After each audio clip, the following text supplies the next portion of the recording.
In a secluded mountain forest, a man adorned with a wooden headband of a ninja found himself cornered by pursuers. In mere moments, he was struck down, collapsing into a pool of blood. Suddenly, a system notification jolted Mu-chan awake from his stupor in the crimson pool.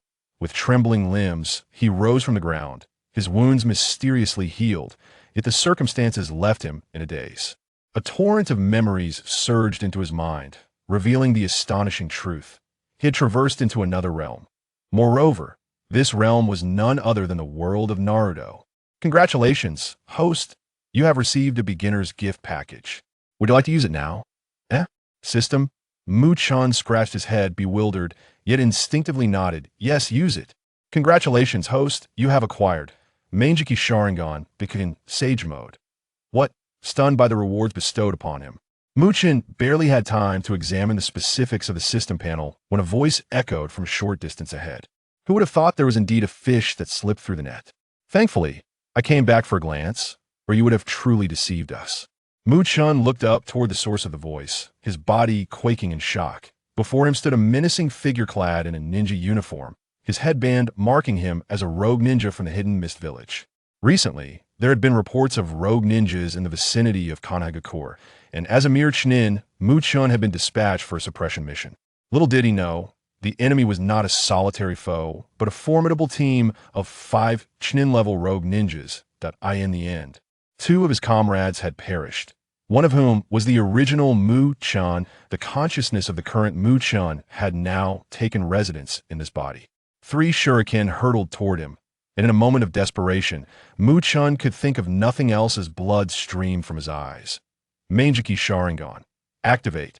Byakugan. Activate. Sage Mode. Activate. With his eyes transforming into a mesmerizing blend of red and white, Mu-chan had become a unique entity within the Naruto universe. The shuriken that had once seemed to fly at breakneck speed now appeared to him as if they were moving in slow motion. The sudden shift startled the rogue ninja, who furrowed his brow, recognizing that this peculiar technique bore resemblance to both the Sharingan of Kanagakur and the Byakugan. What is this? Initially believing that the injured foe could be easily dispatched with a couple of shuriken, it now became evident that Mu-chan possessed hidden strengths. With swift hand seals, a water dragon surged forth from behind. Lunging at Mu-chan, boom! A blood-red Susanoo materialized around Mu-chan, effortlessly deflecting both the shuriken and the water dragon. Damn it! What is this monstrous thing? The rogue ninja, taken aback, quickly retreated while hastily forming more hand seals. Water release. Great waterfall technique. A torrent akin to a waterfall surged toward Mu-chan. An array of ninjutsu flashed through Mu-chan's mind, and he resolved to utilize the Susanoo to confront the adversary heated. Boom! The deluge engulfed Mu-chan, yet before the rogue ninja could revel in his apparent victory, a crimson light erupted from within the flood. In the next moment, the half-formed Susanoo appeared amidst the rushing waters. Time Sharingan. Left eye, capable of reverting the position and state of objects, including living beings, without altering their chakra. It can also revert one's own state or position. Right eye. By expending an equal amount of chakra, it can pause and seal ninjutsu, objects, or living beings within the right eye, with the option to release them at will. During the sealing period, chakra will continuously deplete. Mu-chan's eyes radiated an eerie glow, and in the blink of an eye, the flood vanished, his chakra beginning to dwindle. Boom! The torrent that had once been aimed at him now transformed into a weapon of counterattack. The rogue ninja, caught off guard, hastily erected a water wall to defend against the returning flood. However, in the very next moment, he felt his body stiffen, and Mu-chan employed the power of the Sharingan to seal the rogue ninja within his own eye. The chakra consumed per second was a staggering 10% of his total. Knowing he could only maintain this for a mere 8 or 9 seconds, Mu-chan wasted no time releasing the rogue ninja, positioning him directly in front of himself. The Susanoo, poised for action, descended upon the man as soon as he materialized, the sword he had conjured, piercing through the rogue ninja's body. The rogue ninja stared in disbelief at this turn of events, struggling to comprehend how he had met his demise at the hands of Mu-chan. Was this truly the capacity of a mere Chunin? As the Susanoo dissipated, Mu-chun collapsed onto the ground, gasping for breath. Utilizing the Mangekyō Sharingan at his current Chunin level had proven excessively taxing. It was his first time employing such power. His body was ill-equipped to handle it. In just 3 breaths, he succumbed to exhaustion, collapsing into unconsciousness. Fortunately, shortly after he fell into a stupor, reinforcement from Kanagaku arrived and carried him back to safety. This incident was later deemed a result of erroneous intelligence, which had led to the death of a Chunin, resulting in reprimands for the intelligence department. As for Mu-chun, others regarded him as merely fortunate to have turned the tables on his pursuers. Lying in a hospital bed, Mu-chun stared blankly at the ceiling. He had truly traversed into the world of ninjas. This was no mere dream. Upon accessing the system panel, Mu-chun diligently studied its features, quickly discerning the specifics of a system.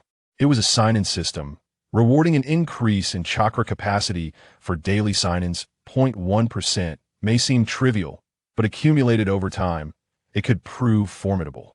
Moreover, continuous sign-ins for 10, 30, or 100 days would yield additional special rewards. Though uncertain of what these special rewards entailed, it was evident from the beginner's gift that this system was far from stingy. Knock, knock, knock. The door was suddenly rapped upon, and instinctively, Mu-chun looked up to see a girl standing at the entrance, gazing at him. She was a strikingly pure and lovely girl, with fair skin and an age of around 20, her sparkling eyes reflecting concern akin to autumn waters. Karasume Kinya, hailing from the Karasume clan, albeit a branch family, had a cousin, Karasume Yakumo, who made an appearance in the Naruto anime. Unfortunately, the anime never mentioned Karasume Kinya. Like Mu-chun, she was also a Chunin, serving as a medical ninja. The two had grown up together, their bond blossoming from childhood friends into a romantic relationship. Kinya, why are you standing at the door? Come in. Mu-chun beamed at her, waving her over. He could hardly believe. His fortune not only had he traversed into this world and acquired an extraordinary system, but he had also gained such a beautiful girlfriend. Ah, what bliss! Upon hearing his words, Kinya hesitated for a moment before hastily approaching the bedside with a fruit basket, her face etched with worry. I heard you were injured on your mission. How severe is it? No worries. It was merely a moment of exhaustion while evading pursuers. I was not injured. Mu-chun gestured for Chinya not to fret. Upon hearing that Mu-chun was fine, Chinya visibly sighed in relief. Once he confirmed that he had sufficiently recovered, Mu-chun prepared to leave the hospital and finally behold the much-anticipated Hidden Leaf Village. As he stepped out, Chinya followed closely beside him, her face etched with concern.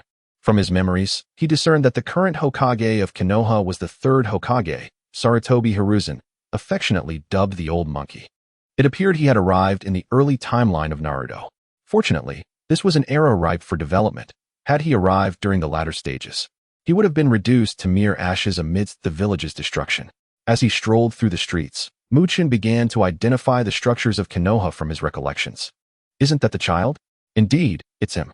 I heard he's causing quite a ruckus in the village, creating chaos everywhere. I simply cannot fathom why the Hokage hasn't dealt with him yet. Indeed, he is the Nine-Tails. Shoo, remember, we mustn't speak of that. The murmurs of the surrounding crowd reached Mu-chun's ears, and he followed the sound to see a small boy with spiky blonde hair. Lost in thought as he walked down the street, his eyes devoid of light and his expression vacant. This could only be Naruto Uzumaki, looking no more than 5 or 6 years old. Wait, 5 or 6 years old? Mu-chun's eyes widened in shock, his mind racing. No way. Have I arrived a tad too early? There's still 7 or 8 years before Orochimaru invades Konoha. He had anticipated arriving early, but he never envisioned it would be this early. Thankfully, had he arrived any sooner, he might have found himself entangled in Obito's machinations involving the Nine-Tails assault on Konoha, which could have led to his soul being reincarnated. The voices disparaging Naruto continued to echo in his ears. As a devoted fan, Mu-chun could not stand idly by in the face of such injustice. At this time, Naruto was enduring immense suffering, and had his mental fortitude been any weaker, he would surely have been cast as the archetypal villain in a narrative of invincibility. Mu-chun stepped toward the direction Naruto had departed, intending to offer him some comfort. But suddenly, Chinya grasped his arm. Mu-chun, what are you planning to do? Of course, I'm going to console the little blonde. With so many people speaking ill of him, he must be feeling terrible right now. But he is. Chinya hesitated, uncertainty clouding her expression. Chen placed a reassuring hand on her shoulder and said, "Regardless, he is merely a child. Furthermore, the third Hokage allows him to remain in the village. So he must be fine. Do not worry." With that, Chen resumed his course toward the direction Naruto had taken, and after a moment of hesitation, Shinya quickly followed. As Naruto walked through the streets, feeling dejected and lost, he was about to return home to gather his thoughts when he suddenly felt a strong hand clap down on his shoulder from behind. "Hey, little blonde." Feeling downcast over a few idle remarks? With such a mindset, how do you expect to become Hokage in the future? A strange voice left Naruto momentarily stunned. Instinctively turning his head, he was met with the visage of a young man before him. "Hey, old man." Thump. Without further ado, Chen delivered a punch to Naruto's head. "You little brat. I'm only 20 this year. How dare you call me old man? Am I really that aged? Ouch. That hurts." Naruto cried out while clutching his head, yet the gloom that had enveloped his face vanished in an instant.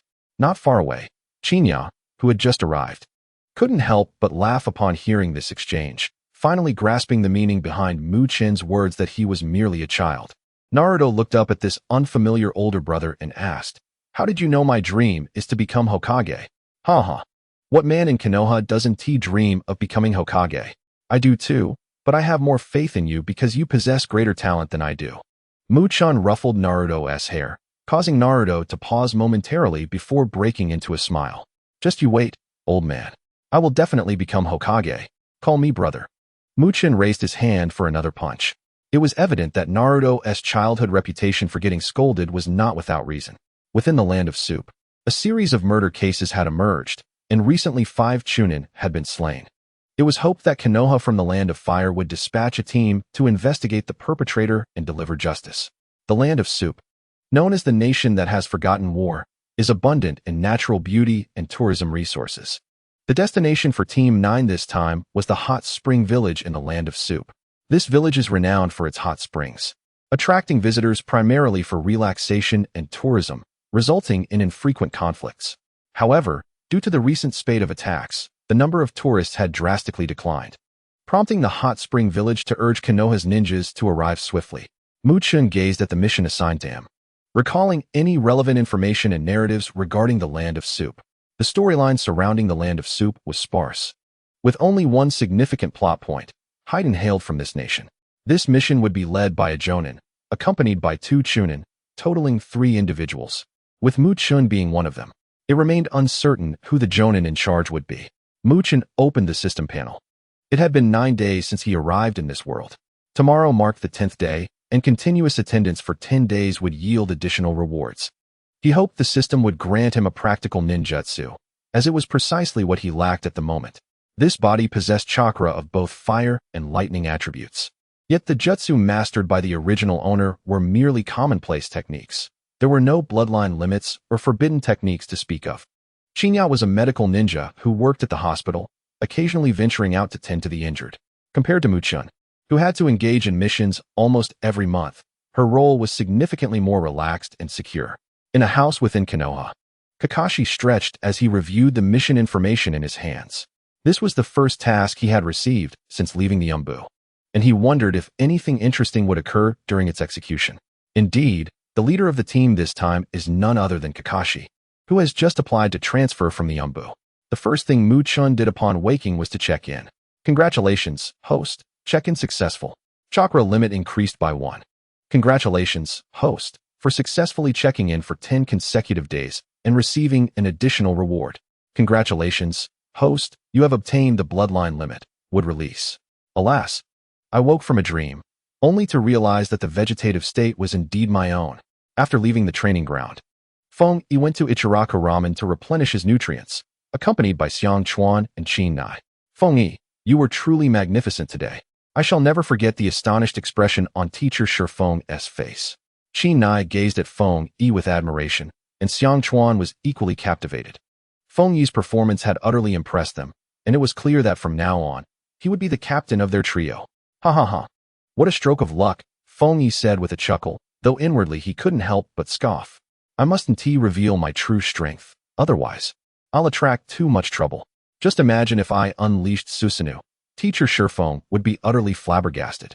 As the 3 dined and conversed, Their curiosity grew about the tasks they would undertake the following day. The bond among them had noticeably strengthened after their joint effort against teacher Shifeng. And this was precisely the outcome that Tsukikage Shifeng desired. As soon as Tsukikage Shifeng left the school, a girl with purple hair appeared by his side, wrapping her arm around his. "How does it feel to teach?" asked Oyu Shiyin with a smile, to which Tsukikage Shifeng replied with a grin, "It's quite fascinating. Especially Donya Feng-e, he truly surpassed my expectations, making my decision to apply as the teacher for Class 9 worthwhile."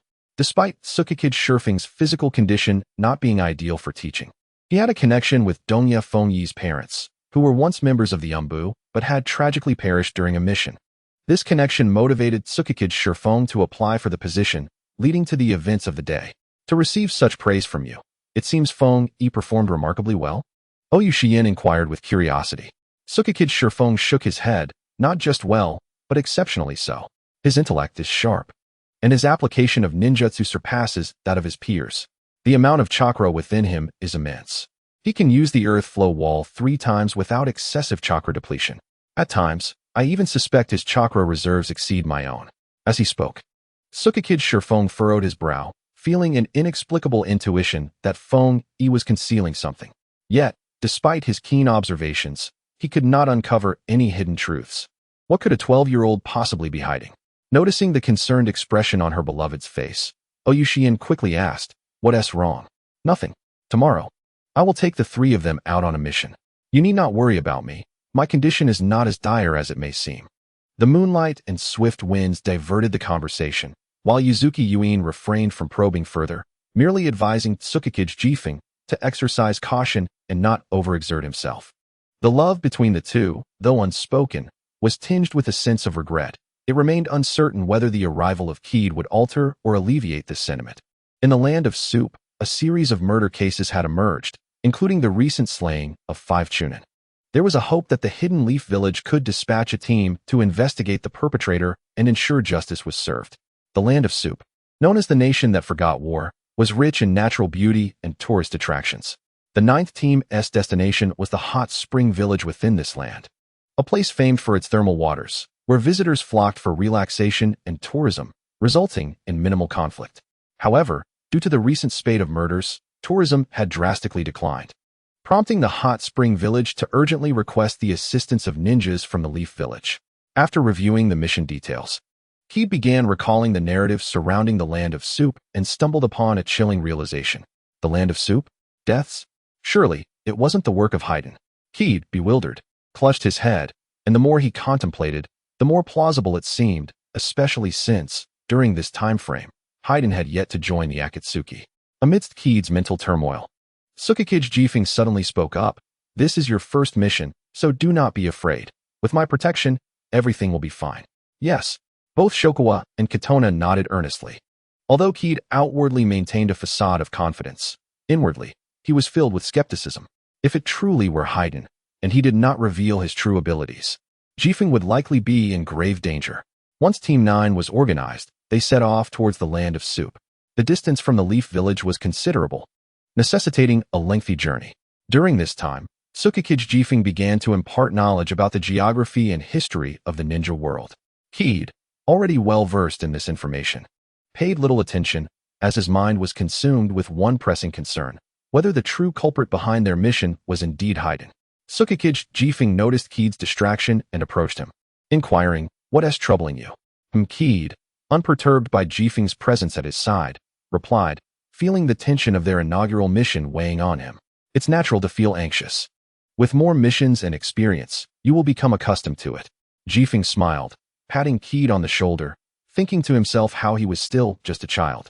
The melodic chirping of birds filled the forest, and before long, Team 9 had traversed the woods and arrived in a bustling town. As per their agreement, Tsukikage Shifeng was to treat the trio to sushi. Watching as the 3 unabashedly ordered expensive dishes, Shifeng felt a pang of sympathy for his wallet. From now on, he resolved to refrain from betting with these 3, or he would truly find himself in a precarious financial situation. This was Keed's first time departing from the Leaf Village to explore another place, and despite his exhaustion, he found himself unable to sleep. Thus, he resolved to stealthily venture out at night. As others slumbered, Feng-e gently opened the door and slipped away. Meanwhile, The moonlight Gale, who had been peacefully resting, suddenly opened his eyes. What on earth is this little rascal up to at such an hour? Puzzled, he employed his stealth technique to follow closely behind Feng Yi as he departed the inn. The nighttime town was far from desolate.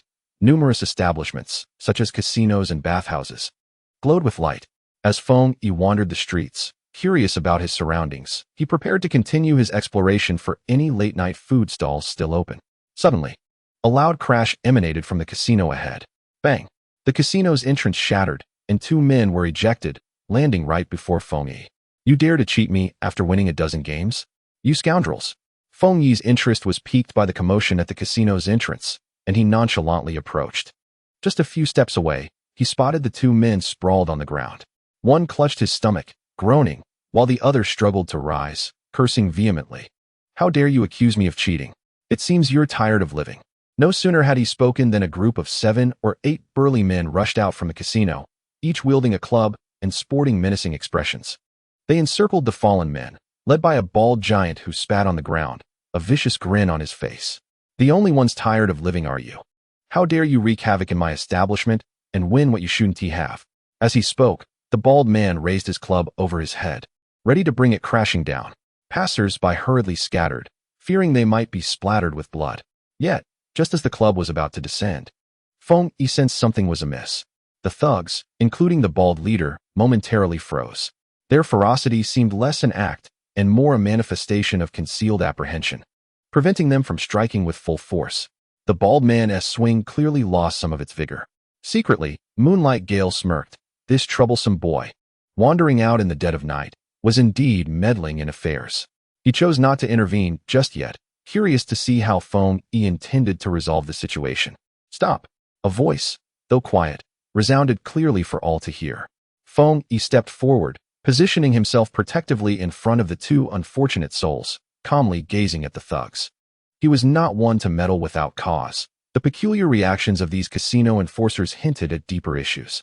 Perhaps from this encounter, he might uncover some leads regarding the recent oddities plaguing the land of soup. Who was this little brat? Trying to play the hero? The bald giant scrutinized him, dismissing him as merely a youth, and scoffed derisively. Feng Yi ignored the mockery and instead smiled. Gentlemen, in business, cordiality breeds prosperity. If you treat your customers this way after they win, who will dare to visit your establishment in the future? As he spoke, his hands moved rapidly beneath, executing a few simple seals in quick succession. Wind release, small wind cutter. A subtle yet precise gust of wind suddenly stirred, lifting sand and pebbles from the ground, striking the wrists of several thugs clutching their clubs. The force was not particularly strong, but it was sufficient to cause them pain, nearly causing them to drop their weapons. HM. The bald man paused, a flicker of surprise crossing his face. This kid, unexpectedly a ninja? Though his skills appeared modest, his composure was unlike that of an ordinary child. Feng Yi's voice, though soft, was distinctly clear. It seems my esteemed brothers have some unspoken grievances.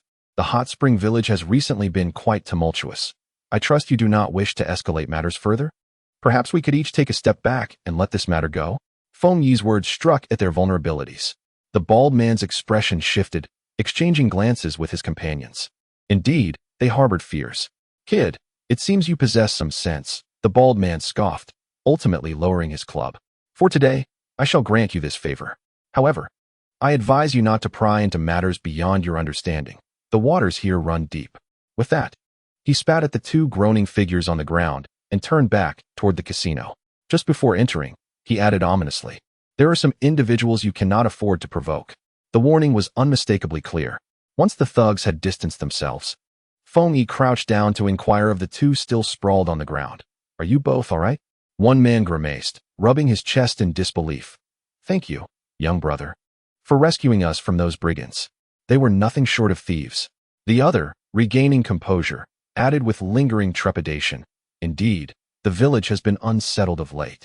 People have been disappearing without a trace, and now the casino seems utterly lawless. Life here has become unbearable. Disappearing? Feng Yi's heart sank as he pondered the implications.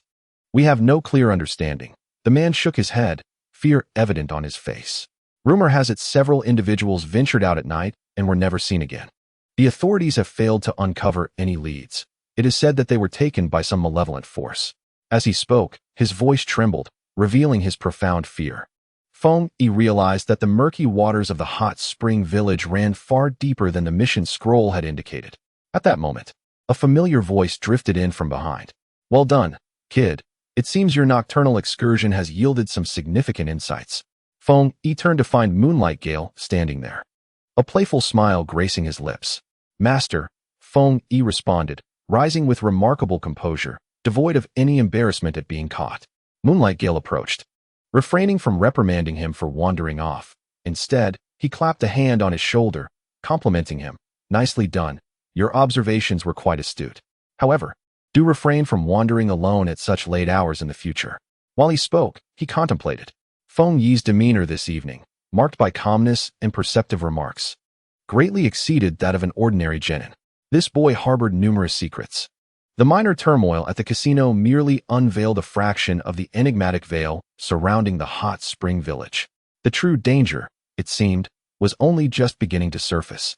On the following morning, as the mist enveloping the hot spring village had yet to be fully dispelled by the sun's rays, the Ninth Squad, under the leadership of Moonlight Gale, commenced their investigative mission.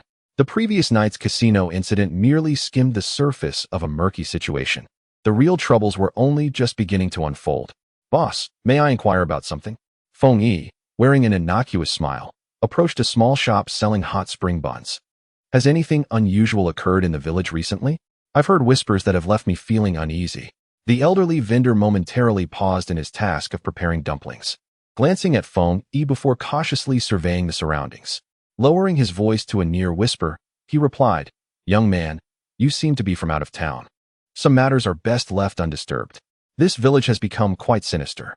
With that, the old man returned to his work, urging Feng Yi to purchase some buns, clearly unwilling to elaborate further.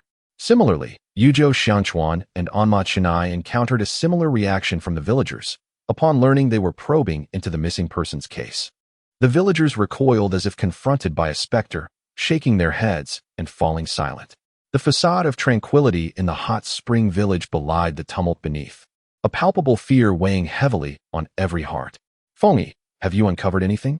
Chenai asked, returning to their rendezvous point, her spirits somewhat diminished.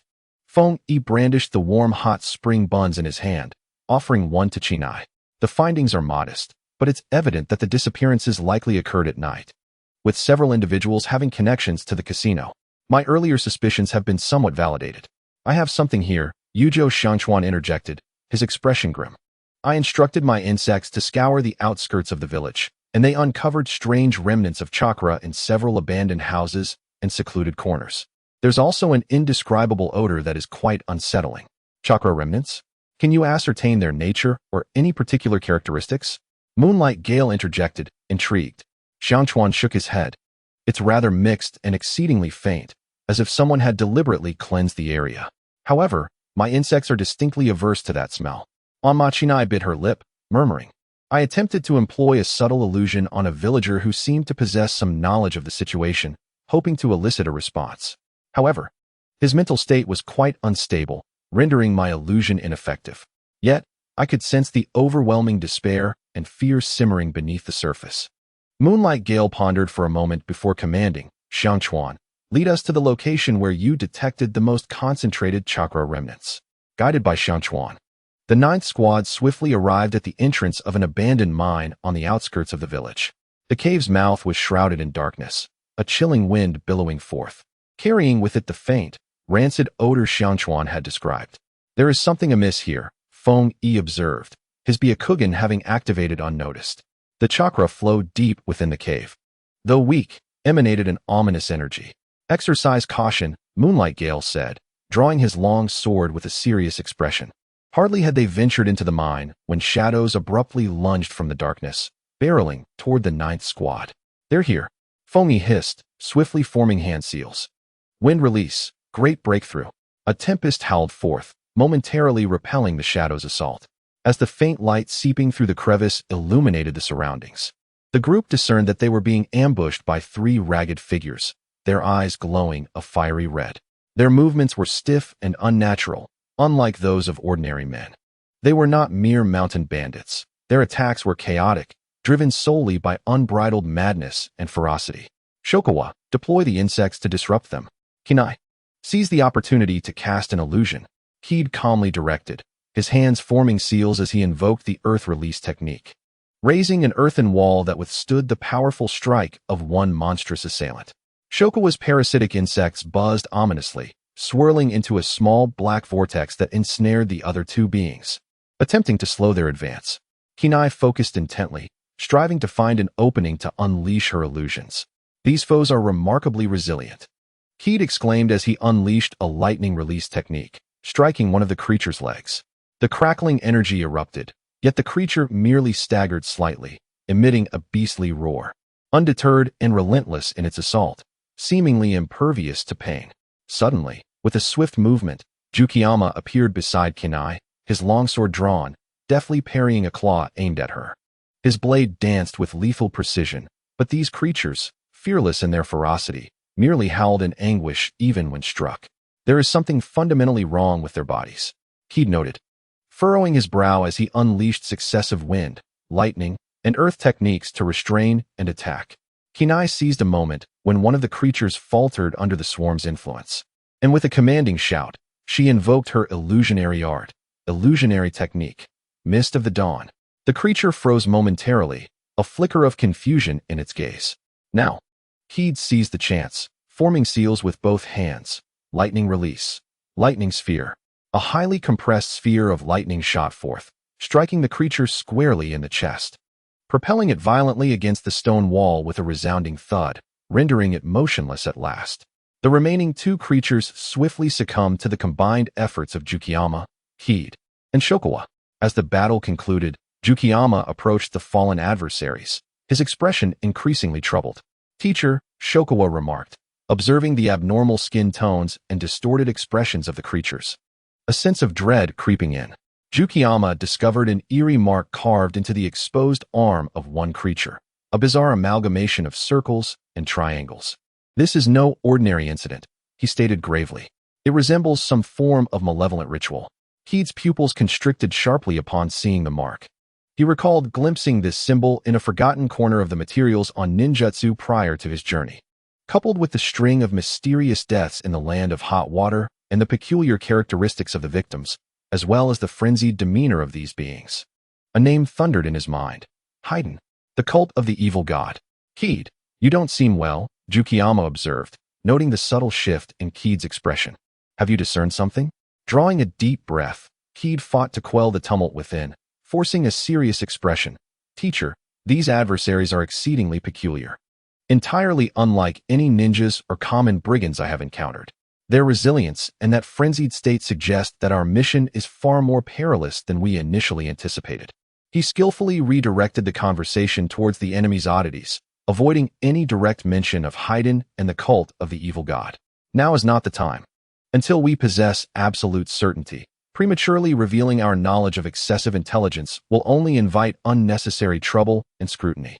Moonlight Gale nodded, a glimmer of cold light flashing in his eyes. Beneath the tranquility of the hot spring village lies a darkness far beyond our expectations. Our subsequent actions must be executed with utmost caution. He gazed into the depths of the mine, where it seemed a fearsome beast lay in wait, poised to strike, its menacing aura drawing closer with each passing moment. Inside the mine, the air was damp and cold, the faintly acrid stench growing increasingly overwhelming, nauseating those who inhaled it. Oil Girl Xiangchuan led the way, with the insects dispersing to become his eyes in the darkness. The residual chakra had intensified, and an unsettling feeling lingered. Xiangchuan's voice tightened as he reported, there is a strong fluctuation of chakra ahead, mingled with a curse that unsettles them. He halted, several reconnaissance insects returning to his hand, their intelligence rendering his expression graver. Curse energy? Moonlight Gale's hand rested on the hilt of his blade. It appeared they had indeed found the right place. Kanai's chest rose and fell. Teacher, Fengyi, Xiangchuan, allow me to probe ahead with an illusion. She began to weave hand signs. Kanai, be cautious, Fengyi warned her. The sinister aura ahead was suffocating, far more potent than the strange individuals encountered earlier. Kanai nodded, closing her eyes as she extended her mental energy. Little did she know, as her consciousness brushed against the chaotic chakra, a far more ferocious and toxic force surged back violently. Kanai gasped, swaying as her face paled, cold sweat beating on her forehead. It felt as though countless distorted shadows screamed within her mind, drenched in blood and despair. "Kanai?" Fungi caught her as she faltered. "What a frightening chakra," Kanai stammered, her voice trembling, still shaken. The interference too overwhelming to decipher, yet the peril was understood by all. "Do not force yourself."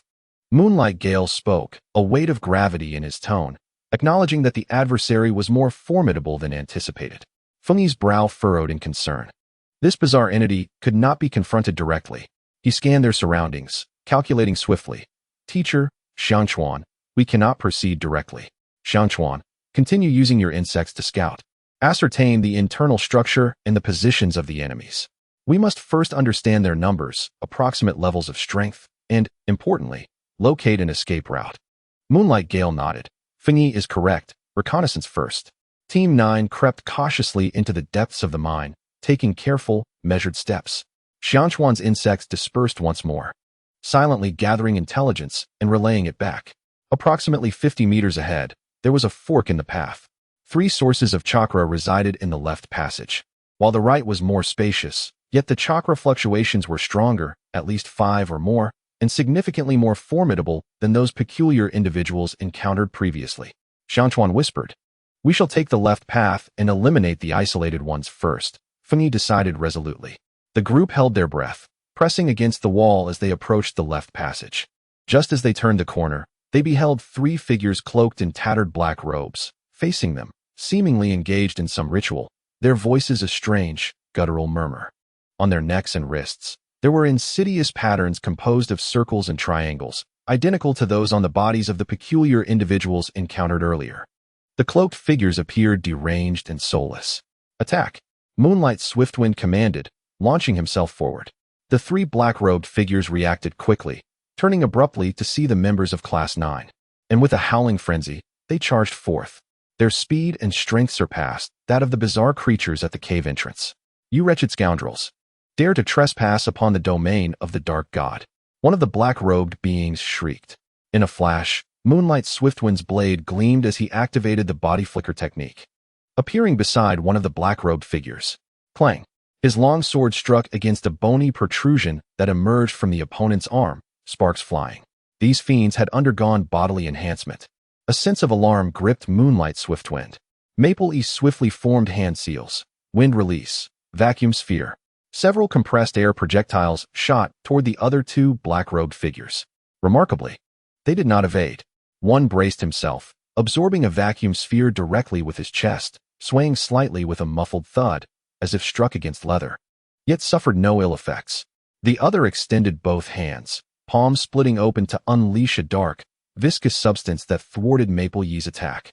Ordinary ninjutsu proved ineffective. Maple E quickly deduced that these foes not only possessed tough skin, but also exhibited peculiar regenerative capabilities. Oil Girl Xiangchuan's swarm of insects surged forward, a mass of parasitic creatures trying to infiltrate the enemy's bodies.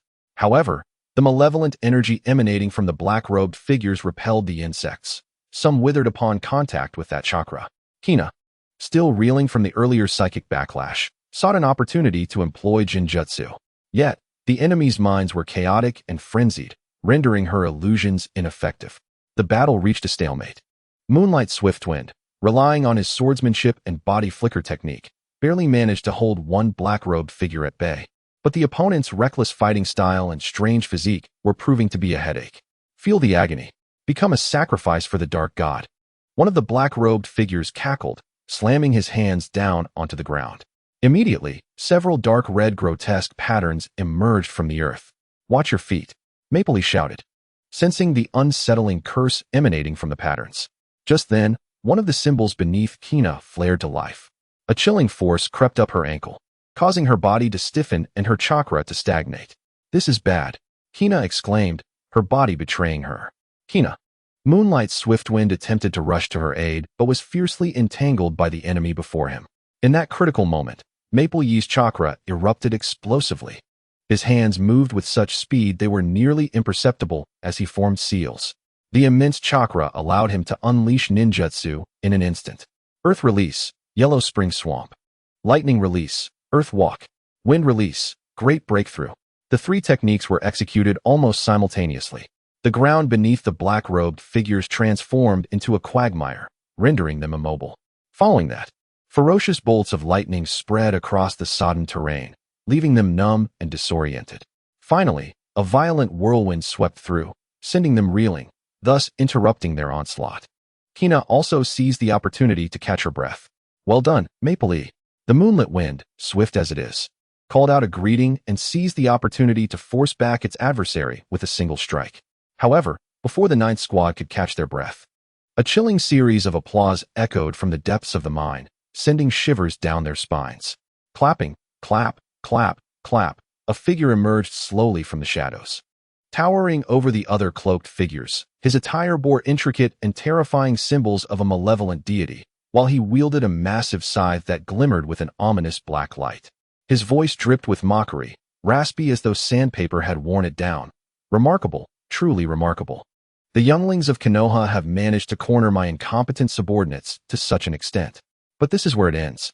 The malevolent chakra radiating from him was denser than that of all the other cloaked figures combined, suffocating the air around them. It felt as though an invisible hand was tightening its grip around their throats. The face of the moonlit wind turned pale in an instant. "Feel despair, mortal," hissed the leader of the cloaked figures, his voice a haunting rasp. He thrust his enormous scythe into the ground, causing a far more complex and expansive symbol of the malevolent deity to ignite with a sudden brilliance. This time, the pattern did not merely target the ground. It sprang to life, rapidly extending towards the ninth squad. "This is dire." The moonlit wind had no time to ponder further. He instantly positioned himself before Keed and the others. Cursed Eye Excision. A twisted power enveloped the moonlit wind in an instant. He let out a muffled groan, his body convulsing violently as his vision began to blur, akin to being pierced by countless fine needles, with excruciating pain surging from his eyes to his very mind. "Teacher!" Xianchuan and Katona cried out in alarm, attempting to rush forward, but the remaining three unresolved cloaked figures lunged at them like beasts sensing blood, ensnaring them fiercely. Xianchuan's insects were corrupted by the malevolent aura, dying in droves. Katona's illusions began to take effect, only to be shattered by the surging, frenzied chakra emanating from the cloaked figures. Did a mere glance render you blind? Even Konoha's elite are no better. The leader of the cloaked figures sneered, directing his scythe ominously towards Keed and the others. Gritting his teeth, the moonlit wind knelt on the ground, clutching his eyes, beads of sweat rolling down his pallid cheeks. He heard the desperate cries of his students, a wave of anxiety washing over him. But damn it, he could see nothing. Damn it. Keed's mind was a tumult of confusion. Byakugan? Sharingan? Which would suffice? What if he exposed too much? But if he didn't, his teacher and teammates would perish. He gazed at the monsters ensnaring Xianchuan and Katona, at the moonlit wind, kneeling in agony, and his heart felt as though it had been violently rent asunder. An unprecedented surge of fury and defiance ignited the dormant power within him. A roar, unlike any human sound, erupted from Keed's throat. In that moment, his body unleashed an astonishing speed. It was not merely a standard body flicker technique. It transcended common comprehension. Swift enough that the nearby cloaked figures perceived only a blur as a shadow darted past them. What speed is this? The leader of the cloaked figures found his sinister smile frozen upon his face. Keed's velocity reached its zenith, his form transforming into a streak of light, weaving and darting through the narrow confines of the mine. He did not form seals. Instead, he relied solely on instinct and an explosive surge of power, executing an uncanny martial technique to evade the onslaught of the cloaked figures. Each evasion was executed with impeccable precision, as though he had foreseen his adversary's movements. How could this be possible? A figure cloaked in black, entangled with Xianchuan, swung a fist, but Fengyi's form shifted, the punch grazing the tip of his nose. In that fleeting moment, Fengyi's eyes flickered with an imperceptible white glimmer in the darkness, faint veins visible at the corners of his eyes. It was but an instant, yet sufficient to allow him to dodge a treacherous side attack from the black-cloaked leader. This did not seem like mere anticipation. It felt as if he had glimpsed the outcome mere moments into the future. "Cursed be this," the black-cloaked leader gasped, astonished by the boy's speed and his acute perception of danger, which far surpassed his comprehension. "Now is the moment." "Xianchuan."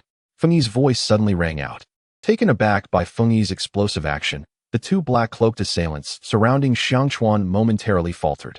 Seizing the opportunity, a swarm of parasitic insects surged toward one of the black-cloaked figures, invading his mouth and ears. Ag! The black-cloaked man shrieked in agony, writhing on the ground in torment. Simultaneously, Kinai regained her composure, suppressing her discomfort. Her hands swiftly forming seals, illusory, tree-binding kill. Despite the mental strain, she successfully exploited the vulnerability of another black-cloaked man, conjuring an ethereal tree that ensnared him. Damn it!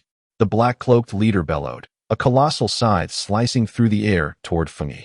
Instead of retreating, Fengyi advanced, his right hand clenched, chakra coalescing instantaneously. He did not employ elemental chakra, but rather the purest form of chakra martial arts. Get away from me!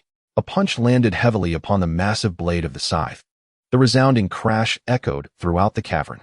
An unimaginable force radiated from Fengyi's fist, causing the black-cloaked leader's arm to tremble as the enormous scythe was deflected by the boy's sheer might. This is impossible. You little brat. The black-cloaked leader seethed with rage. How could a mere genin possess such overwhelming strength? Fengyi, utilizing the rebound force, retreated, gasping for breath. That punch had nearly drained him of his explosive energy. Yet he understood that it was still insufficient. Although Moonlight Shurfeng's vision was blurred, he could discern the commotion within the cavern. The student's eruption of power left him both astonished and reassured. However, he was acutely aware that this state could not endure. They had to retreat. Quickly withdraw. Fengyi, Xiangchuan, Kinai, Moonlight Shurfeng commanded, straining to rise, drawing his blade in vigilance. The black-cloaked leader glanced at his comrade, tormented by the insects, then at another ensnared by the illusion, and finally at the boy, seemingly at his limit after his outburst, along with the resilient Jonin who, despite being injured, stood firm. His gaze flickered. Indeed, the ninjas of Konoha were troublesome. It appeared today as slaughter would not be complete. Prolonging this would only invite more reinforcements from Konoha, complicating matters further. Humph. Consider yourselves fortunate. The black-cloaked leader sheathed his scythe, his malevolent chakra retracting instantly. Next time, you shall not be so fortunate. The dark god shall reap the souls of all who showed disrespect. Without a trace of hesitation, he turned and vanished deeper into the cavern. The two figures cloaked in black, ensnared by insects and illusions, emitted peculiar, discordant howls as they broke free from their control, hastily vanishing into the depths of darkness. Closely trailing their leader, silence reclaimed the cavern, leaving only the urgent gasps of Moonlight and the rapid heartbeat of Xiangchuan and Qina. Alongside Fengyi's drenched brow and the frailty that enveloped him, Class 9 had narrowly survived, yet the cost of their victory weighed heavily upon them. The echoes within the mine had yet to dissipate when the black-cloaked leader faded from sight, leaving an oppressive stillness behind, punctuated solely by labored breaths and hearts racing as though they might leap from their chests. Teacher, Xiangchuan and Qina rushed forward, steadying the swaying figure of Moonlight Gale. He shielded his eyes, blood seeping through his fingers, his face pale, as if dusted with chalk. I'm all right. Moonlight Gale's voice was frail, as if a whisper could scatter it. Xiangchuan and Qina collapsed to the ground, gasping for breath, their faces etched with the terror of survival. Their garments were tattered, their bodies bruised and battered, as though they had been mercilessly trampled.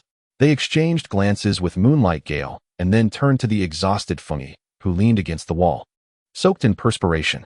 Was that truly Fengyi moments ago? The speed and strength he displayed were entirely unlike the boy they knew, who merely played in the dirt and was swept by the wind. Fengyi, are you all right? Qina's voice trembled, her gaze filled with a tumult of concern, fear, and an overwhelming sense of shock and inquiry. Fengyi struggled to stand, his legs quaking beneath him. The depletion of chakra had left him feeling as if his very insides were hollowed out. Yet he understood that this was not the time to succumb to weakness. He hastened to Moonlight Gale's side, crouching down. Teacher, let me take a look. With deft movements, he began to assess Moonlight Gale's injuries. The curse upon his eyes was beyond his capacity to heal, but he needed to stop the bleeding and dress the wounds, if only to bring his teacher some comfort. Previously, during his training, he had casually acquired basic medical knowledge and some common remedies, which were now proving invaluable.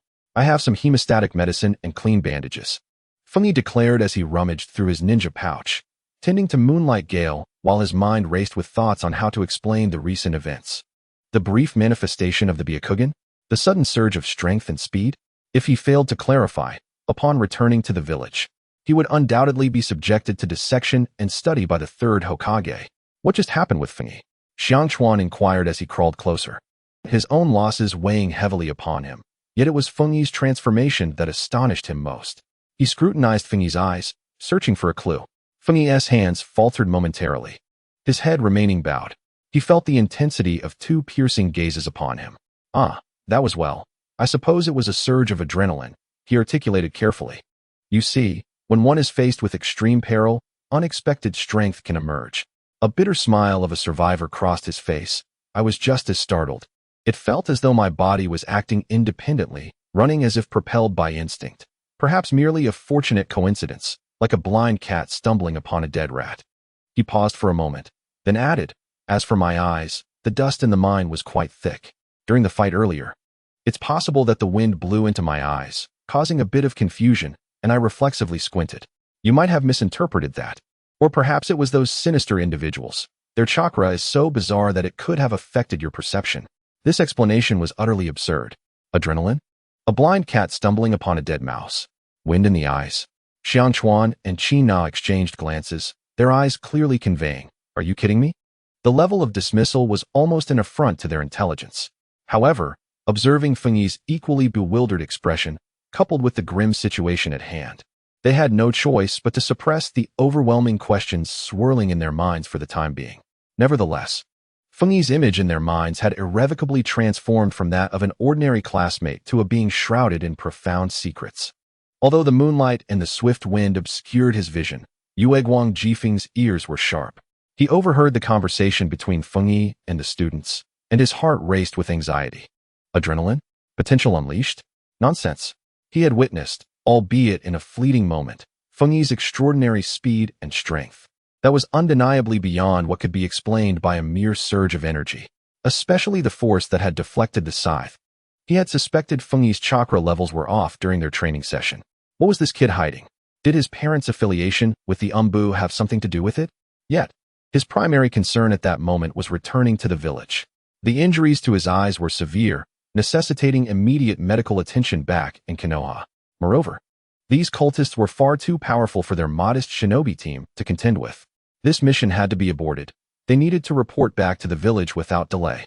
Leave me be. Yueguang Jifeng's voice regained a modicum of determination. We must return to the village at once. This mission has surpassed our capacity to manage. We need to inform the Hokage. He struggled to rise, but his body was exceedingly weak. Teacher, your injuries are too grave. Do not move yet, Fengyi urged, pressing him down. I will carry you. Xiangquan, Qi Na, let us support each other. Can we stand? Xiangquan and Qi Na nodded, helping each other to their feet. The pain coursing through their bodies contorted their expressions, yet their instinct for survival left no room for hesitation. The journey back was arduous and protracted. Yueguang Jifeng leaned against Fengyi's back, his body trembling intermittently. Xiangquan and Qi Na trailed closely, vigilantly observing their surroundings, but the shadows in their hearts lingered. The scene within the mine was etched into their minds like a brand. The cultist's madness, the formidable black-robed leader, and Fengyi's spine-chilling eruption of power. Fengyi, carrying Yueguang Jifeng, took deliberate steps, but turmoil roiled within him. The kaleidoscope Sharingan, Byakugan, vast chakra reserves, and various bloodline abilities constituted his greatest secrets. The earlier events had nearly compelled him to reveal everything. Fortunately, he had refrained from using the Sharingan. It was too conspicuous and draining. With the cultist Haiden yet to join the Akatsuki, did this imply that Haiden might be active in this region? This mission could merely be the tip of the iceberg. The land of hot water had likely become one of the cult's strongholds. The road ahead will undoubtedly be perilous. He couldn't shake the feeling that the cloaked leader. Upon departing, bore a gaze tinged with a hint of deliberate leniency. Was he testing something, or perhaps conveying a message to someone? The more he contemplated, the more an unsettling sensation enveloped him. This world of shinobi is exceedingly treacherous. Had he known, he would have opted for a C-rank escort mission, merely to pass the time. The journey back to the village felt as foul and interminable as the worst of trials. With a wounded leg and bruises adorning his body, and carrying a half-blind teacher, Fengyi felt as though his bones might dislocate. Xiangquan and Qi Na were not faring much better, leaning on each other. moving slower than a tortoise. The shadows left in that mind were akin to weeds that had taken root in his heart, impossible to uproot. Feng Yi. Was that truly just adrenaline? Qin Nai broke the silence, her voice barely above a whisper, akin to a mosquito's hum. Her gaze at Feng Yi resembled that of someone witnessing a curious spectacle, a mixture of astonishment and a tinge of fear. Indeed, he had been quite startled. Feng Yi did not look back, continuing to trudge forward, his back burdened by the frail form of Moonlight's swift wind, who occasionally trembled, as if still ensnared by the agony of a curse. He forced a smile that was more sorrowful than joyful. That place was indeed cursed, and anyone encountering such malevolent entities would undoubtedly uncover abilities they never knew they possessed. Xiang Chuan remained silent beside him, his head bowed, his eyes scanning the tattered ninja attire on Feng Yi's back, clearly skeptical. He had lost so many beloved insects and was currently consumed by a mix of grief and confusion. At last, the gates of Konoha appeared in the distance like a beacon of hope, and the three of them yearned to rush towards it. The gatekeeper, upon witnessing their dire state, hurried to notify others. Upon returning to the village, Moonlight's swift wind was promptly carried away on a stretcher towards the medical team. Uzuki Shien rushed over, and upon seeing Swift Wind's condition, tears streamed down her face as she repeatedly uttered, "How could this happen?" Swift Wind weakly grasped her hand, murmuring a few words that left her even paler. Feng Yi, Xiang Chuan, and Qin Nai were then escorted to the Hokage's office. The third Hokage sat there, his face nearly obscured by the swirling smoke of his pipe. Several Umbu operatives were present, clad in black, blending seamlessly into the shadows. "Now speak. Relate to me, in meticulous detail, all that you encountered." The third Hokage's voice resonated with a low timbre, imbued with an undeniable authority. Feng Yi stepped forward, placing the mission scroll upon the table, and began his report. He endeavored to maintain a straightforward tone as he recounted the events in the Hot Springs village. The missing persons case, their fortuitous encounter at the casino, the mine's ordeal, the peculiar individuals, and the cloaked figure, as well as Moonlight's Swift Wind's injuries. When recounting the battle, he deliberately emphasized the strangeness and tenacity of their foes, while glossing over his own involvement. The situation had been dire. With his teacher injured and Xiang Chuan and Qin Nai entangled, he had acted on impulse. Perhaps it was that near-death experience that awakened his latent potential, granting him a fleeting surge of speed and strength to momentarily hold them off. After concluding, he discreetly glanced at Xiang Chuan and Qin Nai, hoping they would corroborate his account. Though they inwardly rolled their eyes, the solemnity of the third Hokage's expression compelled them to remain silent. They supplemented some details, such as the patterns of the malevolent deities, the madness of the monstrous beings, and that unsettling chakra aura. Xiang Chuan emphasized the bug's reaction to that power. A few Umbu members nearby listened intently, their brows furrowed. This malevolent ritual, this cursed power, sounded utterly disreputable. Among them, one Umbu, tall and masked, with an earpiece dangling from his ear, turned to Feng Yi and asked in a steady voice, "The near-death experience that triggers potential, what exactly is the speed? Could you describe it? Or the power? How intense was the outburst?" Feng Yi's heart sank. The Umbu's inquiry was indeed meticulous. He scratched his head, feigning an inability to recall. It was quite fast. It felt like it was over in the blink of an eye. As for the power, it was substantial enough to deflect their attack somewhat. "I honestly don't know. I was so frightened that my hands were trembling. It felt like a dream." He put on an act, attempting to evade scrutiny. The third Hokage took a deep drag from his smoke, exhaling a thick cloud. After a moment of contemplation, he addressed the Umbu. "This bizarre enemy is unprecedented. Immediately bolster the village's defenses, especially border patrols." The Umbu began to gather all intelligence regarding the cult of the malevolent deities. He then turned to Feng Yi and the others, stating, "You three performed admirably on this mission. Although you faced setbacks, you returned with crucial intelligence. The village will do its utmost to treat Jifeng's injuries. You three should rest and recuperate." Upon leaving the Hokage's office, Xiang Chuan and Kinna could no longer contain themselves. "Feng Yi, do you truly think we are fools? Near-death potential activation? Your speed rivals that of a jonin in taijutsu. And that strength, it's monstrous," Xiang Chuan complained. "Indeed. And that gaze, though only for a fleeting moment. I swear I saw something different," Kinna echoed. Feng Yi sighed, realizing he could no longer keep this from the two of them. He paused, lowering his voice. "Listen. This matter must remain confidential, even from your parents and teachers.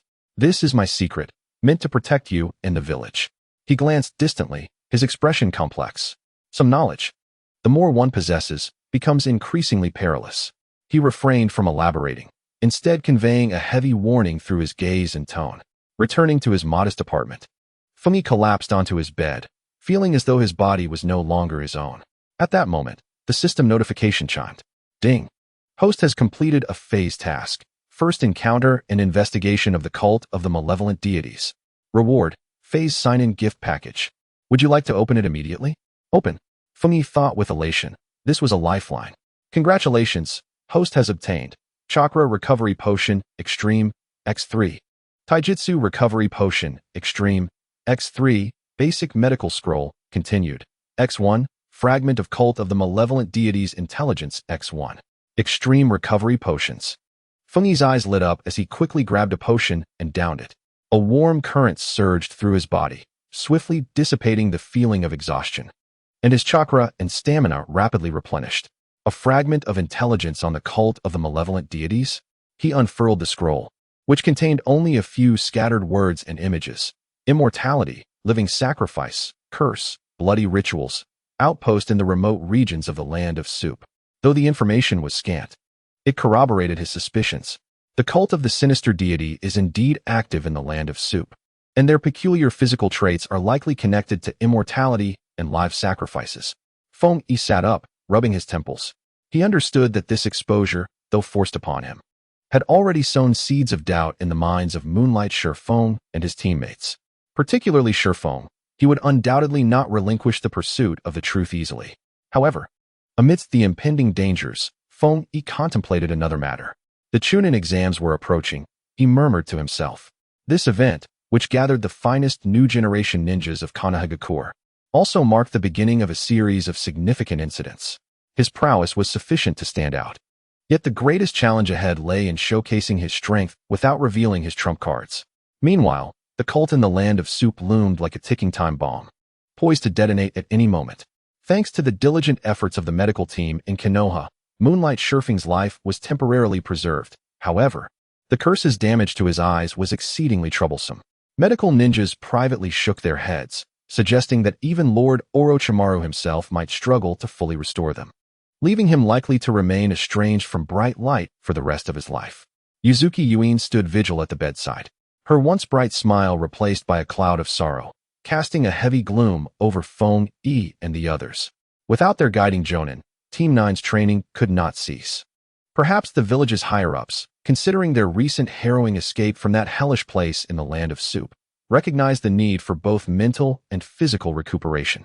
Strangely, they did not immediately assign a new jonin but tacitly allowed Fengyi, as the acting captain, to continue leading the team in fundamental exercises. Naturally, Fengyi welcomed this development. Free from the constant scrutiny of an ever-watchful eye, he could fully immerse himself in the training.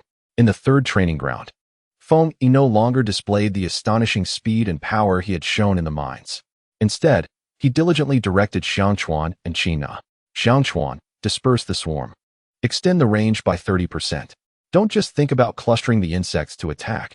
Your task is reconnaissance and disruption. Use your intellect. Don't emulate certain single-celled organisms. As he effortlessly dodged Qina's side kick, which was accompanied by a gust of wind, he calmly pointed out Xiangchuan's shortcomings. Xiangchuan's expression darkened, fully aware of whom the reference to single-celled organisms pertained to. Yet he complied and adjusted the distribution of his swarm. Qina, your taijutsu remains unchanged, too straightforward, with too many openings. Before your next strike, attempt to incorporate 1 or 2 hand seals for genjutsu to confuse your opponent, or feign an attack to target their lower regions. Fighting is not a banquet. Elegance will not resolve issues. As he spoke, a deft movement allowed him to redirect Qina's determined punch into empty space, simultaneously delivering a light kick to her calf. Qina winced, her face paling as she glared at Fengyi, a flicker of doubt about the mine incident resurfacing in her mind. This guy, could he truly rely on adrenaline surges? What a deception. Yet, Fengyi's performance over the past few days was impeccable, steady as an experienced veteran, and coupled with his implausible explanations for his extraordinary feats. She and Xiangchuan had no choice but to suppress their myriad questions for the time being. After all, No one desires to acknowledge that their teammate is a monster who toys with them like fools. It is far too damaging to one's dignity. Feng Yi, however, quietly breathed a sigh of relief. The waters of Konoha were far deeper and murkier than those of the Land of Soup, and concealing one's true abilities was indeed the way to prevail. The daily system sign-in, however, was never late. Ding. Daily sign-in successful. Acquired. Minor increase in chakra limit. Acquired. Konoha Flowing Willow fragment. Ding. Daily sign-in successful. Acquired. Minor increase in chakra limit. Acquired. Low-level perception shielding talisman X1. The continuous growth of his chakra limit brought joy to Feng Yi, signifying a stronger endurance and bolstering his confidence in utilizing the reversal Sharingan.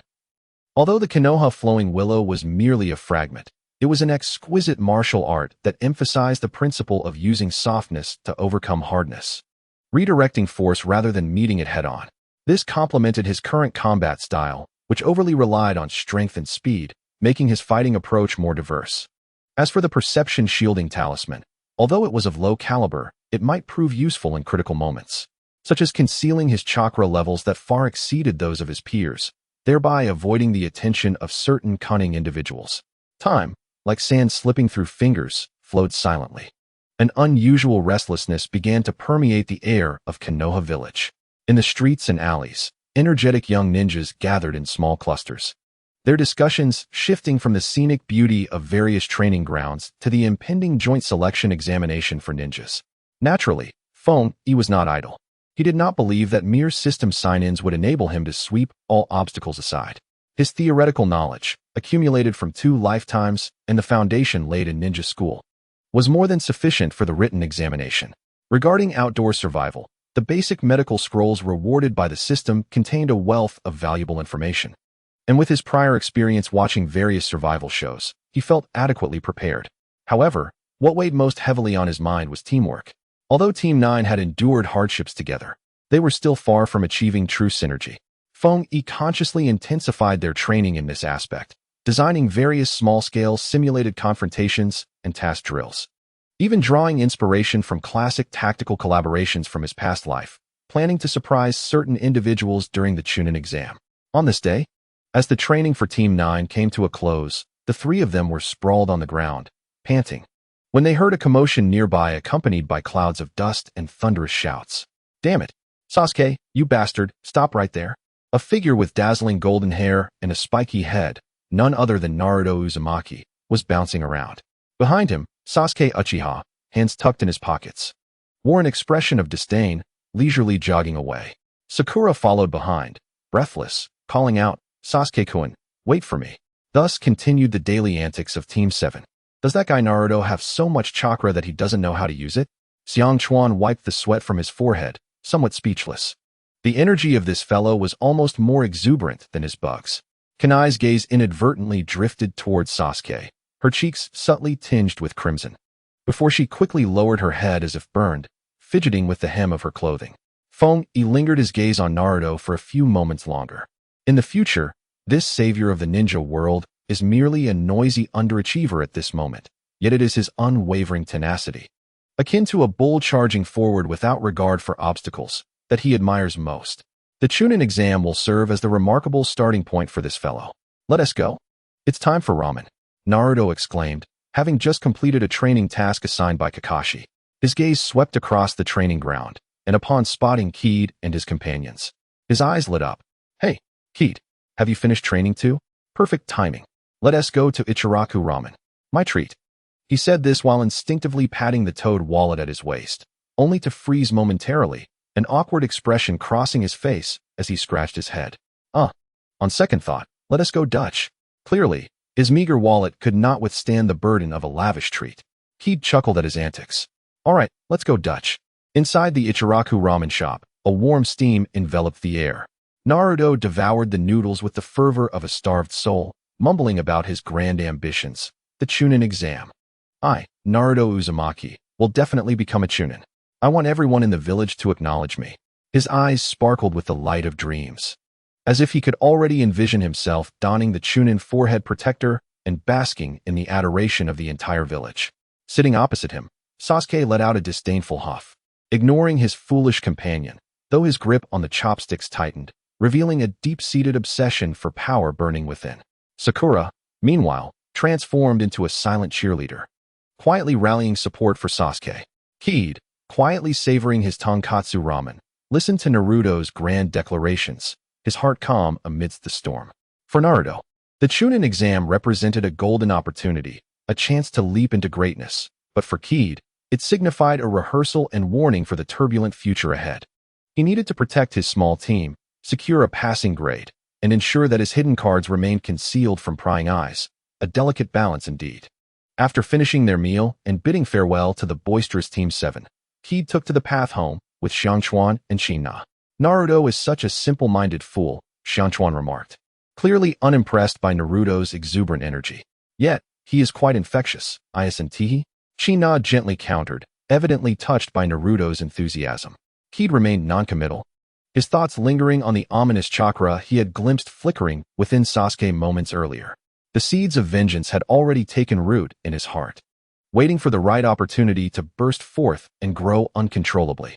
Should he intervene? And how? This conundrum weighed heavily on his mind. He certainly did not wish to alter the narrative and inadvertently invite greater troubles.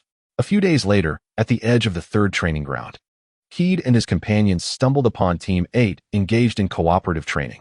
Inuzuka Kiba was playing a fetching game with his ninja dog, Akamaru, while Aburame Shino stood quietly to the side, exuding an aura that discouraged approach.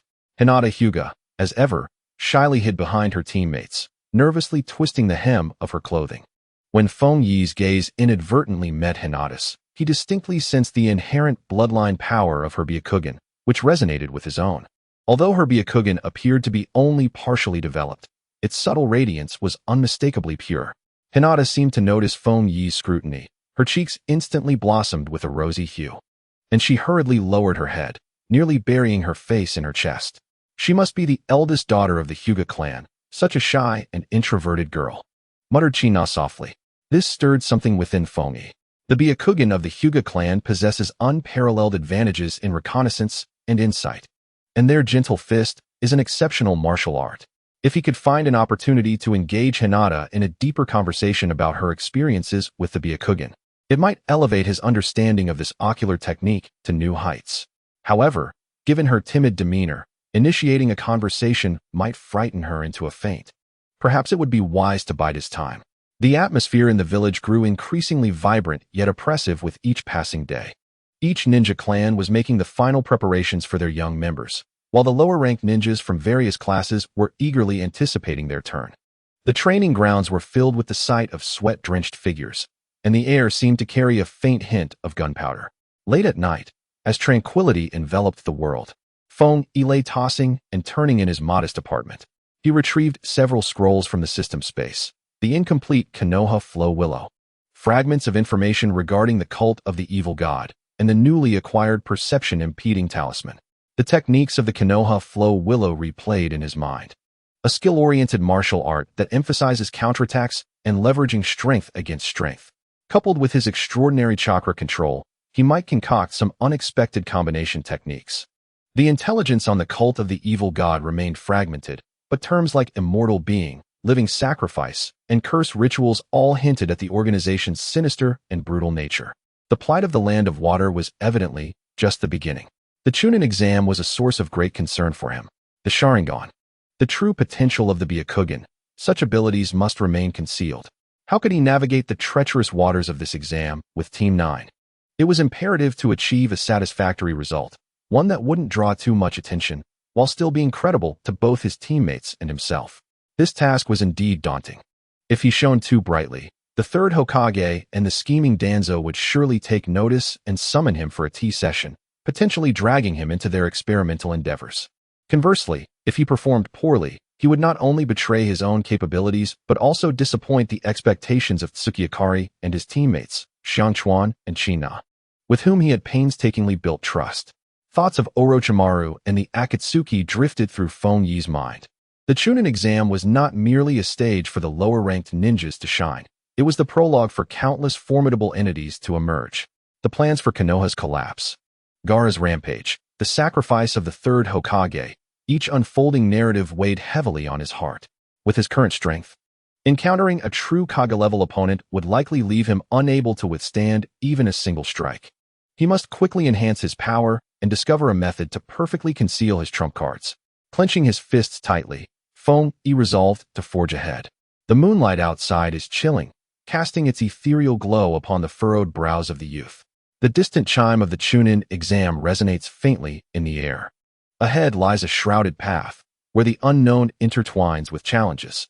The atmosphere in Kanahagakure feels as if a stone has been cast into a tranquil lake, sending ripples throughout the village. These ripples bear the name of the Chunin Joint Selection Exam. Upon the announcement, the village stirred with excitement, and the young ninjas eagerly prepared for the challenge. In the hospital room, the moonlight streamed in, illuminating the figure of Hisashi, who leaned against the headboard. His pallor still evident, yet his spirit seemed resilient. Yuzuki Yuin delicately sliced an apple, listening as Hisashi, with his slightly hoarse voice, advised the visiting members of Team 9. The Chunin exam presents both an opportunity and a challenge for you. Do not burden yourselves with excessive pressure. Do your best. His gaze lingered on Keed, particularly emphasizing, especially you, Keed, ensure their safety. Rest assured, teacher, Keed replied calmly, his tone imbued with a reassuring quality. Oil Girl Shokawa adjusted his sunglasses, a rare flicker of emotion surfacing behind the lenses. We will be cautious. Kuruma Kina nodded vigorously, yes. We will not bring shame upon our teacher. The registration venue was set in the auditorium of the ninja school, a space that was usually somewhat vacant now brimming with people, filled with a cacophony of voices. The air was thick with the sense of sweat, medicinal herbs, and various chakra signatures, mingling with an almost palpable tension that wafted between the lower ninjas of different villages. Hey, you over there, from Konoha, right? A raspy voice intruded at an inopportune moment. Team 9 turned to see 3 ninjas from Sunagakure blocking their path. The leader, burdened by a massive scroll and bandages wrapped around his face, scrutinized them with a brooding demeanor, as if evaluating goods. Looks like Konoha is lacking this year, huh? Another hooded Sunagakure ninja sneered, his words dripping with sarcasm. Kina clenched her fists nervously, while the insects concealed within Shokawa's sleeves began to stir restlessly. Keed stepped forward, wearing a deceptively innocent smile. It seems you have traveled quite a distance. The true strength of Konoha will be revealed in the exam. Speaking too much now could sour relations, and it would be unwise to jeopardize our performance. His demeanor was neither servile nor arrogant, effortlessly blending ease with an undertone of defiance. The Sunagakure leader narrowed his eyes, attempting to glean something from Keed's expression, ultimately issuing a disdainful grunt. Let us hope your abilities are half as impressive as your words. With that, he and his companions departed, leaving behind an unfriendly silhouette. This minor friction spread like oil in water, foreshadowing that this examination would be anything but peaceful. The first exam would take place in the largest classroom of the ninja school, where hundreds of lower ninjas from various regions were crammed together, the air stifling and oppressive. As the chief examiner, Marino Ibiki, entered the classroom, his scarred visage and formidable presence seemed to lower the temperature in the room by several degrees. Silence. Ibiki's voice, though not loud, carried an undeniable authority that immediately quelled the surrounding clamor. He cast a sweeping glance over the assembly, the palpable pressure slicing through the air like a blade against the faces of each candidate. Many of the less psychologically resilient participants began to perspire profusely. The first examination commenced, a written test. The rules were straightforward, a total of 10 questions, each worth 1 point, with the final score determined by the collective performance of the team. Should any member of the team score 0, the entire team would be disqualified. Ibiki paused momentarily, a cruel smile curling at the corners of his mouth.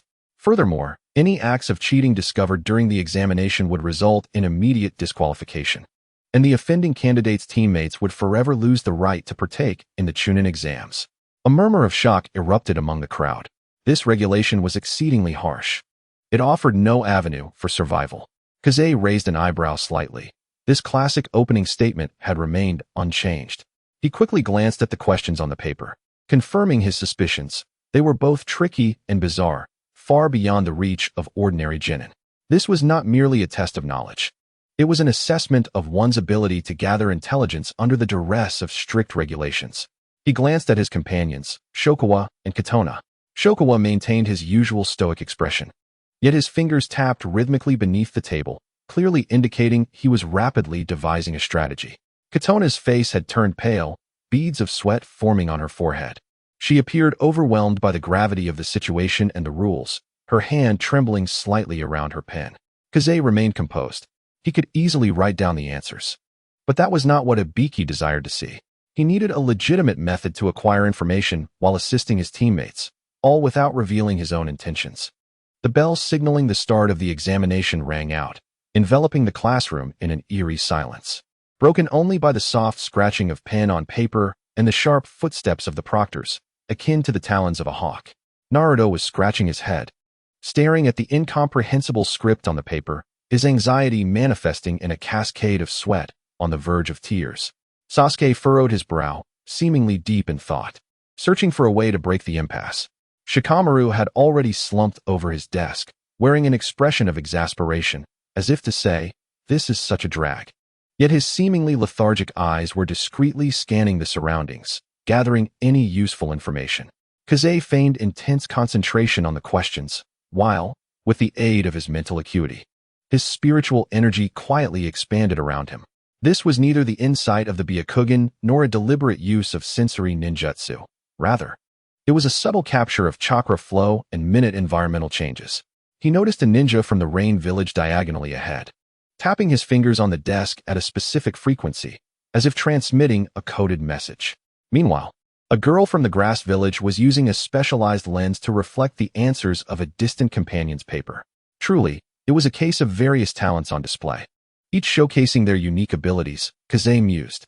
He took a deep breath, bringing his right index and middle fingers together, channeling a barely perceptible trace of chakra at his fingertips, rhythmically tapping on the desk. The sound was so faint, it blended seamlessly with the myriad of subtle noises surrounding it. This was a simple code from his past life, correlating the question numbers with answer options, conveyed to Shokawa and Katona. Shokawa's body reacted almost imperceptibly, then he began to write. Katona seemed to have received some form of signal, her previously distant gaze gradually sharpening into focus. Her aptitude for illusionary arts rendered her particularly sensitive to fluctuations on a mental plane. Although Fungi's movements were exceedingly discreet, she nonetheless discerned a faint, elusive guidance.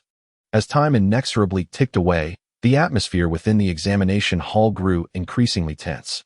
Periodically, candidates were expelled for cheating, leading to the disqualification of their entire teams. Each announcement struck the hearts of those present like a heavy hammer. At last, Ubixi's voice resonated. "Enough, time's up. Everyone, put down your pens. Now, I shall announce the 10th question." All heads lifted in anxious anticipation. Ubixi's demeanor deepened. For the 10th question, you may choose to answer or refrain from answering. Should you choose not to answer, you will receive a score of 0, while your teammates' scores will remain unchanged. However, if you choose to answer and your response is incorrect, the candidate shall forfeit their eligibility to participate in the Chunin exams forever. What? Even Sasuke's expression darkened at this revelation. This was a decision that could gamble away a ninja's entire career. Naruto clenched his teeth, veins bulging on his forehead, engaged in an intense internal struggle. Fungi regarded Ubixi, fully aware of the gravity of the moment. This was the true test, an examination of resolve under dire pressure and the unwavering will to persevere. He calmly raised his hand. Under the astonished gazes of his peers, Fungi spoke softly. "We, the ninjas of Konoha, have no habit of retreating without a fight."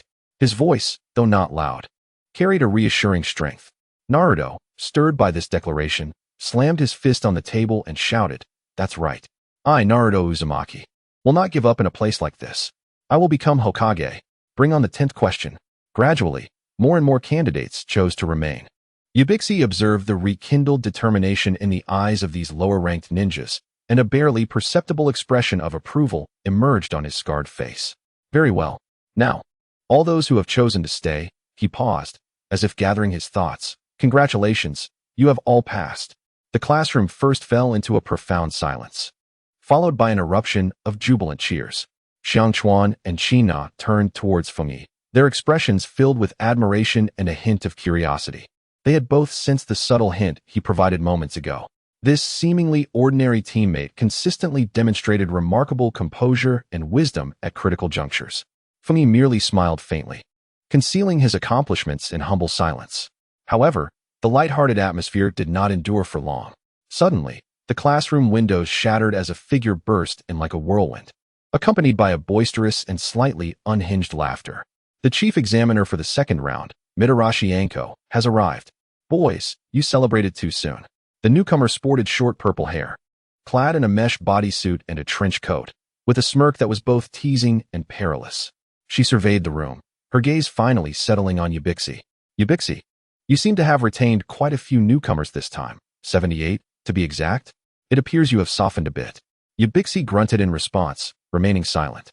Anko playfully licked her lips, her gesture exuding a wild allure while simultaneously sending shivers down spines. Thus, the second round of the examination commences now. Location, Training Ground 44, commonly known as the Forest of Death. Behind her, a massive curtain was drawn aside, unveiling a terrifying tableau of the Death Forest. Towering trees loomed ominously, casting eerie shadows, while venomous creatures and ferocious beasts lurked within, exuding an aura of peril at every turn. Your mission is to engage in a fierce contest for the Book of Heaven and the Book of Earth within this treacherous woodland. You have 5 days. Only the team that gathers both scrolls and reaches the central tower alive will succeed. The voice of Hong Do trembled with a hint of excitement.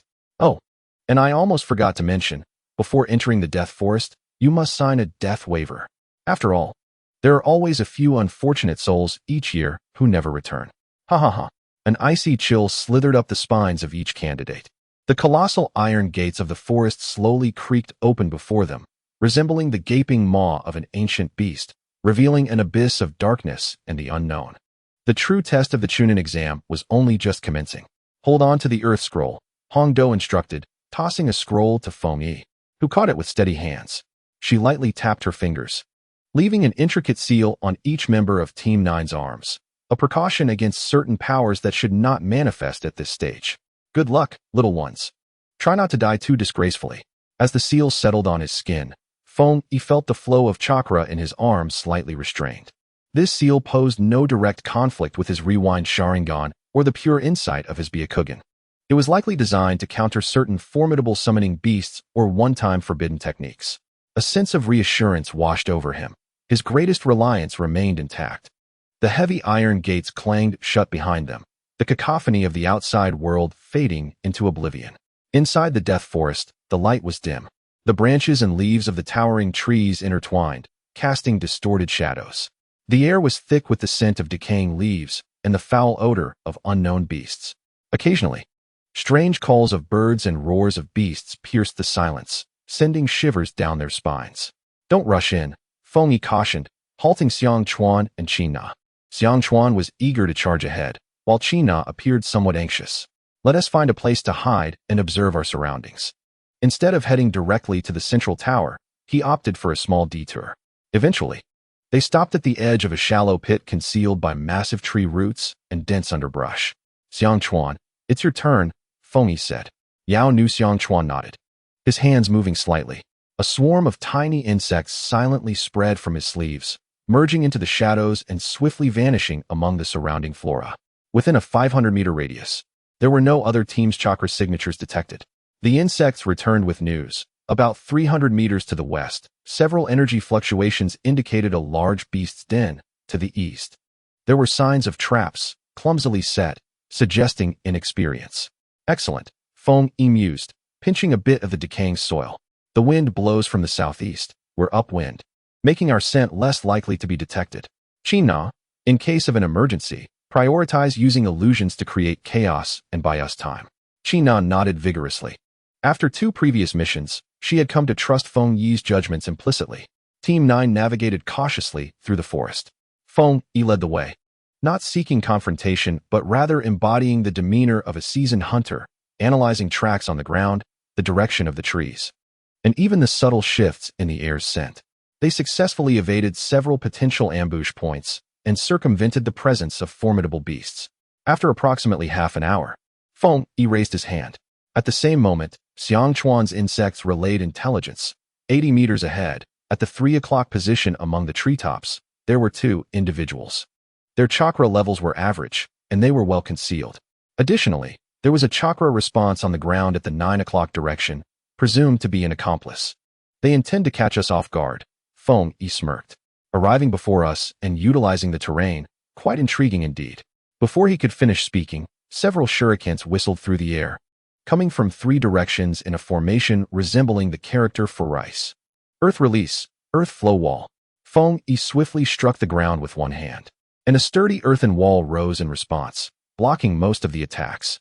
With a flick of his wrist, several kunai were sent flying along intricate trajectories, forcing the hidden enemies into a state of disarray. Engage. As the adversary surprise attack failed, 3 figures burst forth from their hiding spots. Ninja from the grass village. Swift resolution. Feng Yi commanded, his hands forming seals so rapidly that they left afterimages. Wind release. Vacuum wave. Several blades of wind howled forth, sealing off the advance routes of the 2 grass ninjas in front. The swarm of insects from the oil woman, Xiang Chuan, surged forth, a dark cloud descending upon the flanking enemies.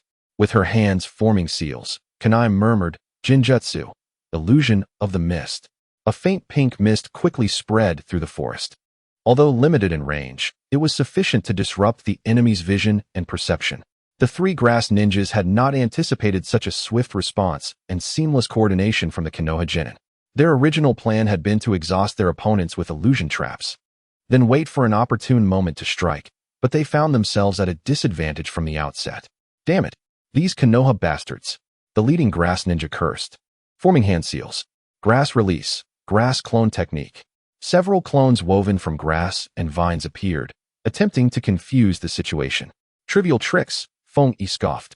His sensitivity to chakra fluctuations across 7 elemental attributes allowed him to perceive the subtle differences between the clones and their original. Ignoring the clones, he moved swiftly, closing in on a grass ninja who was flustered by the approaching swarm of insects. Lightning release, false darkness. A blinding light emanated from his palm. This was not true false darkness. Rather, he simulated it using lightning chakra. Its power was slightly diminished, yet its swiftness was unexpected. The grass ninja perceived a flash of white light exploding before him, his body seized with paralysis. Xiang Chuan's insects seized the moment, overwhelming him in an instant. Meanwhile, kunai's illusion, though not fully ensnaring the other 2 grass ninjas, had slowed their movements considerably. Feng Yi employed a similar tactic, alternating between wind and earth release while coordinating with Xiang Chuan's insects for suppression. The battle was executed with precision, devoid of any delays. Within less than 5 minutes, the 3 grass ninjas were completely subdued. Naturally, the scrolls on their persons were claimed by Team 9, a heavenly scroll. Fortune favored them. Feng Yi stored the 2 scrolls, but bore no expression of joy. This was merely an appetizer. The true horrors of the Death Forest had yet to reveal themselves. Team 9 took a brief respite, preparing to handle their spoils and relocate. Suddenly, an unexpected turn of events transpired. A poisoned kunai, silent as a whisper, was launched from an unassuming thicket behind them, aimed directly at the back of Chen Nai, who was inspecting whether there were any other traps on the grass beneath her feet. The speed was terrifying, and the angle was exceptionally cunning. Clearly the result of meticulous planning, striking at the moment when they were most vulnerable after their battle. Chen Nai, be careful. Xiang Chuan was the first to notice. His voice hoarse from shouting, but he was too far away to intervene in time.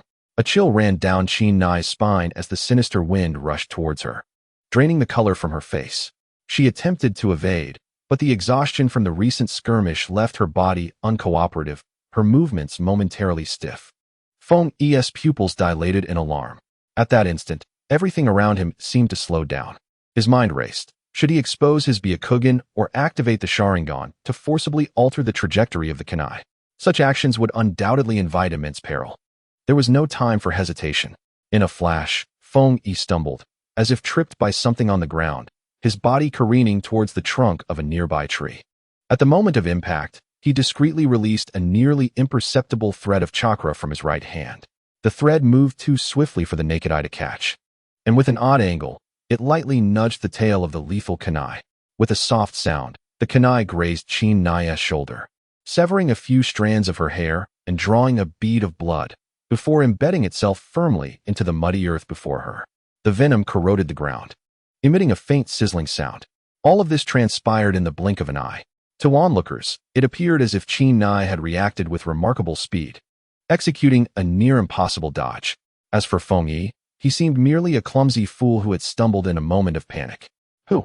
Feng Yi scrambled to his feet.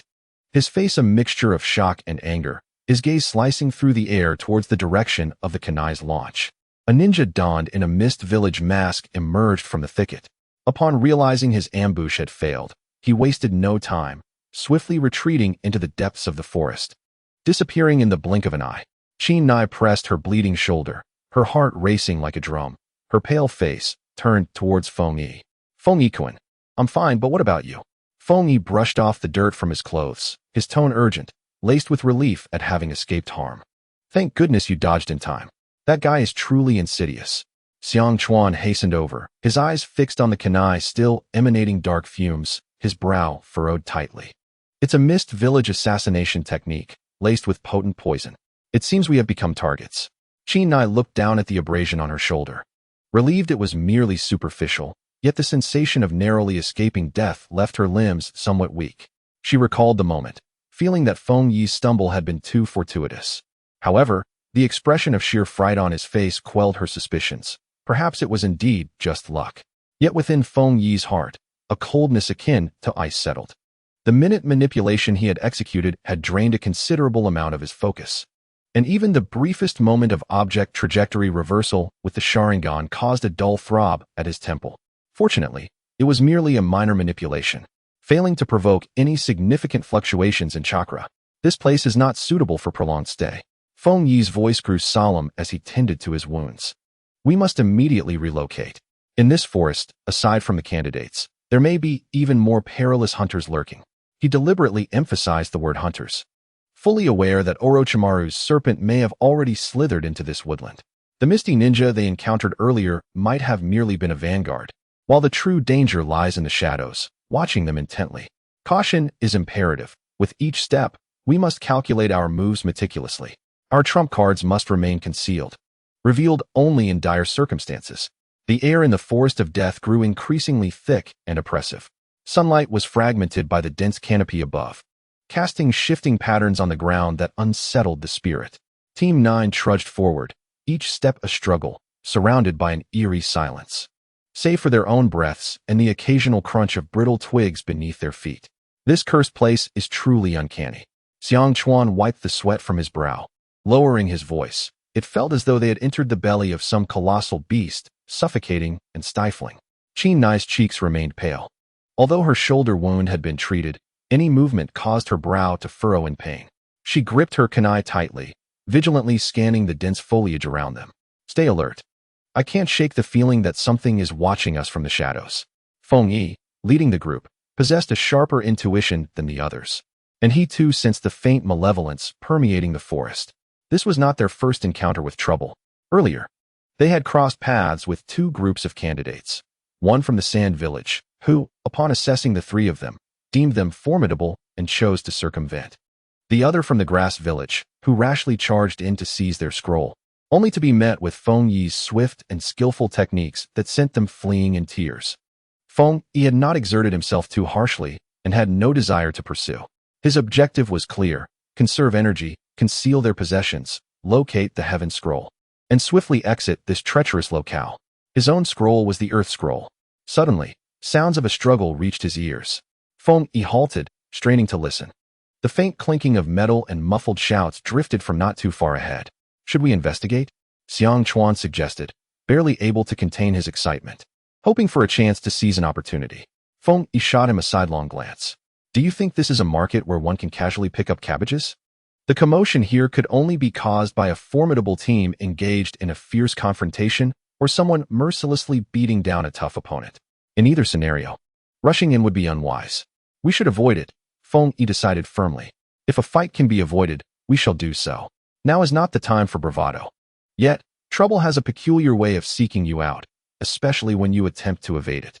Just as they changed direction and had not ventured far, three figures sprang from the underbrush, effectively blocking their path. The leader, a rain ninja, was tall and slender, wearing the distinctive breathing mask of the Rain Village, exuding an ominous aura. On either side of him stood his companions, one stout and robust, while the other was relatively slender and nimble, both exuding a formidable chakra presence. Ah, the tender sprouts of Konoha, in such a hurry to wear? The tall, thin leader of the Rain village chuckled ominously, his voice raspy like sandpaper. Hand over the scroll, and perhaps we can spare you some hardship.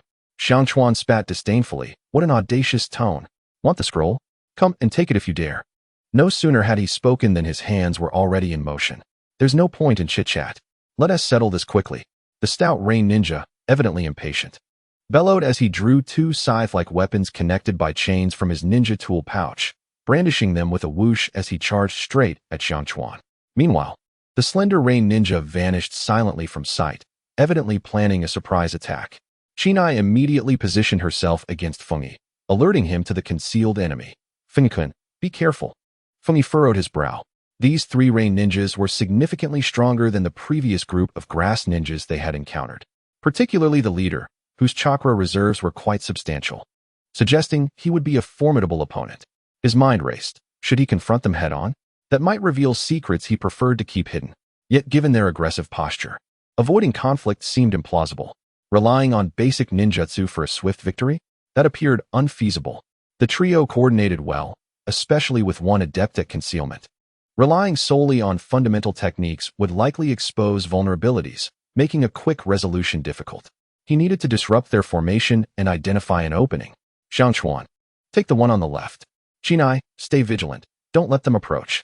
Fengyi's voice was low, his body slightly crouched in a standard martial arts stance. He intended to gauge the opponent's capabilities with his fists and feet. The tall, thin Rain ninja noticed Fengyi's lack of hand signs and smirked derisively. Taijutsu? It seems Konoha has indeed fallen short. He swiftly brought his hands together, uttering a low incantation. Rain ninja technique. Arrow of mist rain.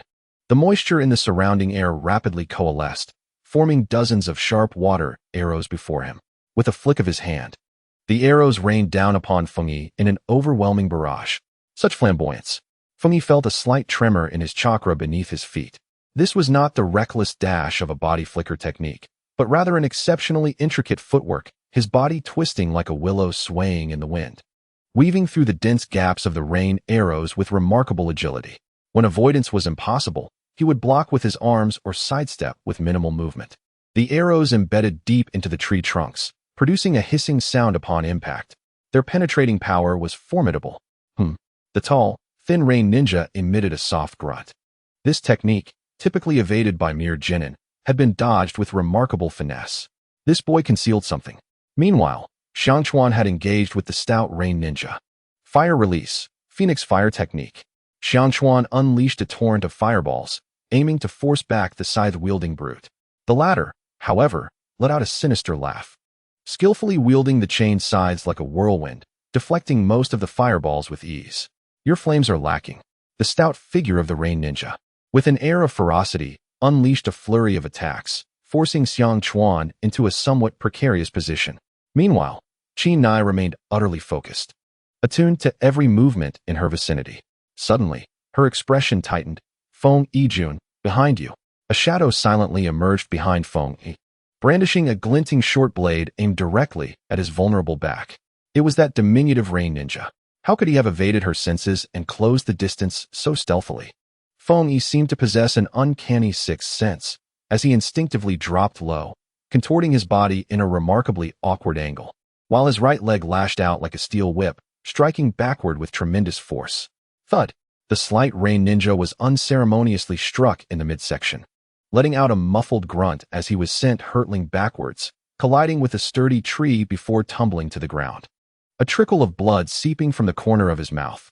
Yet, he reacted swiftly, rolling to regain his composure. Though the look he cast at Feng Yi was one filled with venomous malice. Well done, Feng Yi, Xiang Chuan shouted amidst the chaos, but was soon overwhelmed by the relentless onslaught of the stout Rain ninja. Chinai exhaled a sigh of relief. That last encounter had been perilously close. In this cursed death forest, riddled with traps, one could never anticipate what might emerge in the next moment.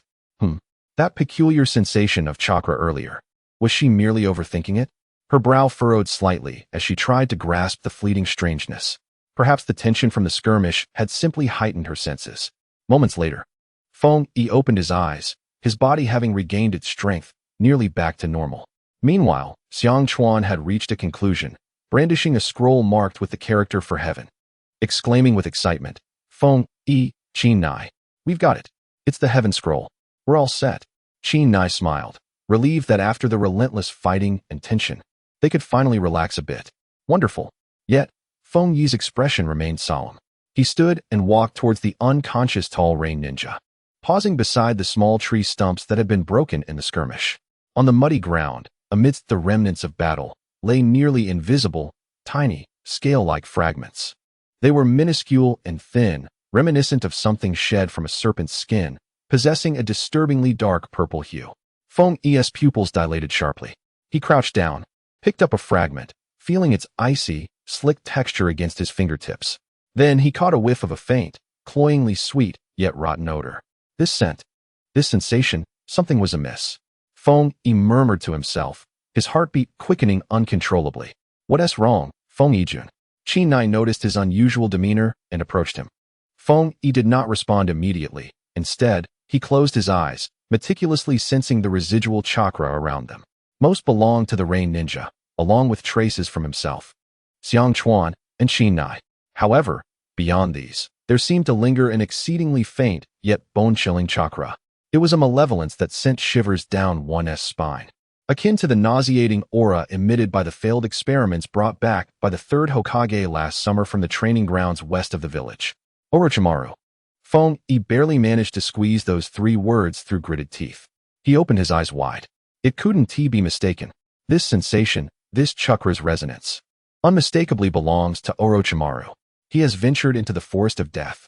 Why? Is it for the Chunin exam? Or does he have some ulterior motive? Sasuke. A name exploded in his mind like lightning. In the original narrative, Orochimaru bestowed the cursed seal upon Sasuke during the second round of the Chunin exam. Right here in this ominous forest. Has he already set his sights on Sasuke? At this thought, a cold sweat trickled down Feng Yi's back. He is a formidable figure at the shadow level. Encountering him now would be tantamount to delivering oneself to death. Even a mere distraction would not suffice. No. We must change our course immediately. Xiang Chuan, Qin Nai, we are in grave trouble. Feng Yi's voice has never been this grave. He hurriedly gathered his belongings. We need to take a different path and leave this place at once. Huh, what trouble? Xiang Chuan, still somewhat dazed, wore a look of exhilaration from securing the scroll. Don't ask, just listen to me. Feng Yi growled. Move quickly if you want to live. We might be targeted by an exceptionally dangerous individual. He seized Qin Nai's arm and urged Xiang Chuan. Quick, head towards the tower. We must advance at full speed and avoid confrontation.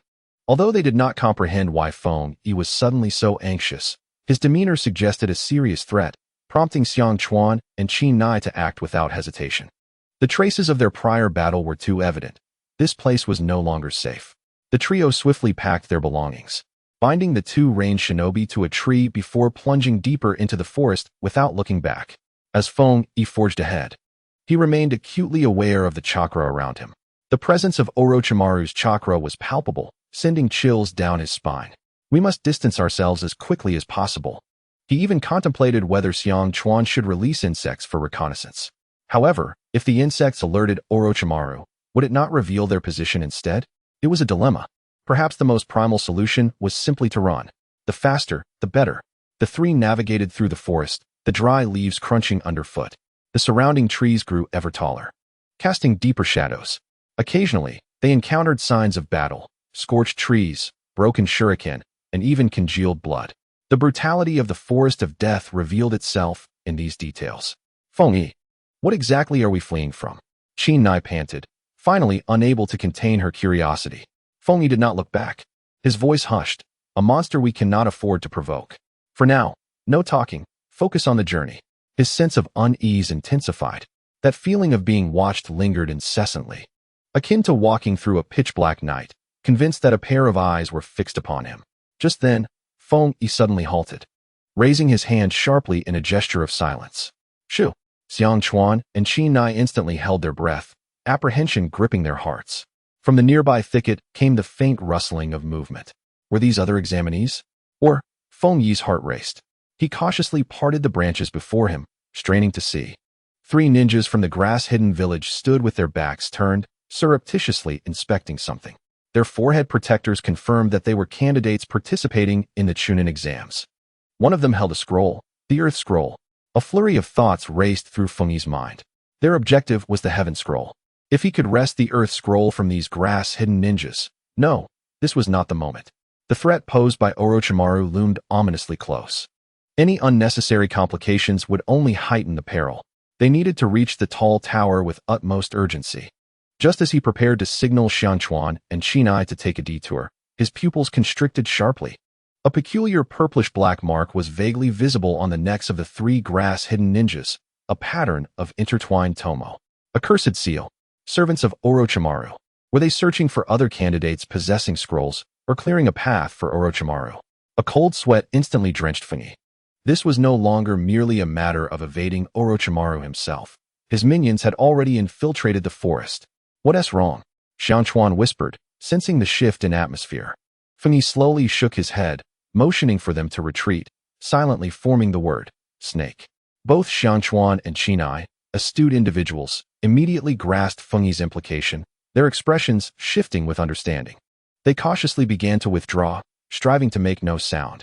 Fortunately, the three grass-hidden ninjas appeared oblivious to their movements.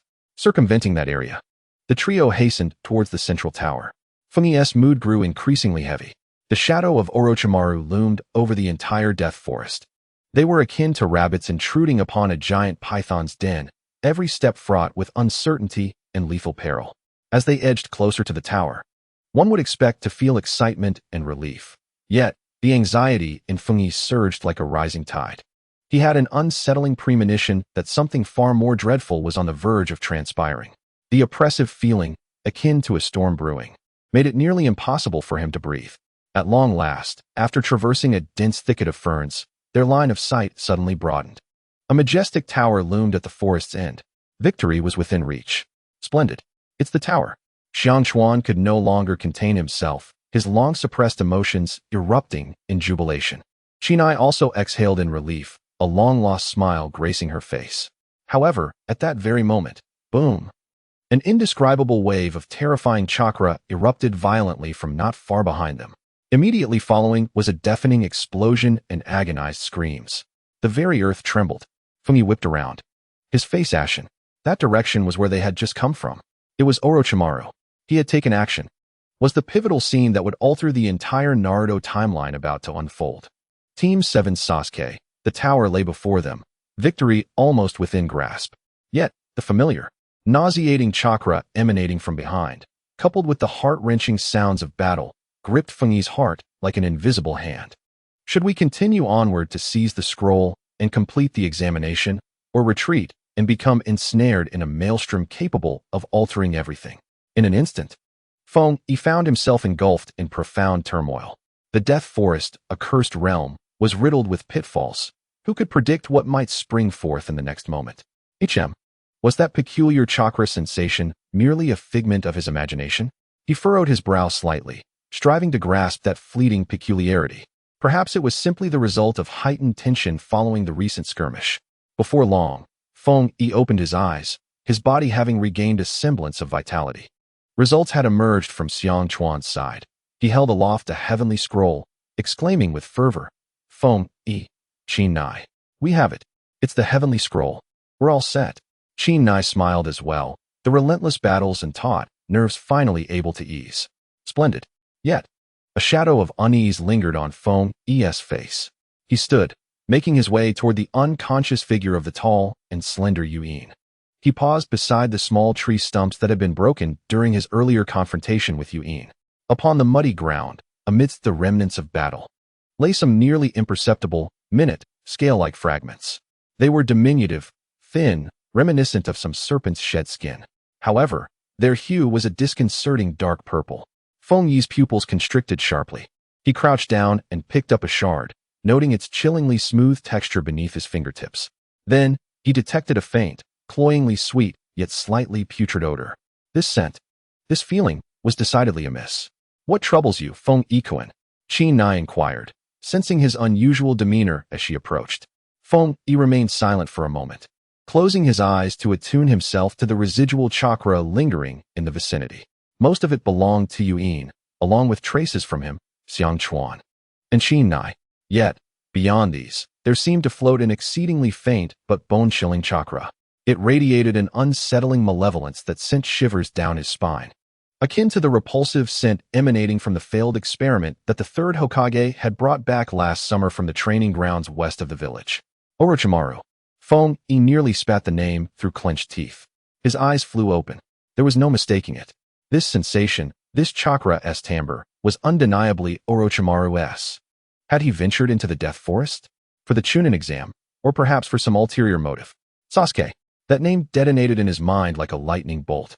In the original narrative, Orochimaru bestowed the cursed seal of heaven upon Sasuke during the second phase of the Chunin exam, right here, in this very Death Forest. Was he already fixated on Sasuke? At this realization, a cold sweat broke out upon Feng-yi's back. That was a figure of considerable power. Confronting him now would be tantamount to delivering oneself as a sacrifice. They wouldn't even be sufficient to serve as mere offerings. No, they must alter their course immediately. Xiang Chuan, Qi Nai, we are facing a grave predicament, Feng-yi declared, his tone heavier than ever. Pack your belongings at once. We must take a different route and leave this place post-haste. Huh, what grave trouble? Xiang Chuan, still somewhat bewildered, bore the excitement of having secured the scroll upon his face. Do not inquire further, simply heed my words. Feng-yi growled, urging, if you wish to survive, move swiftly. We may be targeted by an exceedingly dangerous individual. He swiftly grasped Qi Nai's arm and called out to Xiang Chuan, hurry. Let us proceed at full speed towards the tower and avoid any confrontation. Though puzzled by Feng-yi's sudden alarm, the gravity of his demeanor compelled Xiang Chuan and Qi Nai to act without hesitation. The remnants of their recent skirmish were too evident. This place was no longer safe. The trio quickly gathered their belongings, binding the two ranged shinobi to a tree before plunging into the depths of the forest without a backward glance. As Feng-yi forged ahead, he remained acutely aware of the chakra surrounding them. The faint presence of Orochimaru's chakra sent chills down his spine. They had to distance themselves as quickly as possible. A fleeting thought crossed his mind. Should he send out insects to scout? But what if the insects alerted Orochimaru and compromised their position? It was indeed a dilemma. Perhaps the most primal solution was simply to run. The faster, the better. The three weaved through the woods, the dry leaves crunching beneath their feet. The surrounding trees loomed ever taller, casting deeper shadows. Occasionally, they glimpsed signs of battle, charred trees, broken shuriken, and even congealed blood. The forest's brutality revealed itself in these details. Feng-yi, what exactly are we hiding from? Qi Nai gasped, unable to contain her curiosity. Without turning, Feng-yi's voice dropped to a whisper, a monster we cannot possibly contend with. For now, silence. Focus on moving. His unease intensified. The sensation of being watched clung to him like a shadow, akin to walking in pitch-black night, feeling a pair of eyes fixed upon him. At that moment, Feng-yi abruptly halted, raising a hand in a silent gesture. Shoo! Xiang Chuan and Qi Nai immediately held their breath, their hearts racing. Not far ahead, a rustling sound emanated from the bushes. Were they other examinees? Feng-yi's heart raced. He cautiously parted the foliage, peering intently. Three ninjas from the grass village stood with their backs to them, furtively inspecting something. Their forehead protectors confirmed they were indeed participants in the Chunin exam. One of them held a scroll, the Earth Scroll. Feng-yi's mind raced. Their objective was the Heaven Scroll. If they could snatch the Earth Scroll from these grass ninjas, no, this was not the time. Orochimaru's threat loomed perilously close. Any distraction would heighten the risk. They had to reach the tower with utmost urgency. Just as he prepared to signal Xiang Chuan and Qi Nai to take an alternate route, his pupils constricted in alarm. On the necks of the three grass ninjas, he discerned a peculiar dark purple mark, a design of three interlocking tomo. Cursed seals. They were Orochimaru's subordinates. Were these individuals searching for other examinees possessing scrolls, or clearing the path for Orochimaru? A cold sweat broke out over Feng-yi. This was a significant predicament. This is no longer merely a matter of evading Orochimaru himself. His minions have infiltrated the forest. What is the matter? Xiang Chuan inquired in a hushed tone. Sensing that something was amiss, Feng-yi slowly shook his head, signaling them to retreat, simultaneously mouthing the word, snake. Both Xiang Chuan and Katona, being astute individuals, immediately grasped Feng-yi's implication as their expressions shifted. They cautiously withdrew, striving to make as little noise as possible. Fortunately, the three grass ninjas appeared oblivious to their movements. Circumventing that area, The trio hastened towards the central tower. Fengyi's heart grew increasingly heavy. The shadow of Orochimaru loomed ominously over the entire death forest. They were akin to rabbits intruding upon a python's lair, each step fraught with uncertainty and peril. As they drew nearer to the tower, one would expect a sense of exhilaration and relief. However, an unsettling feeling surged within Fengyi, akin to an impending tide. He sensed that something far more dreadful was about to transpire ahead. The oppressive atmosphere, reminiscent of an approaching storm, left him nearly breathless. At last, after traversing a dense thicket of ferns, their vision expanded into clarity. A towering edifice emerged at the forest's edge. Victory was within reach. Splendid. It is the tower.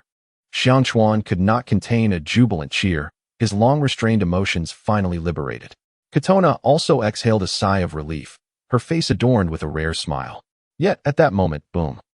An indescribable wave of terrifying chakra erupted violently from not far behind them.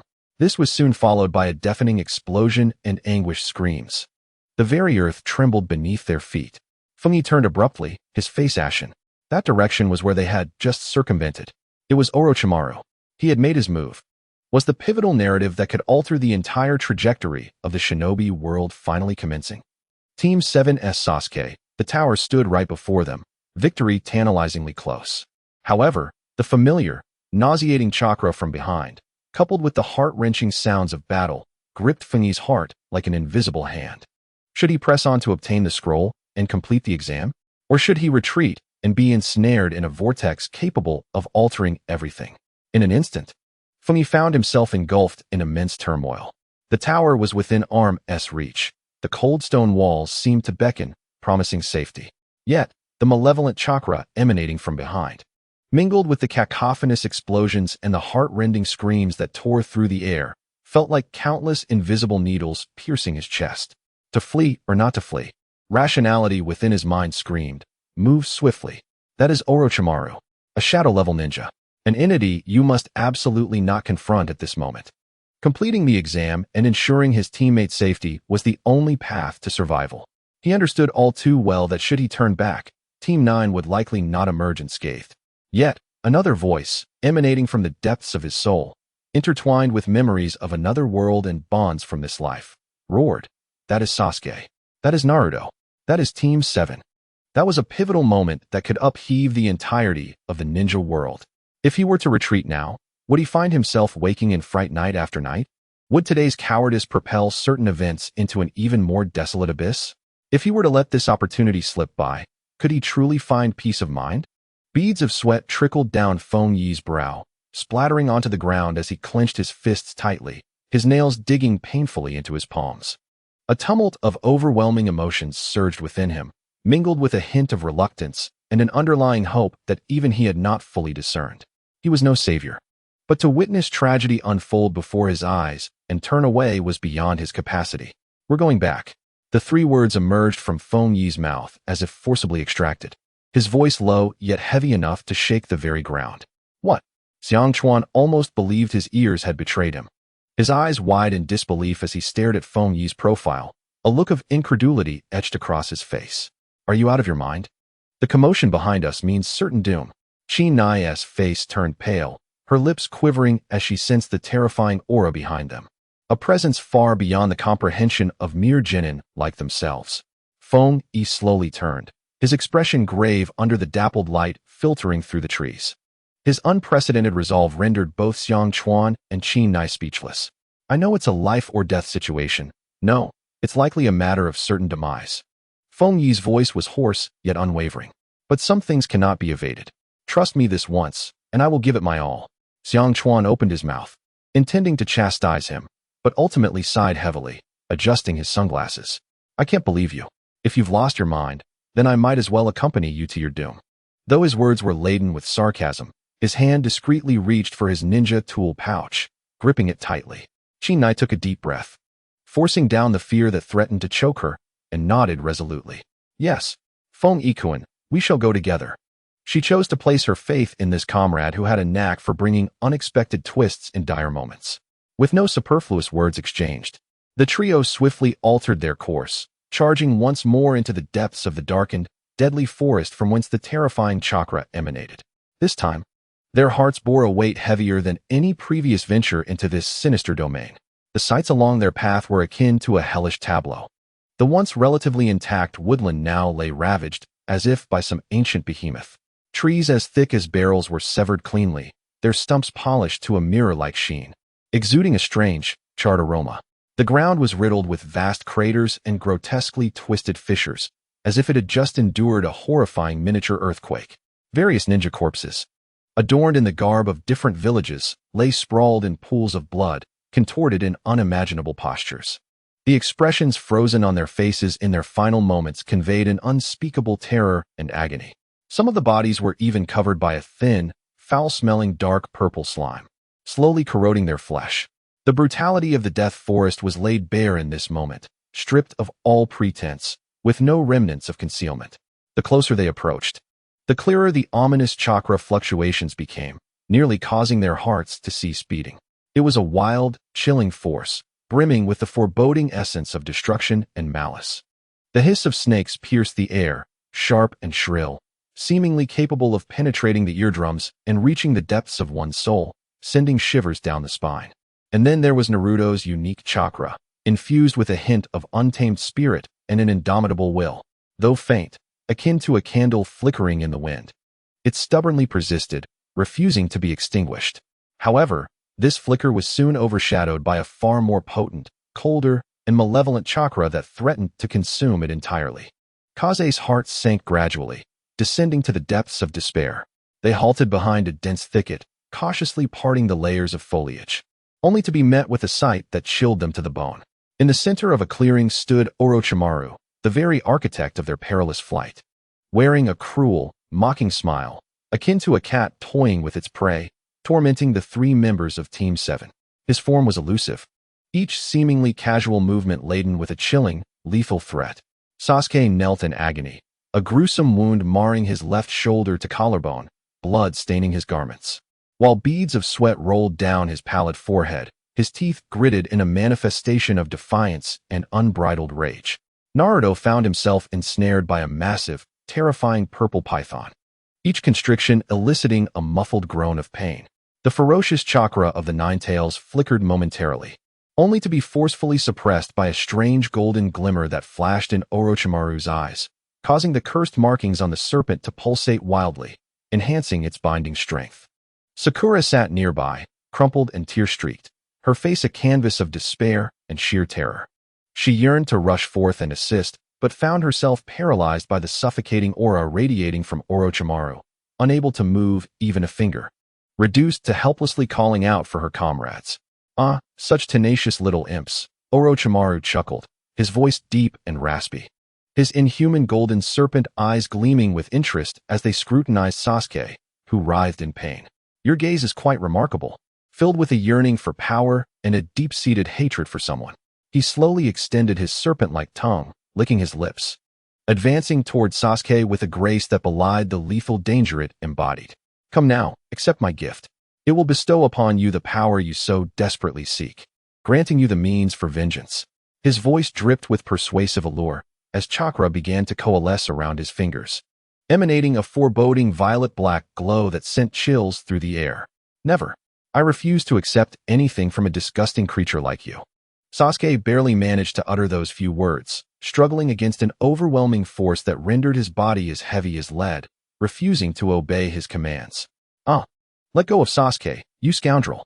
Naruto fought desperately to break free from the iron grip of the colossal serpent, yet all his efforts proved futile, only tightening its constriction. Sakura cried out, her voice hoarse, "Sasuke-kun." "Naruto." Orochimaru paid no heed to their cries, his focus entirely fixed upon Sasuke. The ominous glow of his fingers drew perilously close to Sasuke's pale neck. The cursed mark. Feng Yi's pupils constricted to their utmost limit. He understood that once that curse was implanted, Sasuke's fate would irrevocably spiral down the thorny and dark path depicted in the original narrative. He could not allow this to transpire. This was the final opportunity. The air in Feng Yi's chest felt as if it had been siphoned away. In the next moment, he inhaled sharply, his chakra surging forth like a raging flood, unrestrained and unreserved. The 7 chakra natures coursed through his body in an incomprehensible manner, compressing and merging at an astonishing pace. Now was the moment. Feng Yi bellowed, his figure erupting from the underbrush like an arrow shot from a bow. His hands moved with incredible speed, forming intricate seals that flashed in succession, almost too fast to discern. Wind release, tornado. Earth release, earth dragon flip. The furious winds and heavy earth elements converged and compressed rapidly between his palms, forming a terrifying torrent of energy, visible to the naked eye, interwoven with countless razor-sharp wind blades and fragments of earth. This technique was not merely a simple amalgamation of ninjutsu. It was a high-level combination technique. A prototype born from Feng Yi's mastery of the system's rewards and his profound understanding of chakra nature transformation. Its power far surpassed any singular ninjutsu that a typical lower-ranked ninja could wield. The shrill wail of this energy torrent pierced the air, so sharp and jarring that it momentarily overshadowed the ominous presence radiating from Orochimaru. Just as Orochimaru was about to strike Sasuke, a flicker of genuine surprise crossed his cold, serpentine eyes. He could distinctly sense that this sudden assault exceeded the capabilities of an ordinary lower-ranked ninja, posing a significant threat even to a typical upper-ranked shinobi. He was compelled to momentarily halt the curse mark's application, retreating like a wraith. The violent torrent of energy grazed his garments, crashing forcefully into the ground where he had stood. Boom! A deafening roar echoed, causing the entire ground to tremble violently. Dust swirled, and debris scattered, stinging the eyes. A massive crater formed at the epicenter. Xiang Chuan and Kitana watched in stunned silence, their hearts nearly leaping from their throats. Was this truly an attack unleashed by Feng Yi? Meanwhile, Naruto, ensnared by the giant serpent, and the incapacitated Sasuke and Sakura, temporarily forgot their pain and fear, gazing in awe at the center of the swirling dust. As the smoke gradually dissipated, Orochimaru's visage emerged, marked by a blend of amusement and coldness. He lightly brushed his sleeves, as if shaking off invisible dust. An intriguing little rascal indeed. Such a combination of ninjutsu is quite rare. Orochimaru's voice, raspy and slithering like a serpent, hinted at a regrettable lack of finesse. Before his words faded, he casually beckoned with his fingers. The ground suddenly fractured. Several massive serpentine phantoms, as thick as tree trunks, roared forth, their bodies enveloped in a sinister darkness, scales shimmering with an ominous purple hue. A foul wind rushed forth, as they brazenly entwined around Feng Yi's formidable torrent of wind and earth energy. Crack! Crack! The energy stream cried out in anguish under the constriction of the giant serpentine phantoms. Countless blades of wind and fragments of earth were crushed, their brilliance swiftly dimming until they were utterly obliterated, vanishing into nothingness. But that was not the end. The moment the serpentine phantoms emerged, a blade of cold wind, as thin as a cicada's wing and unmatched in sharpness, silently sliced towards Feng Yi's neck from an exceedingly cunning angle. Swift, incredibly swift. The wind blade nearly melded with the air. Had it not been for Feng Yi's mind being taught to its limits, he would have sensed nothing. Feng Yi! Feng Yi! Xiang Chuan and Qi Na were paralyzed with terror, their voices lost to frantic screams.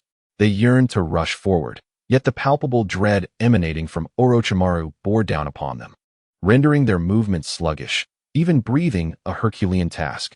It was over. Alarm bells rang wildly in Feng Yi's mind, every hair on his body standing on end. This strike was unavoidable. The essence of death loomed so tangibly near. In the depths of Feng Yi's eyes, a hidden crimson flicker erupted with an eerie brilliance.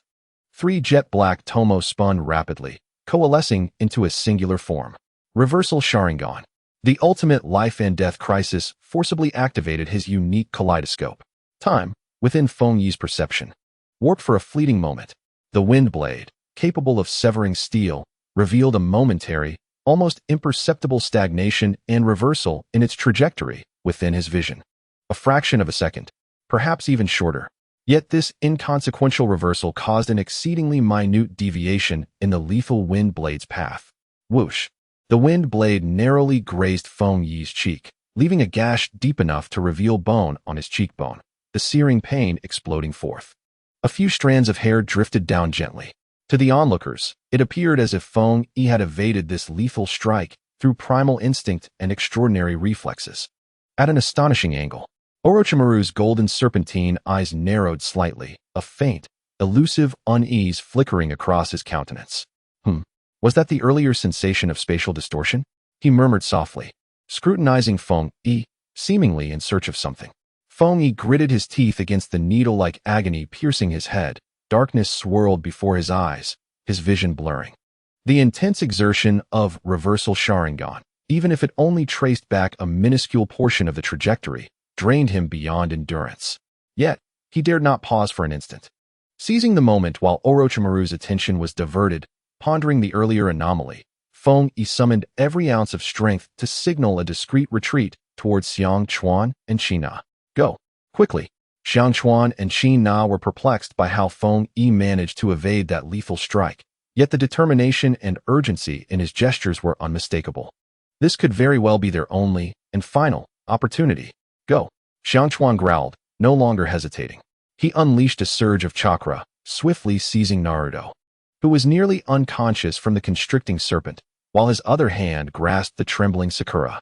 Qin Na reacted swiftly, suppressing her own fear as she helped the struggling Sasuke to his feet. Let me go, you bastard! Naruto roared, his anger unabated despite the dire situation. Sasuke-kun! Sakura cried out. Damn it! Sasuke gritted his teeth, humiliation and rage threatening to consume him. Yet the pain from his injuries and the cursed seal rendered him nearly incapable of standing. Orochimaru cast a glance at the fleeing group, a playful smile creeping across his pale visage. He was indifferent to the fate of the youngsters. What truly piqued his interest was the dark-haired boy before him, who had interrupted him multiple times and seemed to harbor certain secrets, particularly the peculiar sense of disharmony from earlier. However, he ultimately chose not to pursue them. Sasuke was the primary target of this endeavor. The others were merely inconsequential distractions. Feng Yi! Xiang Chuan turned back, his voice laced with urgency and concern. Don't worry about me. Just go. Head to the tower. Feng Yi shouted, summoning the last vestiges of clarity as he quickly formed hand seals. Genjutsu Nightfall. A dense black mist emanated from Feng Yi, rapidly enveloping the area, although its range was limited and far less tyrannical than true darkness techniques. It was sufficient to obscure Orochimaru's vision temporarily, granting his comrades precious moments to escape. Having completed this, darkness enveloped Feng Yi's vision, and he staggered, nearly collapsing. Forcing himself to bite his tongue, he used the sharp pain to remain conscious and, without looking back, stumbled in the direction of Xiang Chuan and the others. Behind him, the black mist began to dissipate. Orochimaru observed the agonized Sasuke, now revealed in the clearing, his golden snake-like eyes ignited with a cold, exhilarated glint. Ha ha ha. It seems your companions care for you more than you realize, he taunted, striding toward Sasuke with a mocking tone. But it's futile. No one can stop me. His fingers coalesced with ominous purple-black chakra, the bizarre pattern of the three-tomo curse seal flickering into view. Ah! Sasuke's anguished, desperate scream pierced the dense fog of the forest, echoing through the silent woods. That sound struck deep into the hearts of Feng Yi, Xiang Chuan, and Qin Na, a harbinger of an irreversible fate, slowly turning alongside blood and darkness. The three young members of Team 9, accompanied by the burdensome trio of Team 7, tumbled and crawled, their spirits nearly extinguished. They could not ascertain how long they had been running. It felt as though their legs were filled with lead, each step akin to treading on a razor's edge. Only when the nauseating scent of serpentine musk and the overwhelming, despair-laden chakra fluctuations vanished from their senses did they dare to collapse onto the ground with a thud. Gasping heavily, their breaths came in ragged bursts, each one a testament to their harrowing ordeal. The phrase surviving against all odds weighed heavily upon their hearts. Naruto's lips were stained with blood, his face marred by bruises. Yet his spirit seemed to revive, though his voice still trembled with lingering terror. What on earth is that creature? Sakura, tears streaming down her face, sobbed as she gazed at the unconscious Sasuke, her heart shattered. Sasuke's condition was dire. A bizarre curse mark, composed of three tomo, dark and foreboding, emitted a chillingly ominous aura. He had completely succumbed to unconsciousness, oblivious to the world around him. Yamanaka Shinkawa adjusted his almost dislodged sunglasses, revealing a gravely serious expression beneath. He turned to the equally disheveled Higashia Kid. Kanai Arima bit her lip, her gaze fixed intently on Kid. The earlier flash of chaos had been utterly horrifying. The presence of Orochimaru, a being of such formidable caliber, had nearly suffocated them with its oppressive aura. How could Kid possibly have reacted amidst such an attack? Shinkawa's voice, tinged with an unrecognized dryness, inquired, "How did you manage to evade that?" Upon hearing the question, even Naruto and Sakura momentarily set aside their fear and sorrow, directing their attention towards Kid. His complexion was paler than snow, beads of cold sweat dotting his forehead as he blinked vigorously, struggling to clear his still foggy vision. The side effects of the rewind Sharingan had yet to fade. His mind felt like a tangled mess, buzzing incessantly. He forced a smile that was more painful than tears, his voice frail, as if it could shatter at any moment.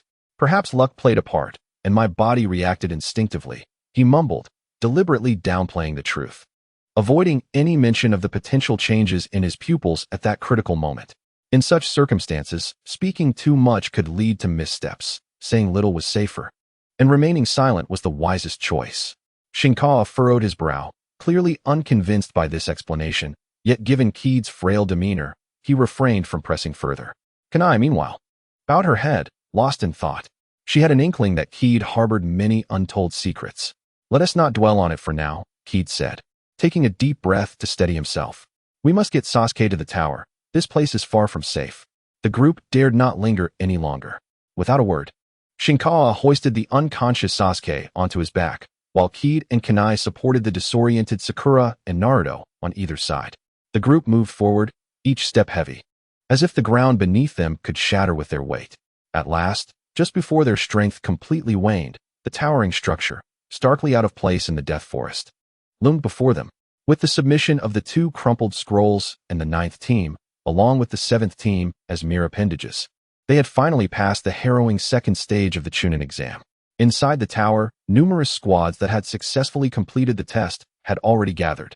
They beheld the woeful, disheveled appearance of Class 9 and Class 7, and many faces reflected astonishment, sympathy, and even a hint of awe. After all, to emerge in such a state from the death forest, one must either be extraordinarily unfortunate or have narrowly escaped from some terrifying entity. Soon, the medical ninjas of Konoha arrived on the scene. "Quick, there are severely injured individuals here." The condition was dire. The mark on his neck exhibited an exceedingly strange chakra reaction. Sasuke was swiftly placed on a stretcher for urgent care.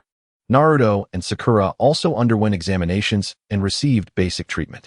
Leaning against the cold wall, Feng-E discreetly retrieved an inconspicuous healing pill from his system backpack while others were distracted, swiftly crushing it and mixing it with hydration supplies before handing it to Xiangquan and Katona. "Drink this, it will help." He then prepared another dose in the same manner, unnoticeably for Naruto and Sakura. Though merely a fundamental recovery item produced by the system, its efficacy in alleviating fatigue and accelerating chakra recovery was immediate. He hastily swallowed one himself, feeling the soul-rending headache ease slightly. Moonlight Gale soon received the news. Upon learning from other examiners that Class 9 had successfully escaped under Orochimaru's influence alongside Class 7, of course, the specifics of the battle were vaguely glossed over by the examinees, and no one dared to elaborate on the details of such a high-level confrontation. This usually ailing Jonin displayed a rare expression of disbelief. After the shock, a profound sense of worry enveloped him. Orochimaru was an S-rank rogue ninja. Feng-E was indeed formidable, even surpassing his peers among the genin. However, to think he could lead so many to safety from such a formidable presence, Moonlight Gale cleared his throat, suspecting that this matter was far from simple. The secrets surrounding Feng-E seemed to be even more numerous and perilous than he had initially anticipated, evoking both curiosity and an inexplicable sense of trepidation within him. Within the tower, the atmosphere, after a brief moment of relief at having survived, did not linger long. Soon, a new, more palpable tension began to permeate the air.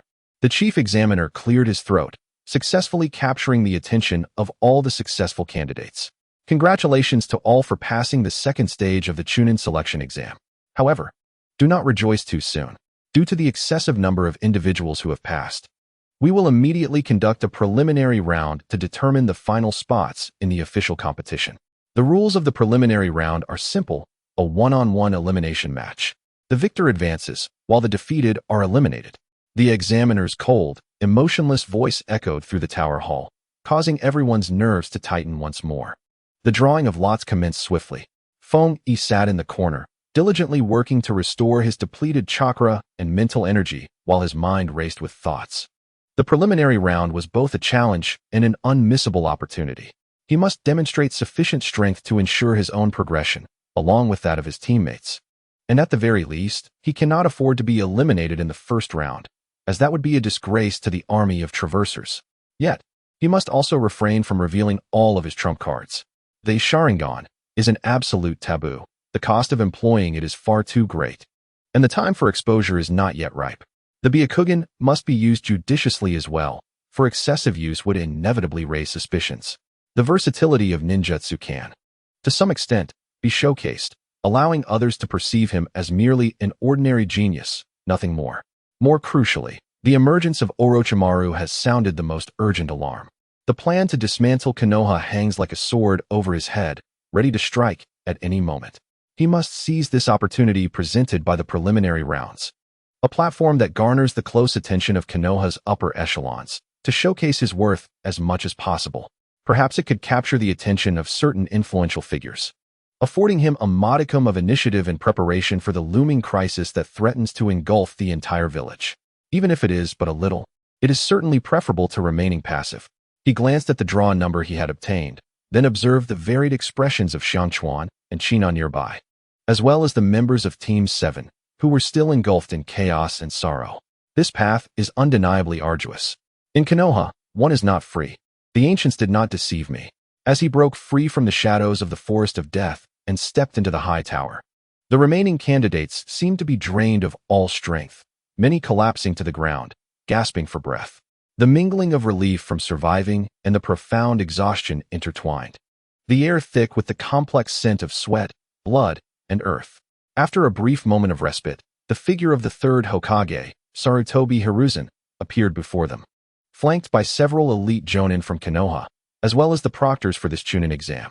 Congratulations to all, you have successfully passed the second exam. Sarutobi's voice was steady, yet tinged with a subtle fatigue. His gaze swept over each genin present, lingering for several seconds on Team 7, particularly on the still unconscious Sasuke, as well as the despondent expressions of Naruto and Sakura. However, the Chunin exam is not yet concluded.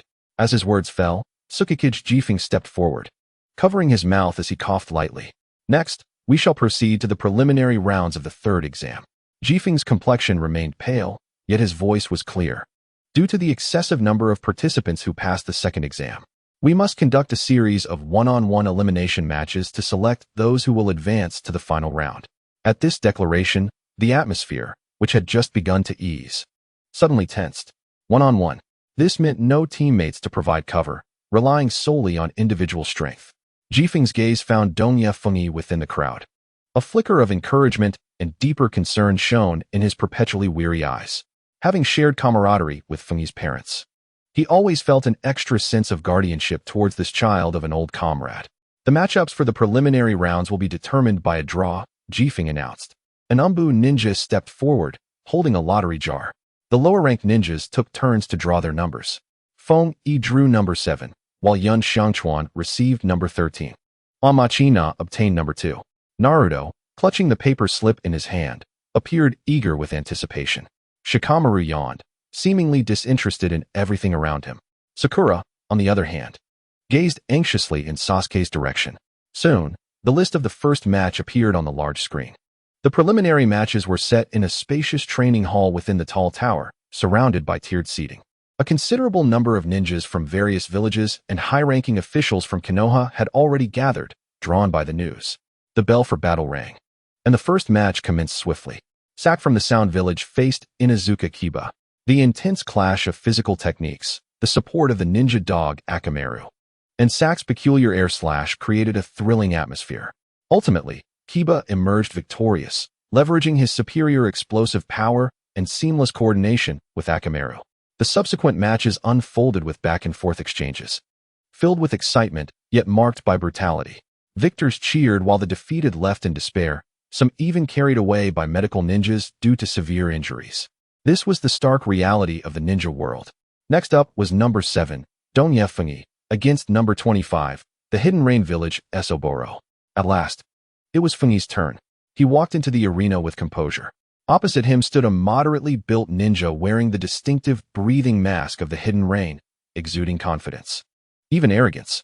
Little Leaf Ninja, I hope you won't disappoint me too much. Oboro's voice reverberated through the mask, tinged with a dull hum.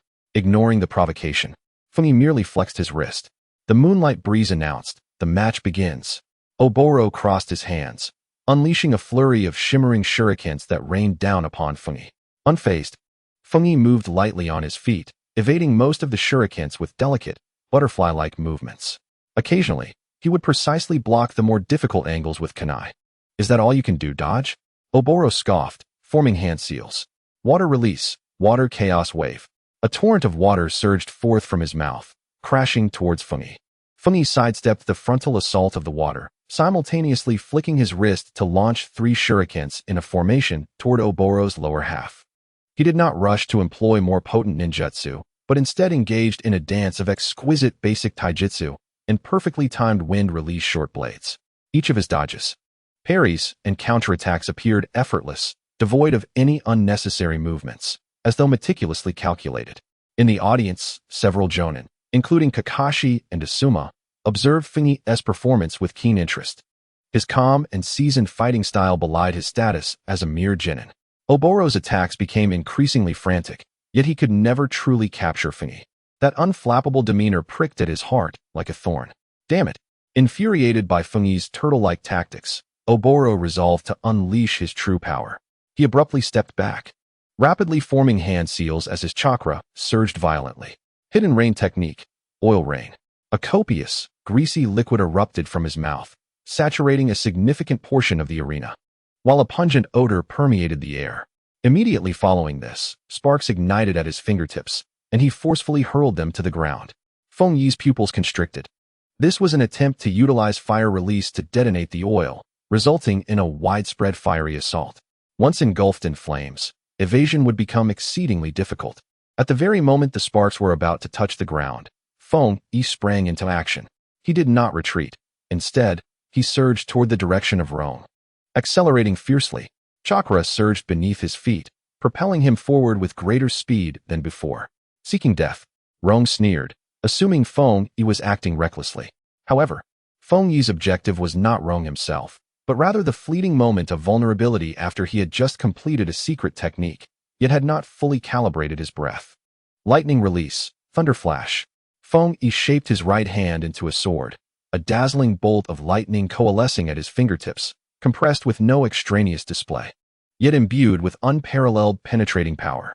This technique was not a sophisticated lightning release. Rather, it was an application derived from his meticulous study of the nature transformation of lightning chakra, aiming for the utmost speed and penetration.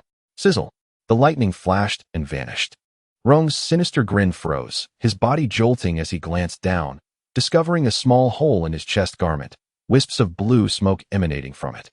An intense pain surged through his chest, followed by an immediate paralysis coursing through his body, disrupting the flow of his chakra. The sparks he had prepared to ignite now extinguished helplessly in midair. Feng Yi's figure had already appeared behind him, a kunai pressed against the nape of his neck. The outcome was decided. The voice of Moonlight Gale rang out at the perfect moment. The victor is Feng Yi of the East. The arena fell into a brief silence before erupting into a moderate murmur of discussion. Feng Yi sheathed his kunai, not sparing a glance at the fallen Rong, and strode directly off the stage. Moonlight Gale regarded him with a satisfied smile, nodding in acknowledgement.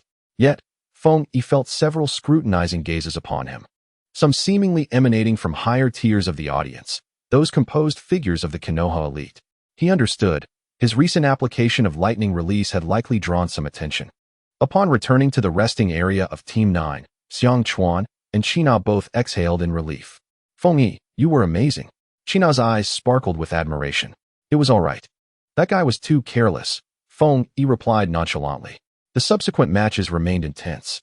Naruto faced Inuzuka Kiba, and after a chaotic yet fervent battle, Naruto emerged victorious through the use of shadow clones, a stroke of luck, and a rather unexpected fart.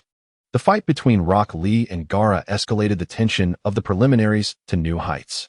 Rock Lee's unparalleled 8 Gates technique clashed with Gaara's impenetrable sand armor, leaving the audience in awe and trepidation.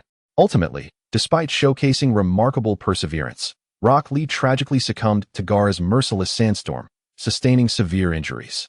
Feng Yi observed all of this silently, particularly the battles of those pivotal characters. Sasuke remained in the medical unit, yet to awaken. Hinata Niji decisively overwhelmed Hinata with his absolute strength, and his discourse on fate caused Feng Yi to furrow his brow. When the name of Yakushi Kabuto's opponent was announced, he raised his hand. "I apologize, Lord Hokage." "Esteemed examiners," Kabuto said, a gentle smile gracing his face, though his tone betrayed a hint of frailty. "I have sustained severe injuries in the second round of the examination and, regrettably, must withdraw from the forthcoming matches. I choose to forfeit." Sarutobi Hiruzen regarded him with a penetrating gaze and nodded in acknowledgement. "Granted." Kabuto calmly exited the arena. Feng Yi observed Kabuto's retreating figure, which bore a stark contrast to the weariness he had displayed after the conclusion of the second exam. He understood all too well that this was merely a cog in Orochimaru's elaborate scheme. The encounters in the forest had heightened his vigilance regarding the impending upheaval. Next in the competition was Yamanaka Shokawa, whose opponent was a female ninja from the Sound Village named Kintsuchi. This female ninja wielded several shuriken adorned with bells. Her face twisted into a sly smile. Feng Yi instinctively tightened his brow. The voice of the announcer echoed throughout the training hall, clear despite its moderate volume. In the fourth preliminary match, Yamanaka Shokawa faces off against Takigakure's Faima. Shokawa adjusted his sunglasses, his expression inscrutable as he stepped onto the arena. Opposite him stood Faima, a robust ninja from Takigakure, his muscles rippling with power. He cracked his knuckles, the joints emitting a series of sharp sounds, and grinned, revealing a mouthful of white teeth. "The Yamanaka clan's boy? I hope your insects can provide me with some entertainment. Don't break too easily." The match commenced. As the words left the announcer's mouth, the ground beneath Faima trembled violently, launching him towards Shokawa like a cannonball, his speed formidable, accompanied by a fierce gust of wind. He had no intention of employing ninjutsu, opting instead to unleash the full extent of his brute strength. Shokawa angled his body slightly, narrowly evading Faima's earth-shattering punch. The wind from the blow grazed his cheek, leaving a stinging sensation. He refrained from any significant movements, instead releasing nearly invisible parasitic insects that dispersed silently into the air. "Is that all you can do?" Faima scoffed, intensifying his assault. His fists rained down like a storm, each punch accompanied by the sound of whistling winds. Shokawa maneuvered adeptly across the arena, employing the Yamanaka clan's unique footwork to evade Faima's relentless onslaught. He directed his swarm of insects, with a portion of them persistently harassing Faima, disrupting his vision and rhythm, while another portion stealthily discerned his habitual movements and chakra flow. At the edge of the arena, Feng Yi observed intently. He had previously cautioned Shokawa that confronting a power-oriented, speedily adept taijutsu ninja head-on would be tantamount to courting disaster. Instead, he needed to exploit openings within Faima's offensive, employing the strategic advantages of the Yamanaka clan. Faima's attacks grew increasingly frenzied, and his stamina began to wane. He roared incessantly, yet failed to even graze the hem of Shokawa's garment, becoming increasingly agitated by the darting insects. Now was the moment. Shokawa seized the opportunity. Faima's heavy punch missed. His strength depleted, and before he could recover, Shokawa swiftly lowered his stance and closed the distance.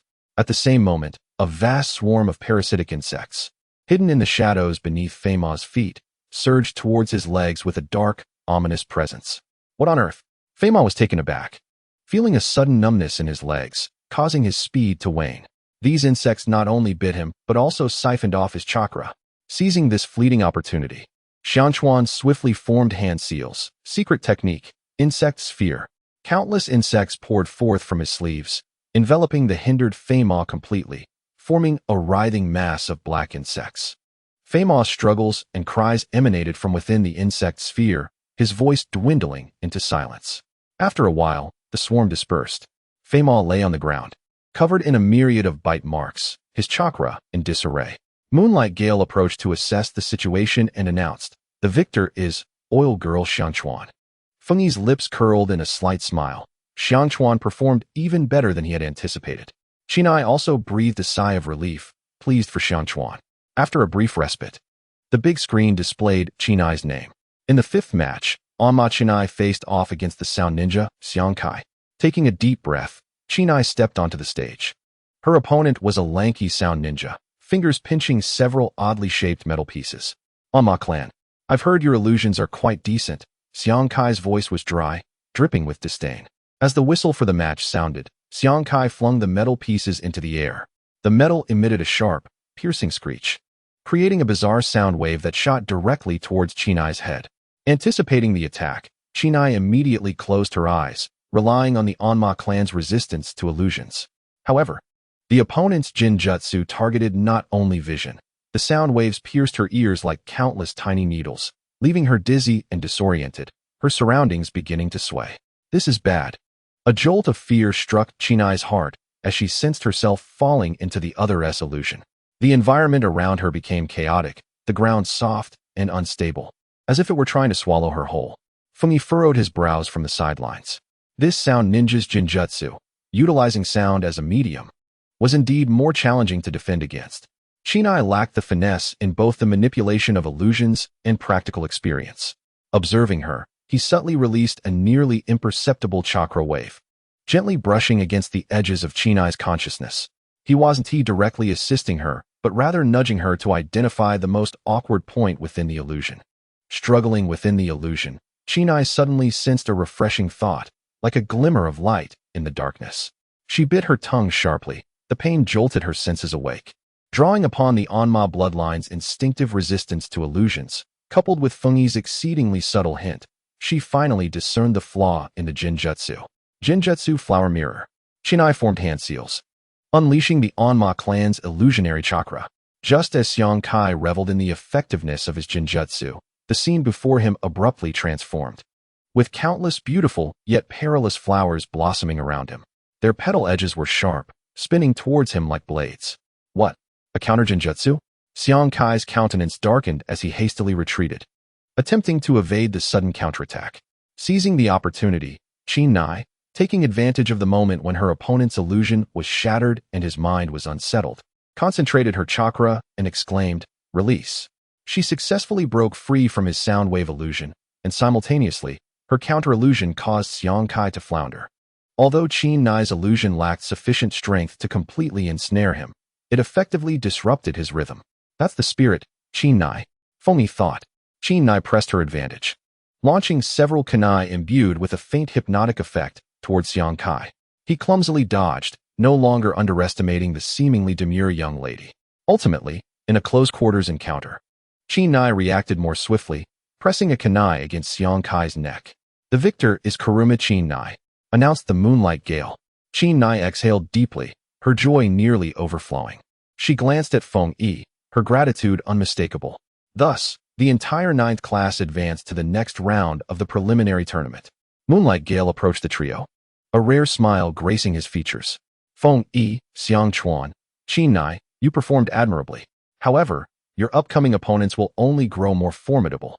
So do not let it inflate your egos." "Yes, Teacher Gale." The three responded in unison, their voices brimming with excitement. During the intermission, Fengyi's attention was drawn to Gaara at the far end of the audience. The chakra fluctuations emanating from that sand village boy were increasingly unsettling, a violent aura tightening the heart. Beside him, Kankuro and Temari exchanged worried glances, whispering to one another. "This guy is indeed a walking powder keg," Fengyi mused. He approached Naruto, who still appeared dejected. Fengyi patted his shoulder. "How is Sasuke?" Naruto lifted his head, his blue eyes bloodshot, his voice hoarse. "The medical team said he is still under observation. That damned curse mark is quite the nuisance." His fists clenched tightly. "But I will never give up on Sasuke. Once I grow stronger, I will bring him back." Fengyi nodded in response. Naruto's stubbornness was both a strength and a source of frustration at times. At that moment, Fengyi's senses abruptly heightened. A faint, chilling, yet familiar chakra presence infiltrated his awareness. No matter how subtle it was, he could never mistake it.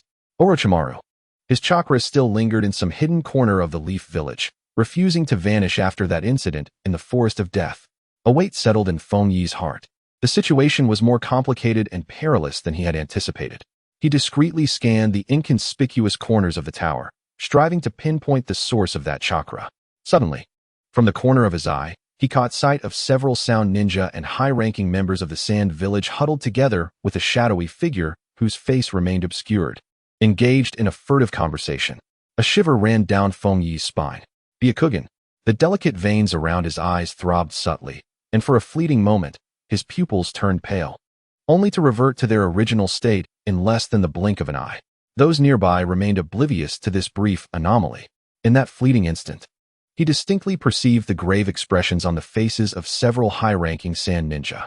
Moreover, beneath the mysterious cloak of that enigmatic figure, a hand adorned with peculiar scales flashed past. Indeed, there was something amiss. Feng Yi's heart plummeted. The Sand Village and Orochimaru had evidently conspired long ago. The shadow of the plan to obliterate Konoha was steadily encroaching. The preliminary rounds continued unabated, with fierce confrontations unfolding in succession, revealing the true champions. Hyuga Neji effortlessly dispatched his opponent with minimal exertion. Nara Shikamaru, employing his extraordinary intellect, salvaged victory from what appeared to be a losing scenario. As the slots for advancement dwindled, the atmosphere within the tower grew increasingly tense, suffocatingly so. Every candidate poised to enter the fray bore the marks of anxiety and resolute determination upon their faces. Feng Yi understood that the climax of the preliminaries was imminent. Meanwhile, a greater storm was quietly gathering strength beneath this oppressive calm. He cast a glance at Naruto, still fretting over Sasuke, pondering what surprises or perhaps shocks this underdog might conjure next. The clamor within the training hall surged with each passing moment, the continuous clashes elevating the tension and fervor to a fever pitch. Up next, Uzumaki Naruto faced off against Inuzuka Kiba. Upon hearing his name, the earlier lethargy dissipated, and Naruto exuberantly bounded to the center of the arena, exclaiming, "At last, it's my turn to shine." Kiba, accompanied by Akamaru, grinned widely, brimming with confidence. "Naruto, with those skills of yours, you're barely enough to fill a gap in my teeth." As the battle commenced, Naruto quickly found himself at a disadvantage. Kiba and Akamaru's synergy was impeccable. Their beastly transformations and coordinated attacks left Naruto scrambling for cover. "Damn it! Akamaru, get him!" Kiba shouted. Woof! Akamaru transformed into a white blur, flanking Naruto from both sides. Caught off guard, Naruto soon bore several claw marks upon his body. "Same old tricks, huh?" Shikamaru yawned lazily from the stands, as if everything was unfolding just as he had anticipated. Feng Yi observed the scene. Despite Naruto's frantic movements and apparent disarray, his indomitable spirit remained undiminished. Just when everyone believed Naruto was on the verge of collapse, he executed a slick roll to evade another fierce onslaught from Kiba and Akamaru, only to suddenly and unexpectedly let out a resounding fart. An indescribable stench emanated from Naruto, rapidly spreading outward. Kiba's keen sense of smell rendered him utterly defenseless against this unforeseen gas attack, leaving him momentarily dazed, nearly collapsing on the spot. Akamaru yelped in horror, darting away with his tail tucked, sneezing incessantly. Now was the moment. Seizing this fortuitous opportunity, Naruto summoned his shadow clones with a resounding thud. Both the original and its duplicates launched a flurry of punches, bringing the dazed Kiba Inuzuka to his knees. Moonlight Gale, stifling a laugh, declared the outcome: victory. The winner is Naruto Uzumaki. The arena fell silent for a brief moment before erupting in a cacophony of laughter. With hands on his hips, Naruto basked in his triumph. Indifferent to the surrounding mirth, to him, winning was the ultimate truth. Next came Gaara's match. His opponent was a genin from the Hidden Rain village, who visibly trembled at the sight of the sand within Gaara's gourd. As the match commenced, the Rain Ninja attempted to create distance, preparing to utilize water release. However, Gaara remained impassive, exuding an unsettling aura. Sand coffin. The moment the words left his lips, sand erupted from his gourd, swirling with a speed that defied perception. In an instant, it ensnared the Rain Ninja, enveloping him completely. A sharp, piercing scream escaped, lasting less than half a second. Desert funeral. Gaara's voice was devoid of warmth as the sand constricted violently.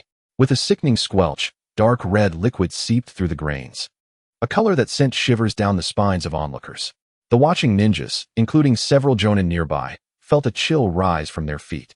The utter disregard for life and the sheer brutality of the act elicited a visceral terror. Moonlight Gale's expression soured as he promptly ordered the medical team to remove the Rain Ninja, whose fate hung in the balance. Feng Yi furrowed his brow tighter. Gaara's strength and mercilessness exceeded his expectations. This was no mere exhibition of ninja prowess, but an outright slaughter. Soon, the large screen displayed new matchups, drawing everyone's attention to one particular bout: Rock Lee versus Gaara. Clad in his conspicuous green jumpsuit, Lee radiated an indomitable spirit as he entered the arena. "I've finally awaited you, Gaara." Lee's voice brimmed with anticipation. "Let me vanquish your absolute defense with my taijutsu." Gaara maintained his usual dispassionate demeanor as the battle commenced. Lee's movements were a blur, leaving behind only fleeting green afterimages. His attacks came crashing down like a tempest upon Gaara. Yet, no matter how swift or cunningly angled his strikes were, they were invariably intercepted by the Sentinel Sands, forming an impenetrable barrier that rendered Lee's efforts futile. "It is pointless." Gaara's voice was icy, devoid of emotion. "Your attacks cannot reach me." "Not yet," Lee roared, his determination surging once more. "The lotus of Konoha shall bloom again." He began to remove the weights from his wrists, as the heavy burdens thudded onto the ground, creating two shallow craters. The audience stood in stunned silence. The primary lotus. Lee's speed surged dramatically, accelerating to a pace that left many unable to track his movements. He truly broke through the defensive circle of sand, lifting the unsuspecting Gaara into the air, tightly binding him with bandages, and then, head down and feet up, he slammed him down to the ground. Boom! A colossal cloud of dust surged skyward, obscuring everyone's vision. However, as the dust settled, Gaara stood firm, enveloped in a thin layer of sand armor, and scathed. "Is this your full strength?" Gaara's tone bore a hint of mockery.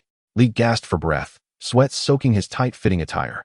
As he gazed at the unharmed Gaara, a fleeting sense of despair washed over him, but that unwillingness swiftly transformed into a more fervent fighting spirit. "Teacher Guy," Lee whispered. In the audience, Mike Guy's eyes glistened with moisture as he gave a vigorous thumbs up to Lee in the arena. "Lee, you can do it." Encouraged by his teacher's words, Lee's aura surged once more. The chakra within him surged in a nearly frenzied manner. 8 gates. Open the first gate, the second gate, the third gate, the fourth gate, the fifth gate. Open. Boom.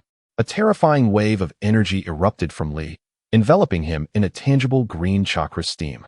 Due to the intense boiling of his chakra, his skin appeared an unnatural crimson. Li Lianhua. This time, Lee's figure vanished completely from the spectator's view. For the first time, the sand surrounding Gaara showed signs of delay, struggling to keep up with that green flash. Bang, bang, bang. The dull sound of impact resonated as Lee's attacks, swift and relentless, struck fiercely against the sand armor encasing Gaara. Crack! The seemingly indestructible sand armor shattered, piece by piece. For the first time, pain flickered across Gaara's eternally stoic face. Just as everyone believed Lee was about to defy fate and create a miracle, an unforeseen event occurred. The enormous gourd behind Gaara exploded without warning, unleashing a torrent of sand, far greater than before, surging forth like a flood, instantly coalescing into a monstrous arm of sand, aiming to strike Lee down. Exhausted from his prior efforts and with no strength left to evade, Lee was struck solidly by the giant sand arm. Thud! He was sent flying like a leaf caught in a tempest, crashing heavily onto the hard ground, raising a cloud of dust. Before he could catch his breath, more sand, sensing blood like a pack of sharks, swarmed over him, tightly binding his left arm and leg. Sand coffin. Gaara's voice was devoid of any human emotion. "Stop!" Mike Guy screamed from the audience, desperately wanting to rush into the arena. But it was all too late. The sandstorm funeral commenced, accompanied by Gaara's icy words.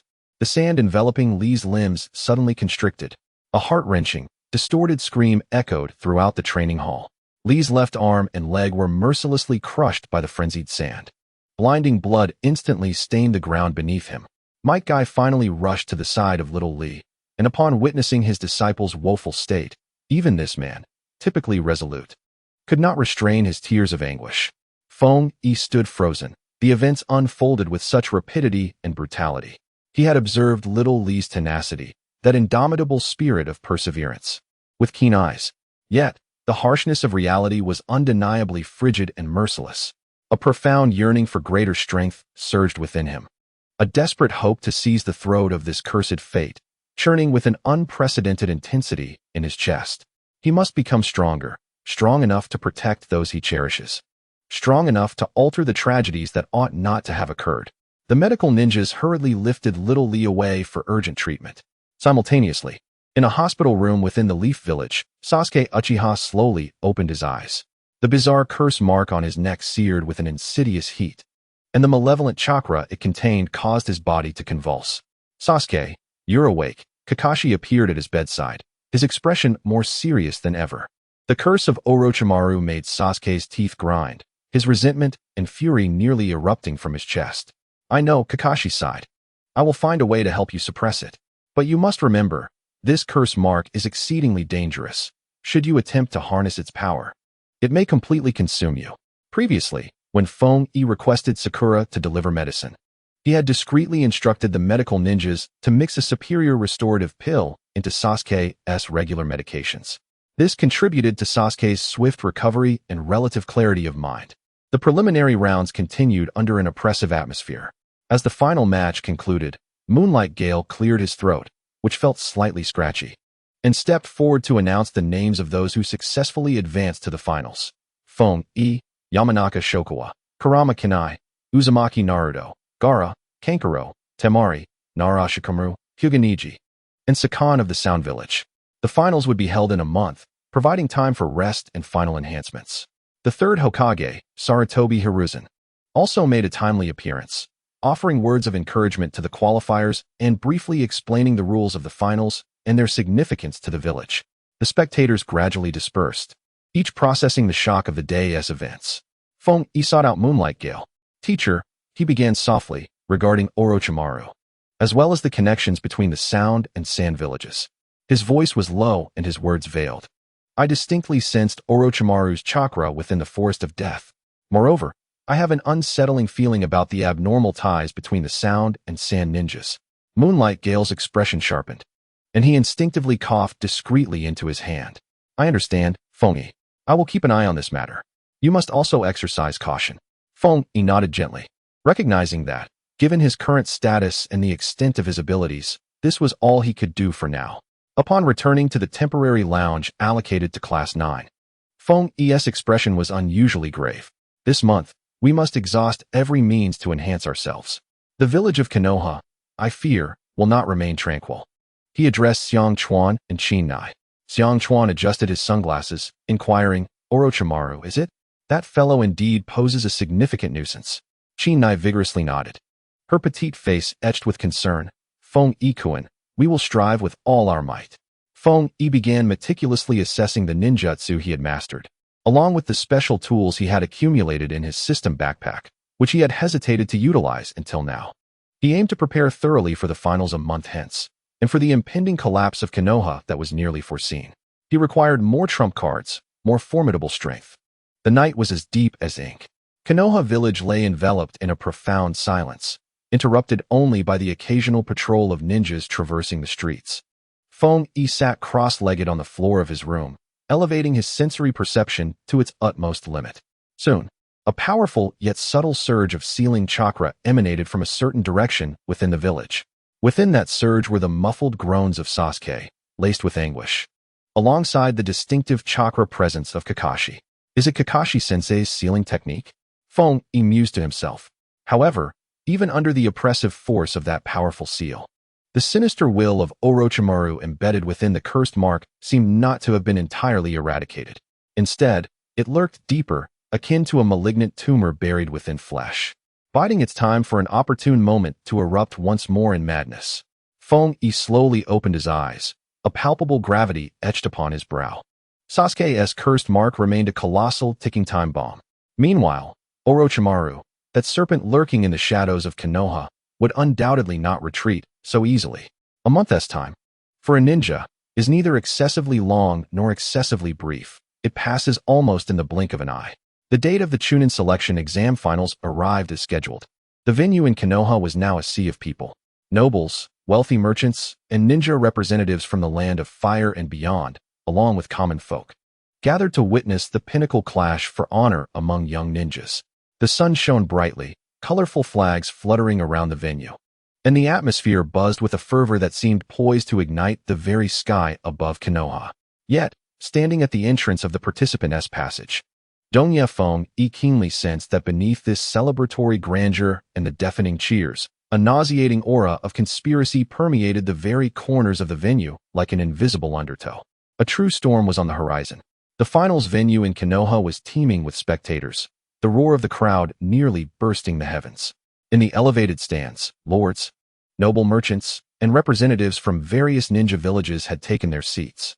The sunlight blazed upon the vast expanse of the arena, the surrounding flags rustling in the breeze. Sarutobi Hiruzen sat calmly at the center of the podium, observing the scene below with a composed demeanor. Beside him stood the esteemed Wind Shadow from the Sand Village. His face obscured by the iconic conical hat, which concealed much of his visage, revealing only a delicately contoured chin. Feng Yi lingered in the shadows of the contestant entrance, discreetly glancing at the Wind Shadow. No matter how skillfully he masked it, the faint yet persistent chill of his chakra sent alarm bells ringing in Feng Yi's mind. The moment had finally arrived. Xiang Chuan, beside him, instinctively adjusted his sunglasses, his voice tinged with undeniable excitement.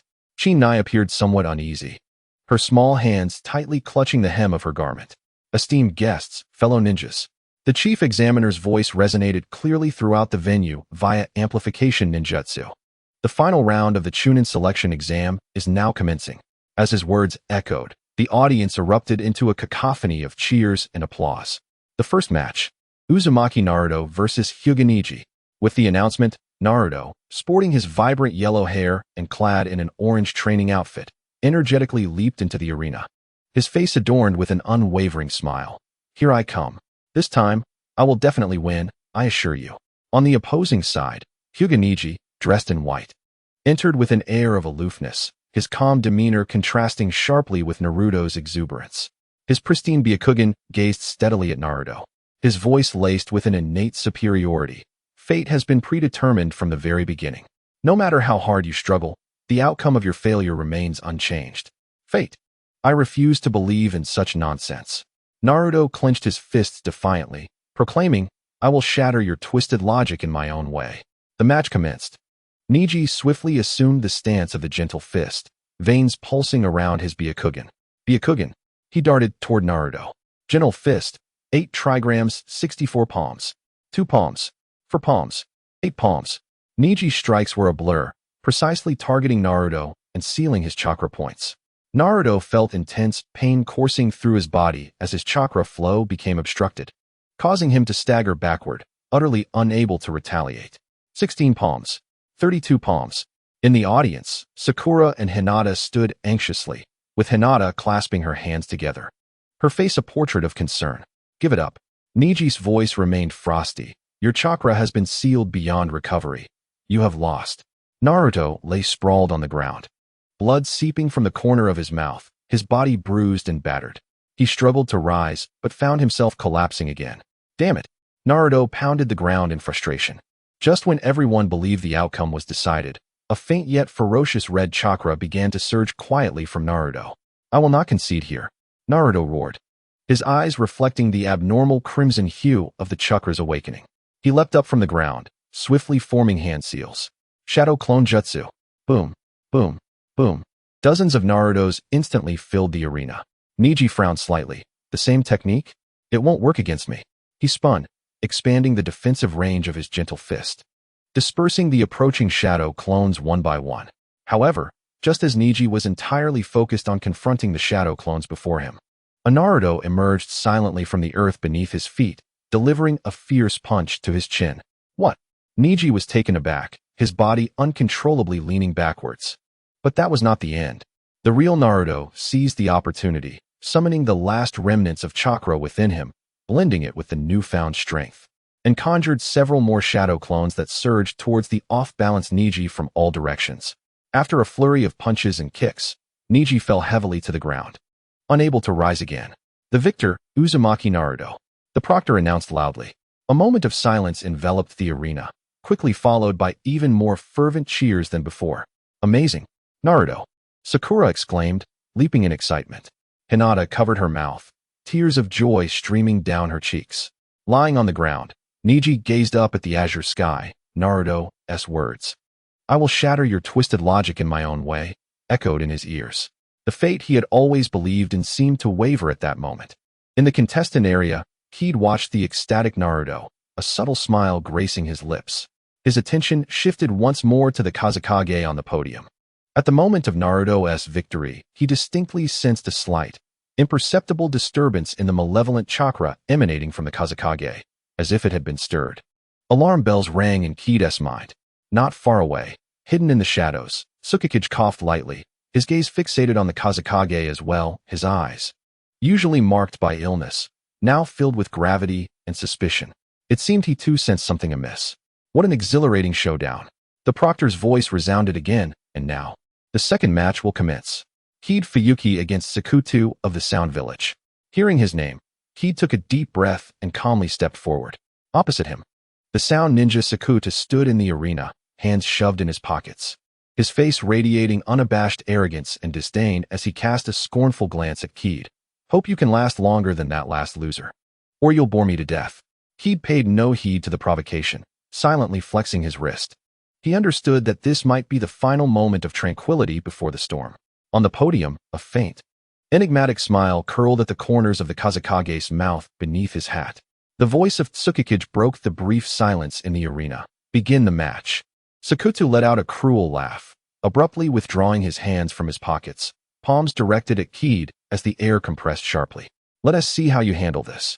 Void slash. The shrill sound of an explosion erupted, and an invisible shockwave tore through the air, aimed directly at Kid's face. Kid propelled himself forward, his toes barely touching the ground as he leaned aside just in time to evade the shockwave. He swiftly formed hand seals. Wind release, vacuum sphere. Several highly condensed air bullets were expelled from Kid's mouth, spiraling towards the successive void slashes unleashed by Sakuto. Bang, bang, bang. The air bullets and the void slash waves clashed violently in midair, producing a deep, resounding explosion as the air currents scattered. Is this all you can do? After failing to land his attack, Sokka's eyes gleamed with ferocity as he formed seals once more. Let me show you a true sonic wave assault. Sonic boom. He brought his palms together forcefully, unleashing a denser and sharper wave of sound energy that surged forth, striking directly at the mind and unsettling the very organs within. Feng Yi subtly raised an eyebrow. This sonic attack was indeed far more cunning than the previous void slash wave, directly affecting the interior of the body. He chose not to withstand it head-on. Instead, he crouched down swiftly, placing his hands on the ground. Earth release, earth flow wall. A sturdy earthen wall erupted from the ground, standing as a barrier between him and Sakuto. The piercing sonic wave collided with the wall, producing a grating friction that sent shivers through one's teeth. The surface of the wall trembled continuously, shedding sand and stones, yet it ultimately did not shatter. Do you think hiding behind your little shell will save you? Sokka scoffed disdainfully, propelling himself forward, abandoning his ranged assault to resolve the conflict in close combat. He was confident that his taijutsu was among the finest among the lower ninjas. However, just as Saku circumvented the earthen wall and was about to charge at Feng Yi, the latter's figure vanished from sight. What? Saku was taken aback, a sense of foreboding creeping into his mind. In the next moment, a fierce gust of wind surged from his left. Saku sensed the ominous wind approaching, and Feng Yi had already materialized in the gap beside him. Delivering a swift and precise kick, accompanied by a sharp whoosh of air, aimed squarely at his ribs. Sokka hastily raised his arm to block. Bang! A dull thud echoed as Saku felt a sharp pain radiate through his arm, his entire body being flung sideways by the overwhelming force, crashing heavily to the ground and kicking up a cloud of dust. Before he could rise, Feng Yi had already advanced, a glistening shuriken poised sharply against his throat. The icy touch rendered Sokka momentarily paralyzed, cold sweat beading on his forehead. He hadn't even caught a glimpse of how Feng Yi had moved. Victor, Donya Feng Yi. The voice of the announcer resonated, laced with a hint of subtle admiration. A hush fell over the audience before erupting into a fervent discussion, even more intense than before. What incredible speed. That kid from Konoha. The sound ninja didn't even have time to react. Clean and decisive. Truly impressive. Feng Yi sheathed his shuriken, casting a calm glance at the crumpled Saku before turning to exit the arena. On the dais, the third Hokage, Sarutobi Hiruzen, displayed a glimmer of satisfaction in his eyes. The Kazekage, concealed beneath his hat, seemed to linger on Feng Yi for a moment longer, his expression inscrutable. Feng Yi-kun, splendid work. Kinai approached, her small face brimming with excitement and admiration. Even Xiang Chuan adjusted his sunglasses, breaking into an infrequent grin. Well done. That guy lost without complaint. The upcoming match was Temari against Nara Shikamaru. Temari wielded her enormous 3-star fan, summoning fierce gusts of wind with a vigorous assault. Meanwhile, Shikamaru appeared lethargic, seemingly disinterested, continuously evading while muttering about how troublesome it was, lamenting that women were indeed a bother. Just when everyone believed that Shikamaru would succumb to Temari's relentless assault, he cleverly employed the shadow mimicry technique, successfully ensnaring Temari at the most crucial moment. However, just as the proctor was about to announce the outcome, Shikamaru raised his hand. "I forfeit." "What?" A wave of astonishment swept through the audience. Temari was equally taken aback. The victory was clearly within his grasp. What was he thinking? He had no chakra left, and continuing would only lead to trouble. Yawning, Shikamaru ambled off the stage. Temari remained rooted in place, her mind swirling with questions, while the crowd buzzed with confusion. Feng-yi observed Shikamaru's languid retreat, a smile unconsciously forming at the corners of his mouth. This guy still the same. After a brief hush, the atmosphere in the venue erupted once more. Next match, Uchiha Sasuke versus Gaara of the Sand. As these names echoed through the hall, the crowd erupted in excitement. The sole scion of the Uchiha clan from Konoha, a prodigy awaited by all. The other, Gaara, the hidden village's trump card. Known for his ruthless tactics in the preliminaries, he was anything but human. Clad in a deep blue combat outfit, Sasuke's expression was as frigid as ice. Each step he took into the arena radiated intensity. The cursed seal on his neck, sealed by Kakashi Sensei's techniques, still left him feeling uneasy. Gaara, as ever, bore his enormous gourd on his back, his demeanor hollow, emanating a clear warning. "Provoke me, and you shall perish." "Sasuke-kun, go for it," Sakura shouted from the stands, her voice piercing through the air. Naruto clenched his fists tightly. "Sasuke, you must win." The match commenced. No sooner had the referee's voice faded than Sasuke vanished in a blur. Panic washed over several jonin in the audience. Gaara's sand surged forth in an attempt to block. But Sasuke's speed was unparalleled to anyone he had encountered previously. "Chidori!" The piercing cry of 1,000 birds shattered the silence, as lightning erupted from Sasuke's right hand, crackling ominously, sending shivers down the spines of all who heard it. In an instant, he materialized beside Gaara, his electrified hand thrusting toward Gaara's sandy armor. The rigid sand armor crumbled before the Chidori as if it were mere paper, a gaping hole torn open with a swift motion. "What?" For the first time, Gaara's impassive visage registered shock and pain. Crimson blood seeped from the fissure in his armor. "Well done." Kakashi finally exhaled in relief from the stands. "Incredible, Sasuke-kun." Sakura was nearly bouncing with excitement. Gaara, staring down at the gaping wound in his chest, felt a searing pain, his pupils slowly filling with blood. The savage rage within him surged uncontrollably. "You dare to injure me? You'll pay dearly." With a thunderous roar, more sand erupted from his gourd, animated as if alive, transforming into several massive sandy arms that lunged menacingly at Sasuke. Quick on his feet, Sasuke narrowly evaded the onslaught. The arena erupted into chaos. Sasuke was swift, Chidori was fierce, and Gaara's sand was no pushover, intensifying the fray with a wild, ferocious exchange of sand and lightning. The cacophony of violent collisions reverberated endlessly. Feng-yi stood in the contestant area, his brows knitted tightly together. Gaara's chakra was becoming increasingly erratic. The ferocity emanating from him reminded Feng-yi of Naruto's uncontrolled nine-tailed chakra in the Forest of Death. Yet this aura was colder, more lethal. "Shikaku." He sensed the chakra flow around him becoming chaotic, as the sky darkened slightly, a heavy, ominous foreboding weighing down on his heart. On the battlefield, Sasuke seized another opportunity, accelerating with a burst of speed as Chidori struck Gaara solidly. Gaara let out a pained cry, a portion of his body beginning to transform into sand.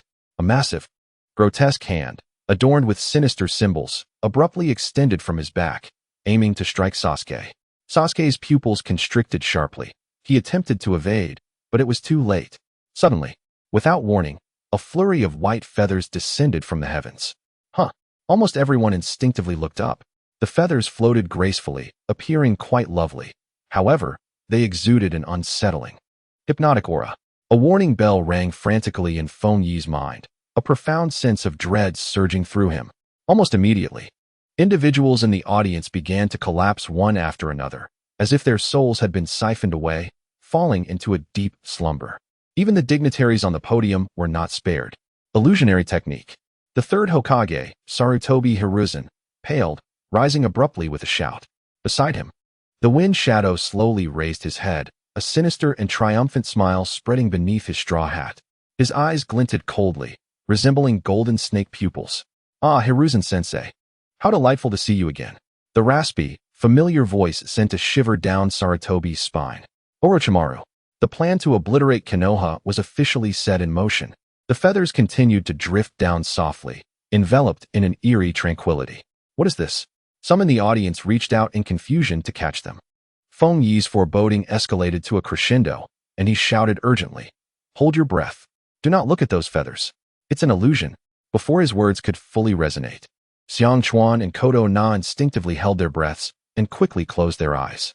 Feng Yi, in that instant, channeled chakra to forcibly dispel the minuscule amounts of hypnotic substance he had inhaled. However, for the vast majority of unprepared ordinary individuals and some lower ninjas within the venue, it was far too late. Ugh, so sleepy.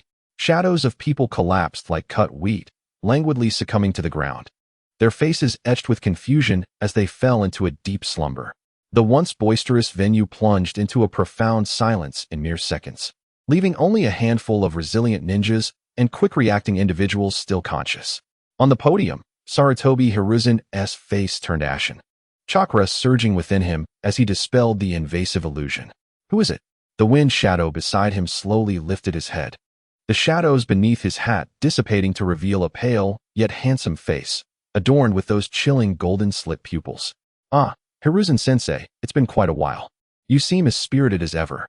The raspy, sticky voice emanated from that familiar visage. Sarutobi Hiruzen's pupils abruptly constricted, an overwhelming surge of incredulous fury erupting from his aged eyes. Orochimaru. No sooner had the words left his lips than four figures materialized like phantoms at each corner of the rooftop, hands forming seals. Ninja art. Four purple flames formation.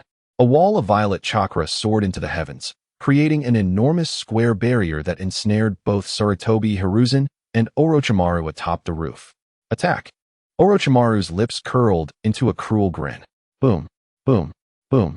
Explosions erupted almost simultaneously at several entrances of the venue and beyond the walls of the Hidden Leaf Village. Countless ninjas clad in sound and sand village attire surged into the Hidden Leaf Village like a tidal wave, their eyes glinting with a bloodthirsty light as they mercilessly struck down leaf ninjas and civilians in their path. Enemy attack. It's the sound and sand ninjas. Protect the civilians. Quickly, Kakashi, Asuma, and other elite jonin broke free from the illusion almost instantaneously, their expressions grave as they swiftly organized the remaining leaf ninjas to mounted defense. Guy? Kakashi shouted, evacuate the audience. Leave it to me. My guy's brows furrowed intensely as he unleashed a formidable aura, kicking several approaching sound ninjas away. Chaos ensued, utter chaos. The air was filled with screams, the sounds of battle, the explosive roars of ninjutsu, and the deafening crashes of collapsing buildings, plunging this once peaceful and prosperous village into an abyss of blood and fire. Gaara, we must leave.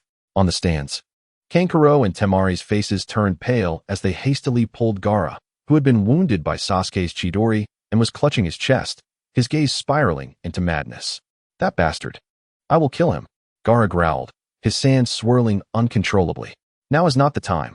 Our mission, Temari urged, and the three swiftly retreated amidst the turmoil. Sasuke-kun. Sakura desperately shook Sasuke, who had succumbed to unconsciousness due to the previous battle and the illusion.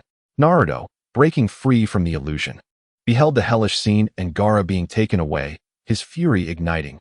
Damn it. Stop right there. Shikamaru shook his slightly dazed head, observing the fleeing trio of Gaara, Kankuro, and Temari, then glanced back at the chaos unfolding in the arena, muttering, what a hassle. At that moment, Sasuke suddenly opened his eyes wide, the cursed seal on his neck stirring uneasily due to Orochimaru's chakra, sending waves of excruciating pain through him. What happened? He croaked. Sasuke-kun, thank goodness you're awake. Orochimaru. Sakura stammered incoherently. Chase. Naruto had already dashed after the direction Gaara had fled. Shikamaru sighed and followed suit. Sasuke gritted his teeth, enduring the discomfort in his body as he struggled to rise. In the contestant area, Kaze, Shokawa, and Katona stood back to back, vigilantly surveying their surroundings. Kaze-kun, your warning was incredibly timely, Katona exclaimed, shaken, having narrowly avoided danger moments before. Behind his sunglasses, Shokawa's gaze was icy. These bastards actually dared to make a move. The parasitic insect beside him began to stir restlessly. The moonlight glimmered as the swift wind appeared before them. He covered his mouth and coughed violently a few times. His face more pallid than usual, yet his gaze was as sharp as a blade. Feng Yi Xiang Chuan, Chinai. He spoke urgently. The situation is dire. Orochimaru's target is the Hokage. The main forces of Tsunegakure and Otogakure have already infiltrated the village. His eyes swept over the trio. Your mission is to immediately proceed to the civilian shelter area on the western side of the village to set up defenses. That location is one of the primary targets of the enemy's assault. Intelligence indicates that elite sound ninjas are advancing in that direction. We must not allow them to succeed. Within the village, flames soared into the sky. The once familiar streets now lay in ruins, shrouded in smoke. The cries of civilians and the mournful wails of dying ninjas intertwined to form a symphony of despair. Feng Yi beheld this scene. The images he had once seen on a screen now vividly manifesting before him, striking his soul with a profound impact. A cold fury surged within him, boiling like magma in his chest. He clenched his fists, his nails digging deeply into his palms. Inside the barrier atop the roof, Orochimaru laughed with increasing audacity. Sarutobi-sensei, I have prepared for this day for a long time. He formed hand seals, declaring, allow me to present to you the special gift I have prepared. Edo-tensei. Two coffins slowly rose from the ground, their lids creaking open to reveal two figures. One donned deep blue armor, exuding an air of authority, while the other, with long white hair, bore a bold and unrestrained smile. First Hokage, Hashirama Senju. Second Hokage, Tobirama Senju. Hiruzen Sarutobi gazed upon his former teachers, now mere puppets in the hands of the enemy, his aged face etched with profound sorrow and determination. Orochimaru, you traitorous disciple. A cataclysmic battle was on the verge of erupting atop the roofs of Konoha. Yes, sensei. Feng Yi and the others responded in unison, their voices heavy with gravity and fighting spirit. Protect yourselves and safeguard the village. Moonlight Gale cast a deep glance at them, then vanished into the fray of battle. Let us go to the West District, Feng Yi urged, suppressing the tumult of emotions within him. The trio hesitated no longer, their forms blurring into three fleeting shadows as they raced towards the civilian shelter in the western part of the village. There, an even harsher skirmish awaited them. Yes, sensei, they echoed, their voices resolute and unwavering. Moonlight Gale regarded them one last time, his usually frail eyes now ablaze with fervor. Protect yourselves and safeguard the village. Before his words faded, he vanished into the chaotic battlefield, plunging into another bout of conflict. Let us go to the West District, Feng Yi urged once more, pushing down the swirling emotions within him. The three moved without a moment's hesitation, their figures flickering like shadows along the devastated streets, racing towards the civilian shelter in the west. Along the way, the sounds of explosions and battle cries rose and fell like a dreadful symphony, with thick smoke billowing and flames illuminating the sky. Enemies ahead, Xiang Chuan whispered sharply, his gaze behind his sunglasses locking onto several sound ninjas charging from an alleyway. The sound ninjas, having noticed them, grinned wickedly as they lunged forward. Hina, take care of the two on the left and delay them with your illusion. Shokawa, focus on the ones on the right. Let the insects assist me. Heed's commands flowed swiftly, clear, and concise. Understood. Good. Hina swiftly formed hand seals, her exquisite illusionary chakra emanating quietly. The two sound ninja charging from the far left suddenly halted, their surroundings distorted in a bizarre manner, engulfing them in momentary confusion. This is the moment. Both Keed and Shokawa sprang into action simultaneously. Keed's kunai whirled through the air, aimed directly at one sound ninja's vital points. Concurrently, Shokawa unleashed a swarm of insects from his sleeve, some so minute as to be almost invisible, silently infiltrating the nostrils and mouths of another sound ninja. Wind release, wind cutter technique, Keed shouted, as the sharpened wind blade grazed the neck of the sound ninja ensnared by the illusion. Thud, almost instantaneously. Additional sound ninjas fell to Shokawa's insects and Keed's subsequent attacks. Do not linger in battle, press forward, Keed urged, his voice grave. The trio continued their charge towards the western district. As they neared, the evidence of conflict grew increasingly harrowing.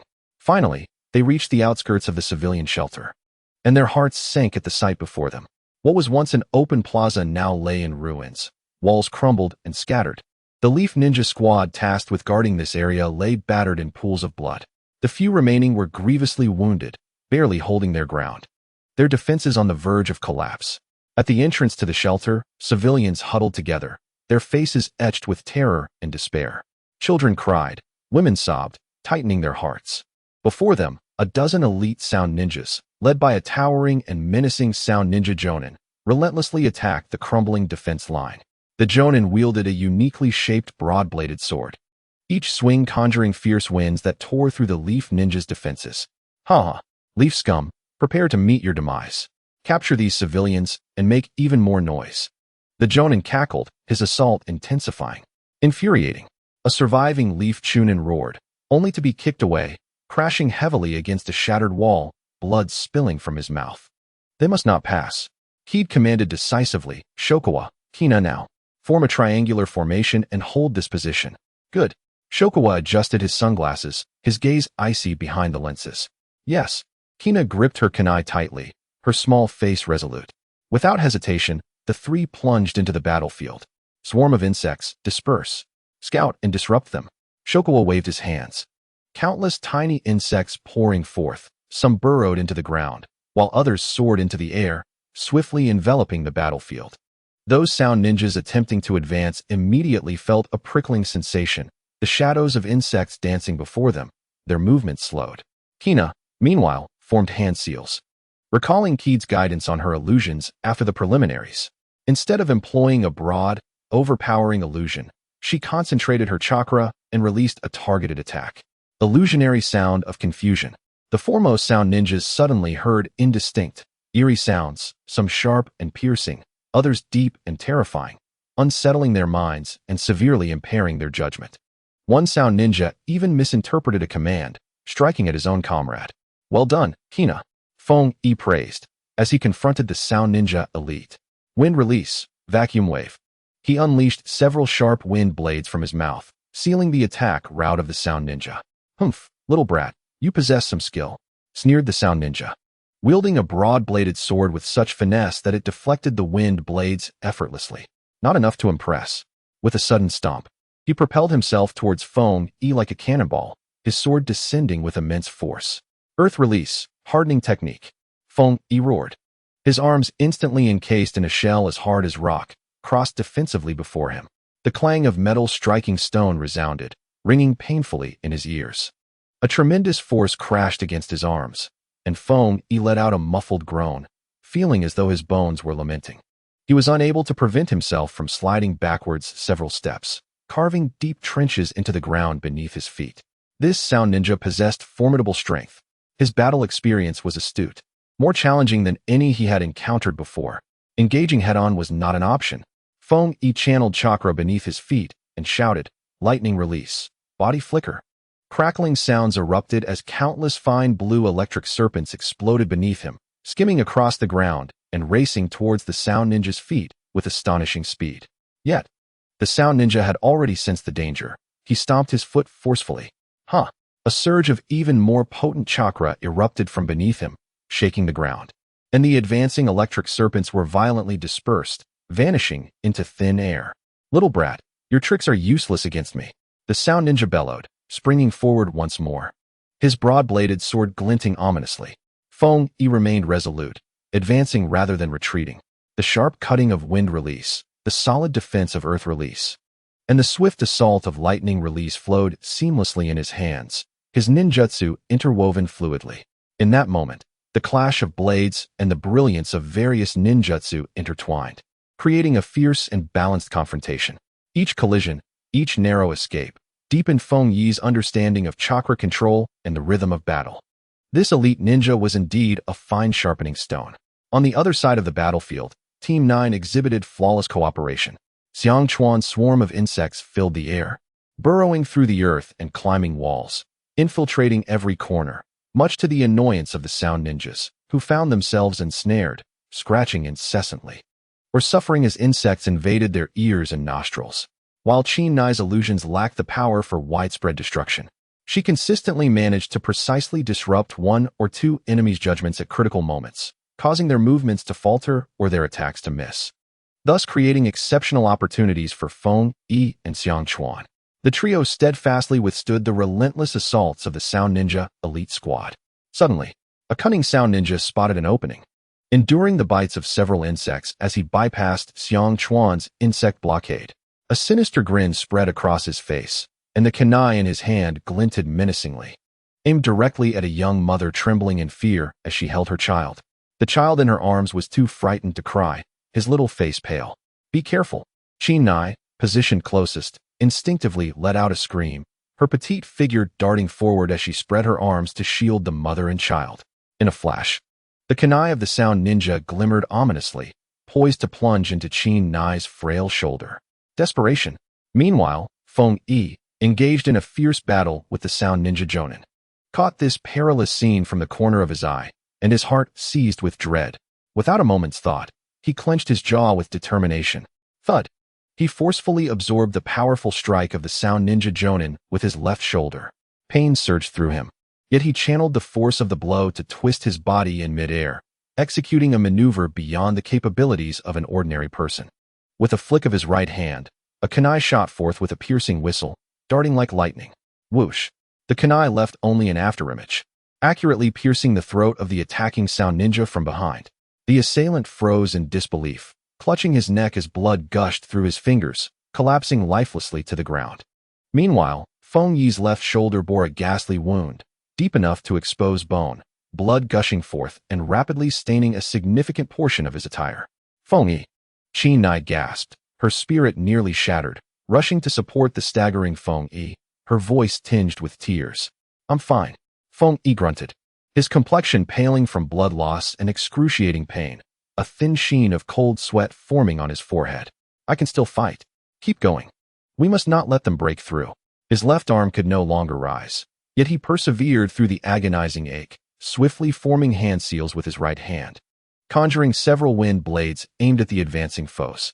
The Sound Ninja Jonin, momentarily taken aback by Feng Yi's resilience despite his injury, felt an intensified murderous intent welling up within him. These troublesome little brats.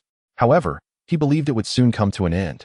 He had anticipated that these Konoha Chunin would crumble swiftly, yet their cooperation was seamless, their tactics varied, and they were astonishingly unyielding, stalling his elite team in this confrontation. The Sound Ninja squad launched wave after wave of ferocious attacks, yet they could not breach the seemingly fragile defense of Team 9. Just as the battle reached an impasse, boom!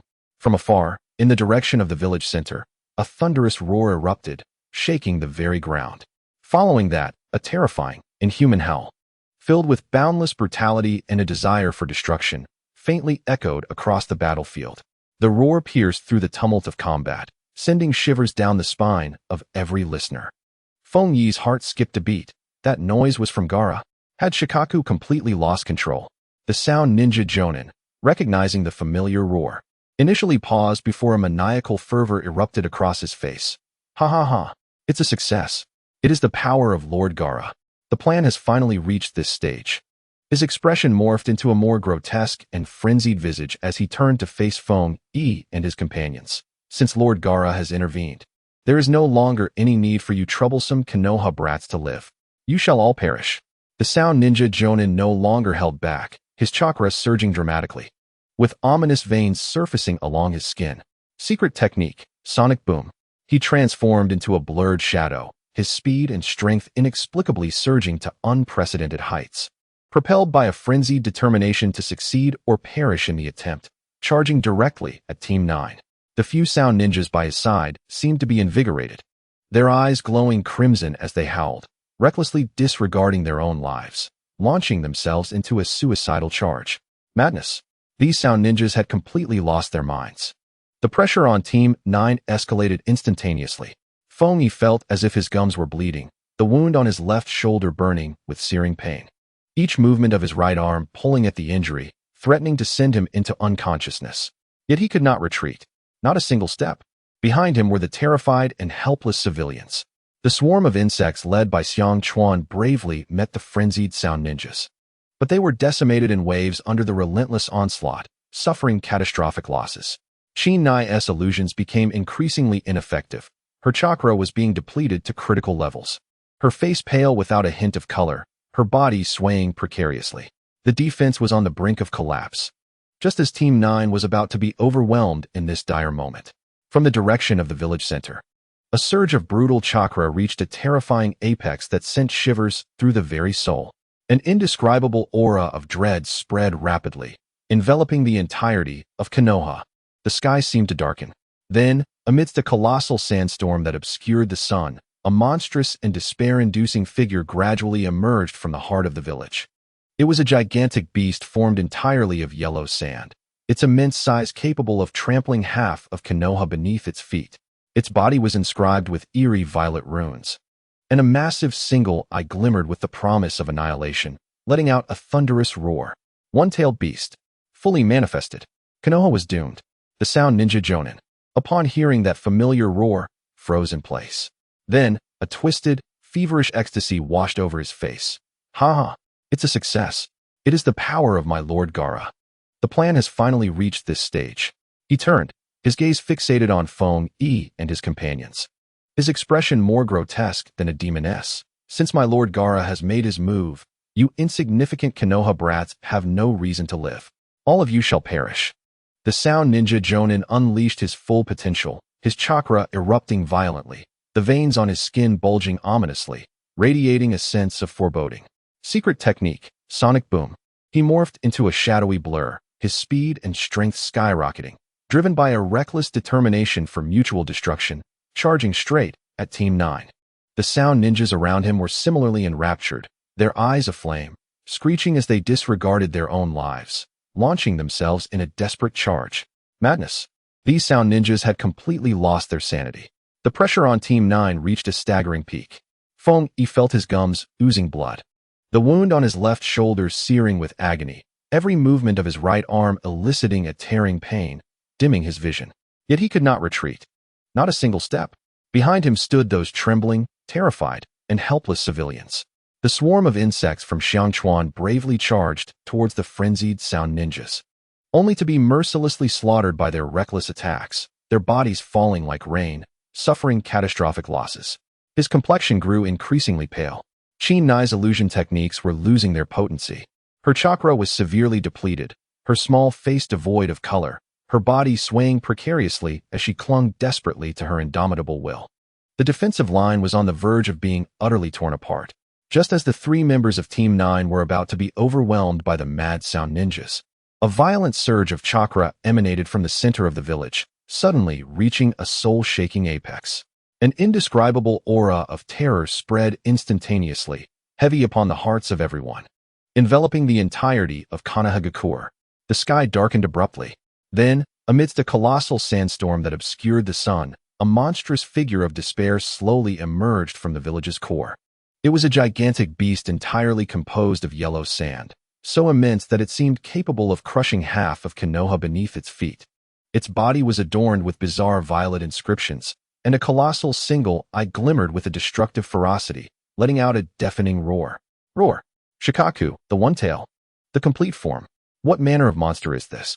At the entrance of the refuge, civilians gasped in horror, their faces drained of color, their legs trembling. Would Konoha meet its end? Despair spread through the crowd like a plague. With every movement of Shikaku, the earth trembled violently. A mere swipe of its claw reduced entire blocks of buildings to rubble, clouds of dust billowing into the sky, obscuring it entirely. The central area of Konoha had transformed into a hellish nightmare. The anguished cries of the fallen, the thunderous crashes of collapsing structures, and the distant roars of another colossal beast, the summoned serpent of Orochimaru, Manda, engaged in a titanic battle with Jiraiya's summoned toad, Gamabunta, on the opposite side of the village. Each collision causing the ground to shake violently. How could that creature possibly appear here? Xiangchuan's sunglasses slipped slightly down his nose, revealing eyes filled with incredulous horror. Qin Nai's face was as pale as a sheet, her gaze fixed upon the world-destroying sand beast, her body trembling involuntarily, nearly collapsing under the weight of fear. Although Team 9 was situated in the Western District, a fair distance from the village's center, they could still distinctly feel that overwhelming power and the suffocating pressure it exerted. Suddenly, the complete form of Shikaku seemed to sense something. Its massive head turned slightly, that single eye glimmering with malice sweeping in their direction. This is bad. A warning blared within Fengyi's mind. Shikaku abruptly opened its enormous maw, a colossal surge of chakra rapidly coalescing within. Wind release, Rasengan, accompanied by a deafening howl. Colossal air projectiles, each the size of a house, hurtled towards the civilian refuge in the Western District, leaving behind long trails of destruction. Get down, Feng Yi exclaimed, his eyes wide with terror. Yet, the coverage of the air blast was too extensive and their speed too swift. Earth style, earth flow wall. He gritted his teeth against the excruciating pain radiating from his left shoulder, slamming his hand onto the ground with force. Boom, boom. Thick earthen walls erupted from the ground, striving to obstruct the cataclysmic assault. However, these hastily conjured barriers crumbled before the might of the air projectiles, as fragile as parchment, shattered in an instant. A savage wave of energy, intermingled with countless fragments of stone and sand, surged forth. Outside the refuge, several Leaf Village shinobi, tasked with covering the retreat and guiding civilians to safety, were silenced before they could utter a scream, struck directly by the shockwave of an air projectile. Their bodies were torn asunder by the ferocious energy, blood and flesh scattered. Feng Yi watched in horror as familiar faces exploded before his eyes. Warm blood seemingly splattering onto his visage, staining his perception with crimson. Damn it! His eyes blazed with a fierce red hue. An indescribable rage and helplessness surged within him, almost consuming his sanity. More leaf ninjas surged from various parts of the village toward the rampaging beast of sand, like moths drawn to a flame, unflinchingly dedicating their lives to grant the civilians even a second more for their escape. Waves of jutsu illuminated the colossal form of the beast. Yet it was as if stones had sunk into the ocean, failing to budge it in the slightest. In the heart of the village, atop the rooftops, the battle between the third Hokage and the reanimated first and second Hokages reached a fever pitch. Each earth-shattering clash of jutsu sent tremors throughout Konoha. The whistling of the adamantine staff, the roaring of the water dragon jutsu, and the rampaging wood release intertwined to compose a symphony of destruction. Team 9 struggled to maintain their footing amidst the residual shockwaves of the air projectiles. Although the entrance to the refuge they were guarding had not been directly struck, it was teetering precariously, debris continuously raining down. Cough, cough. Fengyi, are you all right? Kanana gasped, leaning against the crumbling wall, blood trickling from the corner of her mouth. Xiangchuan fared little better. A significant portion of his insects was lost in the earlier shock, leaving him breathless and pale. I can hold on. Feng Yi gritted his teeth, his gaze fixated on the terrifying sand beast at the village's center. Suddenly, his pupils constricted in alarm. He noticed that a makeshift medical tent nearby had tilted dangerously, on the verge of collapse due to the recent tremors. As the beast unleashed another wave of devastation, a gigantic sandy hand descended, poised to obliterate the precarious medical tent.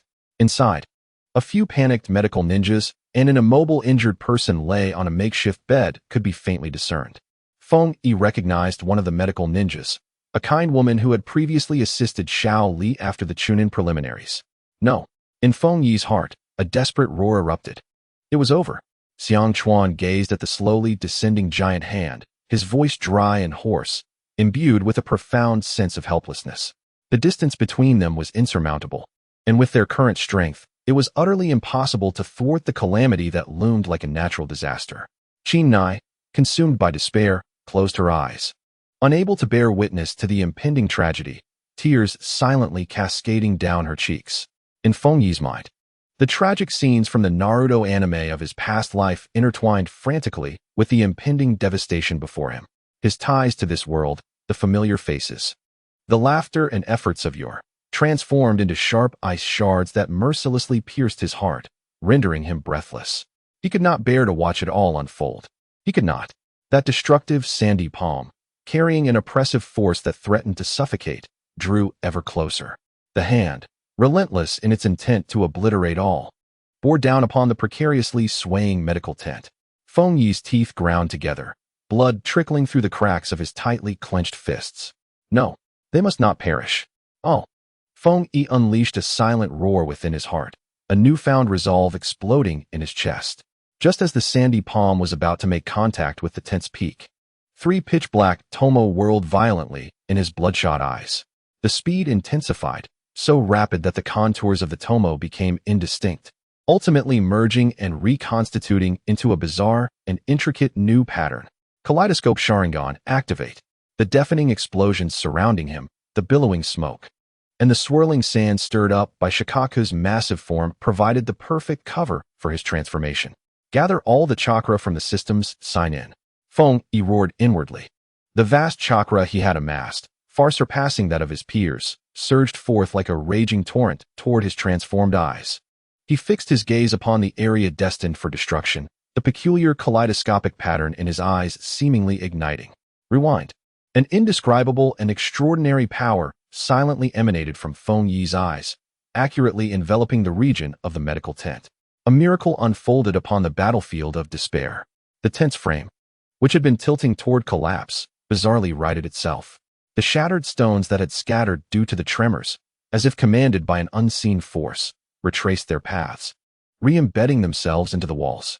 Inside the tent, a medical ninja who had been struck on the forehead by falling debris, blood flowing freely, witnessed the ghastly red of her wound visibly fading, retracting, and vanishing. Boom. Shikaku's colossal sandy hand finally came crashing down. Yet, the anticipated scene of the tent being crushed and flesh flying did not materialize. Where the hand fell, it seemed to strike upon an illusion of nothingness. Aside from stirring up greater clouds of dust, it encountered nothing. The medical tent, along with all those within, stood intact, as if the cataclysmic strike had merely been a bizarre nightmare. What on earth was happening? An illusion? Who was that formidable figure who intervened? Such a powerful defensive ninjutsu. Nearby, a few fortunate Leaf Village ninjas and a handful of lucid civilians who had narrowly escaped the aftermath of the empty bullet were left in utter astonishment. Their faces etched with the bewilderment and shock of having survived a calamity. They could scarcely comprehend the extraordinary events that had just transpired. Just as the tent returned to its original state and the sand palm missed its target, Feng Yi let out a suppressed groan of pain. A searing agony, as if it were tearing his very brain apart, suddenly engulfed him, transforming the world before his eyes into a blood-red haze, followed by a wave of disorientation. His entire chakra was as though it had been instantly siphoned away by an invisible black hole, each cell crying out under the unbearable burden. His body trembled violently, nearly toppling to the ground. In the distance, at the opposite end of the Leaf Village, Jiraiya, who was entangled in a fierce battle with the massive summoned beast. The 10,000 snakes felt a sudden jolt in his brow. His sage mode perception detected a faint yet distinct temporal fluctuation. At that moment, Kakashi, who had just evaded a lethal sneak attack from an enemy Jonin amidst the fierce combat, abruptly raised his head, glancing toward the direction of the western refuge. A flicker of doubt crossing his mind. This chakra bears a similar essence to that which he sensed earlier. Might Guy, with his furrowed brows and fierce demeanor, paused momentarily as he sent several sound ninjas flying with a powerful kick, his animalistic instincts alerting him to something amiss. Even from a more distant and concealed location, a pair of crimson Sharingan seemed to cast a fleeting glance in that direction, hinting at a subtle curiosity. Feng Yi, Xiang Chuan, and Qin Nai, closest to him, were the first to sense that something was gravely wrong, seeing his face as pale as a sheet. With two streams of blood tears cascading from the corners of his eyes, they were nearly paralyzed with fear. Your eyes. Qin Nai's voice trembled, laced with a sob. As she hurried to support the swaying, faltering Feng Yi, Xiang Chuan dashed over, steadying Feng Yi's other arm, feeling an alarming coldness and an overwhelming sense of weakness. Concealed within, Feng Yi summoned the last of his strength to utter two words, as darkness enveloped his vision in a swirling abyss. The side effects of the reversal Sharingan far exceeded anything he had ever anticipated. Before he could finish his thought, his head tilted, and he lost consciousness, collapsing into the arms of Xiang Chuan and Qin Nai. The immediate crisis within the medical tent had been temporarily averted, thanks to Feng Yi's sacrifice of everything he had. Yet above in the sky, the colossal beast formed of yellow sand continued to roar madly, the shadow of destruction still looming over the entire Leaf Village. Had Feng Yi's peculiar state and the abrupt surge of strange power drawn the attention of those with ulterior motives? What fate awaited Team 9? Feng Yi, your eyes. Qin Nai's voice, filled with anguish, supported Feng Yi's faltering form, the blood tears slipping from his eyes, gripping her heart with a fierce pang. Xiang Chuan rushed over, stabilizing Feng Yi's other side, feeling a chilling and weightless sensation. Feng Yi's vital signs were alarmingly faint. Conceal. Feng Yi mustered his final strength to squeeze out those two words before completely losing consciousness, collapsing into their embrace. Feng Yi. Xiang Chuan let out a low growl. And alongside Kanana, they dragged the unconscious Feng Yi behind a relatively intact section of the broken wall, temporarily evading the gaze of the frontline battlefield. Kanana trembled as she attempted to wipe the blood from the corner of Feng Yi's eye, but the crimson stain proved stubbornly resistant to her efforts, standing out starkly. What has happened to him? Xiangchuan Kuan. What has become of Feng Yi Kuan? Xiangchuan's expression turned ashen as he swiftly assessed Feng Yi's breathing and pulse. There was still a faint heartbeat. What had he done just moments ago? The miraculous event in the medical tent had not caused widespread commotion on the chaotic battlefield. After all, the rampage of Shikaku had captured the majority of attention. However, some medical ninjas in the vicinity, along with a few perceptive observers from afar, such as Kakashi, had indelibly etched that astonishing scene into their memories. Was that aimed at Feng Yi? Kakashi, dodging a lethal wind blade in the midst of the fierce battle, caught a glimpse of the western district, his brow furrowing as an inexplicable sensation washed over him. Just then, from the direction of the village center, the thunderous roar of a colossal beast and the violent tremors of the earth abruptly diminished in intensity. The raging sandstorm began to subside, and the sky seemed to brighten ever so slightly. Has Shikaku's movement ceased? Xiangchuan observed the village center with heightened vigilance. On the opposite end of the battlefield, Naruto Uzumaki stood atop the enormous head of Gamabunta, panting yet brimming with spirit. Below him, a half-sandified Gaara lay on the ground, his expression complex as he regarded Naruto, the once menacing aura dissipating. Gaara, you rascal, Naruto grinned. The threat of Shikaku was temporarily alleviated, but the offensive from the sound and sand ninjas did not relent. Rather, it intensified and became more frenzied, now that they had lost the cover of the tailed beast. The fighting throughout Konoha remained fierce, with casualty numbers steadily rising. In another sector of the battlefield, Tsukike's fought valiantly, sustaining several new wounds, his cough growing increasingly severe. Anxiety gnawed at him. Why had there been no contact from Feng Yi's team? What was happening in the Western District? He attempted to reach out through the team channel multiple times, only to be met with silence. Behind the broken wall, Xiangchuan and Kanana stood guard over the unconscious Feng Yi. Enemies are approaching, Xiangchuan warned in a low voice as several sound ninjas discovered their hiding spot and charged forward with malicious grins. I'll take care of this. Kanana gritted her teeth, forcing herself to remain calm.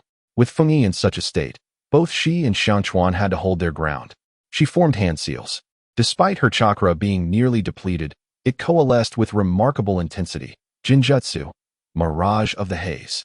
The two foremost sound ninjas were momentarily bewildered as several indistinct figures seemed to emerge from various directions, causing their movements to falter. Insect Sphere. Seizing the opportunity, Xiangchuan summoned a mass of parasitic insects from his sleeve, striking one of the sound ninjas squarely in the face. Simultaneously, he deftly maneuvered to stab another's throat with a kunai. With a swift thrust, battle experience surged as they fought for their lives. Kanana's illusionary techniques shifted from broad-spectrum interference to precise disruption, while Xiangchuan's assaults became increasingly decisive and ruthless. Working in tandem, they managed to fend off this small contingent of foes with great difficulty. Exhausted, Kanana leaned against the wall to catch her breath. And Xiangchuan too felt the strain of the encounter. We cannot delay. We must swiftly relocate Feng Yi Kuan to a safe place. Qin Nai gazed at Feng Yi's pallid visage, her heart heavy with concern. At that moment, several Konoha Chunin and civilians, previously rescued indirectly by Feng Yi, rushed towards her from the ruins, weapons in hand. You are the team that was guarding the entrance to the shelter, aren't you? How is that child? A Chunin, his face smeared with blood, inquired anxiously. Having recognized Feng Yi, he sustained severe injuries while saving others, and is now in a state of unconsciousness, Xiangchuan replied solemnly. Damn these invaders. The Chunin's eyes flashed with a mix of sorrow and gratitude. We have come to assist you. Here, we shall stand together. More individuals gathered, both ninjas and courageous civilians. spontaneously forming a new, albeit rudimentary, yet resolute line of defense around the territory protected by Team 9. Witnessing this scene, Chi-Nai felt a warmth swell within her, tears brimming in her eyes. At the heart of the village, atop the rooftops, the battle between Orochimaru and the third Hokage was nearing its climax. Sarutobi Hiruzen, drenched in blood and nearly depleted of chakra, bore the weight of exhaustion on his aged face, yet within his murky eyes burned an indomitable flame of resolve. Sarutobi-sensei, it appears you have reached your limit, Orochimaru remarked, a cruel glint in his gaze as he licked his lips. Sarutobi Hiruzen, gasping for breath, slowly straightened his body. Even if I perish today, the will of fire in Konoha shall never be extinguished. On the periphery of the battlefield, several figures clad in blank masks moved through the shadows, their actions cold and calculated, occasionally sweeping across the battlefield as if gathering intelligence or searching for specific targets. One figure lingered momentarily in the vicinity of Team 9 before shifting away. Beneath Feng-E's tightly shut eyelids, his eyeballs quivered slightly. Deep within his consciousness, the system panel flickered with a faint glow, a subtle energy gradually mending his injured body and spirit. However, prominently displayed on the panel was a line of glaring crimson text. Warning: overuse of the rewind Sharingan, severe depletion of ocular power, significant decline in vision. Risk of permanent damage exists. Mental resilience nearing collapse. Repair is expected to require substantial time and special resources. On the rooftop, Sarutobi Hiruzen took a deep breath. He surveyed the chaotic village below and the Konoha ninjas still valiantly battling, a look of determination etched upon his face. He began to form hand seals slowly, a complex and forbidden technique. For Konoha, I must resort to this. A tremendous and tragic chakra erupted from his frail body, the last flicker of his life. He prepared to unleash a forbidden art capable of altering the tide of battle, albeit at a grievous cost. Sarutobi Hiruzen's withered hands moved in a sequence incomprehensible to ordinary folk. A seal, intricate in its complexity, was slowly taking shape in his grasp. Each minute shift intensified the already stagnant air within the four purple flames formation. Orochimaru's voice, hoarse and trembling for the first time, betrayed a hint of instability. A chill raced from the base of his spine to the crown of his head. How could he not recognize this seal? A technique powerful enough to overturn everything, yet one that demands the practitioner's life. For the old man of Konoha, it must be done. The voice of Sarutobi Hiruzen was hoarse, each word laden with gravity. Behind him, a vague and colossal shadow began to take form, with white hair and fangs, clutching a short blade, exuding a chilling aura that seemed capable of freezing the very soul of a person. The Shinigami, the Reaper of Souls. In the ancient eyes of the third Hokage, the last flicker of light ignited. He suddenly extended his hand. The Shinigami's pale, withered arm pierced through his chest, reaching for Orochimaru, along with the two manipulated forms of the first and second Hokage. No, Sensei, you have lost your mind. For the first time, Orochimaru's voice contorted into a sharp, twisted tone.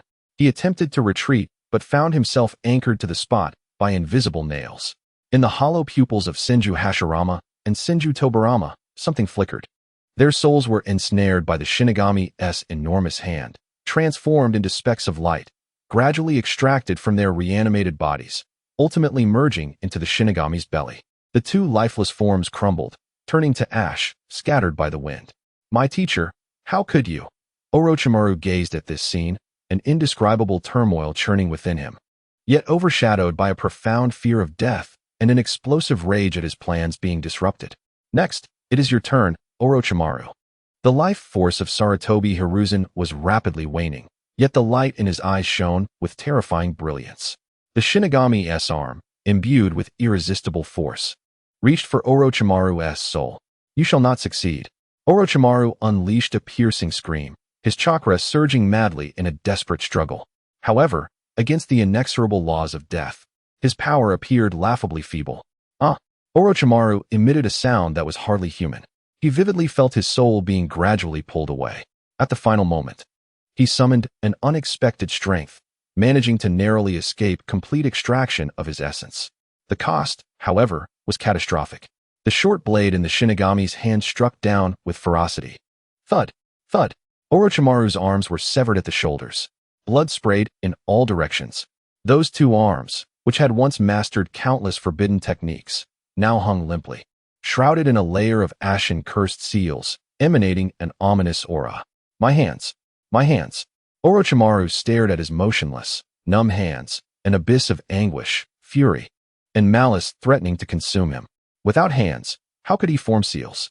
Wouldn't his once proud ninjutsu become naught but worthless parchment? This was more agonizing than death itself. Sarutobi-sensei, you are ruthless. At that moment, four figures, like phantoms, burst through the crumbling barriers of the four purple flames formation, revealing the sound four. Upon witnessing Orochimaru's plight, their faces drained of color. Lord Orochimaru. Quickly, we must get Lord Orochimaru out of here. Jirobo and the others hastily lifted the gravely injured and near-death Orochimaru, fleeing towards the outskirts of the village in a frantic panic.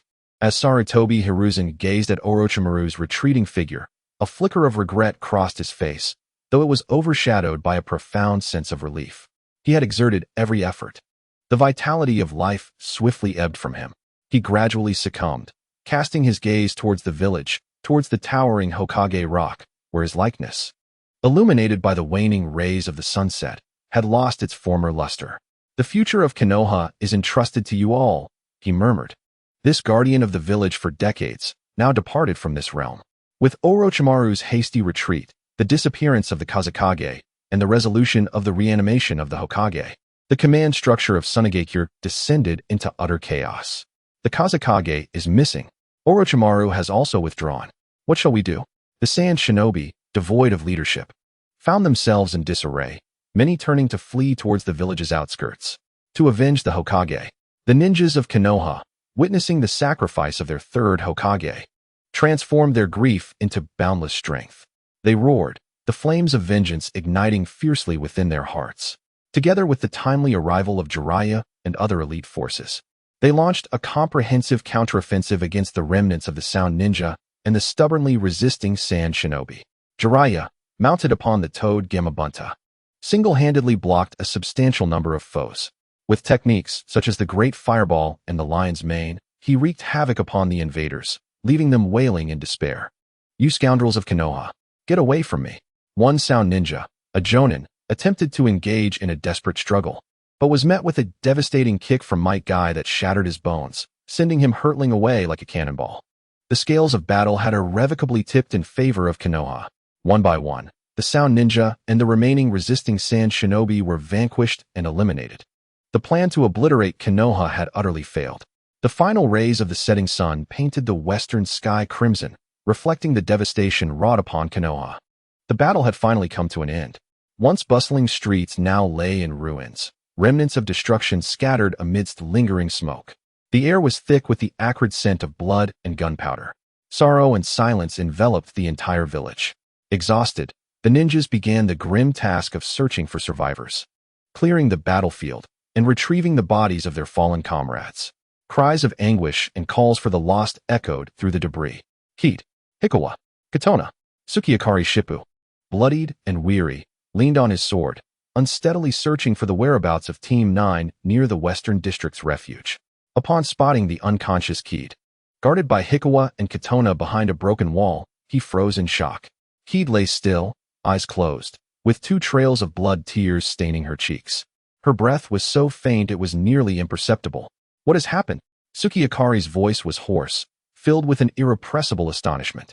He could sense the extreme depletion of chakra within Keed and an indescribable, unsettling frailty. Hikawa and Katona were already utterly spent. Seeing their teacher, their taut, nerves finally relaxed. As the mournful cry escaped from Chin-Nai's lips, she pointed at Feng Yi, her voice choked with emotion. Teacher Jifeng, Feng Yiquan, he sacrificed his sight to save others. A hoarse sound emerged from Donya Feng Yi's dry throat as he struggled to lift his eyelids. The blinding light forced him to squint, and a sharp pain pierced through his head. Everything in his field of vision was shrouded in a thick veil. Colors blurred, and the outlines of objects distorted. Feng Yiquan, you're awake. A female voice, laced with joy yet trembling, reached his ears. It was Chin-Nai. Shortly after, another voice, deeper and tinged with barely contained emotion, followed. Feng Yi, how are you now? It was Xiang Chuan. Feng Yi attempted to turn his head, but found his whole body weak and unresponsive, rendering even this small motion a challenge. He blinked, trying to discern the figures before him, yet the haze remained stubbornly intact. "My eyes," he managed to utter, his voice raspy and faint. Chen Nai's sobs were distinctly audible as she cautiously leaned closer, her words fragmented. "The doctor said your eyes are severely injured. Your vision may." Xiang Chuan interjected, his tone heavy. "You have been asleep for a full 5 days. The doctor examined you. Your chakra and mental strength have been completely depleted, and your body is in a dire state." 5 days. A weight fell upon Feng Yi's heart. The cataclysmic scene that had unfolded before he lost consciousness, along with the reckless moment he had activated the rewind Sharingan, surged through his mind. The power that could revert everything to its origin still sent chills down his spine upon reflection. The cost of it all was glaringly evident. His nearly blind eyes and this uncooperative body. What about the battle afterward? Feng Yi inquired, each word seeming to be forced through clenched teeth. Xiang Chuan and Chen Nai exchanged glances, briefly summarizing the aftermath. The threat from Shou he had dissipated. Orochimaru had fled in severe injury. The third Hokage had perished in battle, and Konoha had ultimately achieved a Pyrrhic victory. The third Hokage. Feng Yi felt a tightness in his chest, unable to articulate whether it was sorrow or something else entirely. Chen Nai pressed her lips together, unable to hold back. "Feng Yi-kun, what exactly happened that day at the shelter near the medical tents?" Those tents still had wounded, and they were clearly about to. Xiang Chuan, too, was watching him, his sunglasses obscuring his expression, yet the confusion in his tone was unmistakable. The inexplicable scene was vividly etched in their minds, yet they could not fathom its meaning. Feng Yi remained silent. How could he explain? How could he divulge that he had reversed time using a supernatural ocular technique? Such a confession would surely brand him as a monster. He himself was filled with trepidation, not merely from the exhaustion following the use of the rewind Sharingan, but also from the fear of that very power. It was overwhelmingly potent, capable of defying life and death. Yet it loomed over him like a blade suspended above his head.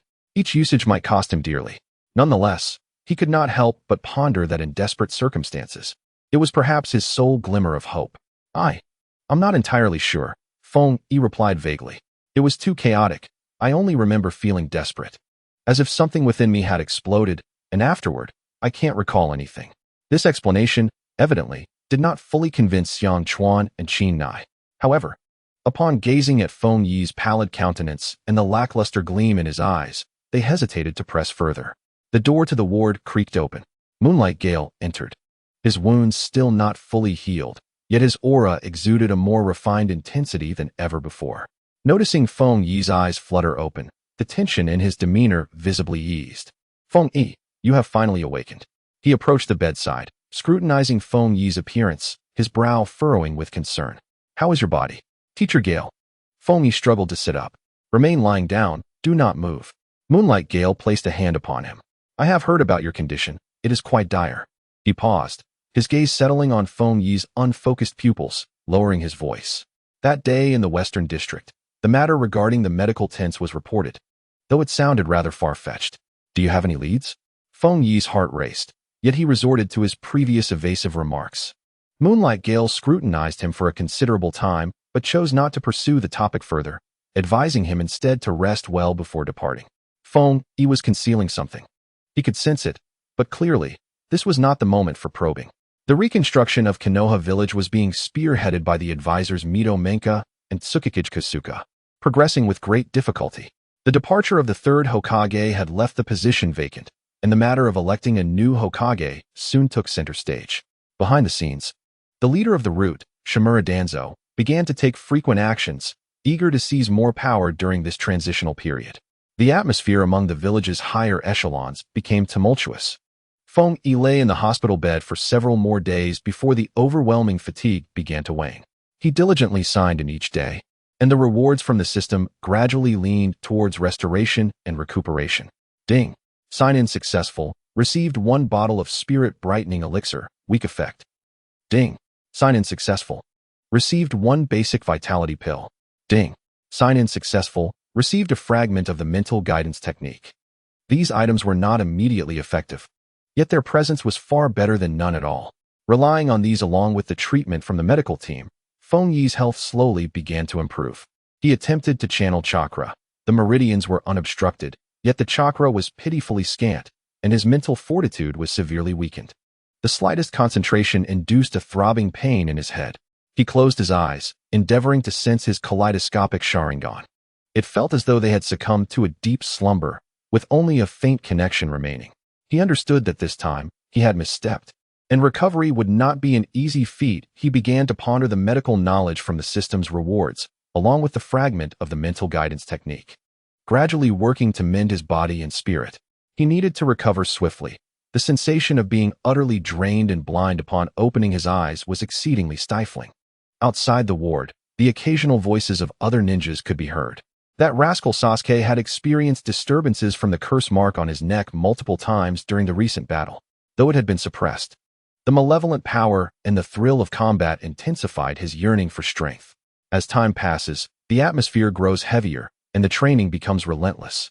The bond between Naruto and Sakura seems to have become noticeably estranged. In the village, whispers about the incredible scene on the battlefield circulate quietly among small circles. Some speculate that a mysterious expert lent clandestine assistance, while others suggest the presence of a formidable defensive barrier. The theories abound, all pointing to an unknown force beyond the comprehension of ordinary ninjas. Feng Yi lies in bed. Although his eyes are of little use, his ears remain sharp. He senses that even after the battle has concluded, the glances cast towards his hospital room, both intentional and unintentional, have not diminished. Instead, they have become more furtive and cautious, akin to shadows lurking in the dark. Teacher Jifeng, will Feng Yi truly recover? The voice of Qin Nai is low and tinged with anxiety. Jifeng stands at the bedside, observing Feng Yi, whose eyes still lack vitality. A slight furrow mars his brow. He understands Qin Nai's concerns all too well. This child has sustained grave injuries, particularly to his eyes. Teacher Jifeng, will Feng Yi truly recover? Qin Nai's voice quivers, barely suppressing her trepidation. Jifeng falls silent for a moment and gently pats her shoulder. The medical ninjas are doing their utmost. This boy, Feng Yi, has always possessed a strong will. He will be fine, though he speaks with reassurance. Uncertainty lingers in his heart. In the midst of sorrow and foreboding, the village of Konoha struggles to function. Within the conference room of the Hokage building, the atmosphere is stifling, nearly suffocating. Mito Minyan raps his knuckles on the table, his voice hoarse. With the unfortunate passing of the third Hokage, the position cannot remain vacant for long. Does anyone have a candidate to propose? Tsunade Koharu adjusts her glasses. Lord Jiraiya possesses both strength and prestige. He is a suitable candidate. However, his whereabouts are unpredictable. And what of Lady Tsunade? Another Jonin interjects. One of the legendary Sannin. She is the granddaughter of the first Hokage and unparalleled in medical ninjutsu. If we could persuade her to return, a cold snort interrupts, low yet instantly silencing all discussions. In the shadowy corner, Shimura Danzo partially opens his lone eye. In these trying times, one must act with decisiveness. Rather than relying on those who have long been absent from the village, it is wiser to fortify our internal stability. His voice is not loud, yet it carries an undeniable chill that brooks no dissent.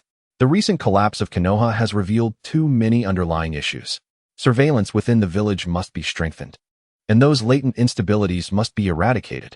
Mito Minyan and Tsunade Koharu exchange glances, refraining from immediate rebuttal. Although Danzo's words are harsh, they highlight certain realities they cannot ignore. The root ninjas, like phantoms, begin to traverse the ruins and shadows of Konoha. Their investigation encompasses not only the remnants of the invaders, but also every anomalous event that transpired during the war. The miraculous occurrence at the medical tent in the Western District's refugee shelter is certainly among their inquiries. In recent days, Jifeng has been summoned multiple times by the two advisors. Jifeng, please elaborate on the events that transpired during the battle at the civilian refugee shelter in the Western District. The atmosphere in the room was marked by a calm, yet scrutinizing tone from the speaker. Yes, Moonlight Gale responded with a composed demeanor, articulating the prepared narrative with measured precision. He emphasized how Team 9 engaged in a fierce struggle against the elite Sound Shinobi, valiantly defending the civilians. The specifics surrounding Feng Yi's injuries were shrewdly obscured. It was merely stated that in a dire situation, Feng Yi had unleashed his chakra to save his comrades and shield the innocents, resulting in severe injuries and unconsciousness. Unleashing chakra forcefully? Mito Gate's fingers lightly tapped the tabletop. According to the accounts of survivors, several of the Shikaku's projectiles had targeted that area, with one aimed directly at a medical tent. Yet, in the end, both the tent and its occupants remained unscathed. A chill ran through Moonlight Gale's heart, though his expression remained inscrutable. The battlefield had been chaotic, shrouded in dust and confusion. Perhaps the timely intervention of other senior shinobi wielding sophisticated defensive jutsu had played a crucial role. In such circumstances, the lower-ranked team could only strive to protect themselves. While the two advisors harbored lingering doubts, they could find no palpable flaws in his account. However, Danzo's concealed gaze, hidden behind bandages, appeared less than satisfied with this explanation. In the hospital room, Fengyi's body was gradually recovering under the nurturing effects of the daily rewards from the system: Clear Vision Tonic and Foundational Essence Pills. Ding. Sign-in successful. Received Calming Tea, mild effect. Ding. Sign-in successful. Received Chakra Activation Liquid, beginner level. His vision, initially shrouded in chaos, began to discern the outlines of objects. Though still veiled as if behind thick frosted glass, he deliberately feigned greater weakness than he truly felt, spending most of his time with his eyes closed, speaking in a feeble tone, as if on the verge of slipping back into slumber. This display of vulnerability was the best means of self-preservation he could conceive at the moment. His instincts warned him that the troubles stemming from that miraculous event had only just begun. On that afternoon, the door to the hospital room was gently pushed open. The figures who entered were neither familiar medical ninja nor Moonlight Gale or his teammates, but two individuals clad in standard Konoha Umbu attire, their faces obscured by animal masks. Their presence exuded a more subdued, yet chilling aura than usual. Fengyi Dongya, one of the Umbu, masked with a weasel design, began, his voice as flat as still water, devoid of any emotional inflection. Certain matters require your cooperation in an investigation. Alarm bells rang in Fengyi's mind, yet he maintained his facade of weakness. Slowly, he opened his eyes, his voice hoarse. What is it? The second Umbu, codenamed Hawk, stepped closer. On the day of the Konoha collapse plan, you were in the civilian shelter in the Western District. Detail your experiences there. I don't remember very clearly, Fengyi stammered, striving to appear as if he were recalling the events, his voice faltering. It was chaotic, with explosions everywhere and sand. The voice beneath the weasel mask turned even colder. It was observed that in the area guarded by your squad, a medical tent mysteriously restored itself just before being obliterated by the Guardian Crane's assault. Do you have any insights on this matter? As the thoughts raced through Fengyi's mind, a perfectly timed expression of bewilderment and confusion graced his visage. Restore itself? I am unsure. I only remember a blinding light before everything went dark, he murmured, gesturing weakly towards his eyes. The doctor mentioned that my eyes were likely injured at that moment. With an unvarying tone, the voice of the owl pressed on urgently. What was that light? Was it a jutsu? Who cast it? Fengyi gently shook his head, his voice laced with traces of fear and helplessness. I don't know. It all happened too quickly. I truly cannot recall. He coughed softly, his complexion paling further. The two root ninjas exchanged subtle signals. From Fengyi's nearly faultless, yet entirely plausible account of amnesia, they found no direct evidence to seize upon. This young lad was either genuinely rendered senseless by fear, knowing nothing, or possessed a depth of cunning that was somewhat unsettling. We shall return, came the voice from beneath the mask of the owl, devoid of emotion. Having uttered this phrase, he and the owl turned away without a trace of hesitation. Only when those two unsettlingly cold presences vanished entirely down the corridor outside the infirmary did Fengyi finally exhale a breath of relief. His back, unbeknownst to him, had already become drenched in a chilling sweat. He was nearly certain that these individuals had been dispatched by that old coot, Danzo. It was likely that he had already drawn unwanted attention to himself. A profound sense of crisis tightened around him like a relentless parasite, leaving him restless and anxious. A few days later, a piece of news quietly spread through the village. Lord Jiraiya had accepted a special mission to locate Tsunade and invite her to assume the mantle of the 5th Hokage, departing the village with Naruto Uzumaki. This revelation weighed heavily on Fengyi's heart. The narrative, after all, continued to unfold along its predetermined path, step by step. Thus, the defection of that brat Sasuke, along with the imminent actions of the Akatsuki, could not be far behind. He needed to regain his strength swiftly. No, he must become even stronger. This sensation of being ensnared by fate was utterly dreadful. In the stillness of the night, Feng Yi sat cross-legged upon his hospital bed, his eyes firmly shut, his spirit delving within. He cautiously endeavored to decipher the dormant powers of his rewind Sharingan. The excruciating pain and profound weakness he had endured from forcibly activating it on that fateful day still sent shivers down his spine upon recollection. With the gradual restoration of his mental fortitude over the past few days, he began to sense that the abilities of the rewind Sharingan bore a direct proportional relationship with the significance of the object or life being rewound, as well as the span of time being traversed. The more crucial the target of the rewind, and the greater the temporal distance, the more terrifying the consumption of chakra and mental energy became. What troubled him profoundly was the unsettling notion that each time he exerted his eyes to their utmost limits, it seemed to impose an ineffable burden upon the very essence of his soul. This weight, stemming from the depths of his spirit, was only minimally alleviated by the elixirs and restorative methods provided by the system, akin to a mere drop in the ocean. These eyes, his ultimate trump card, were also a double-edged sword, poised precariously above him, ready to deliver a fatal blow at any moment. If wielded correctly, they could alter destiny. If mishandled, they could lead to irreversible doom. Within the shadowy and damp confines of the secret stronghold of Root, Itachi and Kisame knelt respectfully before Danzo, meticulously presenting the results of their inquiry into the enigmatic Kaze Fuyuki. The target's words were carefully chosen, revealing no apparent flaws. Yet, the bewilderment and frailty he exhibited seemed almost too flawless. Kisame's voice carried a hint of uncertainty. Danzo's solitary eye, concealed beneath layers of bandages, glimmered with an inscrutable darkness. He toyed with a blank scroll in his hands, his voice gravelly and slow, akin to the rasp of sandpaper. A perfect disguise is, in itself, the greatest vulnerability. He paused momentarily, an icy chill seeping into his tone as he continued. Since the routine inquiry has failed to unveil the truth he conceals, we shall need to employ a more direct approach for verification. The weight of the word verification lingered heavily in the air. The acrid scent of antiseptics still pervaded the hospital room. Fuyuki could now barely support himself against the wall, managing to take a few faltering steps. His vision was recovering at a frustratingly slow pace, rendering the world before him, as if viewed through a frosted glass, blurry and indistinct. Have you heard? Lord Jiraiya has found Lady Tsunade. Is that true? The legendary Sannin, granddaughter of the first Hokage? Outside, two passing young nurses whispered excitedly, their enthusiasm unmistakably seeping through the walls. Fuyuki leaned against the wall, inching toward the window. Outside, Konoha was undergoing reconstruction, bustling with scaffolding and the hurried figures of workers. Tsunade was returning? This was undoubtedly the much-needed tonic for the currently desolate village. The news quickly spread like wildfire, solidified as truth. After much effort, Lord Jiraiya had finally persuaded Tsunade to return to the village and assume the mantle of the fifth Hokage.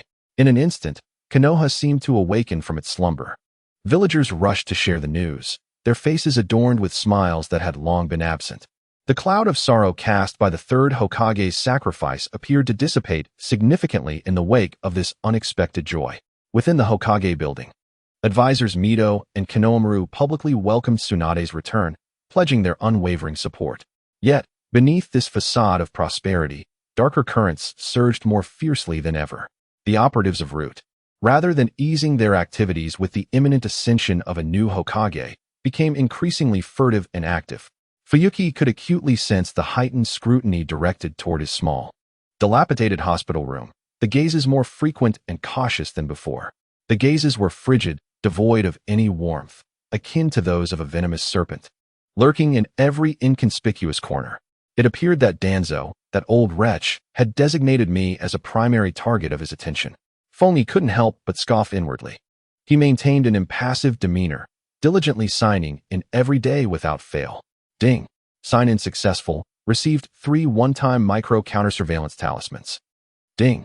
Sign-in successful. Received 1 bottle of primary breath-concealing elixir. The items bestowed by the system would prove to be quite useful. Under the cloak of night, he stealthily affixed the counter-surveillance talismans in several strategic locations within the infirmary. Though the area was limited, it provided an extra layer of security while he rested or contemplated methods he wished to keep secret from prying eyes. How has your health been lately, Feng? Moonlight Gale entered the room. His injuries had mostly healed, yet the weariness in his eyes remained unabated. Teacher Gale, Feng turned his head, striving to appear as natural as possible. I'm much better. The doctor said I should be discharged in a few days. Moonlight Gale approached him, lowering his voice. Have you sensed anything amiss recently? Feng Yi's heart skipped a beat. It seemed Teacher Gale had also picked up on something. He nodded, his voice softening. Yes. I felt some unsettling gazes. Concern flickered in Moonlight Gale's eyes. It's Danzo's people. Lady Tsunade is returning soon, and his activities have been particularly pronounced lately. Although the incident in the Western District has ostensibly passed, he likely hasn't given up. He paused before continuing. I've enlisted a few trusted colleagues to keep an eye on things for you.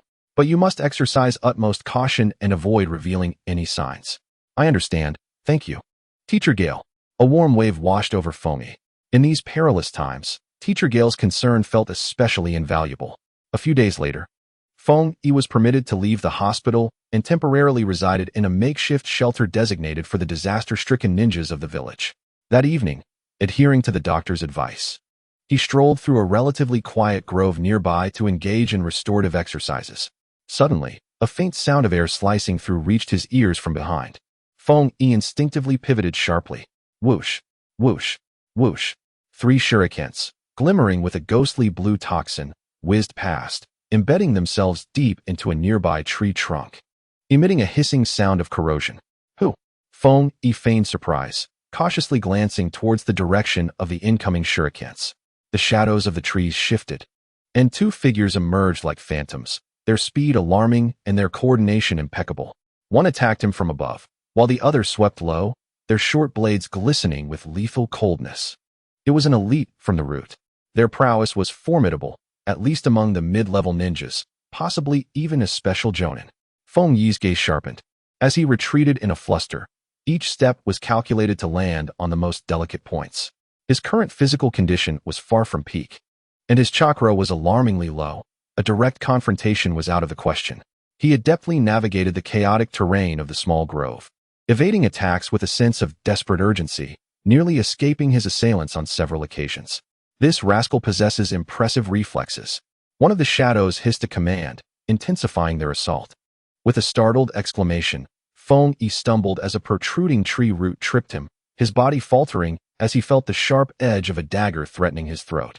In that critical moment, as he fell, his right hand instinctively pushed against the ground, propelling a few inconspicuous pebbles toward his attackers with surprising finesse. Thud! Thud! The stones struck precisely at the wrist joints of the 2 shadows, causing them to wince in pain and momentarily halt their advance. Seizing the opportunity, Feng executed a roll, darting between his pursuers and scrambling toward the more populous area beyond the grove. He shouted fervently, "Help! Assassins!" The 2 shadows, caught off guard by his unexpected escape, exchanged bewildered glances before swiftly retreating into the depths of the forest, disappearing from sight. Feng fled aimlessly until he reached a street patrolled by vigilant leaf ninjas, where he finally halted, breathless and shaken.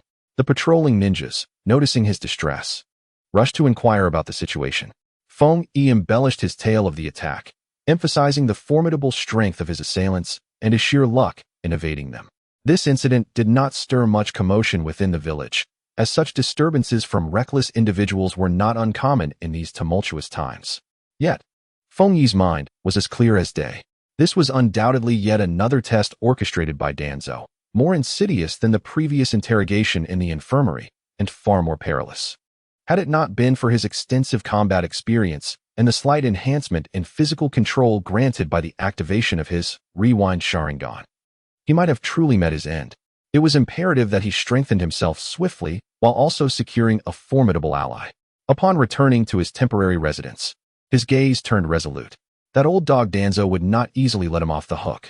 Tsunade's return to the Leaf Village drew nearer with each passing day, and the atmosphere within the village was charged with anticipation, tinged with an almost imperceptible tension. Feng was quietly preparing for what lay ahead. He had resolved that once Tsunade officially assumed her role, he would seize an opportune moment to reveal a portion of his abilities to the future 5th Hokage. For instance, the extensive medical ninjutsu knowledge acquired through the system's sign-in process, far exceeding what one of his age should possess. Tsunade herself was a master of medical ninjutsu, And in the aftermath of the Great Ninja War, the medical system was in dire need of personnel. If he could demonstrate sufficient value in this area, he might earn her favor and protection. This was undoubtedly a gamble, but the current circumstances left no room for hesitation. At last, amidst the watchful eyes of the crowd, the carriage bearing Hope ambled through the gates of Konoha. The first to emerge was none other than Jiraiya, one of the legendary Sannin. Beside her stood an exuberant young man with a golden mane, undoubtedly the spirited Naruto Uzumaki. The woman who descended from the carriage instantaneously captivated the attention of all present. Tall and striking, her long golden hair cascaded carelessly down her back, and a diamond-shaped purple mark adorned her forehead. This woman was Tsunade. She cast a sweeping glance over the gathered crowd, her gaze briefly skimming the war-ravaged homes, before it lingered on the Hokage monument.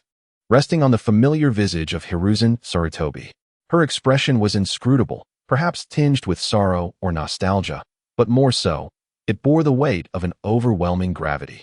At last, she had returned, this troublesome woman. Jiraiya muttered under his breath, only to receive a piercing glare from Tsunade in response. Days later, beneath the Hokage monument, a makeshift platform had been erected. Tsunade donned a brand new Hokage robe, the voluminous fabric lending her an air of regal elegance. She officially assumed the mantle of the fifth Hokage. I, Tsunade, from this day forth, I shall inherit the will of the third Hokage and protect Konoha. Her voice, though not particularly loud, resonated throughout the square like a stone cast into water, carrying an undeniable strength. The crowd, dense and silent, stood in rapt attention. War has taken our loved ones and shattered our homes, but it cannot extinguish the will of fire that Konoha embodies. Tsunade's voice rose with fervor, each word striking with conviction. As long as this will continues to burn, Konoha shall never fall. Her words, though unembellished, struck a deep chord with the survivors of the village, instilling a sense of hope. Gradually, muffled sobs arose from the crowd, followed by a thunderous cheer. Hope, it seems, can sometimes hold more significance than anything else. Tsunade's tenure began with remarkable decisiveness. Under her guidance, the village's affairs were managed with clarity and precision. The reconstruction of the medical system became a top priority, for it was the most pressing need in times of conflict. She did not shy away from addressing the chaos in command that had been laid bare by the war, swiftly silencing several elder figures who had relied on their seniority. Her formidable leadership and resolute demeanor earned her the respect of those who had initially come merely to observe. This woman truly possesses remarkable prowess, murmured a shinobi from a corner. Subsequently, commendations were bestowed upon the young ninjas who had excelled during the plan to protect Konoha.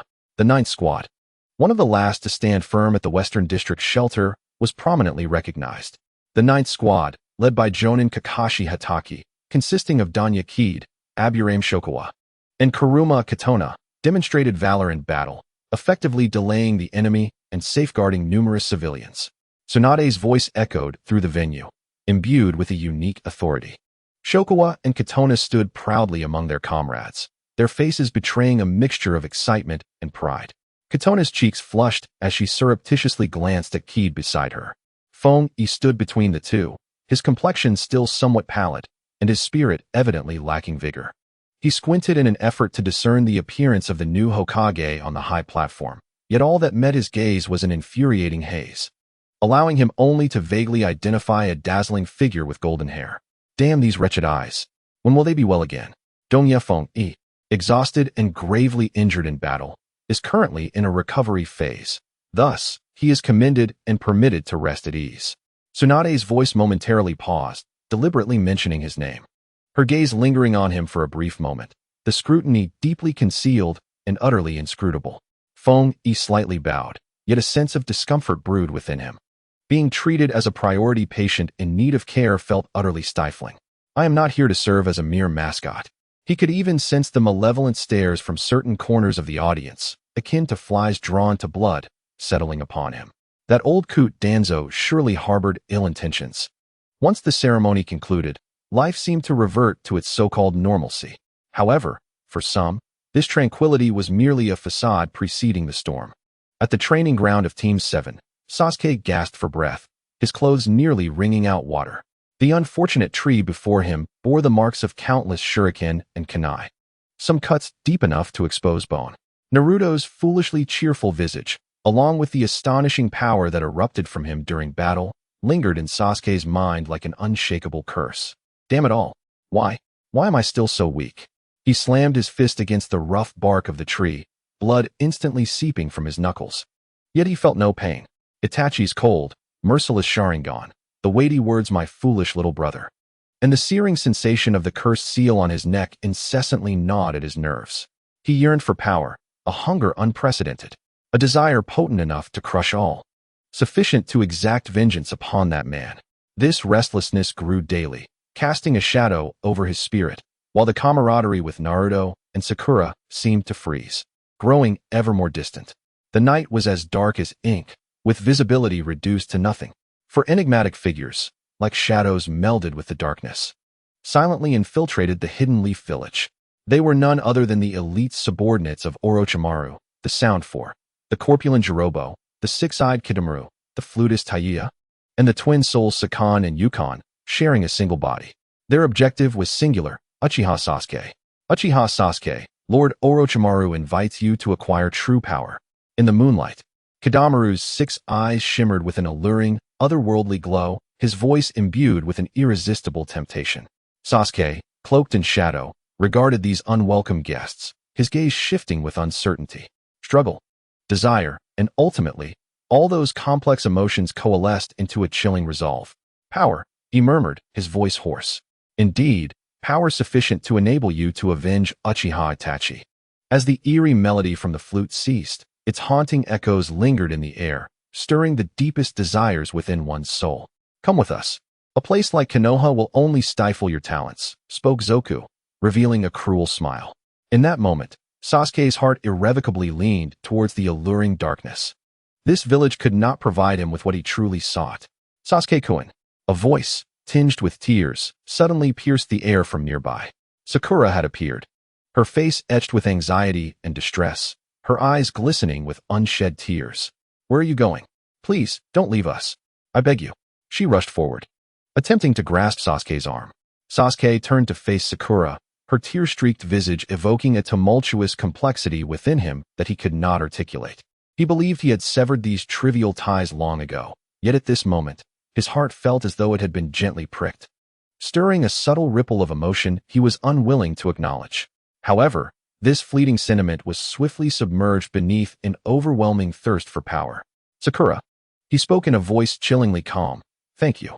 Before his words could fully resonate, Sasuke's figure vanished, appearing almost spectrally behind her, delivering a swift, decisive strike to the nape of her neck.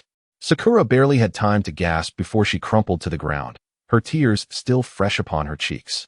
Sasuke cast one last glance at the village he had called home for 12 years, his emotions a tumultuous storm within. Then, without a backward glance, he vanished into the impenetrable darkness alongside the 4 members of the Sound Ninja. The following day, as dawn barely broke, the news of Uchiha Sasuke's defection detonated like a thunderclap, reverberating throughout Konoha. What? That bastard ran away. When Naruto received the news, his mind exploded with disbelief. A surge of anger coursing through him. But more than anything, he was incredulous. How dare he do this? What does he think of me? Without a moment's hesitation, he stormed into the Hokage's office, disregarding the presence of others, and confronted Tsunade, tears streaming down his face like pearls strung on a broken thread. Tsunade Baba, you must send someone. Hurry and bring Sasuke back. He is my most important brother. How can you let him escape like this? Tsunade regarded the sobbing Naruto, her expression grim.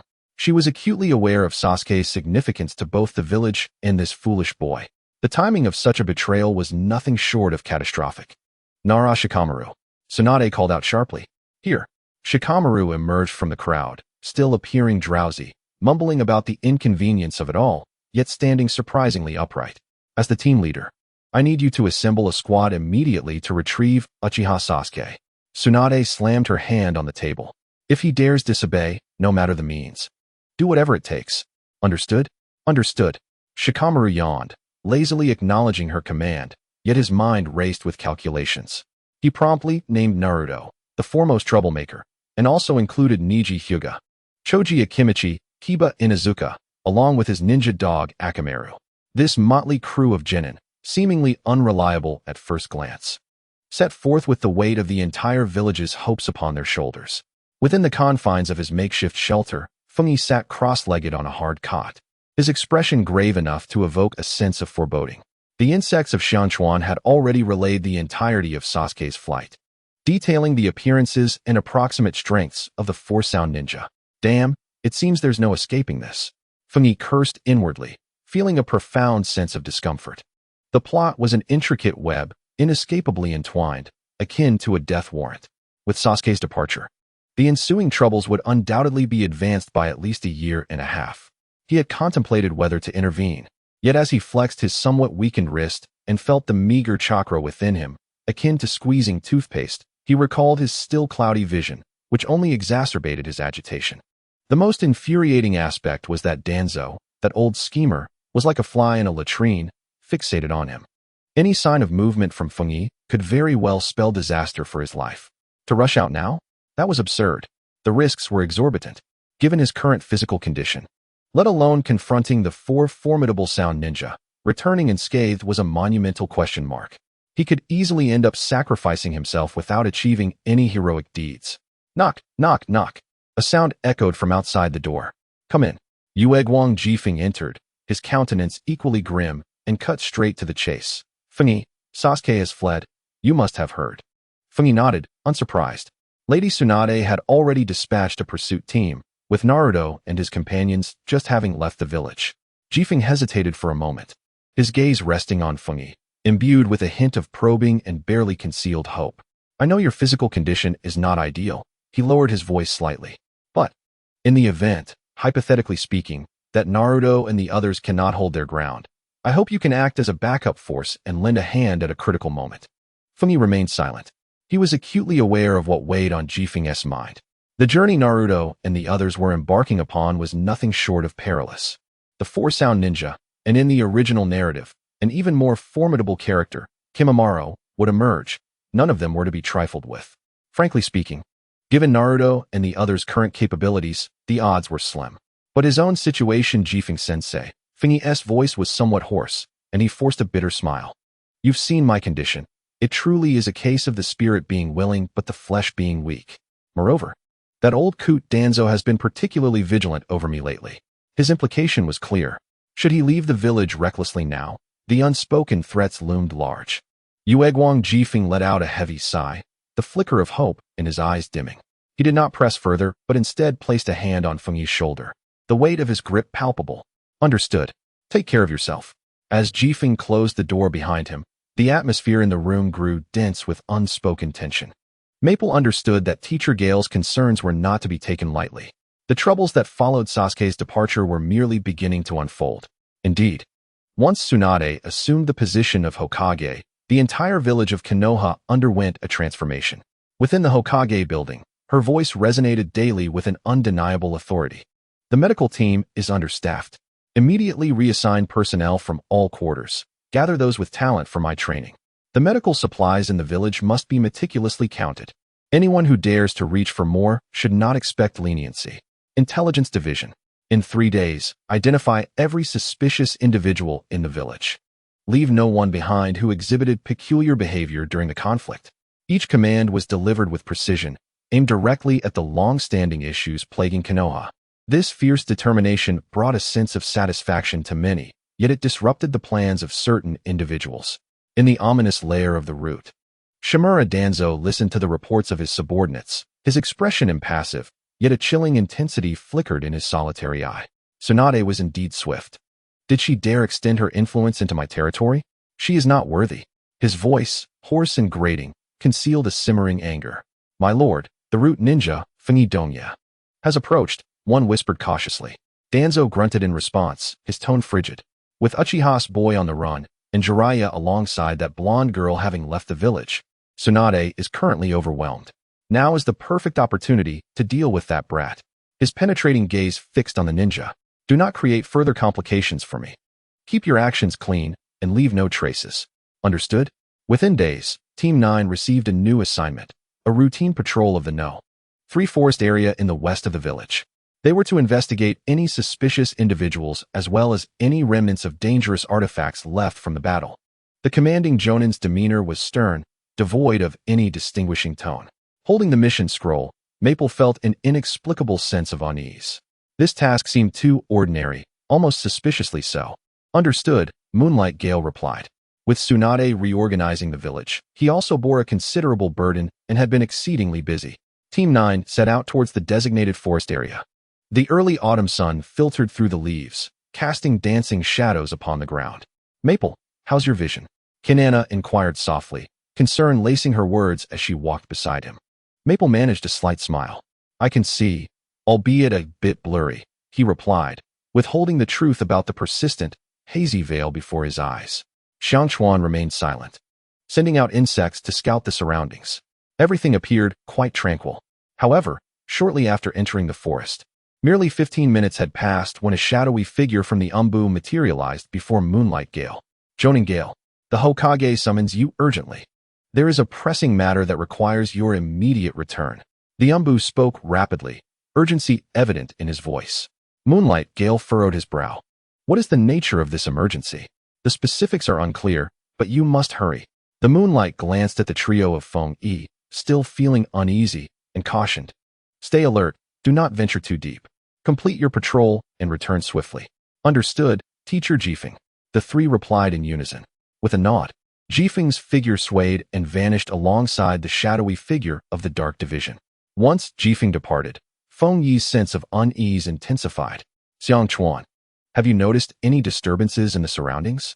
Feng Yi whispered. Xiangchuan shook his head, yet his brows furrowed beneath his sunglasses. The insects report everything is normal, but it's too quiet. Indeed, it's eerily silent. Not even a chirp from the birds or insects. It's highly unusual. Chinai also grew tense, gripping her kunai tightly. Feng Yi-kun, we Haven Tea finished our discussion, but suddenly, chaos erupted.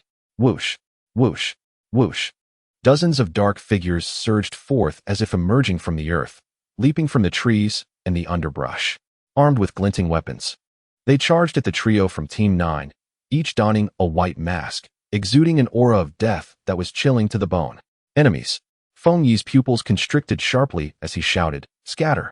These assailants moved with an uncanny speed, their coordination impeccable. They unleashed lethal attacks without granting any breathing room. Wind release, great breakthrough. Earth release, earth flow wall. Feng Yi formed hand seals at a breathtaking pace. A fierce gale swept through, deflecting the incoming kunai and shuriken. A wall of earth surged up from the ground, shielding the trio. Boom. The earth wall was instantly shattered by several fierce strikes. Ugh. Chinai staggered from the shock, a hint of crimson appearing at the corner of her mouth. Chinai, Xiangchuan called out, immediately positioning himself in front of her. Swarms of parasitic insects poured forth from his sleeve like a tide, transforming into black waves that surged toward the oncoming foes. A few stinking bugs think they can stop us?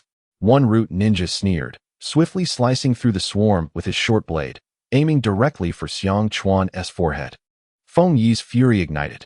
These scoundrels were intent on taking lives. This was no mere test. They sought their demise. Danzo, you old dog, how malicious. Feng Yi roared, no longer concealing his rage.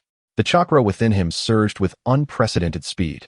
His hands formed seals, moving so fast they seemed to blur. Lightning release, lightning body flicker. Fire release, great fireball technique. The ferocious lightning danced across the ground, while searing fireballs hurtled forth. The two ninjutsu detonated simultaneously. The root ninjas, clearly taken aback by the seemingly frail boy's explosive power, faltered in their offensive momentum. Do not underestimate. The intel was wrong. This boy possesses attributes of all natures. Commanded a leading root elite, adorned with a wolf mask, his voice grave. Feng Yi's eyes widened in shock. In that instant, the world before him became extraordinarily vivid. He could perceive every movement of the root ninjas, the flow of their chakra, with astonishing clarity. Byakugan. In this critical moment, there was no hiding it. Xiangchuan. 3 on the left front. Blind them with insect jade. Chinai. 2 on the right rear. Use illusion technique to hold them back. Feng Yi's voice was both cold and clear, imbued with an undeniable authority. Understood. Xiangchuan and Chinai immediately executed Feng Yi's instructions. Illusion technique, mirage of the servant. Secret technique, insect jade. The two acted a bit hastily and clumsily in their coordination. Yet, Under Fengyi's precise command, they managed to slightly disrupt the formation of the root members. Fengyi himself moved like a shadow, weaving through the battlefield. Wind released to slice, earth released to block, lightning released to paralyze, fire released to explode, water release to entangle. In his hands, these ninjutsu flowed with remarkable fluidity, executed with masterful finesse. He was like a seasoned veteran who had rolled through countless battles. Every strike was precisely timed. Every dodge executed with attention that made one hold their breath. What on earth is going on with this kid? The wolf-faced captain's heart raced. They had received intel that Dongye Fengyi was merely a talented brat with a surplus of chakra, proficient in wind, earth, and lightning release. But now, the situation was anything but that. Although Fengyi's team fought with far more ferocity than anticipated, the number of root members was overwhelming. Furthermore, each one was a reckless elite. Suddenly, Xiang Chuan, in an effort to protect Chinai, was slashed across the back by a root ninja, leaving a gaping wound that exposed bone. Blood quickly stained his clothes red. Xiang Chuan. Chinai screamed, tears welling in her eyes. I'm fine. Xiang Chuan gritted his teeth, his voice wavering. Fengyi, there are too many of them. Anxiety surged within Fengyi, akin to a fire raging in his chest. His chakra was depleting rapidly. His eyes began to throb painfully. Concentrate firepower. Take that brat down first. The wolf-faced captain recognized Fengyi as the backbone of the team and immediately issued a deadly command. Several root ninjas abandoned Xiang Chuan and Chinai, charging directly at Fengyi. Behind the wolf-faced mask, a murderous intent almost materialized. The short blade sliced through the air with a mournful whistle, aiming straight for Fengyi's throat. This strike, infused with the determination of a root elite, was swift, precise, and ruthless, leaving no chance for survival. Under Fengyi's Byakugan, the subtle tremors of his opponent's muscles and the flow of chakra were laid bare. Could he withstand it? His chakra was nearly exhausted. He could not endure. Just as this thought crossed his mind, Fengyi's hands moved with such speed they became a blur, intricate hand seals intertwining. Secret technique, multiple overlapping barriers. With a low shout, the remnants of chakra within him were pushed to the limit, surging forth. Wind, earth, and water chakra intertwined in an instant, forming three thin yet resilient energy walls before him, stacked for protection. The wind barrier absorbed force, the earth barrier obstructed, and the water barrier eroded. Crack, sizzle, boom. The wolf-faced captain's short blade, fierce and unmatched, shattered the wind and earth barriers, the tip scraping sharply against the water barrier, its remaining energy dissipated layer by layer, ultimately halting less than half an inch from Fengyi's neck. The coldness of the blade sent a shiver down Fengyi's spine. What? The captain of the wolf-faced team froze momentarily, his expression one of sheer disbelief. A sudden manifestation of a multi-attribute composite defensive ninjutsu? Unheard of. This little brat has hidden his depths too well. Seizing the fleeting moment of distraction, Fengyi propelled himself backward with great force, urgently shouting, "We can't afford to lose this." Xiang Chuan unleashed the bugs on their faces to disrupt their formation. Chinai cast a wide area illusion to annoy them. But don't try to trap them. Understood. Xiang Chuan and Chinai responded in unison. Secret technique, insect clones.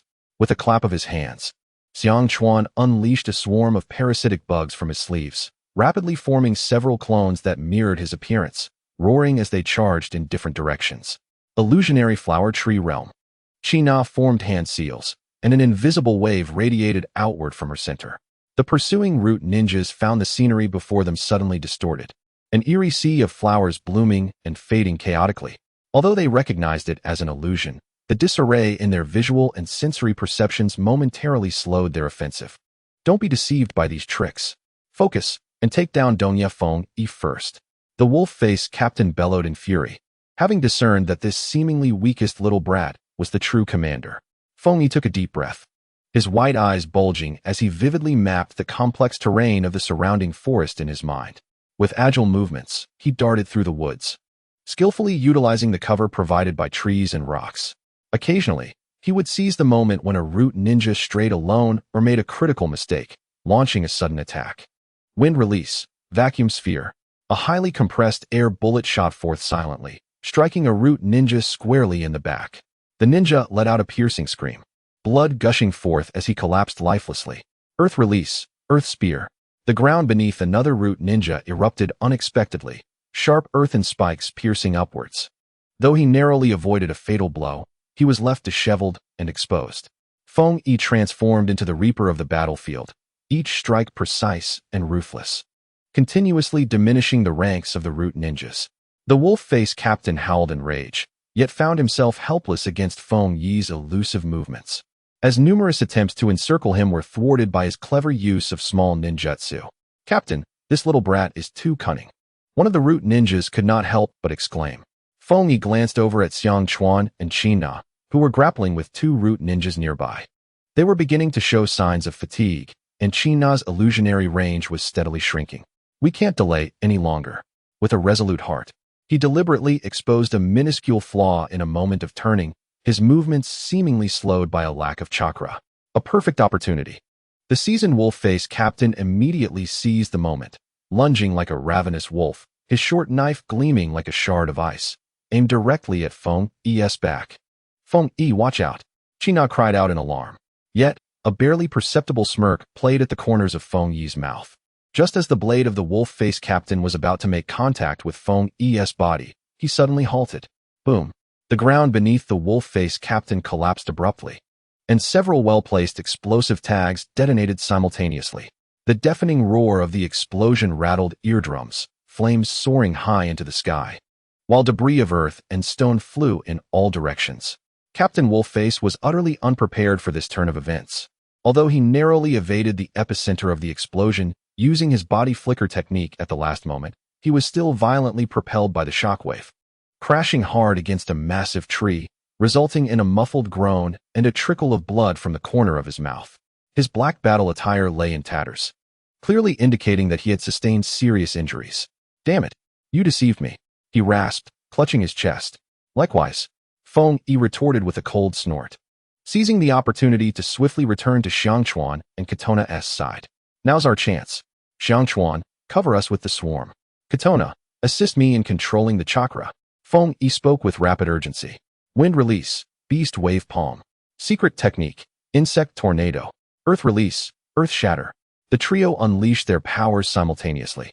Xiangchuan's parasitic insects formed a colossal black tornado, sweeping across the landscape and howling towards the pursuing root ninjas, momentarily obscuring their vision and halting their chase. Feng Yi concentrated wind chakra in his hands and thrust forward with great force, transforming the tumultuous hurricane into the claws of a colossal beast that tore through the air. Meanwhile, Katona cautiously channeled her dwindling chakra to Feng Yi, using her acute sensitivity to chakra to help him stabilize his ninjutsu output. Together, they forcefully carved a path through the encirclement of root ninjas. "Let us go," Feng Yi commanded in a low voice, grasping Katona's hand, with Xiangchuan closely trailing behind them as they desperately fled towards the edge of the forest. "Pursue. Don't let them escape," Captain Wolfface bellowed, leading the remaining root ninjas in relentless pursuit. The forest became a chaotic battleground, fraught with peril. Several shurikens grazed Feng Yi's cheek, leaving behind searing streaks of blood. In an effort to protect them, Xiangchuan sustained a deep, bone-revealing wound from a wind blade on his arm. Katona's complexion turned ashen, devoid of any color, as she ran almost solely on sheer willpower. Feng Yi's chakra was nearly depleted, and his Byakugan vision began to blur, each breath laced with the metallic tang of blood. "Damn it, I can't shake them off." Feng Yi gritted his teeth. These root ninjas were like a stubborn adhesive that clung to them. Just as they were on the verge of being encircled once more, Feng Yi's Byakugan suddenly detected a concealed opening beneath a cliff shrouded by dense foliage not far ahead. "There, focus up and follow me," he urged, galvanizing the last remnants of their strength as they dashed toward the cliff.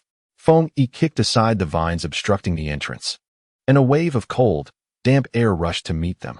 The interior of the cave was shrouded in darkness, with the faint sound of rushing water echoing within. An underground river. Feng Yi's heart leaped with joy. "Quick, get inside." Without hesitation, the trio plunged into the cave. Captain Wolfface and his team arrived at the cave's entrance.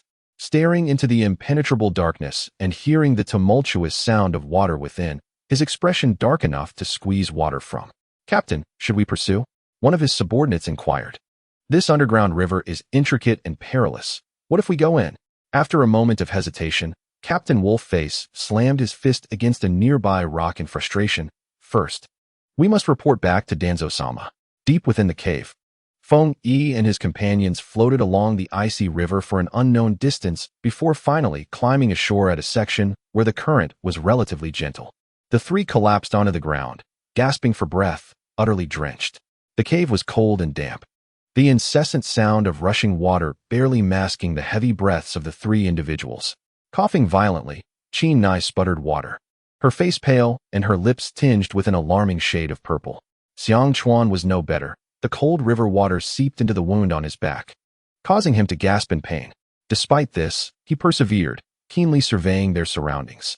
After catching his breath, Feng Yi immediately attended to the injuries of his companions. Chen Nai was primarily exhausted, suffering from some concussive effects, while Xiang Chuan's injury was far more severe, with considerable blood loss. They needed to move quickly to find a safe location to tend to their wounds.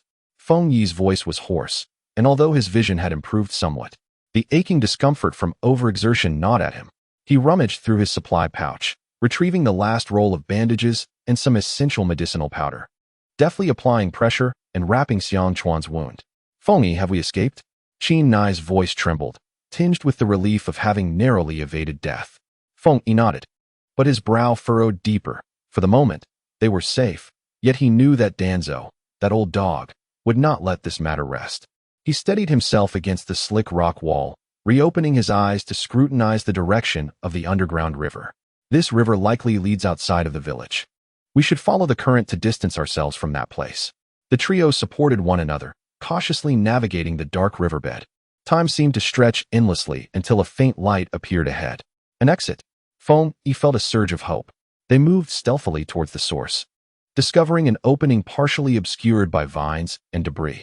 Pushing aside the foliage, they found that twilight had descended, surrounded by dense woods. Given their location, it was likely they had exited the direct jurisdiction of Konohagakure. Let us rest here for a moment. Feng Yi found a somewhat concealed hollow for Xiang Chuan and Chen Nai to sit. He then busily set up a few rudimentary traps around them for security. As night deepened, sleep eluded Feng Yi. He needed to report the encounter with the root as soon as possible. Directly seeking Tsunade was out of the question. Given his current state and the need for discretion, it would be best to avoid drawing attention. The name of his mentor, Moonlight Gale, flickered into his mind. The following morning, Feng Yi donned inconspicuous attire, evading all eyes as he stealthily returned to Konohagakure. He bypassed the makeshift shelter and headed directly to Moonlight Gale's doorstep. Knock, knock. Who is it? Came the voice from within, laced with sleepiness. The door creaked open, revealing a disheveled Feng Yi, startling Moonlight Gale. Feng Yi, what happened? Gale-sensei, there is an urgent matter that requires immediate reporting to Lord Hokage. Feng Yi lowered his voice, his expression grave enough to wring water from. Observing the bloodshot eyes and the unmistakable weariness etched on Feng Yi's face, along with the lingering aura of battle, Moonlight Gale's heart raced, instantly realizing the gravity of the situation. Follow me. In the Hokage's office, Tsunade's expression turned frigid after listening to the detailed report relayed by Moonlight Breeze concerning the ambush orchestrated by the root, instigated by Konoha's own Danzo. Her strikingly handsome face bore a chill that could freeze the air. Danzo. She slammed her fist onto the wooden desk, which let out a grievous creak, nearly threatening to collapse. His audacity knows no bounds. Moonlight Breeze bowed slightly, stating that Feng Yi and his companions had risked everything to escape, with Xiang Chuan and Kachai sustaining serious injuries. Feng Yi had specifically mentioned that the assailants had a clear target, him, and were intent on killing him without leaving any survivors. Tsunade's gaze was as icy as a winter's night. That young boy, Feng Yi, must have concealed much in his report, given his apparent strength. To have escaped from the elite forces of Root with 2 burdens, it was far too simplistic to attribute his survival solely to luck. Moonlight Breeze paused for a moment before speaking. Feng Yi claimed that he awakened the Byakugan in the face of death. The Byakugan? Tsunade raised an eyebrow slightly. The Hyuga clan's bloodline? The surname Donya does not seem to have any ties with the Hyuga clan. The specifics appear to elude Feng Yi as well. He merely stated that it manifested suddenly. Moonlight Breeze chose his words carefully. He also exhibited an extraordinary ability to manipulate multiple chakra natures beyond what one would expect at his age, alongside an unervingly calm battlefield judgment. Tsunade's fingers rhythmically tapped on the desk, producing a steady sound, her gaze sharp enough to pierce the soul. I see. Danzo, that old wretch, wishes to take action against him, but currently lacks the most direct leverage. Moreover, his influence within the village is deeply entrenched, should he decide to act. The ramifications would be vast. She turned to Moonlight Breeze. Breeze, I will instruct the Umbu to keep a closer watch on Fengyi's safety. However, on the surface, there must be no special treatment to avoid alerting the enemy. Tell him to remain low-key, focus on recuperating, and refrain from leaving the village indiscriminately. Understood, Hokage-sama. Within the shadowy confines of Root's secret base, darkness still reigned. A Root elite, donning a wolf-faced mask, knelt on one knee. His voice tinged with suppressed fury and a hint of fear. My lord, that Donya Fengyi is as slippery as an eel. My incompetence allowed him to escape. He paused, adding, moreover, that brat is quite peculiar. Not only did he utilize the elemental ninjutsu as reported, but he also unexpectedly awakened the Byakugan during battle. His mind operates at lightning speed. Danzo Shimura's bandaged face revealed no discernible emotion, save for his singular eye, which glimmered ominously. The Byakugan? He grunted, his voice akin to sandpaper rasping against wood. Intriguing, increasingly intriguing. It seems I have underestimated him. Tsunade is currently ablaze with fury, her momentum fierce. For now, we shall hold back on our actions concerning Donya Fengyi. Danzo's voice dropped to a low, commanding tone, yet it bore an unmistakable order. However, this matter is far from over. Keep a close watch on him. At the first opportunity, ensure he disappears completely. Yes, the wolf-faced ninja lowered his head further. Meanwhile, on the outskirts of the forest where Team 9 battled fiercely against Root, an unremarkable tree twisted unnaturally. A pale creature, with but a single eye and a swirling facial pattern, sluggishly emerged from the tree trunk. It was a manifestation of white Zetsu. Ha ha ha. This journey was not in vain, for I have stumbled upon an intriguing little being. The white Zetsu clone emitted its characteristic, spine-chilling laughter. Within its solitary eye lingered remnants of the battle fought by Fengyi, particularly the sudden appearance of that distinctive white eye and the seemingly endless array of jutsu wielded by the boy. The sheer volume of chakra was astonishing. With mastery over at least 5 elemental affinities, wind, earth, lightning, fire, and water, his prowess was remarkable. Moreover, the ordinary white eye possessed by this non-Hyuga child was a rarity in itself. What was even more alarming was the tactical acumen and rapid growth exhibited, far beyond what one would expect from a mere 12-year-old. The clone smacked its non-existent lips, recognizing the need to document this anomaly. Lord Pain, as well as that esteemed individual, would undoubtedly find this valuable observation intriguing. As soon as the thought crossed its mind, the white Zetsu clone melded back into the tree trunk, leaving no trace behind. Fengyi returned to the makeshift dwelling arranged by the village. Just as dawn began to break, he had entrusted Moonlight Shippu with finding reliable personnel to secure a more discreet safe house for Xiang Chuan and Katona. As he collapsed onto the bed, despite the somewhat safer environment, an inexplicable sense of anxiety lingered within him. It felt as though a colder, unseen gaze was fixated upon him from some shadowy corner. This sensation was utterly maddening. Frustrated, Fengyi raked his fingers through his hair, attempting to dispel the foreboding thought. His recent confrontation with the rabid dogs of the Root, though perilously close to costing him his life, had not been in vain. The fragile bond of revolutionary camaraderie he shared with Xiang Chuan and Katona had been irrevocably solidified. This bond, forged in the face of death, proved far more valuable than any trivial training. Ding. Sign-in successful. Earned 1 drop of soul nourishment liquid. Trace. Ding. Sign-in successful. Earned 1 advanced concealment talismans. 3 days. The system's notifications echoed in his mind like a death knell. Soul nourishment liquid? A flicker of interest ignited within Fengyi. The very name suggested it was a precious item, perhaps capable of alleviating the soul-rending effects inflicted by his troublesome Sharingan. Without a moment's hesitation, he consumed it. A vague and indescribable coolness penetrated the depths of his soul, though the effect was mild. It finally provided a slight release to the taut nerves that felt on the verge of snapping. An advanced concealment talisman, huh? The system was evidently aware that he was a priority subject. With a self-deprecating smile, he tucked the talisman safely away. Damn it, he needed to grow stronger, swiftly. Whether it was Danzo, that old dog, or the unseen presence lurking in the shadows, Both loomed over him like a blade poised to take his life at any moment. He also needed to diligently explore the potential of reversal Sharingan. The key lay in discovering how to harness its extraordinary capabilities with minimal side effects. A few days later, an unsettling piece of news, more distressing than the death of a beloved father, spread through Konoha like a plague. Nara Shikamaru led a team to pursue that little rascal, Uchiha Sasuke, but the mission ended in failure. Uzumaki Naruto, Hyuga Neji, Akimichi Choji, and Inazuka Kiba, one and all, were grievously injured, returned to Konoha like dead dogs, barely clinging to life. Uchiha Sasuke, that boy had resolutely chosen the path of a rogue ninja, plunging headlong into the twisted embrace of Orochimaru. The atmosphere in Konoha felt as heavy as if a death had occurred, saturated with despair.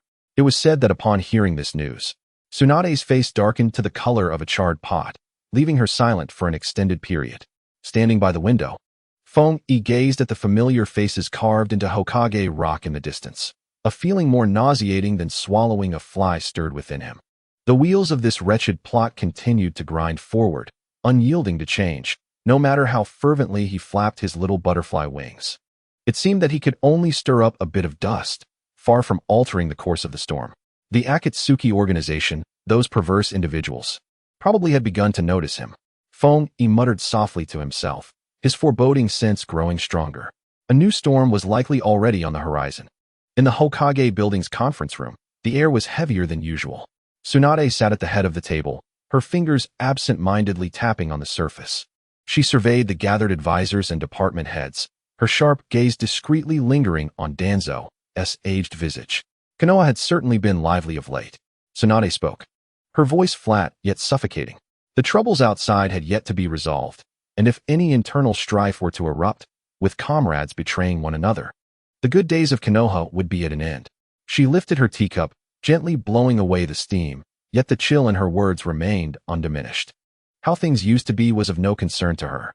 From this day forth, anyone daring to stir chaos within the village, jeopardizing the hard-won stability, should not blame Tsunade for turning her back, for she would uproot them without hesitation. Some individuals ought to refrain from overreaching and remain compliant for the good of all. Although her words were not directed at anyone in particular, they struck like a resounding slap across the faces of certain individuals. Underneath the tightly bandaged visage of Danzo, his single eye narrowed slightly, and the hand resting on his knee turned pale from the pressure of his clenched fingers. He remained silent. Yet the atmosphere in the conference room grew even colder. As the meeting adjourned, a command quietly circulated. Team 9, having preserved themselves amidst the internal turmoil while providing critical intelligence, received a special commendation, in addition to the usual supplies and rest permits. Tsunade also approved training resources that lower-ranked teams could only dream of. The reasoning was grandly framed as encouragement for excellence and the cultivation of future pillars.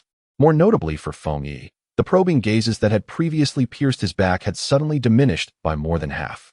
Although some lingering scrutiny remained, the sense of urgency, as if he could be struck by a venomous serpent at any moment, had notably lessened. He understood that this was likely Tsunade's doing. The fifth Hokage, clearly discontented with this somewhat amusing young lad, did not wish to see him inexplicably falter in some obscure gutter. For the time being, he was safe. Fong-e exhaled. Yet the tension within him remained taut. That old dog Danzo would certainly not let matters rest so easily. The current tranquility was merely a fleeting respite before the impending storm. He invested more of his thoughts into training. The effects of the soul-nourishing liquid were indeed limited. The sensation of soul-tearing brought forth by the rewind Sharingan remained intensely palpable. His vision had only just recovered to the point where he could discern the outlines of nearby objects, while further away, everything remained a blur. Nevertheless, this did not hinder his meticulous control over chakra, allowing for deeper refinement. The system's daily check-in continued to be a routine task, occasionally yielding peculiar little trinkets. For instance, a temporary chakra affinity enhancement talisman, which provided a significant leap in his understanding and application of a certain chakra attribute for a brief period. He began to ponder how to achieve a more profound integration of different chakra attributes, no longer content with mere combinations of ninjutsu. The principles of wind fueling fire, water and earth complementing each other, and lightning enhancing evasion, which had previously only lingered in his mind, gradually began to take on a semblance of form in his hands. The training of Team 9 did not fall by the wayside. Following their harrowing escape, Xiang Chuan and Qin Nai seemed transformed. Xiang Chuan's control over insects became increasingly sophisticated, no longer relying solely on sheer numbers, but learning to utilize swarms for more complex tactical maneuvers. Qin Nai's genjutsu also progressed rapidly. Although she could not yet rival the seasoned veterans of her clan, her unexpected approaches often proved invaluable in life-or-death situations. Feng Yi was more devoted in his guidance. No longer holding back, he openly shared certain combat experiences and techniques acquired through the system that would not reveal his secrets. Xiang Chuan, your insects can do more than just bite. They can serve as eyes and ears, and even convey simple messages. Try scattering them over a wider area. But remember to conceal them well. Do not let anyone discover them. Qin Nai, the essence of Jinjutsu lies in deceiving the five senses, disorienting the opponent's mind. Do not always aim for grand displays. Sometimes, a seemingly insignificant detail gone awry can ensnare the enemy more effectively. During breaks in training, the three often gathered at a small food stall in the village's corner to share dinner. Steaming bowls of ramen paired with sizzling skewers of grilled meat. Under the dim yellow light, the faces of the youth bore the fatigue of training, yet radiated a simple, genuine joy. Feng Yikuan, is your eye truly all right? Qin Nai asked, nibbling delicately on her dumplings, unable to suppress her concern. Feng Yi slurped his noodles, responding indistinctly, it's manageable, after all. It doesn't hinder me from delivering a good thrashing. Xiang Chuan remained silent, silently transferring a piece of char siu from his bowl to Feng Yi's. Thanks. You understand me. Xiang Chuan, Feng Yi said, not hesitating to accept the gesture, grinning widely. The simple yet heartwarming atmosphere allowed Feng Yi's previously taut nerves to relax, if only slightly. The significance of the word companion gradually became clearer in his heart. Occasionally, Feng Yi would bring some fruit to the hospital to visit Naruto, who was still recuperating from his injuries. That lad had withered away, like a defeated rooster, due to the situation with Sasuke. Seriously, is it that dire? Feng Yi quipped as he stuffed a bright red apple into Naruto's hand. Sasuke's departure was not the end of the world. Naruto's eyes were rimmed with red. His voice choked with emotion. You don't understand. Sasuke is my most important traitor. Feng Yi raised an eyebrow. Enough with the tears. Instead of wallowing, why not focus on how to become stronger? If you surpass him, he'll have no choice but to return. He casually imparted a few tips on the Rasengan, basic techniques included in the system rewards. To his surprise, Naruto seemed to have an epiphany, eagerly grappling with the technique. Witnessing Naruto's indomitable spirit stirred something within Feng Yi. This world was ultimately not a solo performance. Relying solely on the system and hidden cards would not lead him far. He needed to truly integrate into this world, to cultivate his own strength and influence. The system seemed to sense his thoughts. As it began to issue focused periodic tasks. Periodic task, reputation of Konoha, beginner. Task objective, gain a certain level of positive reputation in the village of Konoha. This can be achieved by completing challenging missions, showcasing special talents, such as medical ninjutsu, or making significant contributions to the village. Task rewards. Depending on the level of reputation, rewards may include advanced chakra refining techniques, special summoning scroll fragments, and influence points. Influence points? Feng Yi rubbed his chin, intrigued by the prospect. Under the expert care of Tsunade, the medical sage, the body of Moonlight Gale had improved significantly. Although his chronic cough had not been entirely eradicated, his complexion had notably brightened. During the training of Team 9, he exhibited greater vigor. Moonlight Gale, observing Feng Yi complete a series of combination ninjutsu, remarked, Feng Yi, your progress in chakra control is astonishing. However, your practical experience still leaves much to be desired. He pondered for a moment. Don't rely too heavily on powerful techniques. Sometimes, the simplest moves, executed at the right moment, yield far better results. Gale would occasionally share tales of the village's past with Feng Yi, elaborating on the combat styles of certain ninjas. Between the lines, Feng Yi could sense the trust and expectations held by his elder. This form of care warmed his heart. Days passed in this manner. Under Tsunade's decisive leadership, Konoha gradually restored order. Reconstruction efforts were carried out methodically, and the faces of the ninjas reflected a renewed vitality. The unsettling sensation of being watched lingered in Feng Yi's heart, akin to a venomous serpent concealed in the darkest corner. though it had yet to strike. The chill of its presence clung to him. The name Shao organization weighed heavily upon him, rendering him somewhat breathless. He suspected that this tranquil period would not last long. That afternoon, Team 9 had just completed an intense round of physical training, leaving each member exhausted, sprawled on the training ground, gasping for breath. Suddenly, a shadowy figure adorned with an animal mask emerged like a ghost. Approaching Yueguang Jifeng, it whispered a few words. The expression on Yueguang Jifeng's face shifted, and he turned to Feng Yi and the others, saying, "Lady Tsunade summons you." Immediately, to the Hokage's office. Feng Yi felt a jolt of apprehension. This peaceful life was likely coming to an end. In the Hokage's office, Lady Tsunade sat with an imposing presence, holding a scroll in her hand. "You've arrived?" she remarked without looking up, addressing the 3 members of Team 9. Her scrutinizing gaze eventually landed on Feng Yi. "There happens to be a task for you." She tossed the scroll directly to them. An A-rank mission, to escort a shipment of vital supplies to Mangekyō and, incidentally, investigate the recent disappearances of merchant caravans along the border. A gasp escaped Xiang Chuan and Qi Nai upon hearing A-rank mission. Their lower-ranked team had been assigned such a perilous task. This was unequivocally a case of facing foes far beyond their level. Tsunade smirked, her smile instilling a sense of dread. "What? Are you afraid?" Feng Yi stepped forward and caught the scroll, maintaining an impassive expression. "Lady Hokage, we accept the mission." Yet, a sense of foreboding enveloped him. This task was undoubtedly more than a mere escort and investigation. It was likely that Tsunade was testing him, perhaps even concealing a threat he could not yet comprehend. As Feng Yi held the scroll, its weight and texture hinted at something extraordinary. Tsunade's voice was flat, devoid of emotion, yet the pressure was palpable. Her gaze swept over the 3 members of Team 9 before settling firmly on Feng Yi. "You are to escort a defector from the Land of Crafts back to Konoha safely."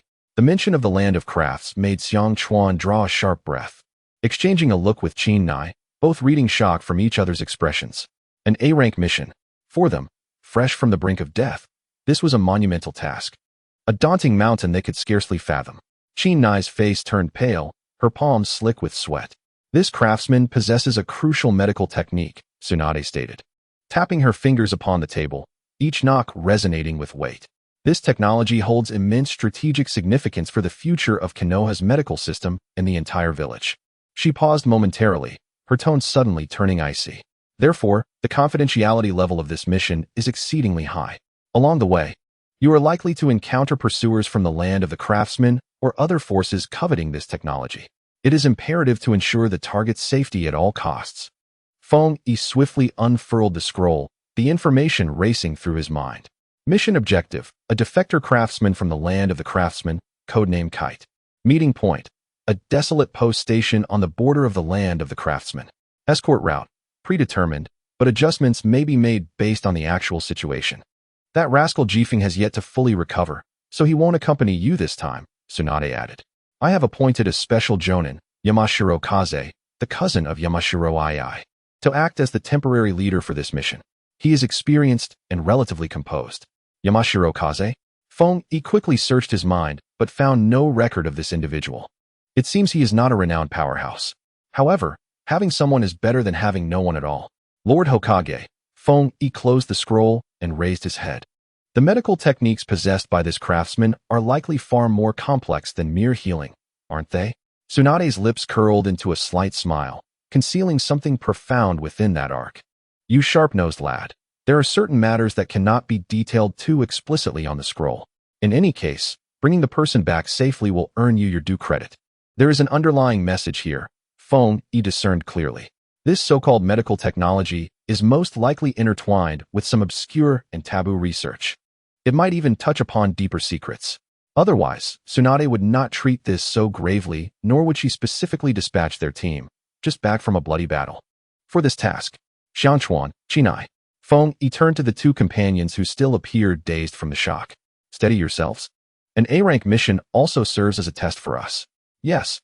Xiangchuan nodded emphatically, determination etched on his face. Qinai inhaled deeply, clenching her fists. "We want to be a burden." "Excellent." Tsunade nodded in satisfaction. "You have 1 day to prepare. Tomorrow morning, we depart on time." Upon leaving the Hokage building, Feng Yi felt a heaviness in his heart. This mission reeked of an inexplicable strangeness from start to finish. Feng Yikuan, can we truly manage this? Chinai's voice trembled slightly. What are you afraid of? Feng Yi forced a smile, striving to keep his tone light. If the sky falls, someone tall will support it.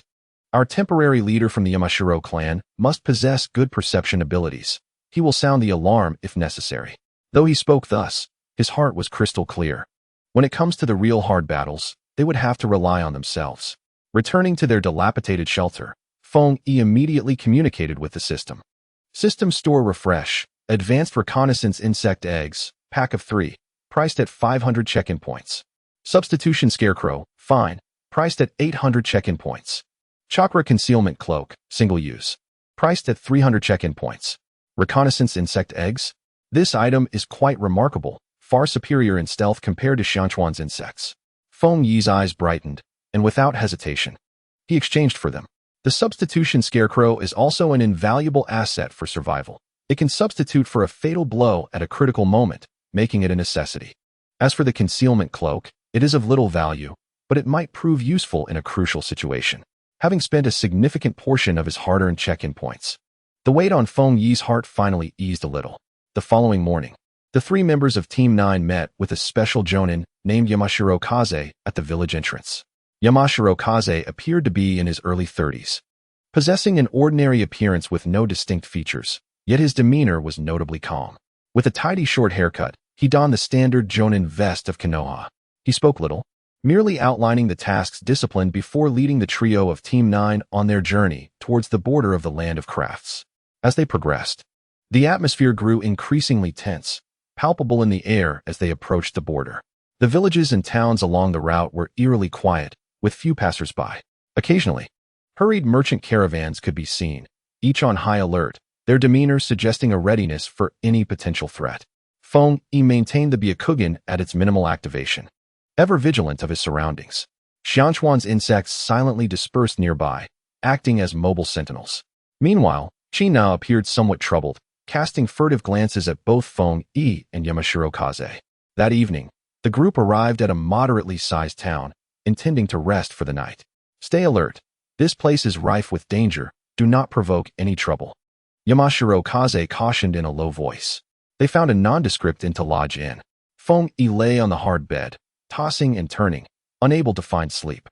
He felt an unsettling sensation, as if countless eyes were watching them from the shadows. Suddenly, his eyelids twitched violently. A faint yet extraordinarily powerful chakra fluctuation flickered from a corner of the town and vanished almost instantaneously, too swift to grasp. The aura was chilling, sinister, and carried an oppressive weight that constricted the heart. Feng Yi abruptly sat up, activating the Byakugan to its fullest extent. What is wrong, Feng Yi? Xianchuan, awakened by the commotion from the adjacent bed, inquired. There was a strong chakra fluctuation just now, Feng Yi replied, lowering his voice, his expression grave. One of the sources felt somewhat familiar, and in an instant, the peculiar visage of White Zetsu flashed across his mind. Akatsuki. Indeed, it was the Akatsuki. That chilling chakra, suffused with malevolence, was unmistakable. What were they doing in such an inconsequential place? Could it be that their target was also that craftsman? The heart of Feng Yi sank gradually. Should the Akatsuki organization also intervene, this mission might escalate into a calamity. He remained silent, discreetly raising the alert to its utmost level. The following day, the group continued their relentless journey. At last, as the sun began its descent, they arrived at the dilapidated and nestled within the desolate mountains, as indicated by the intelligence. The inn was in a woeful state, with crumbling walls and a pervasive stench of decay, thickly woven with cobwebs. Mr. Yuan was likely inside.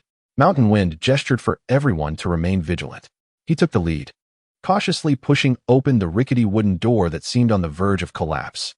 The creaking sound echoed sharply, unsettling in the profound silence of the mountain valley. Inside the inn, darkness enveloped the space, and a shadow draped in a large cloak, stooped and hunched, faced away from them, seemingly gazing out the window, oblivious to their presence. A member of the Leaf Village? The figure turned slowly, its voice raspy and dry, reminiscent of stones grinding against one another.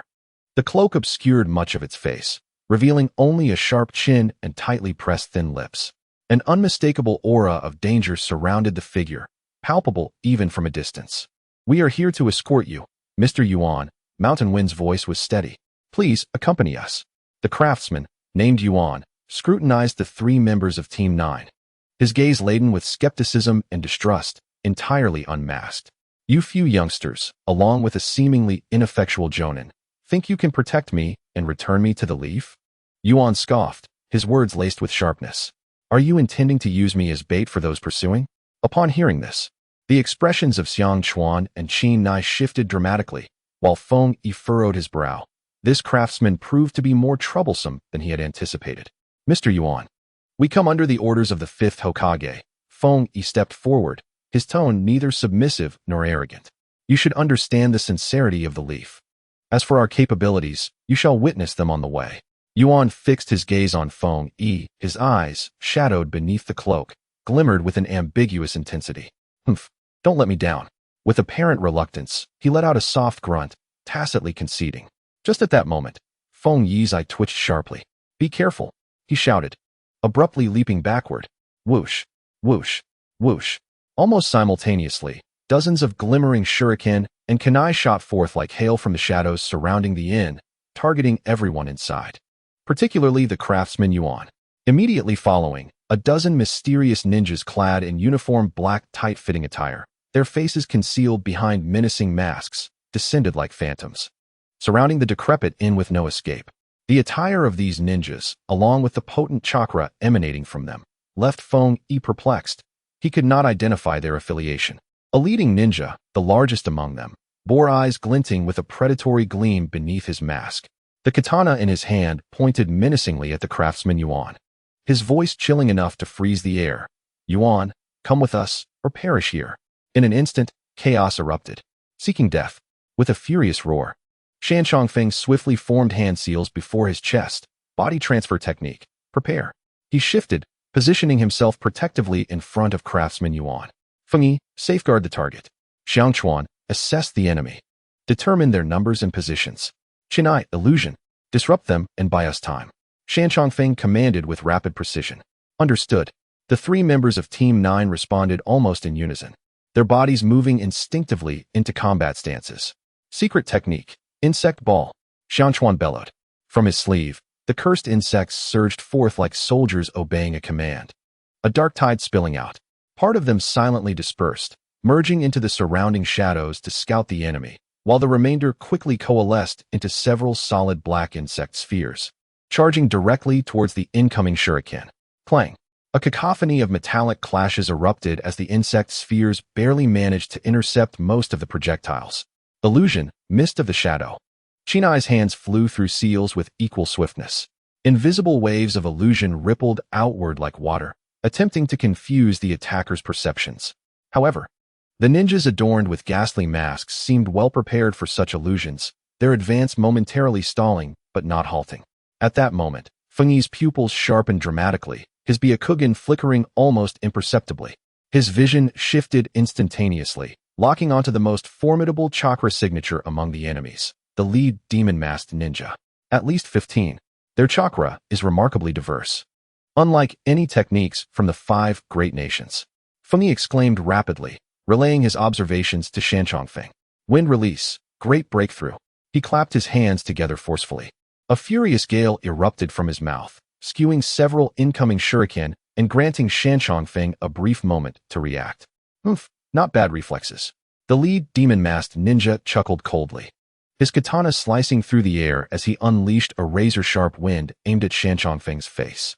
Unflinching, Shan Chongfeng altered his hand seals, bringing his palms together forcefully. Earth release. Earth flow wall. Boom. A robust earthen wall sprang up just in time to shield him from the fierce wind. Debris scattered like hail. These brutes are after me. Craftsman Yuan's voice remained hoarse and dry.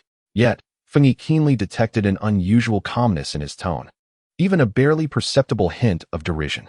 The eyes hidden beneath his cloak now sparkled with an enigmatic light. This old man is definitely hiding something. Feng Yi's internal alarm blared at full volume. You shall not succeed. A low shout echoed through the mountains as he swiftly altered his hand seals, invoking a secret technique that disrupted the enemy's focus. He fixed his gaze on a ghost-faced ninja attempting to flank him. The ninja suddenly froze, as if an invisible hand had grasped his throat, causing his assault to crumble. Trivial skills, sneered the leading ghost-faced ninja, his figure darting with the swiftness of a specter. Approaching the precariously swaying earthen wall, a strange metallic sheen glimmered on the blade of his katana. With a resounding clang, the katana struck the wall, producing a piercing sound of metal against earth. The sturdy wall shattered in response. Be careful. His blade is peculiar. Feng Yi warned loudly, his heart racing. Through a fleeting glance, he had discerned that a fine metallic powder clung to the edge of the ghost-faced leader's sword, significantly amplifying its destructive capacity. Earth release, cracking earth technique. Without hesitation, Feng Yi pressed his hands firmly against the ground. With a series of sharp cracks, the already dilapidated floor of the station fractured like a spider's web. Numerous sinister fissures spread rapidly toward the ghost-faced ninjas, resembling venomous snakes hunting for prey. A few unsuspecting ghost-faced ninjas stumbled, causing a barely perceptible disruption in their once tightly organized formation. Well done, Feng Yi. Kinai seized this rare opportunity to cast an illusion once more, this time precisely targeting the disoriented enemies. A ghost-faced ninja suddenly let out a piercing scream, clutching his head and rolling on the ground, evidently ensnared by her technique.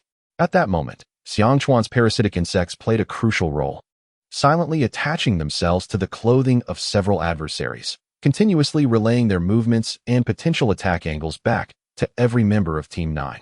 3 on the left. Prepare for fire release. Xiangchuan shouted urgently, his voice slightly cracking. Wind release. Wind cutter technique. Feng Yi formed the hand signs with astonishing speed, unleashing a flurry of razor-sharp wind blades. Combined with the robust and expansive physical attacks of Yamashiro Kaze, their experience proved to be a formidable complement, momentarily suppressing the assault of the ghost-faced ninjas. Yamashiro Kaze's combat expertise was indeed astonishing, his powerful physical techniques harmonizing perfectly with Feng Yi's agile and versatile ninjutsu. For a moment, they managed to repel the initial wave of the ghost-faced ninjas' overwhelming onslaught. A bunch of worthless fools. The leading ghost-faced ninja bellowed, witnessing the thwarted assault. His chakra surged dramatically, exuding an even more oppressive and suffocating aura, as if it were a tangible force. A bloodline limit, perhaps? Feng Yi felt a chill run down his spine, clearly sensing the unique and domineering nature of the opponent's chakra. The ghost-faced leader clasped his hands together and around him. Shimmering points of cold metallic light began to materialize in the air. The luminous points swiftly converged at a speed visible to the naked eye, and in the blink of an eye, 2 gleaming metallic short stabs, radiating an eerie cold light, formed in his palm. Die! The leader of the ghost-faced figures let out a monstrous roar, his form suddenly swaying, transforming into several indistinguishable afterimages that simultaneously charged towards Feng Yi within the mountain. At this critical juncture, when tension hung palpably in the air, the craftsman, Yuan, who had been meticulously shielded at the back, revealed a fleeting glimmer of resoluteness in his eyes, almost imperceptible to others. Silently, he withdrew a peculiar metallic contraption, roughly the size of a palm, from the ample folds of his garment. This object was entirely obsidian, its surface adorned with intricate and delicate patterns. In the dim light, it emanated a faint, unsettling aura that sent chills down the spine. He clutched the metallic artifact tightly in his hand, his lips barely moving as if silently reciting an incantation. Feng Yi caught a glimpse of Yuan's minuscule movement from the corner of his eye, and in that instant, an overwhelming sense of unease surged within him. This old fellow was indeed concealing a monumental secret. Stop him! Feng Zhongfeng bellowed, his voice strained. He had discerned the formidable power of the ghost-faced leader and dared not show any signs of laxity or negligence. Once more, he swiftly formed hand seals, preparing to unleash a more potent defensive ninjutsu. Wind release, vacuum great sphere. Without hesitation, Feng Yi also employed the most powerful ninjutsu he had mastered thus far. A sphere of air, compressed to its utmost limits, screamed through the air as it hurtled towards the ghost-faced leader's true form. Boom! The air sphere collided violently with the 2 bizarre metallic stabs, producing a deafening explosion. A tumultuous shockwave surged in all directions, stirring up a cloud of dust within the dilapidated post station, nearly blinding all present. The ghost-faced leader's form staggered momentarily under the force of the explosion. Clearly, he had not anticipated that this seemingly youthful boy, Feng Yi, could unleash such formidable ninjutsu. However, he merely swayed before regaining his balance. The malice in his eyes, hidden behind the mask, intensified. Kik. The ghost-faced leader emitted a series of piercing shrieks that sent shivers down the spine. Whoosh, whoosh, whoosh. From the shadowy forest beyond the post station, more black shadows surged forth like a tidal wave breaching a dam. A rough count revealed at least 20 more similarly clad ghost-faced ninjas. They moved with astonishing swiftness, rapidly dispersing to encircle the crumbling post station, completely severing all avenues of retreat and hope for the ninth squad. This is bad. Xiangquan's voice bore an unmistakable hint of despair, his complexion ashen. Qin Nai's face was even paler than paper, her body trembling slightly. Feng Zhongfeng, usually composed, furrowed his brow tightly in deep concern. He could scarcely believe that the enemy had concealed such a multitude of reinforcements. In that moment, the ninth squad found themselves ensnared in an unprecedented and dire predicament. Outside the post station, shadows danced ominously. The ghost-faced ninjas descended like a relentless storm, engulfing this desolate land in an instant. Damn it, this is never-ending. Yamamoto's face turned pale with fear. He abruptly pulled Kinai behind him. With a swift motion, he hurled 2 shurikens that flew directly towards Kinai's face. In a flash, seizing the fleeting opportunity, the leader of the ghost-faced ninjas brandished a metallic dagger that gleamed with a sinister light, aiming straight for Kinai. Kinai? Yamamoto, filled with dread, could not retreat in time. He hastily sidestepped, his left arm bracing for the vicious strike. The dagger pierced flesh, producing a sound that sent shivers down the spine. A few peculiar metallic particles burrowed into the wound. Yamamoto let out a pained grunt as his left arm immediately became numb and stiff, his movements faltering by a beat. Captain Yamamoto, Kinai screamed, tears streaming down her face. I'm fine. Yamamoto nearly ground his teeth, cold sweat pouring from his forehead. Take care of yourself. Shochuan, bugs. Scatter them for me. The louder the better. Fengyi's voice was icy, leaving no room for hesitation. His hands moved so swiftly they were a blur, causing subtle tremors in the ground beneath him. Understood. Shochuan's eyes were bloodshot. The cursed insects erupted from his sleeves, swiftly forming a dark cloud of writhing bugs.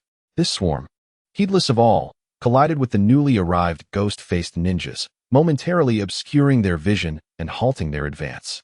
Seizing this critical opening, Fengyi moved like a shadow, weaving through the debris of crumbling walls and pillars. Several glowing explosive tags were deftly affixed to key support points without a trace. Earth release, earth flow. He slammed his hands onto the ground once more. The already unstable ground instantly transformed into a quagmire. Ah, what the hell? 2 of the most relentless ghost-faced ninjas slipped beneath their feet, stumbling right onto the explosive tags Fengyi had hidden. Boom, boom. 2 thunderous explosions erupted. Flames soared into the sky, and debris flew in all directions. The 2 ghost-faced ninjas screamed as they were blasted away, though they did not perish on the spot. They could not rise again. Fengyi, impressive. Shochuan roared until his voice was hoarse. Many of his insects had been dispatched by the enemy, yet he stood his ground resolutely. Amidst the chaos, the craftsman Quan remained unervingly calm. He bent low, skillfully dodging the flying shurikens and ninjutsu with remarkable agility, narrowly escaping deadly threats time and again. It was as if he possessed an intimate knowledge of the intricacies within this dilapidated post station. Fengyi shot a glance at Quan, his suspicions intensifying. However, there was no time to ponder this now. The wound on Yamamoto's arm was deep enough to see bone. Kinai and Shochuan were also nearing their limits. A surge of malevolence coursed through Fengyi, igniting a fierce determination. Lightning release, lightning pillar. He formed hand seals. Blinding lightning coalesced in his palms, more radiant and fierce than ever before. A lightning pillar as thick as a barrel shot forth with a thunderous roar. Its target, a ghost-faced ninja attempting to ambush Shochuan from behind. The ghost-faced ninja barely had a moment to react before the lightning pillar pierced him through, leaving him chilled to the core. He collapsed to the ground, his body trembling uncontrollably. A large portion of his black attire was charred, and a piece of the ghostly mask on his face was blown away. Fragments of the mask fell, revealing a frightening tattoo on the ninja's cheek, a twisted scorpion tail. This emblem, a sudden realization struck Fengyi. This was reminiscent of a mark belonging to a long-fallen rogue ninja village. He recalled having seen something similar in the rogue ninja files of Konoha. Shinai, don't hesitate. Use illusions to assist them. Clear a path for Xiangquan. Feng Yi shouted while fending off the relentless onslaught of his adversaries. I understand. Shinai gasped, forcefully suppressing the fear that gnawed at her heart. She looked at Feng Yi, bloodied yet fiercely battling, and at Xiangquan, who was risking his life to protect the fragile creature. A surge of determination welled up within her, with her hands forming seals. An invisible wave radiated from her being. Illusion, floral mirage. Several ghostly masked ninjas, poised to deliver fatal blows to Xiangquan, suddenly found their vision obscured by a flurry of blood-red petals cascading from above, momentarily slowing their movements. Just that brief interlude was enough for Xiangquan to catch his breath. Where on earth did these bastards come from? Yamashiro, nursing his injured arm, struggled to fend off a strike from a ghostly masked ninja, his voice hoarse from exertion. Humph. A bunch of clueless ants. The leader of the ghostly masks scoffed. His gaze was fixed on Feng Yi, particularly intrigued by the boy's swift and ruthless lightning techniques. A flicker of unmasked astonishment crossed the single eye beneath his grotesque mask. Well, it seems Konoha still has such little brats. The leader's voice carried a hint of amusement. The lightning technique had caught his attention. He abruptly waved his hand, his voice chilling enough to freeze the air. Listen up. That craftsman, and that brat who wields lightning, must be captured alive. The rest, leave no one behind. Slaughter them all. Capture alive. The ghostly leader's roar echoed throughout the station, the bloodlust palpable. Out of the corner of Feng Yi's eye, he noticed the unassuming metallic object in the craftsman's hands, now glaringly conspicuous. With a quick flash of his Byakugan, he discerned the erratic and unstable chakra flowing within that object. Old man. Feng Yi barely deflected a cleaving strike aimed at his forehead, speaking in a hushed yet rapid-fire tone. Can that broken piece in your hands be used? The craftsman, Yin, trembled violently, as if his face beneath the cloak had twitched. This little brat had noticed the deeply concealed item. Yes, Yin's voice was hoarse but laced with determination. However, it will take some effort, and this place must be turned upside down. Feng Yi's lips curled into a fierce grin. Obey my command. Let's do this. His chest heaved as he bellowed at the still battling Yamashiro and the others. Yamashiro, Xiangquan, Shinai, prepare to retreat. Cut through to the east. Feng Yi-kun? Shinai cried out. The east? ISNT, that where the enemy reinforcements are the most numerous. Trust me.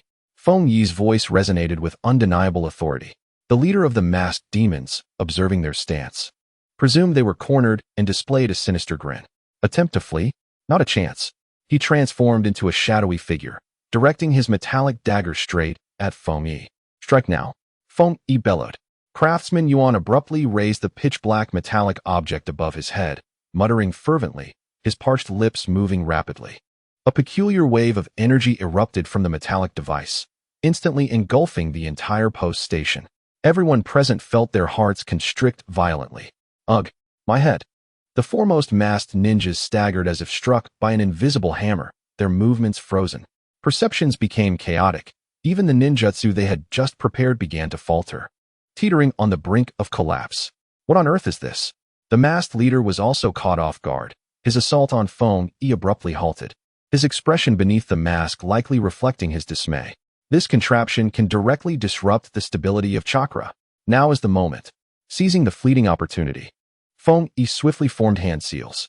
Wind release, vacuum wave. Several finely honed wind blades sliced through the front line of masked ninjas with ease, shredding their formation to pieces. Earth release, yellow spring marsh. Mountain wind gritted his teeth against the excruciating pain in his arm, forming seals with one hand, and in the blink of an eye. The ground at the station's entrance transformed into a quagmire, causing the pursuing masked ninjas to stumble, their speed drastically reduced. Secret technique, insect tornado. Xiangquan did not hesitate. As the remaining cursed insects coalesced into a small black whirlwind, stirring up debris and dust, obscuring the enemy's vision. Shinai, gritting her teeth, concentrated her illusions on several masked ninjas attempting to flank them, causing them to become disoriented. Move. Feng Yi shouted, seizing Craftsman Yuan, leading the charge through the opening created by the wind blades.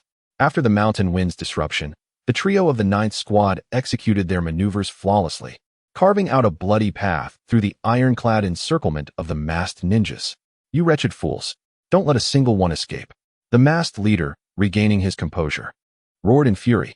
The group sprinted desperately, the sounds of battle and shuriken slicing through the air haunting them like a death knell. Old man, what exactly is that cursed contraption of yours? As they fled, Feng-Yi gasped for breath, still inquiring. Humph, it is the culmination of my life's work. The box of chaotic spirits. Craftsman Yuan's tone was laden with complexity.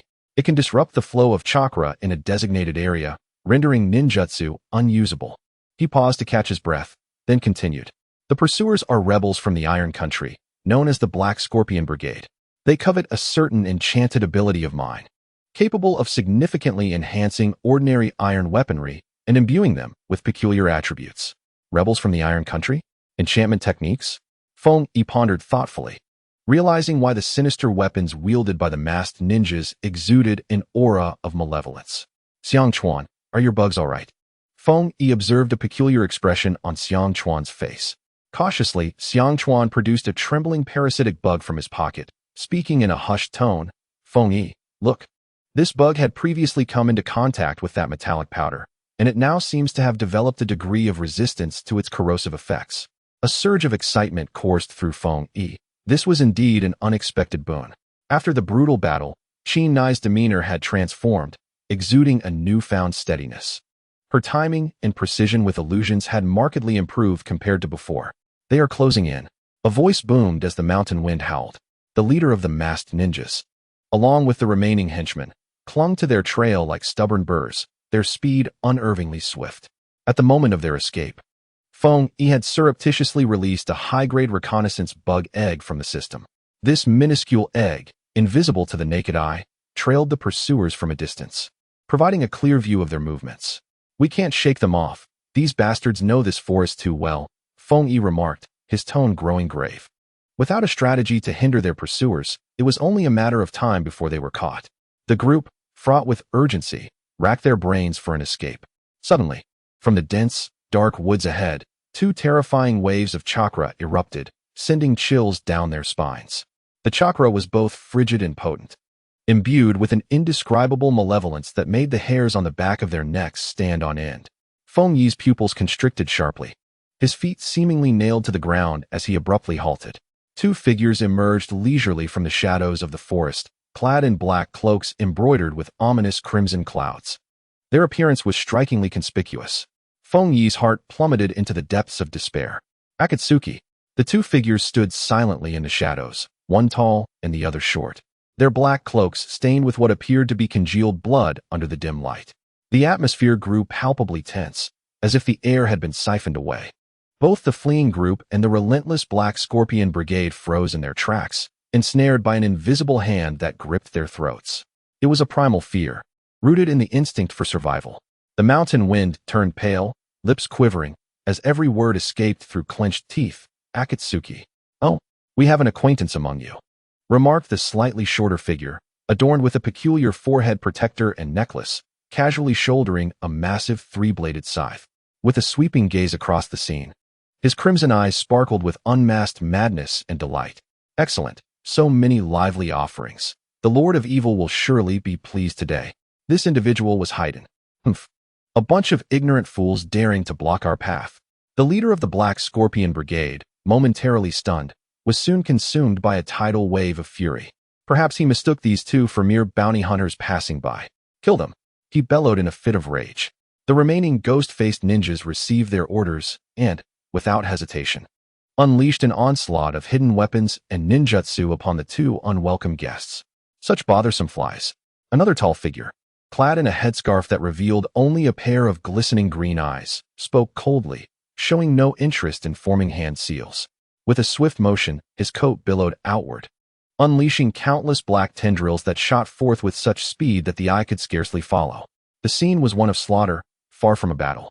The ghost-faced ninjas, who had seemed formidable in Feng-Yi's eyes, were rendered as fragile as paper under the assault of the black tendrils. The screams lasted no more than 3 seconds before falling silent.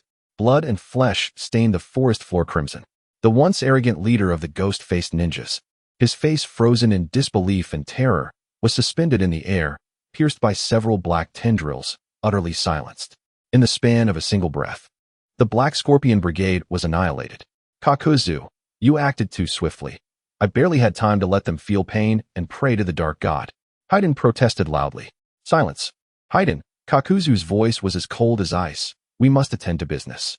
His gaze swept over the stunned members of Team 9, landing directly on the craftsman, Quan. You are Quan. I've heard that your enchanting techniques could fetch a handsome sum in the black market. Quan's face, hidden beneath his cloak, was devoid of color. He understood better than anyone that falling into the hands of the Black Scorpion Brigade might mean merely losing his skills or his life. But to be captured by the Akatsuki, a band of lunatics, would surely result in a fate infinitely worse than death. You three, take the target and flee. Shanzhong Feng bellowed, his voice imbued with resolve and tragedy. I will hold them off. He was acutely aware that against two S-rank rogue ninjas, even a special jonin like himself stood no chance, and even a team of jonin would merely serve as fodder. Yet he could not retreat.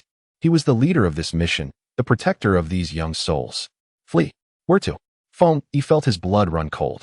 For the first time, he vividly sensed the shadow of death looming over him.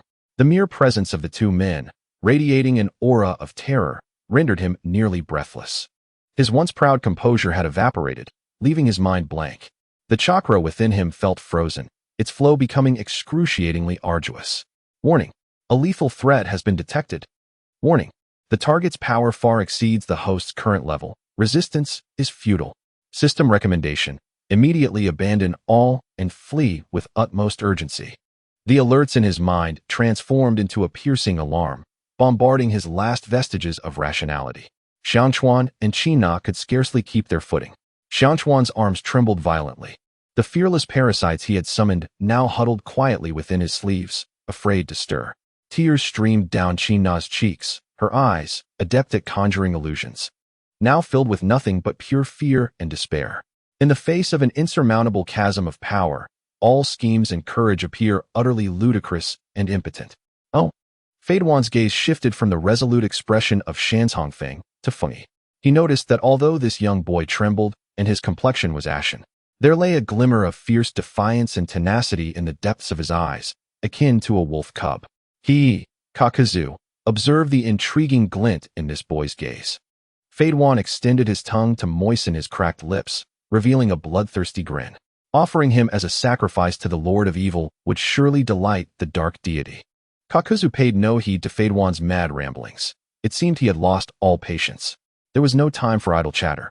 No sooner had he spoken than a piercing shriek echoed as the black tentacles, freshly soaked in blood from the slaughter of the Black Scorpion Brigade, shot forth towards the foremost figure, the craftsman Yu, and the boy standing in his way, Fengyi. Death loomed perilously close. The tentacles, ravenous for blood, expanded rapidly before Fengyi's eyes. The chill of death engulfed him like frigid seawater, filling his mouth and lungs. Time, at that moment, appeared to stretch into a viscous syrup. Clang. A sound as crisp as a blade song suddenly shattered the frozen silence. A silver arc, swift as an illusion, materialized out of thin air. Thud, thud, thud.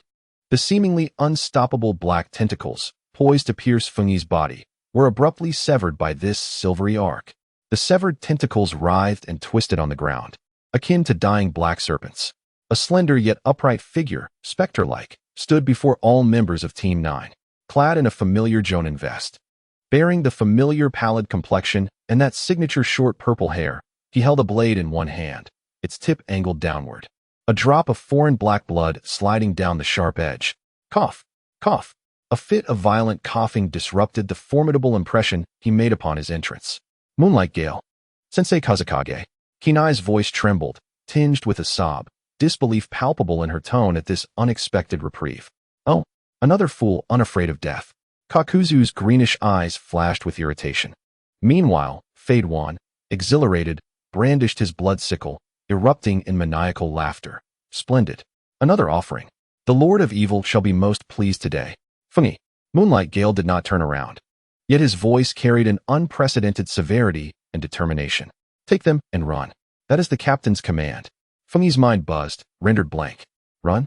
He gazed at Moonlight Gale's back, not broad and slightly trembling from coughing, his throat feeling as though it were choked by a mass of scalding cotton. How could he possibly flee? But, Sensei, you are also in danger. Silence. Follow orders. Moonlight Gale's roar, though lacking in breath, was imbued with an undeniable will. He swiftly turned his head. His eyes, usually bearing a hint of fatigue, now sharp as blades, fixed intently on Feng. The message conveyed was filled with urgency, entrusted sentiments, and an air of farewell. Feng Yi's heart felt as though it had been violently pierced by this invisible will. He understood. From the very beginning, Moonlight Swift Wind had no intention of leaving this place alive. Go. Feng Yi exerted every ounce of strength, squeezing the word through clenched teeth. He seized the arm of the bewildered craftsman, Yuan, with one hand, while the other urged Qina forward. Hurry. Trying to escape? Jiaodu scoffed, utterly dismissing Moonlight Swift Wind's presence. The dark figures behind him surged again, more tendrils emerging like demonic claws from the depths of hell, ensnaring the fleeing individuals from all directions. Your opponent is me. Suddenly, the figure of Moonlight Swift Wind vanished from sight. Wood leaf flowing sword art, crescent moon dance. He transformed into a silver whirlwind, the blade gleaming like mercury, tracing several crescent-shaped arcs in the air. In this moment, his body technique and swordplay reached an unimaginable pinnacle. Clang, clang. The sound of clashing metal resonated as those menacing black tendrils were single-handedly halted in their tracks.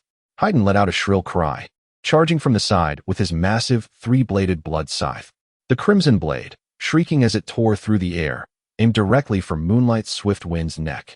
With a swift pivot, Moonlight Swift Wind narrowly evaded this deadly strike at an astonishing angle. His katana rose in response, aiming straight for Haydn's exposed chest. Haydn did not flinch or evade. Instead, a more morbid ecstasy spread across his face. This was precisely what he desired. The blade pierced flesh with a sickening sound. Yet, Moonlight Swift Wind's expression shifted abruptly. Haydn had braced himself against the blade, and simultaneously, the tip of the three-bladed scythe grazed his cheek, leaving a fine line of blood. A drop of crimson splattered onto the scythe. He. Haydn's haunting laughter echoed. He was unfazed by the wound on his chest, extending his long tongue to greedily lick the drop of Moonlight Swift Wind's blood clean. I've got it. In the next moment, Haydn's body underwent a bizarre transformation. His skin morphed into an ominous black and white, resembling a skeletal visage. He retreated to the side, swiftly using the blood beneath his feet to draw a strange pattern composed of a circle and a triangle on the ground. Not good. Craftsman Yuan gasped in horror. It was the curse of the immortal body. Dragged by Feng Yi in a desperate flight, he turned back to witness this scene, his face hidden beneath the cloak revealing pure terror for the first time. The heart of Moonlight Swift Wind sank to the depths of despair. He realized he had fallen into a trap, but there was no retreat left for him. Fire release, head hardening. Wind release, pressure damage. Zhao Du's two heart masks detached from his back, mercilessly unleashing a devastating combination of ninjutsu. A great inferno, fueled by the wind, roared forth like a colossal beast, instantly engulfing the ground where Moonlight Swift Wind had stood. Cough, cough. Amidst the inferno, the figure of Moonlight Gale burst forth, battered and singed, his garments charred beyond recognition. Old wounds re-emerged, causing him to cough violently, his complexion pale as parchment. This is the end, Kakuzu declared with an icy detachment. In the cursed array stood Haydn, grinning malevolently as he raised his obsidian spear. Now, let us together embrace the pinnacle of agony. He cackled madly, thrusting the pitch-black spear fiercely into his own heart. Thud! From a distance, Moonlight Gale's body jolted as if struck by lightning. In disbelief, he lowered his gaze. At the same spot on his chest, a gaping wound manifested, blood gushing forth like a fountain. The excruciating pain radiated through his limbs in an instant. His knees buckled, and he sank to one knee, the blade in his hand plunging heavily into the earth, supporting his faltering form. Teacher Gale. Kinai's scream was heart-wrenching. Shokawa's eyes were ablaze with fury, his entire being trembling. Maple E abruptly halted, gazing at the figure who fought for their time with his very life. A torrent of uncontrollable madness and rage erupting from the depths of his soul like a volcano. It is not over yet. Kakuzu seemed to have lost all patience. A black tendril shooting forth like an arrow, silently targeting Moonlight Gale's vulnerable back. This final strike. Yet, even in the face of such a mortal blow, Moonlight Gale moved once more. Summoning the last vestiges of his strength, he roared, driven by sheer willpower, and turned his body with a Herculean effort. positioning the blade that had accompanied him throughout his life before him. He would shield them. He would become their last, most desperate bastion. With a sickening squelch, the black tendril pierced the already cracked katana. Then it penetrated Moonlight Gale's chest. His body froze, the light in his eyes fading rapidly. He collapsed, his final consciousness transcending Kakuzu's frigid figure, traversing the blood-soaked dusk, landing upon Maple Yi's face. Within that dwindling willpower lay an unspoken charge. Scalding blood smeared Maple Yi's visage, bearing the warmth of the fallen. Moonlight Gale had succumbed. The eyes, perpetually weary, dimmed with alarming swiftness. The last thought shattered through the crimson twilight, striking Maple Yi with a profound weight. Run. Run fast. The sound in Maple Yi's mind exploded, shattering his very essence. Run? How could I possibly run? How could I abandon him? Teacher Gale. Kinai's cry lodged in her throat, a heart-wrenching wail drifting far away. Shokawa's eyes seemed on the verge of bursting, trembling uncontrollably, fear and rage clashing violently within him. Oh, you still have the strength to stand. Kakuzu's voice was as frigid as ice shards, pronouncing the death sentence. The black tentacle that had just pierced through the moonlit wind slowly withdrew, accompanied by a spray of warm blood. Hee. Next up is that little brat with the fiercest gaze. Fadewan approached, dragging his ghastly form step by step, a perverse excitement plastered across his face. I will make you truly feel the agony, and then offer you as a perfect sacrifice to the Dark Lord. Feng Yi could not hear. He was enveloped in silence. In his world, only the slender figure lying in a pool of blood remained. The man who had taught him the art of the blade, shared village gossip, cared for him in silence, and risked his life to buy them time. An uncontrollable surge of madness and fury erupted from the depths of his heart. Ah! Feng Yi howled at the sky, his voice resembling that of a beast. In his eyes, 3 black magatama spun wildly. Veins of crimson rapidly spread across the whites of his eyes. Spinning, accelerating, merging. Under the intense pain and rage, the 3 magatama transformed into an entirely new, bizarre, and intricate crimson pattern. Kaleidoscope Sharingan. Activate. Rewind Sharingan. An overwhelming chakra, threatening to spiral out of control, surged into his newly transformed eyes like a torrential flood. The entire world, within Feng Yi's gaze, faded into monochrome, leaving only black and white. He fixated intensely on the moonlit wind lying on the ground, summoning every ounce of willpower to unleash his unique forbidden power. Target, moonlit wind. Status, rewind. Time, before the injury. Buzz. A peculiar wave of energy radiated outward from Feng Yi, distorting the very fabric of time in this small area. The first to undergo transformation was the moonlit wind. The gaping, bleeding wound in his chest visibly began to heal in reverse. The blood that had spilled out flowed back into his body in thin streams, defying all logic. The broken blade reassembled, its shards mending as cracks vanished. Even the small cut on his face inflicted by Fadewan disappeared. What? The sight before everyone rendered them speechless. The artisan Yenzong, hidden beneath his cloak, gaped as if an egg could fit in his mouth. Xiangchuan and Qina had forgotten their fear. Merely staring blankly at this divine display, their minds utterly blank. What the hell is going on? Fadewan shrieked the loudest, his panic palpable. He hastily looked down at his chest. The wound inflicted for the curse remained. But the sinister connection between him and the moonlit wind was severed by an even greater force. His curse was rendered useless. Impossible. My ritual. How could the Dark Lord's power fail? Fadewan was thrown into chaos, consumed by anger and anxiety. Kakuzu's green eyes narrowed slightly. He distinctly sensed that something was amiss with the flow of time just moments ago. Such a phenomenon was unheard of. His gaze shifted past the revived moonlit wind, fixating on the trembling young man. He saw it. As the boy raised his head, a strange pattern flickered in his crimson eyes. In the depths of those eyes, a hint of surprise mingled with an undeniable greed emerged for the first time. The Moonlight Gale's injuries momentarily receded back to a few seconds prior, though still frail. His life was preserved at that very moment. Feng Yi let out a pained groan, as if an invisible hammer had struck forcefully against his forehead. An indescribable agony erupted from the depths of his eyes, radiating throughout his entire being. 2 streams of blood tears flowed uncontrollably from the corners of his eyes. The world before him, once vividly clear in black and white, suddenly transformed into a haze of confusion. His body felt drained, unsteady, swaying precariously. Feng Yi, Xiang Chuan, and Qin Nai simultaneously reacted, one on each side, gripping tightly to the nearly collapsing Feng Yi. Quick, take Teacher Gale and Mr. Yuan, and run. Xiang Chuan, suppressing his shock, nearly lost his voice. Moonlight Gale, awakening from his stupor, glanced at his own unscathed body and then at Feng Yi's pitiful state. Realization crashing over him like a tempest. What have you done to my sacrifice, you scoundrels? Fei Duan roared, his voice echoing like thunder. Seize that little brat. Kakuzu's voice was icy, his eyes aflame with intent. The dark tendrils surged forth once more like an overwhelming tide. Go. Moonlight Gale, disregarding his weakness, tightened his grip on the blade, positioning himself at the forefront. Xiang Chuan and Qin Nai supported the barely conscious Feng Yi, dragging the artisan Yuan, not daring to glance back as they fled deeper into the woods. Yet escape seemed impossible. The Akatsuki monsters were far too swift.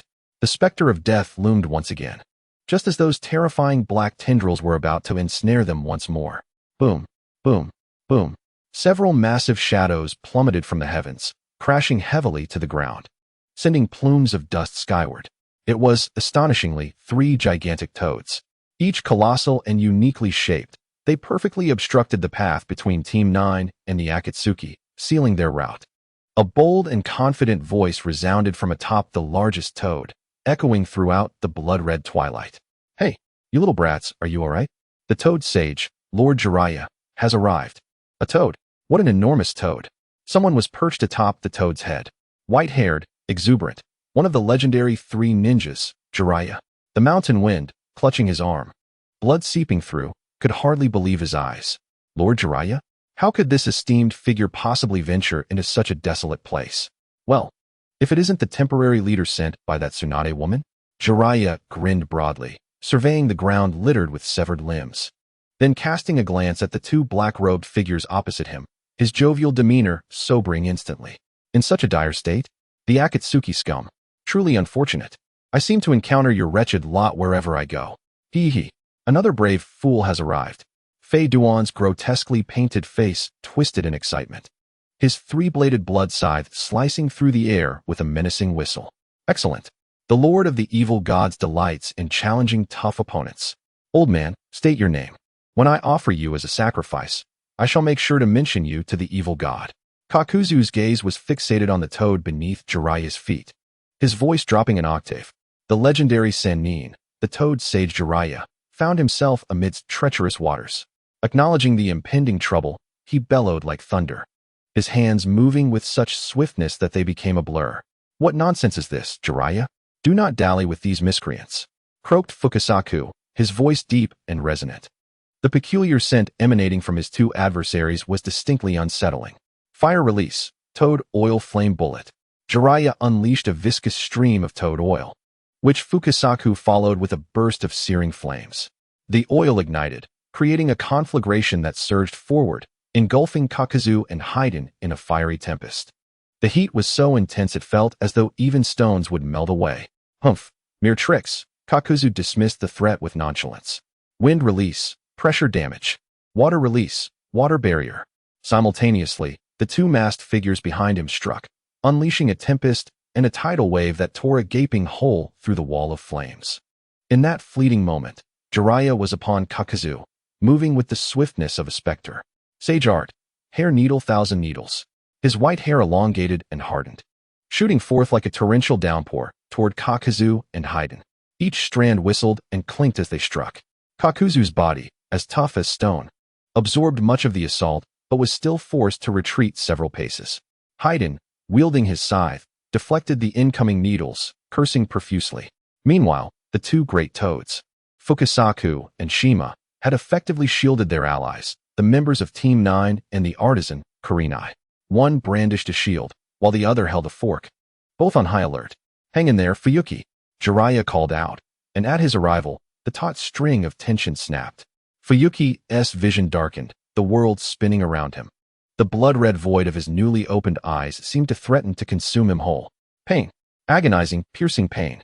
His body weakened, and he collapsed, losing consciousness. Fuyuki. Shochuan and Kanna scrambled to catch him, their hands burning with feverish heat, startling them both. Lord Jiraiya. Yukimura, barely managing to stand. Looked upon Fuyuki's condition with turmoil raging within. This child, enough chatter, Jiraiya declared, not looking back as he delivered a powerful kick that sent Haiden flying across the battlefield. In his hand, he had already summoned a gleaming orb. Everyone step back. This is my domain. Kakuzu clashed with Jiraiya, feeling a pressure in his chest. This white-haired elder was growing increasingly ferocious in combat. He glanced toward the artisan and the young boy protected by the toads. One of the Sannin, his strength was inscrutable. The boy with the strange eyes was exceedingly sinister. The intelligence was flawed. Continuing the battle would yield catastrophic losses. Haiden, retreat. Kakuzu commanded immediately. What nonsense is this? Retreat? Haiden, caught in the heat of battle, roared with fury. Kakuzu, you old relic.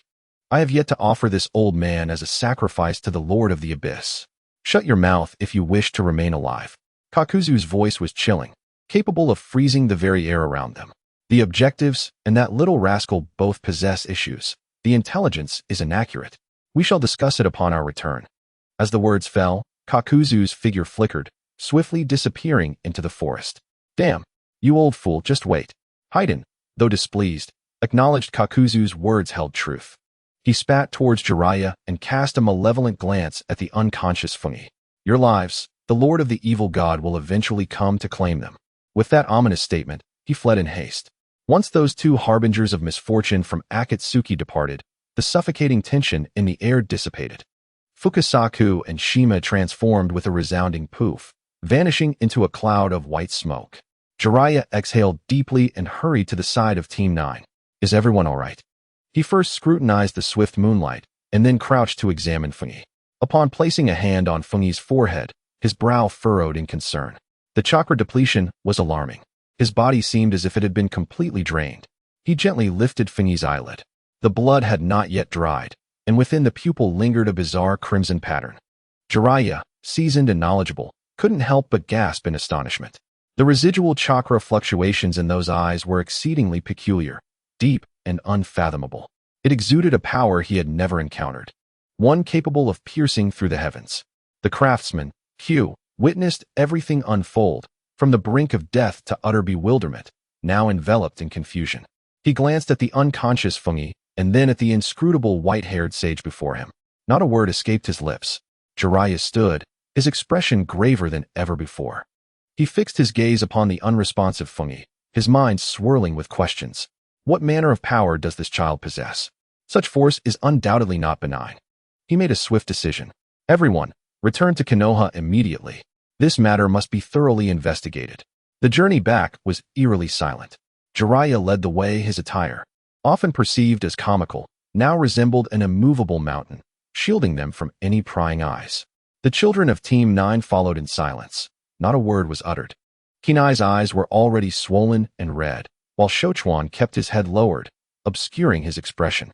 Q hunched his body, his cloak drawn tighter as if seeking to isolate himself from the world. Moonlight, having been temporarily treated by Jiraiya with a scroll, appeared as pale as snow. Weakly leaning against Shochuan, every movement seeming to inflict excruciating pain. All attention inadvertently gravitated towards the youth being carried by Jiraiya. Donya Fungi lay unconscious. The gates of Konoha were in sight, yet the familiar tranquility that should have brought comfort now weighed heavily upon their hearts, suffocating them. The Konoha hospital was replete with the acrid scent of disinfectant, invading their nostrils and inducing waves of nausea. Tsunade's palm glowed with a gentle green light as she pressed it against Moonlight's chest. Her brow was furrowed into a tight line, almost capable of crushing a mosquito. A life had been salvaged. Tsunade retracted her hand, her voice laden with an almost overwhelming fatigue and simmering anger. Yet, your physical condition has always been dire, and this time, you have sustained such grave injuries that numerous meridians bear irreparable damage. Do you comprehend? On the hospital bed, the Moonlight Gale managed a smile that was more grotesque than tears, followed by a violent fit of coughing. To still be alive is already a miracle, Lady Tsunade. Miracle? Tsunade cast him a cold glance, her emotions a tumultuous sea. That is not a miracle. It is someone else who has borne the cost. A tremendous cost. She abruptly rose, her gaze shifting to the doorway where Xiangchuan and China stood. He requires extensive periods of quiet recuperation, very, very long periods. Henceforth, He must essentially bid farewell to frontline combat missions. Do you grasp the significance of this? Her words fell upon Xiangquan and Qina like a heavy hammer, striking deep into their hearts and leaving them breathless. Teacher Gale. Qina's tears fell uncontrollably once more, her voice choked and unrecognizable. I'm so sorry. So sorry for our ineptitude. We have caused you harm. Xiangquan clenched his fists tightly, his nails digging deep into his palms, drawing blood. Yet he remained oblivious to the pain, silent, but his bloodshot eyes brimmed with bone-deep regret and an almost incendiary frustration. It's not your fault. Moonlight Gale looked at his two students, longing to offer comfort, yet found himself devoid of even that strength. You have done exceedingly well, truly well. Feng Yi awakened amidst a swirling haze. The contours of the ceiling were oscillating, shrouded in countless shadows, rendering everything indistinct. He struggled to blink. The world before him appeared veiled in a thick layer of frosted glass, murky and chaotic. A profound sense of weakness, as if completely drained, surged from every corner of his being. His head throbbed with excruciating pain, akin to a relentless barrage of needles. Warning: overuse of the Sharingan has resulted in severe side effects for the host. Current status: vision severely impaired, temporary, mental faculties severely diminished, chakra source compromised. System repair protocol initiated. The restoration process will be exceedingly slow. Note: there exists a risk of permanent damage. The host is advised to take heed. The chilling, bone-deep notification in his mind plunged his heart into despair, sinking to the depths of despondency. Awake, are we? A slightly hoarse yet familiar voice emerged nearby. Feng Yi turned his head with great difficulty, barely able to discern a tall, white silhouette standing there. It was Jiraiya. Lord Jiraiya. Feng Yi attempted to speak. His throat parched, akin to two pieces of sandpaper rasping against one another, burning with pain. Jiraiya pulled up a chair beside his bed. His usual playful demeanor replaced by a sharp expression that seemed capable of peeling away the layers of a person's soul. How do you feel, kid? Still alive? Feng Yi replied, his voice labored. More than merely alive. Jiraiya's tone was laden with meaning, each word striking Feng Yi's heart like small stones. You have also dragged a nearly lifeless person back from the brink of death. Your abilities are quite remarkable. He leaned slightly forward, lowering his voice as if sharing a closely guarded secret. Tell me, what exactly transpired in that forest? That was neither a known medical ninjutsu of the leaf nor a jutsu at all, was it? Feng Yi's heart raced violently, nearly leaping from his throat. He had long prepared his response, rehearsing it countless times. I do not know. He bowed his head, evading Jiraiya's penetrating gaze. His voice laced with just the right amount of confusion and the lingering fear of having survived a catastrophe. At that moment, I witnessed Teacher Shifeng collapse. My mind blank and devoid of thought. All I could feel was that I could not allow him to die. Absolutely not. Then, it felt as if something within me erupted. My eyes were in excruciating pain, and after that, I remember nothing. A near-death awakening of latent potential. This was the only explanation he could offer. The sole one that seemed plausible. Jiraiya scrutinized him for an extended period, long enough for cold sweat to bead in Feng Yi's palms, his shirt damp with anxiety. Is that so? Jiraiya finally uttered those two words softly, refraining from further inquiry, but his tone left Feng Yi's heart in a state of suspense. In the Hokage's office, Tsunade slammed her fist onto the table, sending documents fluttering about chaotically, scattering them across the floor. Are you saying that little brat, with merely a pair of eyes, made Shifeng's fatal wound vanish into thin air? Her voice rose, filled with disbelief. I witnessed it firsthand. It is undeniably true. Jiraiya's expression was grave, devoid of any jest. Kakuzu's attack pierced Shifeng's heart. It was a mortal wound, beyond even divine intervention. Yet the moment that boy named Feng Yi erupted with power, everything reversed, as if time itself had flowed backward. He paused, his voice deepening. I examined that child's eyes while he was unconscious. I beheld an entirely new pattern of the kaleidoscopic Sharingan, one I had never encountered before. The kaleidoscopic Sharingan? Tsunade's complexion shifted dramatically, her voice faltering. Isn't the Uchiha clan? Precisely. It is perplexing and intricate. Jiraiya replied solemnly. This boy's surname is Donya. He bears no relation to the Uchiha clan whatsoever. Moreover, the ability of his eyes does not pertain to offense or genjutsu, but rather something far more outrageous and incomprehensible. He recalled the bizarre scene that still sent chills down his spine. Tsunade, do you remember how this child survived from Gaara, the monster of the Sand Village? During the Leaf's collapse plan? Tsunade's pupils constricted abruptly, a flash of realization coursing through her mind. She certainly remembered. At that time, everyone believed the child was doomed, destined to perish without a trace, yet he miraculously emerged alive, full of vitality. In retrospect, that so-called miracle was perhaps never a miracle at all. Jiraiya. Tsunade's expression turned gravely serious, each word weighted with immense significance. Immediately classify Donya Fengyi's dossier as an S-rank top secret. The likelihood that he has drawn the attention of the Akatsuki organization is exceedingly high, and they may have already set their sights on him. Meanwhile, within a highly secured interrogation room in Konoha, the craftsman Quan removed his cloak, revealing a visage weathered by time and etched with deep lines. He meticulously documented everything he knew about the Akatsuki and the so-called enchantment techniques, leaving no stone unturned. Finally, he earnestly addressed the Umbu ninja overseeing the handover. Please convey my deepest gratitude to Team 9, especially to the child named Higashia Kaori. This life-saving grace, I, Quan, shall never forget. It will remain etched in my memory forever. Kaori lay upon the hospital bed, her blurred vision resting upon the indistinct greenery outside the window. Teacher Hate was gravely injured, rendering him unable to fight alongside them as before.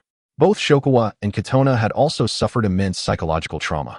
The fear and helplessness they felt would likely cast a long shadow over their hearts. All of this stemmed from a sheer lack of strength, an unequivocal deficiency in power. For the first time, she clearly realized that possessing the Rewind Sharingan, an extraordinary trump card, was far from sufficient, woefully inadequate. In the face of the overwhelming might wielded by Kakuzu and Haiden, she had not even had the chance to play her cards properly, being utterly powerless to retaliate. Her conventional combat abilities must be elevated, immediately, and at an accelerated pace. The yearning for strength burned within her like an inferno, consuming her every nerve with fervent intensity. Just then, the door to the ward was gently pushed open. Tsunade entered, her expression grave and undeniably authoritative. Higashia Kaori, are you feeling any better? Senpai Tsunade. Kaori struggled to sit up, only to find her body weak and unresponsive. Do not move. Tsunade quickly approached and pressed her down. The Hokage wishes to see you, immediately. When Kaori stepped once more into the Hokage's office, Jiraiya was also present.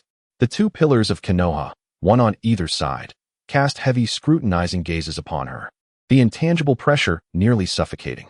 Tsunade crossed her arms, resting them on the desk, her tone devoid of emotion.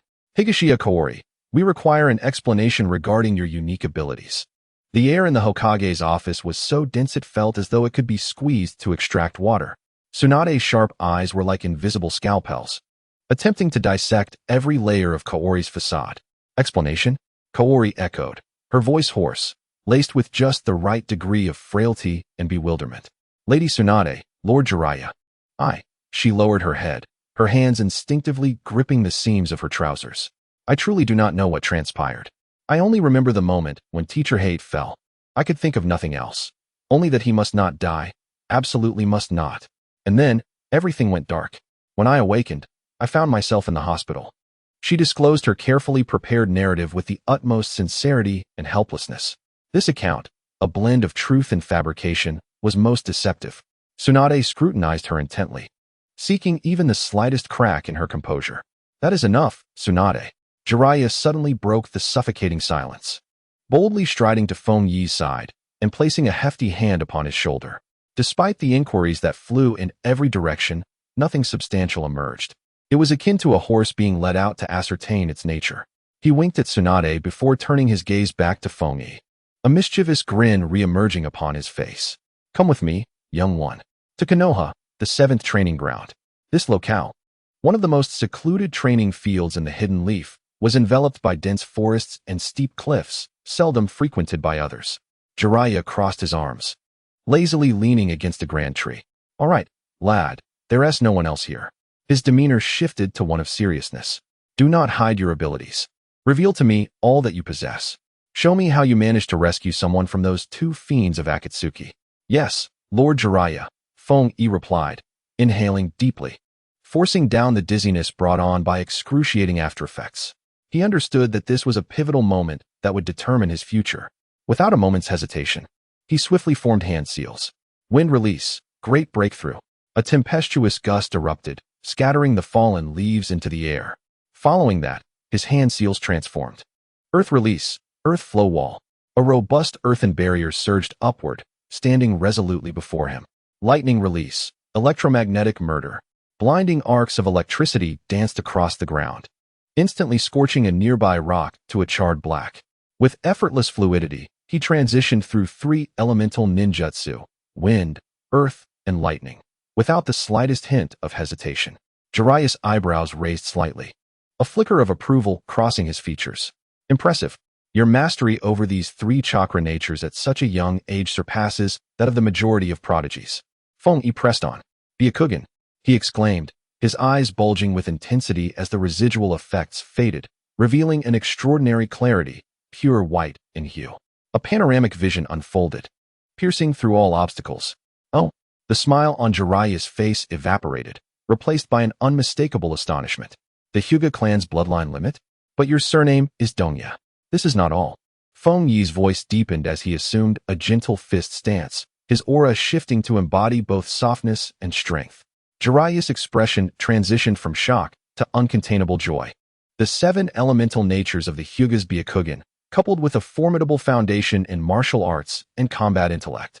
With a sudden leap from the tree, Jiraiya dashed to Feng Yi, his hands gripping the young man's shoulders with fervor, shaking him excitedly.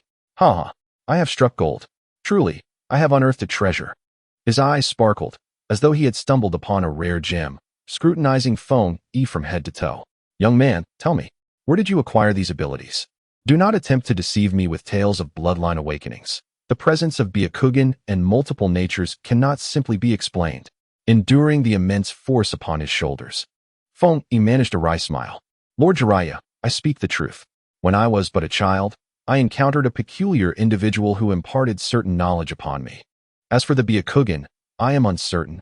It inexplicably manifested after a near-fatal mission. He attributed everything to an elusive encounter. Jiraiya gazed at him, his eyes glinting with skepticism. He certainly did not believe entirely. This lad harbored monumental secrets, particularly those enigmatic crimson eyes capable of reversing life and death. Yet what of it? What Jiraiya perceived was an individual of boundless potential, unwavering spirit, willing to risk his life to protect his comrades, a budding sprout of Konoha. Such a promising seed must be firmly grasped and guided in the most appropriate manner. Ah, a splendid encounter indeed.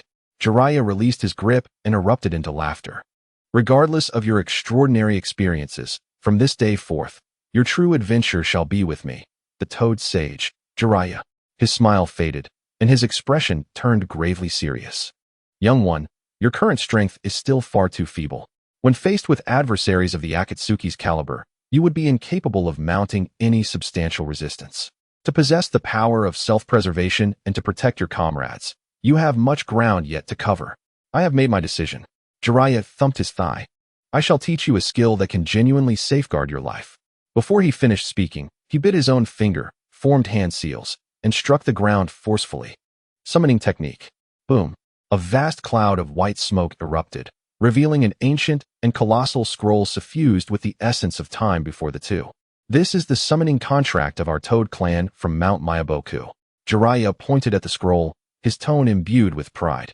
By signing it, you will be able to summon the Toads of Mount Myaboku to aid you in battle. They are among the most elite of summoning beasts. With their assistance, your survival capabilities will be greatly enhanced. Feng Yi's heart raced fervently.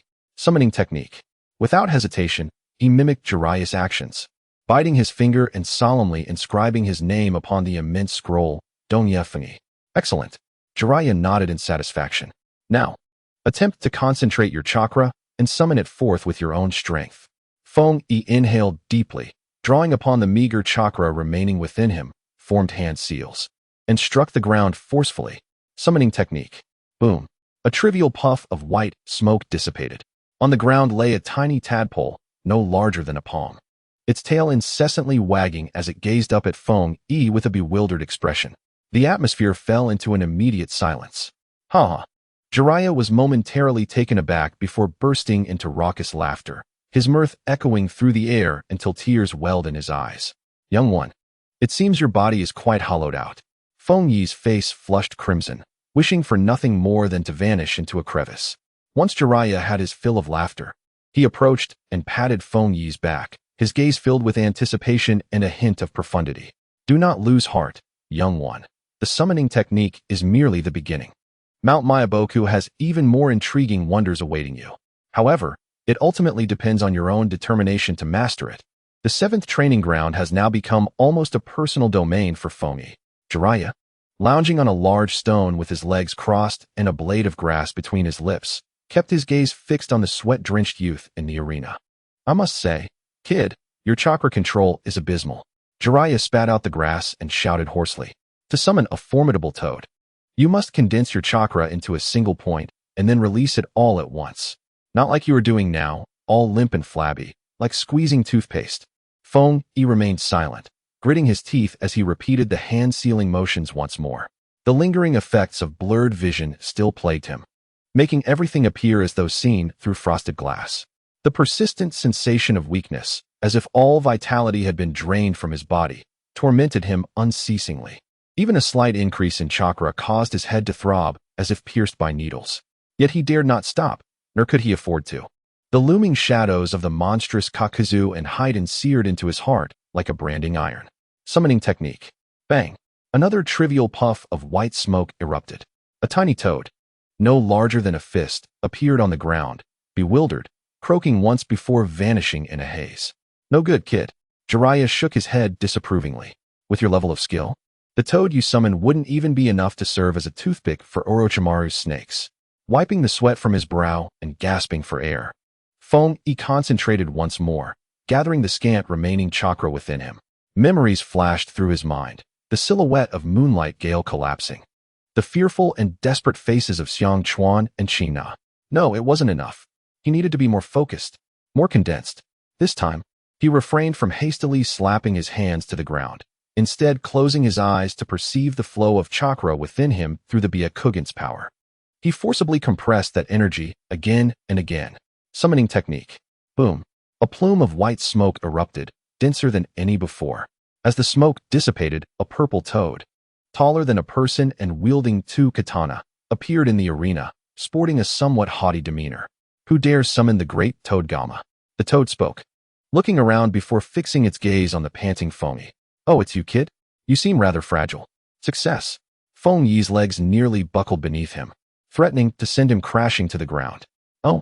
Jiraiya leapt down from the stone, circling Toad Gama with a satisfied smile. Not bad, kid. You finally have some semblance of skill. This is Gamakichi, the son of Wenta. Though his temperament may be a bit foul, his strength is commendable. Father.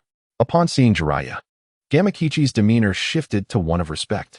Jiraiya waved his hand, pointing at Feng Yi. From today onward, he shall be your new partner. You two should train together. He turned to Feng Yi, grinning widely. Now, kid, try to coordinate with him and attack me. In the days that followed, Feng Yi found himself immersed in the 7th training ground. His collaboration with Toad Ji evolved from an awkward beginning to a seamless partnership. While Toad Ji often expressed disdain for Feng Yi, he executed each of Feng Yi's commands with remarkable precision during combat. Water release, water iron cannon. At Feng Yi's hand seals, Toad Ji opened his mouth wide, unleashing a high-pressure water column that shattered a massive boulder. Combination ninjutsu once more. Wind release, great breakthrough. The fierce winds released by Feng Yi whipped up the water spewed forth by Toad Ji, creating a broader and more powerful water vortex. Not bad. This is becoming interesting. Jiraiya nodded in satisfaction. During a lull in training, Xiang Chuan and Qin Na arrived. The brutal battle they had endured left indelible scars upon them, forging an unyielding spirit from the ashes of their suffering. Xiang Chuan had grown increasingly taciturn, dedicating all his time to cultivating the parasitic insect and developing new strategies. The parasitic insect in his arms, resistant to metallic powders, was treated like a treasure. He firmly believed it would become his ultimate weapon in the future. Qin Na, on the other hand, had shed her former timidity. Her illusions had become sharper and deadlier. No longer content with merely sowing chaos, she began to explore methods to directly shatter the enemies while through Jinjutsu. Feng Yi, don't overexert yourself. Qin Na offered him a bottle of water. Her gaze filled with concern as she observed his pale face. Indeed, Feng Yi, Xiangchuan added, his voice solemn. The matter concerning teacher Jifeng is not solely your fault. We all bear responsibility. Feng Yi accepted the water and shook his head, looking at them earnestly. No, it is precisely because we are too weak. Thus, we must grow stronger, strong enough to protect ourselves, to safeguard our comrades, strong enough that there will never be another teacher Jifeng. The three of them instinctively clasped hands together. In that moment, when Feng Yi's chakra control surged, enabling him to summon Toad Ji with stability, a long-forgotten system notification echoed in his mind. Ding! Host has mastered advanced summoning technique, establishing a preliminary connection with Mount Myaboku. Phase task has been triggered. Sage Affinity emerges. Gain deep recognition from Mount Myaboku. Task reward. Sage Chakra Perception. Beginner. Slight enhancement in natural energy affinity. Sage techniques. Feng Yi's heart raced. This was the legendary power system. Jiraiya seemed to sense something as well. He gazed at Feng Yi with an increasingly profound expression. Kid, do you know what lies beyond summoning techniques? After the training that day, Jiraiya suddenly inquired. What is it? Feng Yi promptly asked, his curiosity piqued. It is natural energy. Jiraiya's demeanor turned serious. An energy that exists between heaven and earth, omnipresent. It is more potent and perilous than chakra. Those who can harness it are referred to as sages. Sage mode can transform a person's strength, speed, and perception in extraordinary ways. However, Jiraiya's tone took a grave turn as he spoke of the immense risks associated with absorbing natural energy. Should one fail, their body would be unable to withstand the overwhelming force, leading to assimilation by the natural energy, resulting in a fate as a motionless stone toad for eternity. Feng Yi felt a jolt of shock at this revelation. His yearning for power reached an apex at that moment. Just then, an explosion of white smoke erupted in the clearing before them. Instead of the familiar toad Gigi, an ancient-looking toad appeared, leaning on a wooden staff, its eyes radiating wisdom. An elder? Jiraiya was momentarily taken aback upon seeing the toad, his demeanor shifting to one of respect. The elder toad ignored Jiraiya's presence. Its murky yet penetrating gaze fixated on Feng Yi. It circled around him twice, nodding and shaking its head in a display of complex emotions. Finally, it halted before Feng Yi and spoke in a voice that was both aged and authoritative. Young man, the great toad sage has a prophecy concerning you. It wishes to meet you. The elder toad tapped its staff gently on the ground, producing a muffled sound. Do you dare to make the journey to Myabokuzen? The voice bore an undeniable weight of authority that pierced deep into Feng Yi's heart. The great toad sage's prophecy was entwined with his fate. A journey to Myabokuzen? Feng Yi's heart raced, swiftly followed by an uncontrollable surge of excitement and ambition.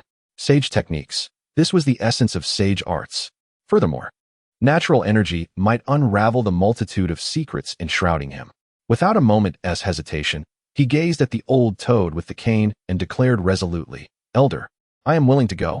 Jiraiya was momentarily stunned, then chuckled heartily, wearing an expression of just as I thought. He placed a firm hand on Feng Yi's shoulder, his tone growing serious. Listen well, young lad. Myabokuzen is not a place for leisurely excursions. There are numerous complexities within, dangers abound, yet the rewards are astonishing, provided you possess the fortune to seize them. Jiraiya moved alongside the elder toad and continued, to reach Myabokuzen, you must employ the reverse summoning technique. This is the antithesis of the summoning we typically utilize. It is not you who calls the toad, but the toad that summons you. His expression shifted to one of utmost seriousness. This process will be a rigorous test of your mental fortitude and chakra control. One misstep could result in mental injury. Or worse, you might become lost within the chaotic rifts of time and space, never to return. And most importantly, Jiraiya's expression turned gravely serious. Once you arrive at Myabokuzen, be courteous and respectful towards the great toad sage and the creatures that dwell there. The depths of that place are far more profound than you can imagine. I understand. Lord Jiraiya, Feng Yi replied earnestly, committing each word to memory. The elder toad's murky eyes swept over him before it spoke slowly. Since you have made your decision, let us prepare to commence. It gently tapped its wooden staff on the ground. In the realm of reverse telepathy, it is imperative to establish a robust connection with the toad residing in our esteemed Myomushin. The lad, Toad G, possesses potential, yet he remains somewhat unrefined. I shall personally guide you, facilitating the synchronization of your spiritual energy with that of Myomushin. Feng Yi obediently seated himself cross-legged, closing his eyes. The elder toad extended a gnarled, wrinkled claw, gently pressing it against Feng Yi's forehead. A chilling yet invigorating energy seeped through its talon, gradually infiltrating Feng Yi's consciousness. Concentrate, young one. Absorb the essence of Mangekyō and earn its recognition. Suddenly, an overwhelming force yanked at his consciousness, inundating his vision with distorted and shapeless light, rendering clarity elusive. A tremendous pressure bore down from all directions, threatening to shatter his psyche. Within him, chakra churned chaotically, the dizziness from his blurred vision intensifying. And his head throbbed as if it might fracture. Steady yourself. Guard your mind. The elder toad's voice reverberated through his mind like a thunderclap. Feng Yi gritted his teeth, summoning the meager chakra he had recently regained, striving to consolidate his mental energy as Jiraiya had instructed. Images of the moonlit tempest and the arrogant visages of Kakashi and Haiden flashed through his mind. He could not afford to falter. He must grow stronger. At the brink of being torn apart by that relentless pressure, the unique chakra of the reverse Sharingan seemed to activate involuntarily, enveloping his core essence with a faint yet remarkably resilient power. Suddenly, clarity emerged. A torrent of nature's energy surged toward him, thick enough to almost drip, enveloping him completely. Feng Yi inhaled deeply, feeling an unparalleled sense of relief wash over him, as the fatigue and weakness previously inflicted by side effects seemed to dissolve under this pure energy. Opening his eyes, he gasped in awe at the sight before him. Enormous, bizarrely shaped plants erupted from the ground, radiating a gentle luminescence. In the distance, mountains rose in layers, scattered with various frog statues that exuded an aura of ancient mystery. The atmosphere was saturated with chakra, vividly flowing like multicolored streams, far denser than anything he had encountered in Konoha. This was indeed Mangekyō. Follow me, young one. The elder toad's voice pulled him from his astonishment. Feng Yi trailed behind the elder toad through a forest adorned with peculiar mushrooms, stepping onto a path paved with smooth stones. The winding pathway ascended, ultimately leading to a magnificent, ancient palace that appeared to meld seamlessly with the mountain itself. At the entrance of the palace stood two towering frog statues, imposing and exuding an aura of menace. The great toad sage awaits you within, the elder toad announced, stepping aside to grant him passage. Feng Yi steadied his breath, steeling himself as he ventured into the enigmatic palace. Within the palace, the light is soft and gentle. At the center, upon an immense throne, sits a toad of astonishing size. It dwarfs even the largest specimens known. Its skin are rich, ancient gold. Its eyes are tightly shut, as if in a deep slumber. Yet, Feng Yi can distinctly sense an unfathomable, vast vitality emanating from it, reminiscent of the starry sky. This is the legendary Great Toad Sage. You have arrived, child chosen by fate. A voice, ancient and distant as if echoing from centuries past, resonates directly in Feng Yi's mind.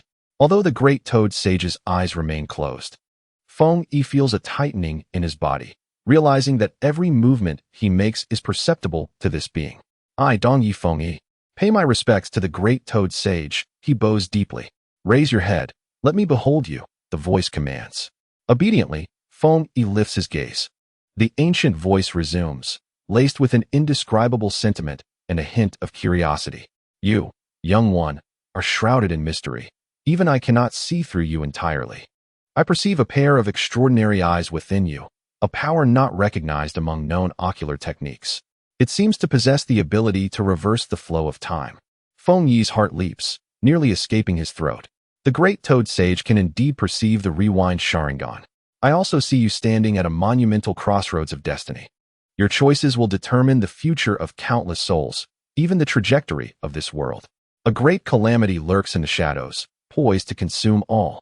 Yet, I also glimpse a faint spark of hope, small but resilient. The sage's words are profound, each syllable striking Feng Yi's mind like a heavy stone, leaving him in a daze. The concepts of the rewind, the crossroads of fate, calamity, and hope whirl within him, evoking both fear and confusion. The Great Toad Sage does not unveil the secrets of his system nor inquire about the specifics of the rewind Sharingan, which brings Feng Yi a slight sense of relief. You possess remarkable potential within your spirit, the sage's tone softens. You have the foundation to learn the art of immortality. and the techniques of Miaomu Mountain can empower you to withstand the impending calamity. However, the path of cultivation is fraught with peril. Are you prepared to endure such hardships? I am ready. Feng Yi responds without hesitation, his voice brimming with determination. At that moment, from the shadows of the palace, two toads emerge, slightly larger than the average toad but exuding an air of sharpness. One, with deep green skin and a serious expression, carries a scroll upon its back. The other, with light purple skin and keen eyes, displays a hint of skepticism. Child's father, this little one appears frail. Can he truly succeed? The light purple toad speaks first, its voice crisp and tinged with doubt. Jima, do not speak recklessly, the deep green toad admonishes. Though its gaze upon Feng Yi carries a sense of contemplation. These two must be the legendary immortal Shinsaku and immortal Shima. Is this lad truly Donya Feng Yi? The sharp voice of immortal Shima pierced the air as her keen eyes scrutinized Feng Yi, revealing a hint of skepticism, while the boy appeared rather astute. His slight frame seemed too fragile to endure the trials of cultivation. Immortal Shinsaku nodded thoughtfully, his voice steady as he assessed Feng Yi. Since the great toad immortal had spoken, there must be a reason behind it. However, before we proceed, we have encountered a minor inconvenience at Miaomu Mountain, one that may provide us with insight into this boy's capabilities. Feng Yi grasped the implication. This was both a test and an opportunity. He promptly bowed and declared, "Respected immortals, should there be any task where a junior can be of assistance, please command me, and I shall not hesitate. It is not a matter of life and death." Immortal Shinsaku replied leisurely, but recently, an important cultivation site in Miaomu Mountain, the Frog Croak Gorge, has attracted unwelcome visitors. Immortal Shima took over the conversation, her tone brimming with barely contained anger. A horde of mutated pests known as energy-sucking leeches. These wretched creatures not only multiply rapidly, but also voraciously deplete the surrounding natural energy. They have turned that once serene locale into a toxic wasteland, making it impossible for the toads to cultivate in peace, which infuriates me. Feng Yi understood. Energy-sucking leeches were undoubtedly troublesome. My partner and I have attempted to eradicate them several times. Immortal Shinsaku sighed, a note of resignation in his voice. Yet these pests are incredibly slippery, always leaving a few behind, and before you know it, they spring back to life with the wind. Moreover, once they absorb natural energy, their shells become exceedingly hard, rendering ordinary attacks ineffective. Respected immortals, may I venture to the Frog Croak Gorge to investigate? Feng Yi offered himself for the task. Immortal Shinsaku exchanged glances with Immortal Shima, then nodded. Very well, this will allow you to broaden your horizons. However, exercise extreme caution. Those energy-sucking leeches are no trifles. As Feng Yi approached the Frog Croak Gorge, a damp mist enveloped him, and an unpleasant odor lingered in the air, causing discomfort. The moment he stepped into the area, he sensed a significant depletion of natural energy around him, coupled with a palpable restlessness. Wide-eye? Feng Yi whispered sharply, veins in his temples subtly protruding. The world before him became crystal clear. He beheld the dreaded energy-sucking leeches, their bodies pitch black, adorned with countless slender legs, clustering densely on the damp rock walls and peculiar flora. Their intricate mouthparts incessantly siphoned something from their surroundings. What struck Feng Yi with foreboding was the realization that chaotic, albeit faint, natural energy coursed through the bodies of these vile creatures. Indeed, they could absorb natural energy. Feng Yi furrowed his brow, deep in thought. Hey kid, have you discerned anything? The toad Ji had appeared beside him, having followed quietly, and now perched on Feng Yi's shoulder, curiously surveying the surroundings. Feng Yi focused intently, his white eye granting him an impeccable view of the structure of the energy-sucking leeches. The venomous insects, with their abdomens and exoskeletons being the most delicate, undoubtedly represent their vulnerabilities. Additionally, they appear to detest the scent of wormwood that grows by the ravine. Almost simultaneously, a wealth of information regarding the energy-devouring centipedes flashed through his mind, perfectly corroborating his observations. Oh, wormwood. The toad Ji tilted his head in confusion. But that's not all. Feng Yi pointed towards a concealed cave obscured by vines. That is likely their lair. I can sense a stronger energy fluctuation within. A plan began to form in his mind. A slight smile graced Feng Yi's lips as he swiftly turned to the accompanying toad warriors of Miaomu Mountain, elaborating on his findings and preliminary strategy. We can smoke them out with wormwood and then concentrate our attacks on their abdomens. A seasoned toad warrior with dark skin, known as Toad Lee, questioned skeptically, evidently harboring doubts about the young human boy's capabilities. Indeed, Feng Yi replied with unwavering conviction. We can split our forces. Some toads will be tasked with gathering wormwood to create dense smoke, driving them out of their nests and hiding places. The others will lie in wait along their escape routes. Once they flee in panic and reveal their vulnerabilities, we shall unleash our combined firepower upon their abdomens. He turned to Toad G perched on his shoulder. Toad G, your water iron cannon possesses considerable might. You will be responsible for precise long-range strikes, targeting the larger energy-devouring centipedes. No problem. Leave it to me, Toad G exclaimed, thumping his chest excitedly at the prospect of battle. The plan was swiftly set in motion. In no time, the ravine was filled with thick smoke, the acrid scent of wormwood permeating the air. Those energy-devouring centipedes, previously at ease consuming natural energy, indeed reacted as Feng Yi had anticipated, emerging restlessly from their hiding spots, a dark mass that sent shivers down one's spine. Here they come, Feng Yi shouted. The ambushed toad warriors sprang into action, employing their ninjutsu and unique toad combat techniques to strike accurately at the soft abdomens of the energy-devouring centipedes. Water release, water iron cannon. Toad G aimed at an especially large centipede, unleashing a high-pressure water column that struck true against its abdomen. The creature let out a piercing scream as its dark bodily fluids erupted forth. Feng Yi remained actively engaged, swiftly forming hand seals. Wind release, great breakthrough. A fierce wind arose, whipping up fragments of the wormwood from the ground into small whirlwinds, not only knocking the insects off balance, but also revealing more of their weaknesses. Despite the intensity of the battle, the eradication operation proceeded methodically under Feng Yi's precise command and the assistance of the Byakugan. The number of energy-devouring centipedes dwindled rapidly. Now's the moment. Attack their lair. Feng Yi seized the opportunity, pointing towards the concealed cave. Several toad warriors adept in earth techniques immediately cast their spells, enlarging the cave's entrance to allow more toad warriors to surge inside. Moments later, the commotion within the ravine gradually subsided. Most of the bothersome energy-devouring centipedes had been exterminated, with the remnants fleeing in terror, no longer daring to show themselves. Phew, it's finally resolved. The frog warrior wiped the sweat from his forehead, regarding Feng Yi with newfound admiration and respect. Kid, you've got quite the brain, and those eyes of yours are truly remarkable. The other frog warriors nodded in agreement, acknowledging the wisdom and strength of this human youth. At some point, the immortal Shinzhua and the immortal Jima appeared nearby, having witnessed everything that transpired. The boy's father, this lad truly possesses talent, remarked Jima, his tone tinged with surprise.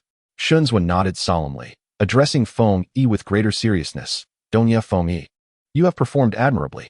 As a reward for your assistance in resolving the troubles of Miamu Mountain, and as a test of your potential, I have decided to teach you the fundamentals of immortal arts.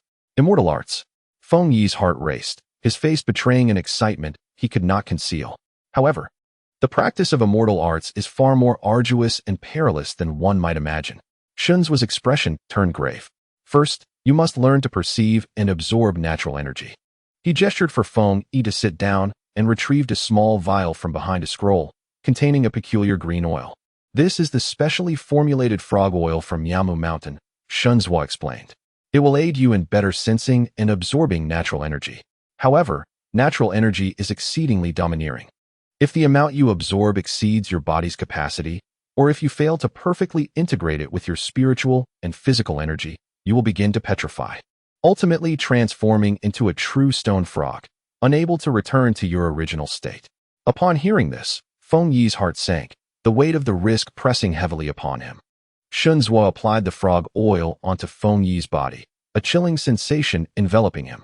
Now, calm your mind and attempt to sense the natural energy around you. Gradually, very slowly, draw it into your body. Feng Yi closed his eyes, following Shinzhua's guidance, striving to attune himself. Soon, he felt the intangible energy in the air. It was more vibrant, pure, yet also more tempestuous than chakra. He cautiously attempted to draw a thread of natural energy into his being. Suddenly, an indescribable pain surged through his skin, and his body began to stiffen. Warning, detection of host engaging in hazardous energy absorption, exhibiting slight signs of petrification. The system's cold alert echoed in his mind. Just as Feng Yi felt on the verge of losing control, a flicker from his reversed Sharingan chakra seemed to stir. A faint coolness arose from within him, barely stabilizing the turbulent natural energy and slowing the petrification process. Focus. Do not let the ferocity of the natural energy sway you. Shun's voice resonated. Feng Yi gritted his teeth, attempting time and again. Failure led to slight petrification, yet with the meager assistance from the system and his own willpower, he painstakingly recovered. This process was both agonizing and protracted. Time slipped away unnoticed, and after enduring numerous failures, Feng Yi finally grasped a semblance of understanding. He sensed a faint trace of natural energy, gently merging into his being.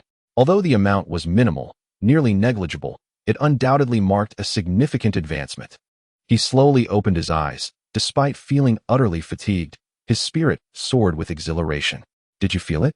inquired the sage of deep creation. "Yes, esteemed elder. I sensed a little," Feng Yi replied, his voice somewhat hoarse. "Indeed," the sage nodded, a hint of unexpected surprise flickering across his expression. "You are progressing more swiftly than I anticipated. It appears the prophecy of the great toad sage holds true." At that moment, deep within Mangekyō Mountain, Jiraiya, observing everything through a crystal ball, bore a smile of both pride and astonishment. "This brat is truly impressive. To perceive natural energy so quickly far surpasses my own capabilities at that age." The sage of deep creation regarded Feng Yi, who had just begun to grasp the fundamentals, yet his demeanor remained grave. "Dongya Feng Yi, perceiving natural energy is merely the first step in the practice of sage arts.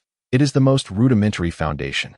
The true sage mode requires a flawless fusion of natural energy, spiritual energy, and physical energy within your body, achieving an absolute equilibrium among the three." He paused, his tone growing more serious. "What lies ahead is the genuine test of your will and fortune. It is a practice of life and death." The 4 words, life and death practice, weighed heavily on Feng Yi's heart. The ceaseless hours passed in Mangekyō Mountain as Feng Yi relied solely on the discomfort in his body to gauge the time.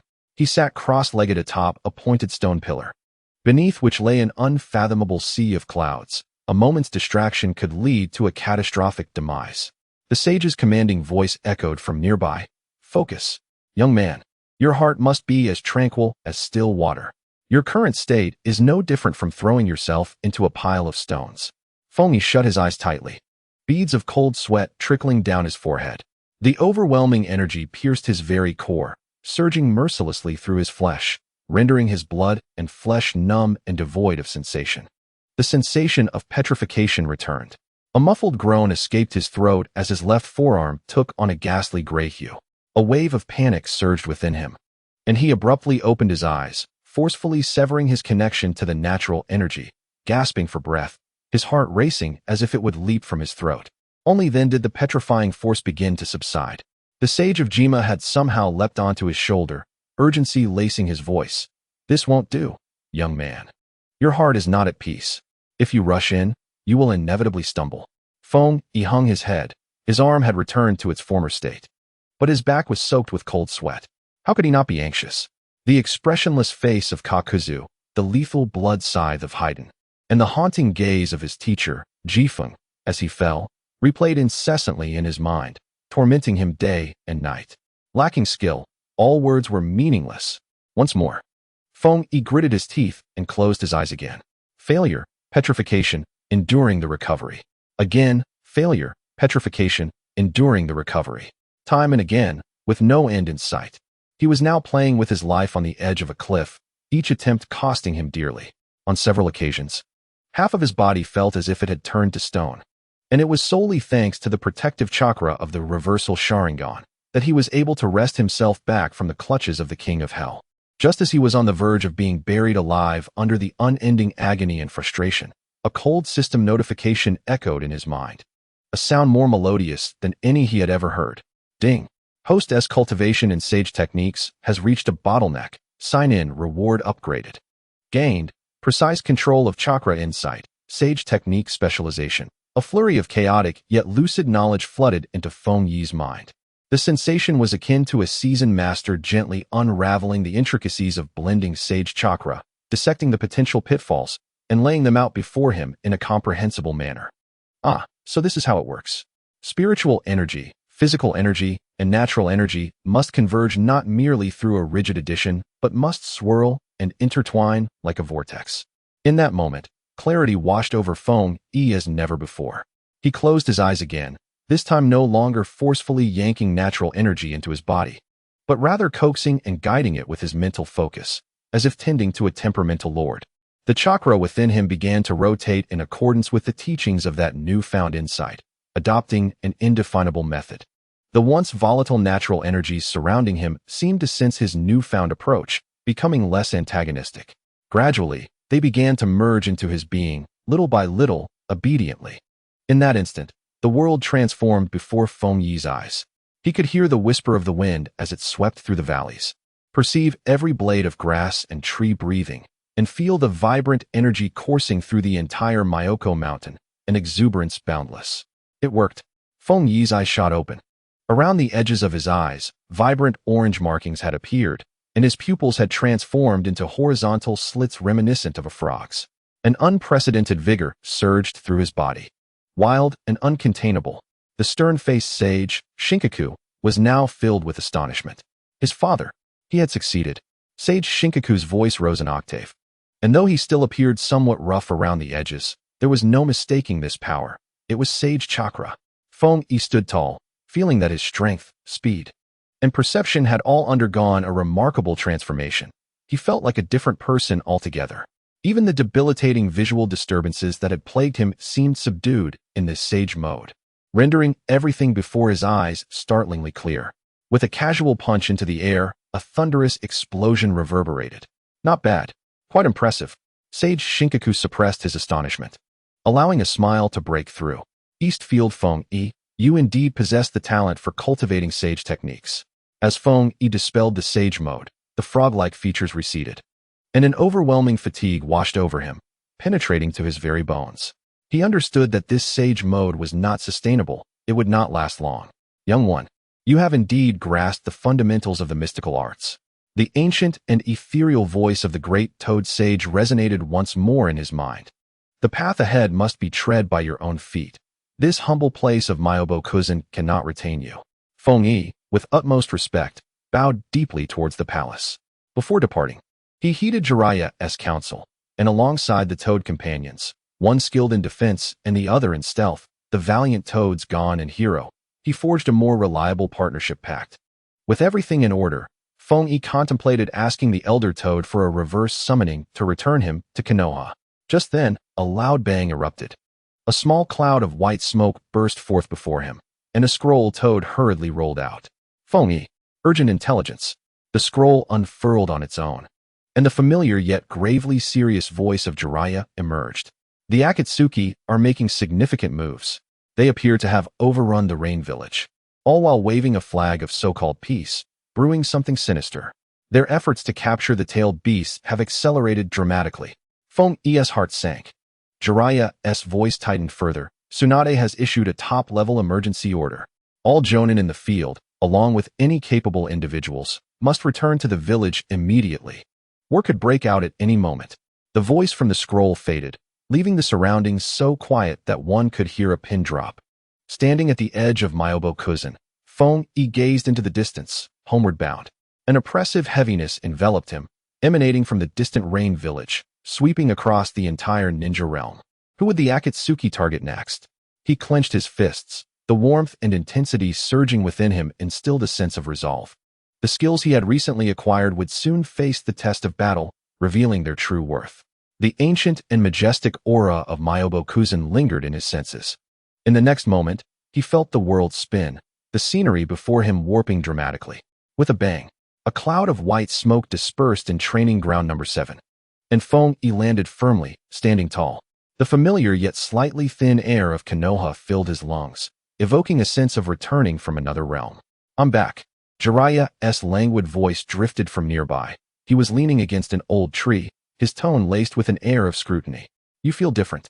Feng Yi stretched his limbs. The fatigue of his training in the mystical arts still deeply embedded in his bones, yet an unprecedented sense of fulfillment surged from every corner of his being. He inclined his head slightly towards Jiraiya. Learn some life-preserving techniques. At that moment, A resounding clash of ninjutsu echoed nearby. Shochuan and Kiyono were engaged in a sparring match.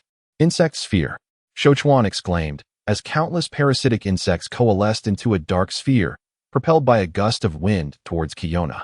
Illusionary flower tree realm. Kina formed hand seals. The remnants of her past timidity vanished without a trace, replaced entirely by a profound composure. The surroundings of Shokawa transformed abruptly, as countless thorny vines erupted from the earth, ensnaring him tightly. Maple-kun! The two exclaimed almost simultaneously, joy mingling with surprise as they turned to their returning comrade. They rushed over, encircling Maple, words bubbling to the surface, yet failing to find an immediate outlet. Maple-kun, Kina began, her perceptive nature evident as she tilted her head slightly, uncertainty lacing her voice. You seem to have grown closer to the surrounding flora, the winds, and everything around you. Shokawa, more direct, furrowed his brow as he scrutinized Maple intently. Your chakra feels entirely different, denser and more stable, imbued with a weight akin to that of a mountain.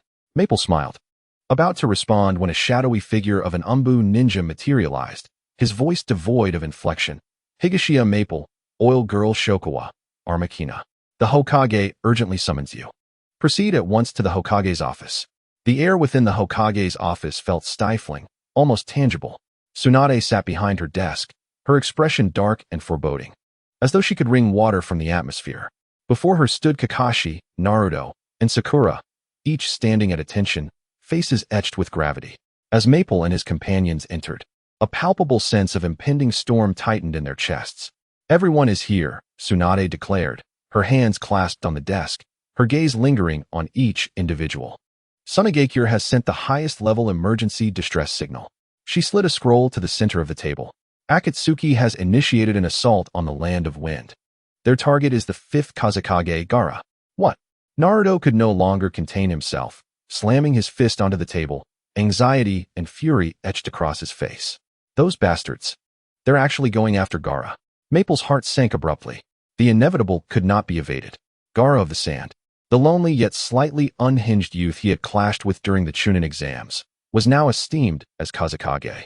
Tsunade's voice rang out again, imbued with an icy resolve. According to intelligence from Sanagakure and reports relayed by Jiraiya, Akatsuki has successfully captured multiple-tailed beasts. They are accelerating their plans, and Gaara is highly likely to be their next target. I have decided to dispatch an elite team to provide support to Sanagakure. Kakashi, you will lead the team. Yes. Lady Hokage, Kakashi replied promptly. Lady Hokage. Maple stepped forward, his voice steady yet resolute. Please allow me to join this support team. All eyes turned toward him. Maple met Tsunade's scrutinizing gaze with calm confidence, stating without subservience, during the Chunin exams, I faced Gaara and gained insight into his abilities. Furthermore, he paused, his words imbued with unwavering assurance. I now possess sufficient strength to confront this mission. Indeed, Shokawa and Kina immediately rallied behind Maple, their voices unified. Team 9 requests to join the battle. Kina's tone left no room for hesitation. Xiangchuan remained silent, yet the clenched fists he bore spoke volumes. The fall of teacher Jifeng instilled in them the profound realization that evasion and weakness would only invite further tragedy. Tsunade gazed at the trio of young souls before her, their spirit radiating a transformative vigor reminiscent of a butterfly emerging from its cocoon, rendering her momentarily speechless. She turned to Jiraiya, who nodded ever so slightly in approval. Very well, Tsunade declared decisively, striking the table with her palm. Teams 7 and 9 shall merge into the first support unit, under the unified command of Kakashi. Depart immediately. The mission objective, to assist Sanagakure and protect the safety of Gaara, the Kazekage, at all costs. Before their departure, Jiraiya pulled Fungi aside. Listen carefully, kid, he instructed. His usual playful demeanor replaced by a gravitas that was almost alarming. Sage mode is your trump card, not a technique to be frivolously employed. On the battlefield, the enemy will not grant you the luxury of leisurely absorbing natural energy. Moreover, given your current prowess, the duration of Sage mode is exceedingly limited. You must be acutely aware of when and how to deploy it. I understand, Lord Jiraiya, Fungi replied earnestly, fully cognizant that while Sage techniques are powerful, the true determinants of victory often lie in the unnoticed intricacies. Upon returning home, Fungi swiftly commenced his final preparations. He delved into his consciousness system, analyzed the known members of the organization, Deidara and Sasori, and provide targeted tactical strategies along with a list of item exchanges. Analyzing. Target, Deidara. Adept at explosive clay and aerial combat. Weakness. Lightning release can detonate his clay, rendering it ineffective. Recommended exchange. Lightning release, chakra conducting shuriken. Target, Sasori, a puppet master. His true form is concealed within the puppet Hiriko, specializing in potent toxins. Weakness. The puppet master's true body is fragile. Recommended exchange. Advanced antidote, puppet joint destruction needles. Without a moment's hesitation, Fingy swiftly exchanged for the necessary items, meticulously organizing them. At the entrance of Kanehagakure, 2 teams of 6 ninjas assembled. Naruto paced anxiously, while Sakura meticulously inspected her medical kit. Kakashi maintained his characteristic nonchalance, yet an underlying sharpness could not be concealed. Fingy, Xianchuan, and Kanna stood shoulder to shoulder, their collective aura dense and restrained. Let us set forth, Kakashi commanded, and with a single order, 6 figures transformed into shadows, racing towards the land of wind at full speed.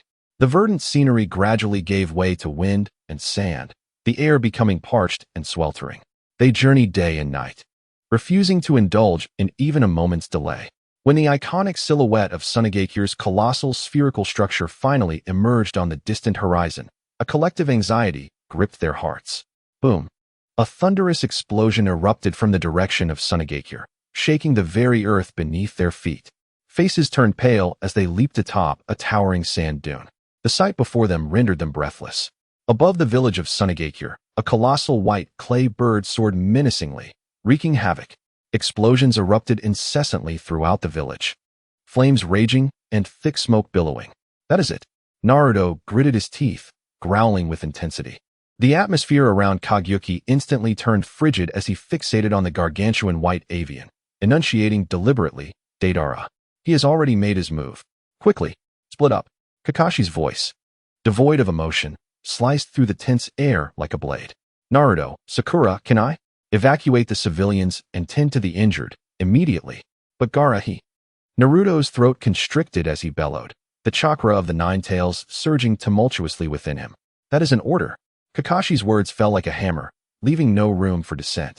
Charging ahead now would only serve as a hindrance. Protecting the village means safeguarding the Kazekage. Do you understand? Shokawa. Kakashi turned to another member of Team 9. The Akatsuki typically operates in pairs. The other one must be lurking in the shadows. Flush him out. Yes. Shokawa responded promptly, hands forming seals with swift precision. Buzz.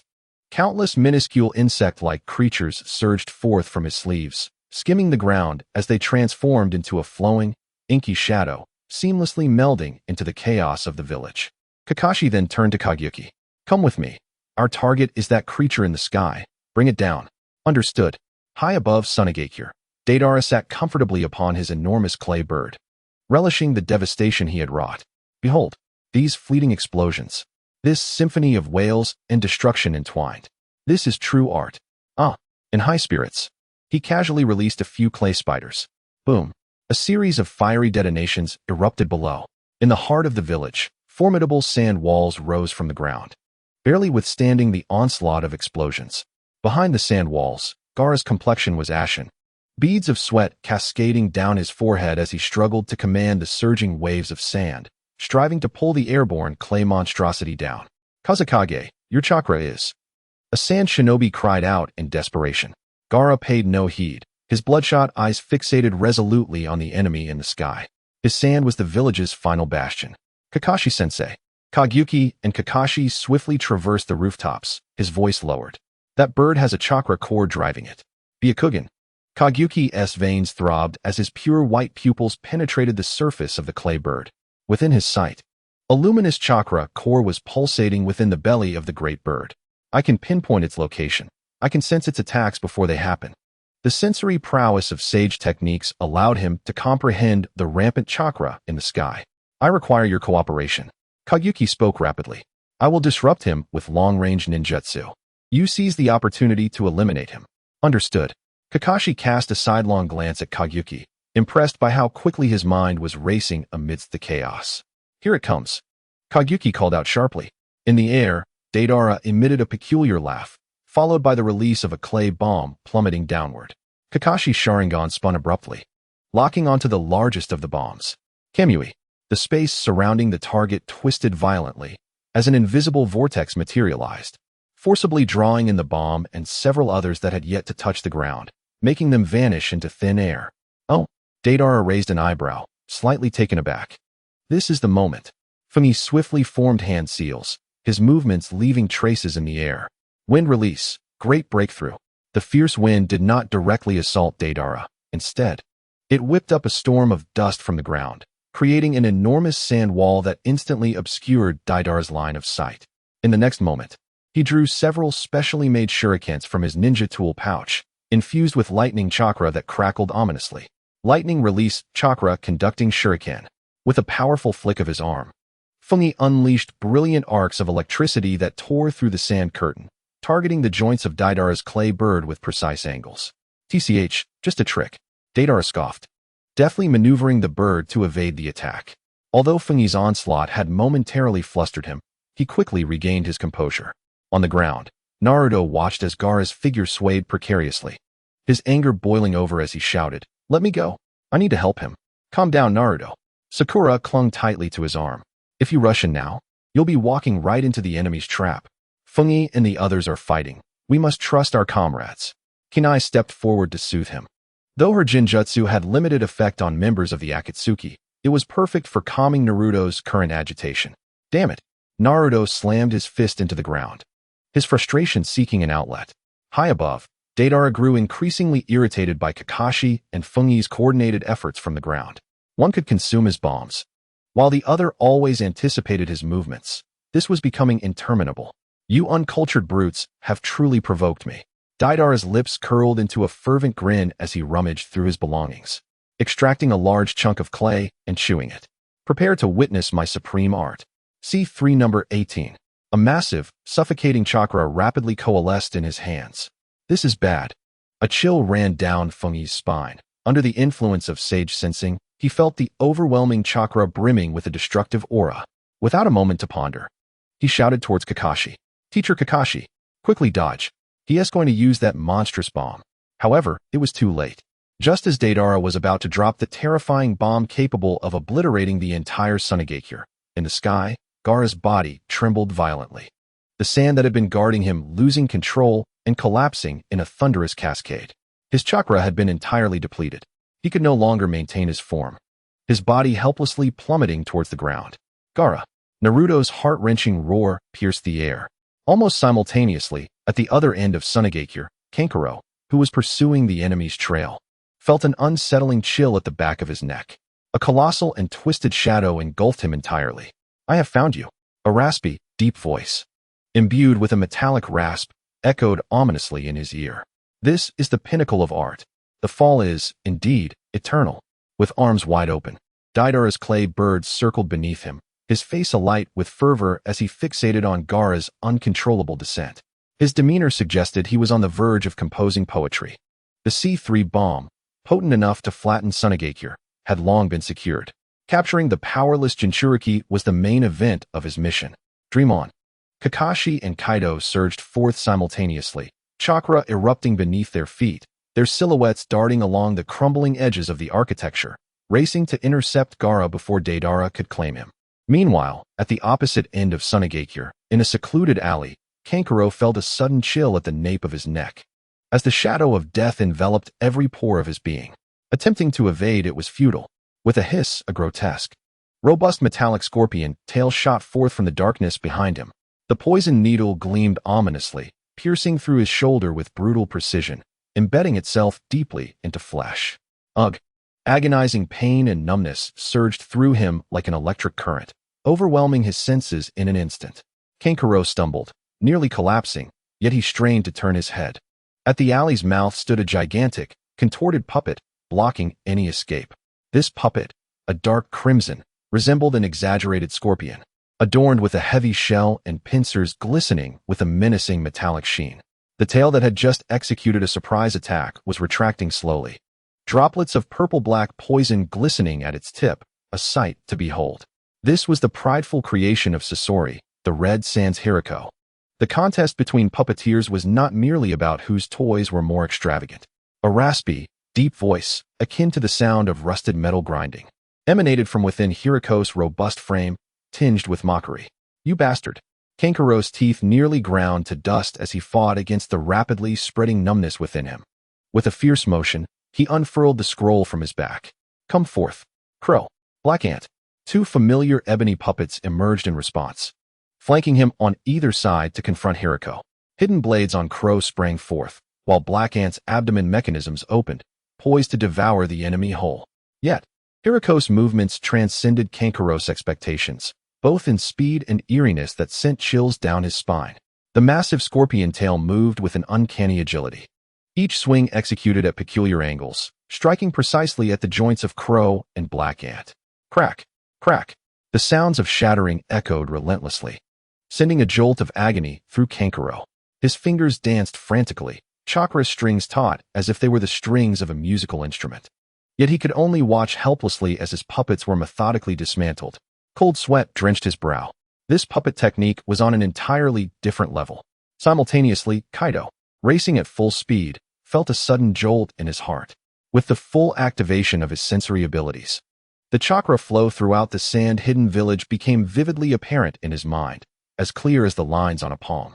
Just moments ago, at the other end of the village, a chakra he recognized all too well, Kankaro's chakra, was dissipating at an alarming rate, akin to a punctured balloon swiftly losing air. Even more concerning, a malevolent and toxic chakra was rampaging through that area with reckless abandon. "Teacher Kakashi." Feng Yi's voice rose sharply, imbued with an unprecedented urgency.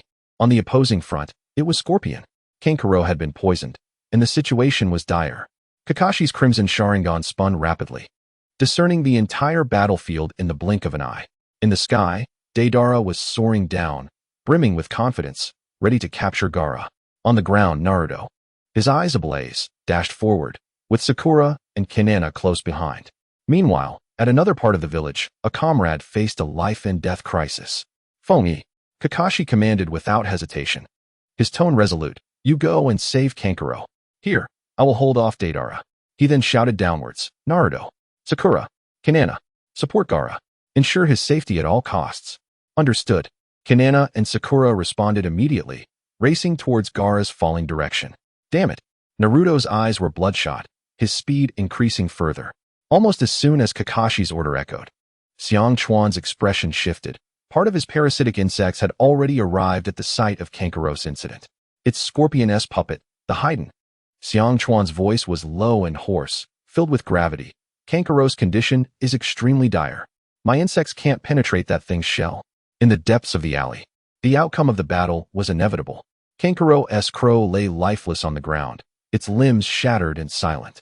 The Black Ant's abdomen had been riddled with a barrage of poisoned projectiles, rendered completely useless. "Heh, as a token of appreciation for warming up with me, Scorpion's chilling." Raspy voice drifted from within the Haiden. "I shall grant you a swift death." Kankaro felt the world spinning around him, everything blurring into double vision. The venomous, dark purple poison crawled through his veins, spreading across his skin, directly assaulting his heart. He could no longer endure. His legs buckled, and with a thud, he collapsed to the ground, breathing becoming arduous. Feng Yi pushed his speed to the limit. The only sound in his ears was the howling wind. Byakugan. Veins bulged at his temples as the distant scene in the alley was instantly drawn before him, every detail crystal clear. Kankaro was spewing black blood, lying on the ground, his body convulsing violently, his skin taking on a deathly, grayish-purple hue. He was nearing his end. "Get out of my way," Feng Yi roared, his voice preceding his arrival as he swiftly brought his hands together. Wind release, gale palm. A concentrated and ferocious gale coalesced into an invisible giant hand, descending with tremendous force to strike down upon the massive form of the Haiden. Boom! The sheer force sent the Haiden's seemingly indestructible body staggering backward several meters. The heavy puppet carved deep, unfathomable furrows into the ground, enveloping the air in a haze of dust. A figure descended steadily before Kenjiro, shielding his frail form behind him. It was Feng Yi. His cold gaze, akin to two unsheathed blades, was firmly fixed upon the grotesque puppet that gradually stabilized itself before him. The scorpion-tailed heliolisk slowly straightened its tail, Its hoarse voice, tinged with a hint of displeasure at being interrupted, echoed eerily from the puppet. "Oh, another fool unafraid of death?" The atmosphere in the alley instantly thickened, turning as frigid as iron. Feng Yi did not spare a glance at the menacing Heliolisk. Instead, he knelt swiftly, propping up the limp form of Kanjiro. "Hold on," he urged, his voice low and urgent. With deft precision, he swiftly pressed his fingers against several vital points on Kanjiro's neck and chest, temporarily halting the toxic surge toward his heart. With a piercing gaze, Kanjiro's internal meridian system was laid bare before Feng Yi's pure white pupils. The purplish-black venom slithered through his chakra pathways like countless living serpents, fiercely corroding his organs. The scorpion's raspy voice grew colder. "To attempt to save someone in front of me, the scorpion of the red sand? You underestimate me." No sooner had the words left its mouth than the back of Heliolisk opened up, unleashing a torrential downpour of over 100 poisoned Simbon, sealing off all escape routes for Feng Yi and Kanjiro. Earth-style, earth flow wall. With a swift motion, Feng Yi slammed his other hand onto the ground, causing a massive earthen wall to rise with a thunderous crash, deflecting the poisonous needles. Almost immediately, a thick purple mist began to seep forth from Heliolisk's mouth, silently spreading through the air. Feng Yi's heart raced as thoughts flashed through his mind. System. Analyze the toxin. Antidote. Ding. Detection of Scorpion-S specially formulated mixed neurotoxin. The composition is complex, combining various alkaloids and metallic poisons, aimed at destroying the nervous system and cellular vitality. Option 1. Exchange for a high-level universal antidote. Required sign-in points, 8,000 points. Option 2. Employ precise chakra surgery in conjunction with specific techniques to detach the toxin from around the major organs, which could delay fatality. This method demands a high level of skill from medical ninjas. 8,000. Feng Yi's pupils constricted. He lacked the necessary points. Only one option remained. Just then, a pink figure rushed in from the alley entrance. Feng Yi-kun. Kanjiro. It was Sakura, her face pale upon seeing Kanjiro's purple-black visage. She dashed forward, her hands glowing with green medical chakra. "Sakura, just in time." Feng Yi spoke rapidly. "This toxin is tricky. Conventional medical ninjutsu won't suffice." As Sakura's chakra made contact with Kanjiro's body, her expression grew even graver. The venom was overwhelmingly aggressive, even counteracting her healing chakra. "I will use my Byakugan to pinpoint the toxic areas," Feng Yi stated, his voice unwavering yet imbued with undeniable resolve. "You will use a chakra blade and follow my commands to first detach the poison surrounding the heart and lungs." "I understand." Sakura nodded firmly, a glimmer of determination flashing in her eyes. The scorpion's assault showed no signs of abating, its voice dripping with mockery. "You wish to save him? Such naivety. My venom is beyond remedy." The toxic mist spewed forth from Fei Liuhu in a ferocious torrent, nearly engulfing the entire alleyway. "You shall not succeed." Xiang Chuan's silhouette emerged against the wall at the alley's entrance, his hands clasped together. Secret technique. Insect wall. Countless corrupted insects buzzed, surging from within him to coalesce in midair into a thick, writhing black barrier, barely halting the advance of the toxic fog. The hissing sound echoed incessantly as the leading corrupted insects met the poison mist, instantly stiffening and falling away. Yet those behind swiftly replenished their ranks, staunchly holding the line. With the invaluable time Xiang Chuan had secured, Feng Yi focused all his energy on resisting the scorpion's frontal assault. He keenly observed every movement of Fei Liuhu with his Byakugan while issuing commands to Sakura in a low voice. 3 inches below the left lung. Toxins are accumulating near the aorta. Hurry, extract it from there. Beads of sweat formed on Sakura's forehead as her hands transformed into the most precise of surgical tools. Guided by Feng Yi, her blue chakra blade delicately navigated inside Kanjiro, slicing through the toxins that clung to him like malignant growths. Seeing this, the scorpion intensified its onslaught. Its menacing metallic tail, akin to a venomous dragon emerging from its lair, shrieked through the air as it lunged once more. Feng Yi's gaze sharpened, and he rolled on the ground, narrowly evading this lethal strike while clutching Kanjiro's body. Boom! The scorpion's tail crashed into the earth, shattering the hard stone slabs into fragments. Utilizing the momentum of his roll, Feng Yi propelled Kanjiro towards Sakura while he himself pushed forward, his feet launching him off the rubble like an arrow released from a bow, hurtling straight toward Fei Liuhu. He infused his right leg with the immense power derived from his sage training, delivering a powerful kick to the side of Fei Liuhu's colossal form. Thud! A dull sound resonated. Remarkably, the heavy body of Fei Liuhu staggered slightly, sliding sideways by half a meter. For the first time, the scorpion's voice bore a hint of surprise. Under the deft coordination of Feng Yi and Sakura, the lifelessness in Qin Zhulong's face was momentarily subdued, his breathing becoming somewhat steadier. A chilling laughter echoed through the alley, emanating from the scorpion. Such amusing little imps. It seems that without revealing some true prowess, I cannot resolve this. A crisp crack resonated. Fine fissures began to appear on Fei Liuhu's seemingly indomitable dark red shell. These cracks were not a result of external forces, but rather erupted from within. Crack, crack. The sounds of splintering grew rapid and continuous, as web-like patterns swiftly spread across Fei Liuhu's entire form. The scorpion's hoarse voice exuded a sickly delight. This shell is indeed too much of a hindrance. Boom. Fei Liuhu's entire shell exploded violently.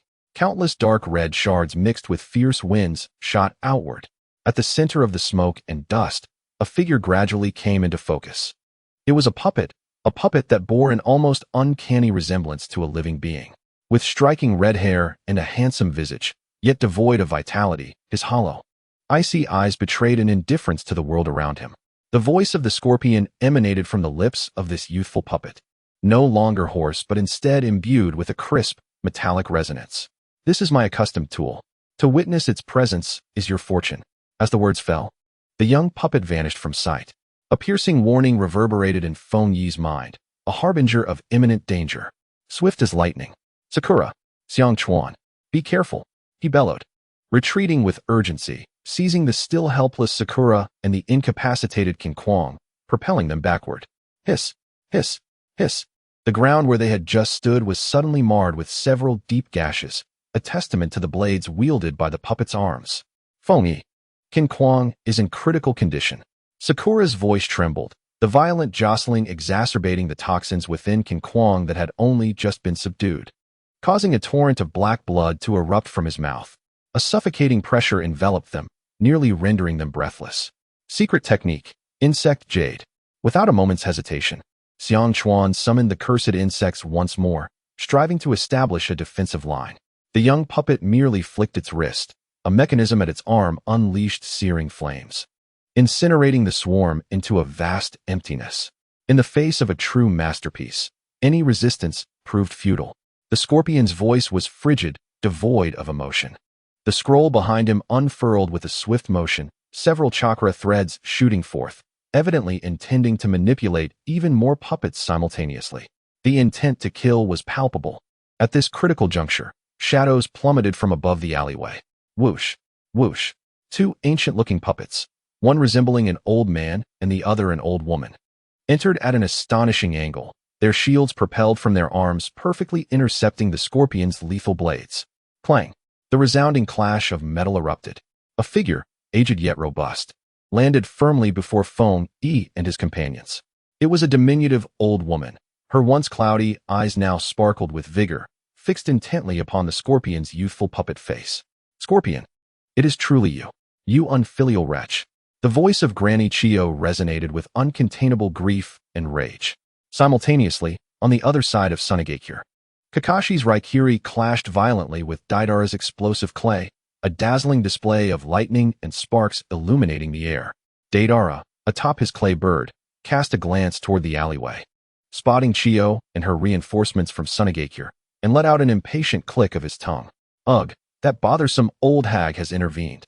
Seeing the stalemate in battle and reinforcements arriving for the opposing side, Deidara quickly devised a plan. Suddenly, he commanded his clay bird to ascend rapidly, raising his hands as a swarm of miniature clay insects surged toward Kakashi. Kakashi's Sharingan spun rapidly, instantly discerning that these flying insects were merely a diversion. However, at that very moment of responding to this feint, the massive clay bird beneath Deidara let out a piercing cry, diving downward at an alarming speed. Accompanied by Naruto's desperate howl, the enormous clay beak of the bird suddenly opened wide, capturing Gaara, who had long since lost consciousness and the protection of sand. The Jinchuriki has been successfully captured. Huh. Deidara let out a triumphant laugh, maneuvering the bird as it soared into the sky with his masterpiece in tow. Gaara. Naruto's eyes burned crimson. A torrent of furious red chakra surged from within him, and behind him, a faint silhouette of a chakra tail could be discerned. He was about to charge forward in a frenzy. Yet, a hand firmly pressed down on his shoulder. "Calm down, Naruto." Kakashi appeared beside him, his tone unusually grave. "There are two enemies. We must stabilize our position and regroup first." In the alleyway, the appearance of Chiyo momentarily halted Scorpion's movements. She strode directly to Kankuro's side, not even glancing at Scorpion, swiftly bending down to inspect him. Her withered palm pressed against Kankuro's chest. A stream of pure chakra gradually flowed into him. After a brief moment, Chiyo's expression grew gravely serious. "This is Scorpion's poison. In all the world, only he possesses the true antidote." She lifted her gaze to the equally exhausted Kankuro and Sakura, declaring, "You have done well. You have bought him some time." High above, Deidara had met up with Scorpion. "Hey, Scorpion, the mission is complete. We should make our escape," Deidara urged. Scorpion's cold gaze swept over Chiyo, yet he refrained from attacking again, merely snorting. The thrusters behind his puppet body emitted chakra as he ascended, swiftly departing with Deidara into the distance. Everyone gathered in the alley, staring in the direction the enemies had vanished, the air thick with tension, suffocating in its weight. The wind shadow had been abducted, and the lives of comrades hung by a thread. Chiyo slowly straightened her frail form, which now appeared remarkably steadfast. The sorrow etched into her wrinkled face faded, leaving only a resolute determination akin to steel. "Pursue. Even if we must chase to the ends of the earth, we must retrieve the wind shadow. It is our duty as the Sand Village to reclaim our own." The atmosphere in the alley was so oppressive it seemed one could wring water from it. Kankuro lay there, his face a pallid shade of purple-black. The faint rise and fall of his chest a result of the desperate efforts by Kankuro and Sakura to snatch him back from the brink of death. Chiyo's withered fingers rested on Kankuro's pulse. Chakra flowed in and withdrew, and she slowly shook her head. Her voice revealed no anger or joy, yet it chilled the heart more than any wail of despair. Scorpion's poison had infiltrated to the very marrow of his bones. Without the antidote he concocted himself, no one else could save him. Kakashi stepped forward, directly addressing Chiyo. "Granny, you know him best. Where would they go?" Chiyo gazed toward the boundless sea of sand beyond the village, her murky eyes swirling with inscrutable thoughts. "That wretched man is both arrogant and cautious. He would not take the main roads, but rather venture into the desolate corners where few tread.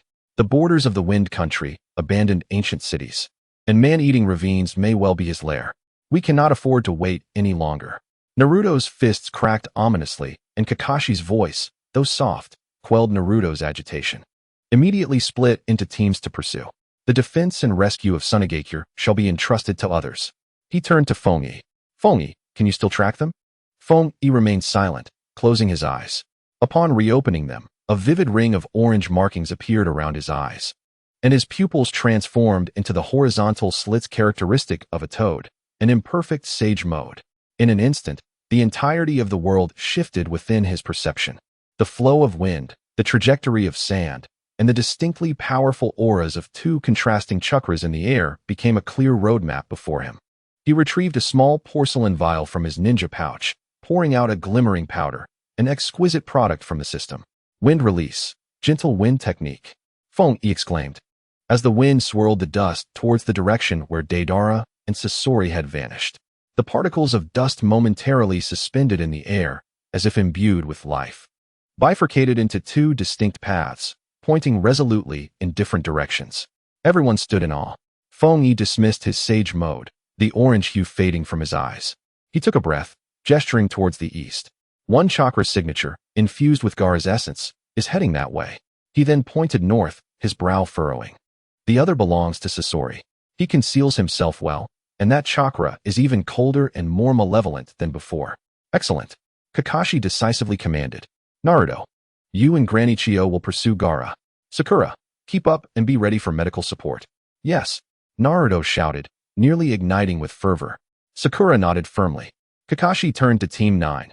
"Feng-yi, Xiang Chuan, and Shin Nai, we shall pursue Sasori. The antidote to Kankuro's poison is likely in his possession." "Yes." The three responded in unison. "Let us depart." Without further ado, The two teams exchanged brief glances and swiftly diverged at the outskirts of Mangekyō, transforming into fleeting shadows that vanished amidst the wind and sand. Kakashi led Team 9, following the path Feng Yi had sensed, plunging into the treacherous terrain of the northern wasteland. Xiang Chuan's insects swarmed the area, scouring the sandy ground for any signs. No disturbance could escape their vigilance. Feng Yi's sage mode could not be sustained for long, placing a significant strain on his body, and thus could only be activated intermittently. With each activation, beads of cold sweat formed upon his brow. The traces left by Sasori were exceedingly faint, seemingly mocking all who pursued. Yet, within his heightened sensory perception, those traces shone like a spotlight in the darkness. He moved swiftly, deliberately erasing his tracks. As he sprinted, he called out to Kakashi, "Sasori is not to be trifled with. Stay alert." Kakashi replied affirmatively. Chinai remained silent, acutely aware of the oppressive atmosphere thickening around them. Just as they burst into a rocky expanse, Feng Yi suddenly halted, fixating intently on an inconspicuous sand dune to their left. "Stop!" In that place, there lingered an elusive yet unmistakable residue of chakra. Feng Yi's voice was heavy. It was the mark left by a formidable summoning technique. Kakashi and Xiang Chuan exchanged glances, their hearts racing. They were nearing their destination. After pursuing for several more miles, a narrow canyon appeared before them. The entrance was cluttered with grotesque stones, naturally providing an excellent hideout. Breathing heavily, Feng Yi forced his Byakugan to activate once more. The veins at his temples throbbed, and his pure white pupils pierced through the rocky obstruction. "Found it." He lowered his voice, though the astonishment was impossible to conceal. "They are inside." He paused, his Byakugan firmly locking onto the chakra flow within the canyon, the color draining from his face. Something was amiss. There was not just one person, Scorpion, here. They were extracting the tailed beasts. The canyon entrance was tightly sealed by a massive boulder, seemingly pried from the mountainside, preventing even a fly from entering. On the surface of the boulder were 4 talismans adorned with yellow backgrounds and crimson patterns, emanating an ominous chakra fluctuation, subtly forming an intricate formation. It was a barrier. Kakashi had already activated his Sharingan, meticulously observing the talismans. Judging by the style of the talismans and the flow of energy, there was no doubt this was a variant of the 5-ceiling barrier. To dismantle it, one must simultaneously tear apart or destroy the 4 main talismans on the rock face. The complication was that once action was taken, the barrier would likely generate countermeasures that mirrored their strength. Feng Yi's brow furrowed tightly. Through his Byakugan, the massive, chaotic chakra behind the boulder, along with a feeble aura being forcibly stripped away, ignited a sense of urgency within him. That Scorpion fellow was indeed stalling for time. They were conducting some ritual inside, and Gaara's presence was rapidly diminishing. Xiang Chuan's expression darkened. He flipped his palm, and several minuscule parasitic insects silently emerged, attempting to infiltrate through the crevices of the rock. However, as soon as those diminutive scout insects approached the boulder, they collided with an invisible wall, tumbling down as their chakra became disordered. "No good." Xiang Chuan shook his head. The barrier's energy was too potent for my insects to breach. Kinai also concentrated, attempting to sense the presence of any lurking guards or directly influence the barrier's interior with her Jinjutsu. Yet, she soon furrowed her brows. The barrier itself seemed to possess formidable mental defenses, isolating her perception. Kakashi's voice dropped to a low murmur. "There is no other choice. We must force our way through." He turned to Feng Yi. "Feng Yi, your lightning release is the most powerful. You will lead the attack on the talisman to the left front. Xiang Chuan, you handle the one to the right front. Kinai, you take care of the one at the left rear. Prioritize your safety. I will deal with the one at the right rear. Remember, once the mirror images appear, respond immediately. Do not linger in battle. Our objective is to break through." "Understood." The 3 responded in unison. Feng Yi raised his left hand. Brilliant lightning began to coalesce in his palm. The sharp cry of Chidori echoed sharply in the silent canyon entrance. The ferocious lightning chakra nearly tore through the air, exuding an acrid scent. Just as they were poised to strike simultaneously, Feng Yi's pure white pupils suddenly constricted, the orange markings of the sage mode around his eyes flickering in response to his emotional upheaval. In that moment, his sensory perception of sage art captured a clearer and more violent process of chakra extraction occurring within the barrier. It was Shikaku, Gaara's one tail. "This is bad." Feng Yi's voice, tinged with urgency, became slightly hoarse. They were forcibly extracting Gaara's tailed beast. They must be stopped immediately. The words fell like a boulder into water, instantly elevating the group's momentum to its zenith. Attack! Kakashi commanded sharply. The four figures, without a trace of hesitation, surged forth like arrows released from a bow, dashing towards the ominous talismans emanating a sinister aura atop the massive rock. Feng Yi's Chidori, enveloped in tremendous thunder, thrust violently towards the talisman to the left. The Raikiri in Kakashi's hand erupted with blinding electric brilliance. Xiang Chuan's fist, covered in a layer of rapidly rotating parasitic insects, struck the target like a drill. Although not known for her brute force, Kunai concentrated her chakra onto a specially crafted kunai, hurling it with all her might. Boom, boom, boom, boom. Four resounding explosions erupted almost simultaneously. The talismans shattered, transforming into a cloud of ash. However, at the moment the talismans were torn apart, the air before the four twisted, and four identical chakra manifestations rapidly formed, blocking their path, exuding an aura indistinguishable from their original selves. Mirror clones. What troubled Feng Yi even more was that in the instant the barrier shattered, from the depths of the canyon emerged the distinct, arrogant laughter of Deidara and the cold, metallic voice of Sasori. Hey, Sasori, isn't it about time? This Jinchuriki can endure more than anticipated. Shut up, Deidara. Don't disturb the final phase of the ritual. Immediately following was a muffled, agonized groan from Gaara, faint yet piercingly clear to every ear. The four mirror images, identical in appearance, possessed hollow gazes yet executed their movements with lethal precision, charging toward their originals with murderous intent. This is trouble, Kakashi muttered under his breath. The mirror Kakashi before him, with its left eye's Sharingan spinning rapidly, crackled with identical lightning in its palm. Raikiri, the two Kakashis, with their thunderous energies capable of rending the air, collided fiercely. Amidst the shrill explosion, a blinding light erupted, sending both combatants staggering backwards several steps. On the other side, Feng Yi's mirror image sprang into action as well. Wind release, great breakthrough. The mirrored Feng Yi formed hand seals, unleashing a violent gale that bore down upon him. Playing this game with me? Feng Yi scoffed, advancing rather than retreating, his form suddenly lowering as earth chakra surged throughout his body. Earth release, underground submarine technique. He dove into the ground like a slippery eel, narrowly avoiding the oncoming great breakthrough. Yet as he emerged from the other side, the veins in the corner of the mirrored Feng Yi's eyes bulged. Byakugan. With a low growl, the mirror image's pure white pupils fixed intently on Feng Yi's position, its hand forming a new seal. Lightning release, earth walk. Countless electric serpents surged across the ground, sealing off every potential escape route for Feng Yi. Cursed. Feng Yi muttered in frustration. This creature was nothing short of a replica of himself. How to fight it? Where were its weaknesses? He was acutely aware. On the other side, Xiang Chuan and Qi Nai were equally embroiled in a fierce battle. Secret technique, insect sphere. The mirror image of Xiang Chuan launched a pitch-black insect ball that soared towards her. The real Xiang Chuan could only summon the parasite insect to form a sturdy shield to withstand the onslaught. In an instant, insects filled the sky, their buzzing noise sending shivers down one's spine. Qi Nai's mirror image was even more direct, opening with an illusion. Illusion technique, mirage of the servants. Qi Nai felt the world spin around her as countless phantoms lunged at her. Gritting her silver teeth, she forced herself to steady her mind. Illusion release. The fierce battle erupted at the narrow gorge's entrance, escalating without end. While Feng Yi awkwardly dodged the endless array of jutsu from the mirror images, his mind raced. The mirror images were on par with his own abilities, yet they seemed to lack something. What could it be? Feng Yi's Byakugan scrutinized every movement of the mirror image, every hand seal, and every flow of chakra. Eureka! It was intelligence. It was the ability to adapt on the fly. Although the mirror image's attacks were precise, they followed a rigid pattern, devoid of the spontaneity that characterized true combat.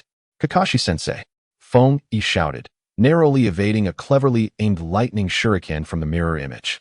These creatures lack intellect. Their action patterns are fixed. Hearing this, Kakashi's Sharingan narrowed slightly, instantly grasping the essence of Feng Yi's revelation. His battle with the mirror image of Kakashi was equally fierce. The opponent's ninjutsu, taijutsu, and even the application of the Sharingan mirrored his own. But Feng Yi's shout had unveiled a flaw. So that was how it was. A faint smile curled at the corners of Kakashi's lips. Determined, Feng Yi decided to take a risk. He deliberately slowed his hand seals, feigning the preparation for a large-scale earth release technique. The mirror image of Feng Yi, predictably, fell for the ruse, beginning to form the same seals almost simultaneously. Now was the moment. Feng Yi abruptly switched tactics, transforming the chakra intended for earth release into a raging lightning attribute. Lightning release, false darkness, more refined and ferocious than Chidori. The black lightning surged forward like a furious beast, roaring towards the mirror image of Feng Yi, which was still mindlessly forming seals. In the hollow gaze of the mirror image, a fleeting look of confusion seemed to pass, but there was no time to adapt. Boom! The black lightning instantly engulfed the mirror image. As the lightning faded, the figure of the mirror image Feng Yi appeared significantly weakened, crackling with errant arcs of electricity. Clearly suffering from a severe blow. This was promising. Feng Yi felt a surge of hope. Kamui, Kakashi, seizing the opportunity, aimed not at the water dragon unleashed by the mirror image of Kakashi, but rather at the half-formed body of the mirror image itself. The space twisted, and half of the mirror image's body, along with the partially formed water dragon, was forcibly pulled into a different dimension, vanishing into thin air. The remaining half of the mirror shattered with a resounding bang, dispersing into chakra. Shokawa, Kana, Feng Yi shouted towards his struggling companions, urging them to exploit openings in their adversaries' attacks and use unexpected techniques against them. Shokawa and Kana felt a surge of determination. Just as Shokawa's mirror was about to employ insect clones, he concentrated all his chakra into a single point, transforming it into a formidable insect spear that pierced through the chakra core of the mirror before it could react. Meanwhile, Kana, undeterred by the mirror's illusion technique, unleashed a rarely used, wide-ranging sound-based ninjutsu, forcefully disrupting the mirror's casting rhythm. She then closed the distance, unleashing a barrage of taijutsu that shattered the illusion.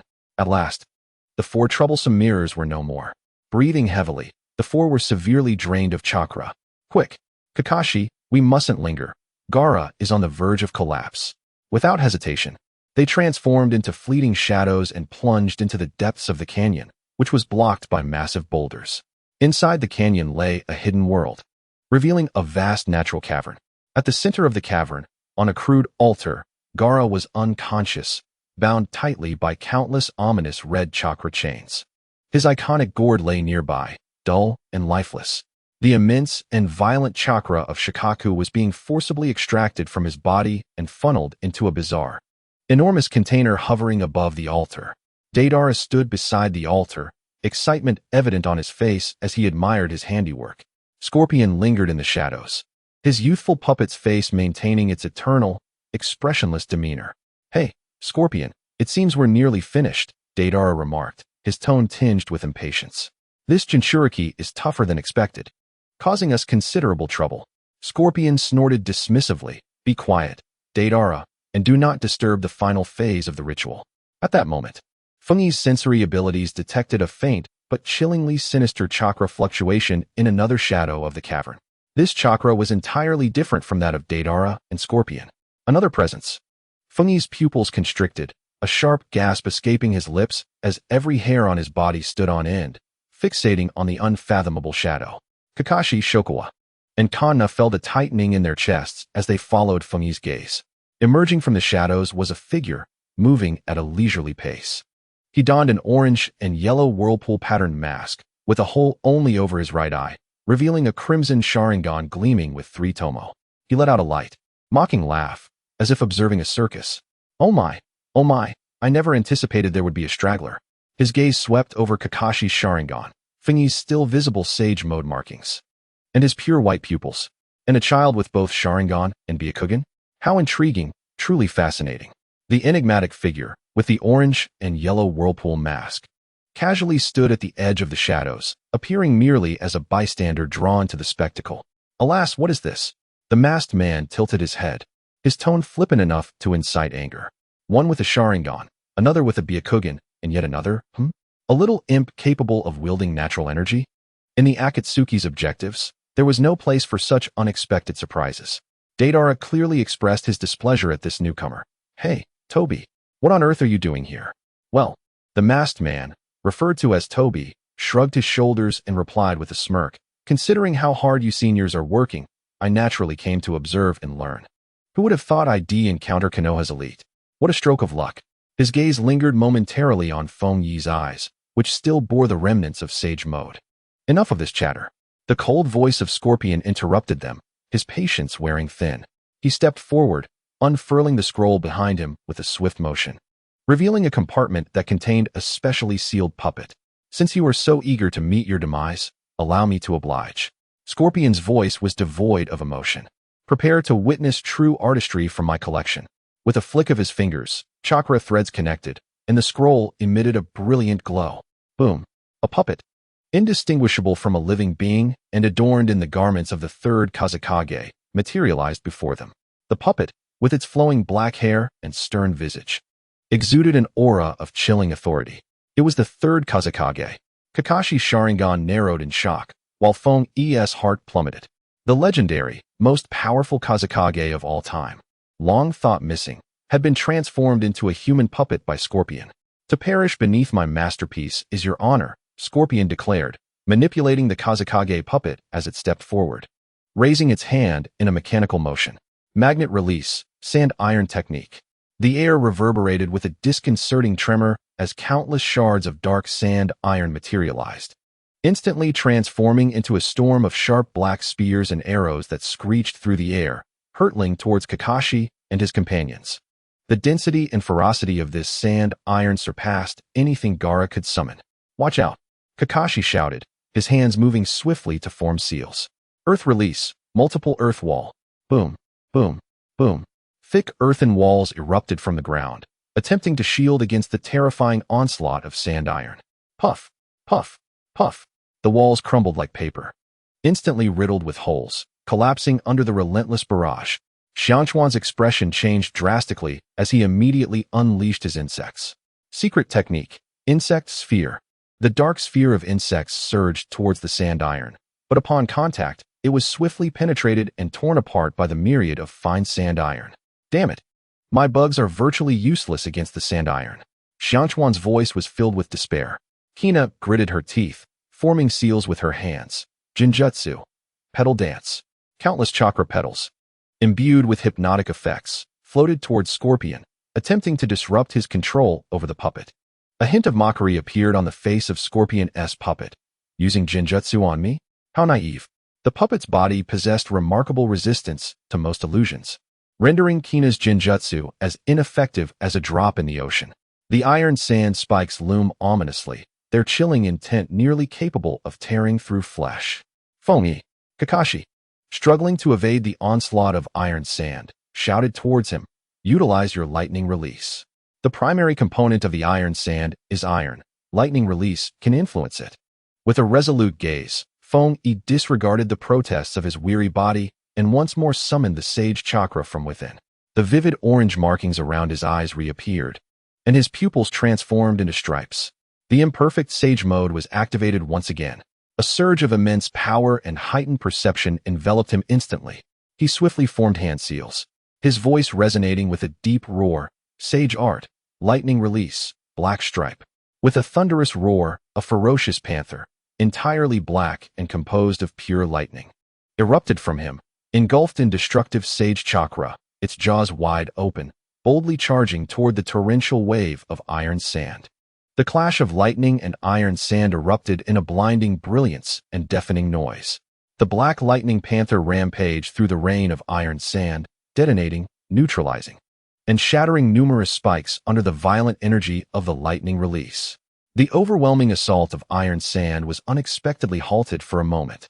The pressure on the others significantly diminished, granting them a precious opportunity to breathe. Well done, Feng Yi. Kakashi seized this rare chance. His Sharingan fixated firmly on the lifeless chest of the third Kazekage's puppet, the core of the puppet. Cover me. I am going to use Kamui. Understood. Feng Yi erupted with chakra once more, disregarding the immense strained sage mode imposed on his body. With a swift motion, he combined the winds and lightning chakra. Wind release, vacuum sphere. Lightning release, earth walk. The maximally compressed sphere of wind howled forth, scattering the remnants of the iron sand. While the furious electric serpents slithered close to the ground, restraining the movement of the third Kazekage's puppet. Kakashi's left eye, adorned with the Mangekyō Sharingan, spun rapidly, his ocular power coalescing to its zenith. Kamui. Target. The right arm of the third Kazekage's puppet. With a crack, space twisted abruptly. The right arm controlling the iron sand, along with the shoulder blade, was forcefully severed from its joint, falling helplessly.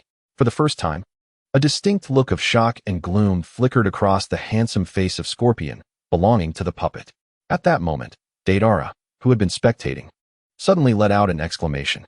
"Hey, Scorpion, your masterpiece seems to be lacking, huh?" With that, he reached into his waist pouch, retrieving several clumps of clay and chewing them. "Let my art provide them with a grand finale. Art is an explosion." No sooner had he spoken than he hurled several palm-sized C1 clay spiders into the air. They scuttled deftly, their target unmistakably Gaara, bound by chakra chains on the altar, along with the peculiar vessel extracting the tailed beast. This madman actually intends to detonate this place, blowing Gaara and everyone else into the sky. This is disastrous. Feng Yi's heart raced as the clay spiders darted towards the altar, where Gaara lay gasping for breath beside the peculiar soul-sucking jar. He intended to destroy the altar. Gaara's life was at stake. Xiang Chuan's voice trembled as he summoned his chakra, ready to charge forward. Kakashi's Sharingan suddenly sharpened, his left eye locking onto the two fastest clay spiders. Kamui. The space twisted, and the two spiders vanished. Yet the remaining ones pressed forward with relentless determination. Wind release. Vacuum Great Sphere. Feng Yi disregarded the toll of Sage Mode, urging his chakra further, releasing a highly compressed sphere of wind, aiming to blast away the remaining clay spiders. A futile effort. Deidara scoffed, subtly curling his fingers, and the clay spiders deftly evaded the wind sphere, albeit slightly off course. In that critical moment, "Stop, Deidara!" A thunderous roar erupted from the cave entrance. Several figures rushed in like the wind. Leading the charge was Naruto Uzumaki, his eyes nearly bloodshot with urgency. Chiyo and Sakura followed closely behind. Naruto's gaze instantly fell upon Gaara, bound tightly by chakra chains on the altar, along with those nefarious individuals nearby. Gaara. His eyes threatened to burst, as wild crimson chakra erupted uncontrollably from within him, enveloping his entire being, even manifesting the faint silhouette of a chakra tail behind him. "You bastards! You shall not succeed. Mother! Father!"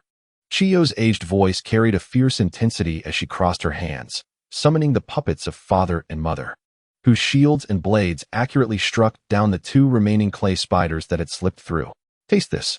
Sakura shouted fiercely, stomping the ground, which erupted with cracks as she launched herself like a cannonball, her chakra-encased fist aimed directly at the last clay spider. Boom! The clay spider was obliterated midair, not even producing a sound. This sudden turn of events momentarily stunned Deidara, but his excitement only intensified. "Oh? The Jinchuriki brat has arrived? Perfect. We can deal with them all at once." "Huh." The Scorpion's gaze swept over the newcomers, lingering momentarily on Chiyo, the old hag, along with that bothersome little girl. He maneuvered the one-armed third Kazekage puppet alongside his own puppet form, sending his chakra soaring towards Chiyo and Sakura. The jarring sound of sand and puppet mechanisms clashing erupted within the cave. Gaara's chakra was nearly depleted. Sakura cast a fleeting glance at Gaara on the altar, her voice trembling with urgency.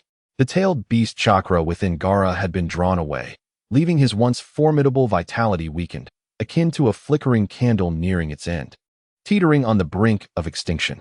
A Fae, who had been lurking in the shadows, watched the chaos unfold with keen interest.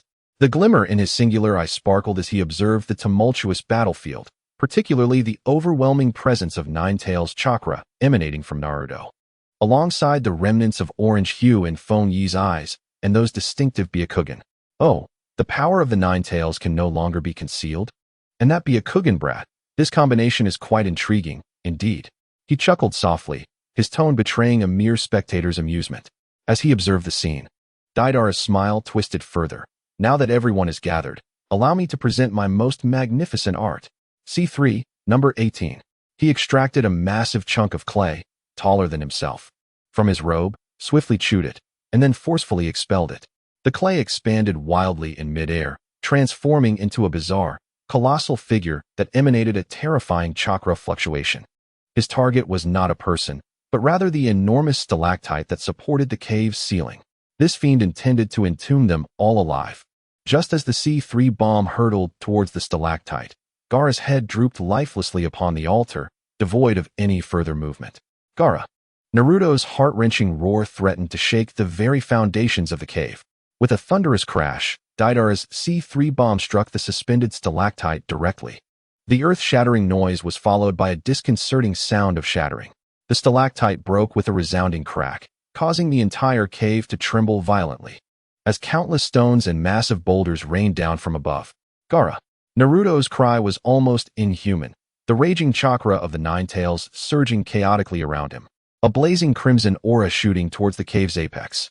Behind him, a vivid chakra tail flickered into existence, stirring a powerful gust of wind. His eyes were bloodshot, and it seemed as if the last thread of restraint within him had snapped, driving him madly towards the precarious altar. Granny Chiyo gazed at Gaara, whose head hung lifeless, her withered face etched with an indescribable sorrow and regret. Suddenly, she lifted her head, focusing on Naruto, who was spiraling out of control due to Gaara's death. A newfound resolve radiating from her. I still possess one final technique to atone for the past mistakes. Her hands began to form seals in an ancient, rhythmic manner. A vibrant chakra, unlike any she had ever emitted before, surged forth from her being. Sakura recognized the seal, and her expression instantly changed. Granny Chiyo, that technique is... The cave began to collapse. Boulders tumbled down, crashing onto the ground with a resounding thud. Kakashi and Shikamaru struggled to fend off the relentless puppets of Sasori while dodging the falling debris.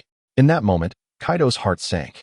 He felt helpless as Master Jiraiya lay dying, anxious as Kankuro succumbed to poison, and now, witnessing Gaara's demise right before his eyes. His comrades fought for their lives in dire straits, while he seemed eternally condemned to merely observe the unfolding tragedy. A powerful sense of impotence and an uncontrollable fury churned within him like molten lava, threatening to consume him entirely. The fatigue from Sage Mode still clung to him, and the world around him began to swirl, his vision blurring. He despised his own helplessness. Ding! Special Situations Sign-In Successful. The soul-nourishing elixir, Trace Amount, can be utilized to nurture the essence of the spirit and slightly alleviate the side effects of the eye technique. The system's notification sounded abruptly in his mind, illuminating a small glimmer of hope amidst the profound despair. The soul-nourishing elixir? A remedy for the consequences of the eye technique? Feng Yi's gaze darted towards the frail Chiyo, who was forming hand seals with her vitality waning. And then to Gaara's lifeless body on the altar, alongside Naruto, whose fury and sorrow had caused the Nine Tails chakra to spiral out of control, threatening to consume him entirely. Chiyo's reincarnation ninjutsu was a life-for-a-life exchange. An audacious thought, bold and reckless, flashed through his mind like lightning.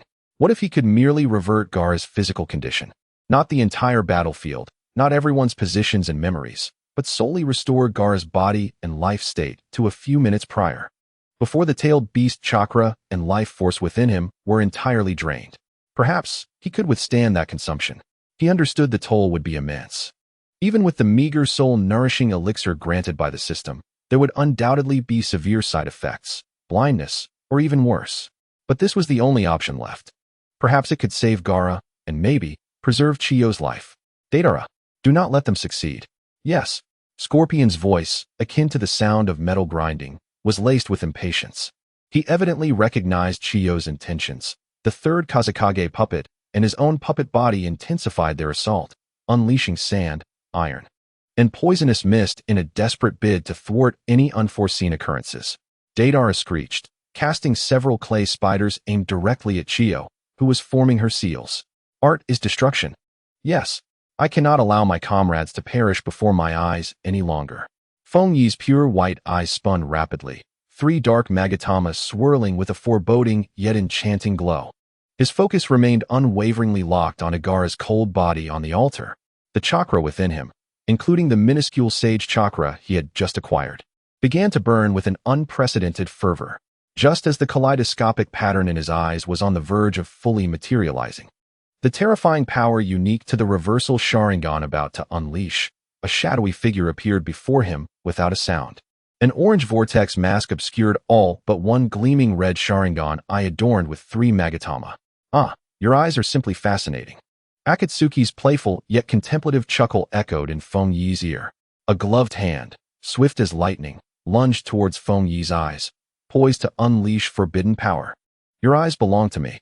Akatsuki's gloved hand surged forward, a harbinger of dread, the chilling intent beneath the mocking tone piercing to the bone.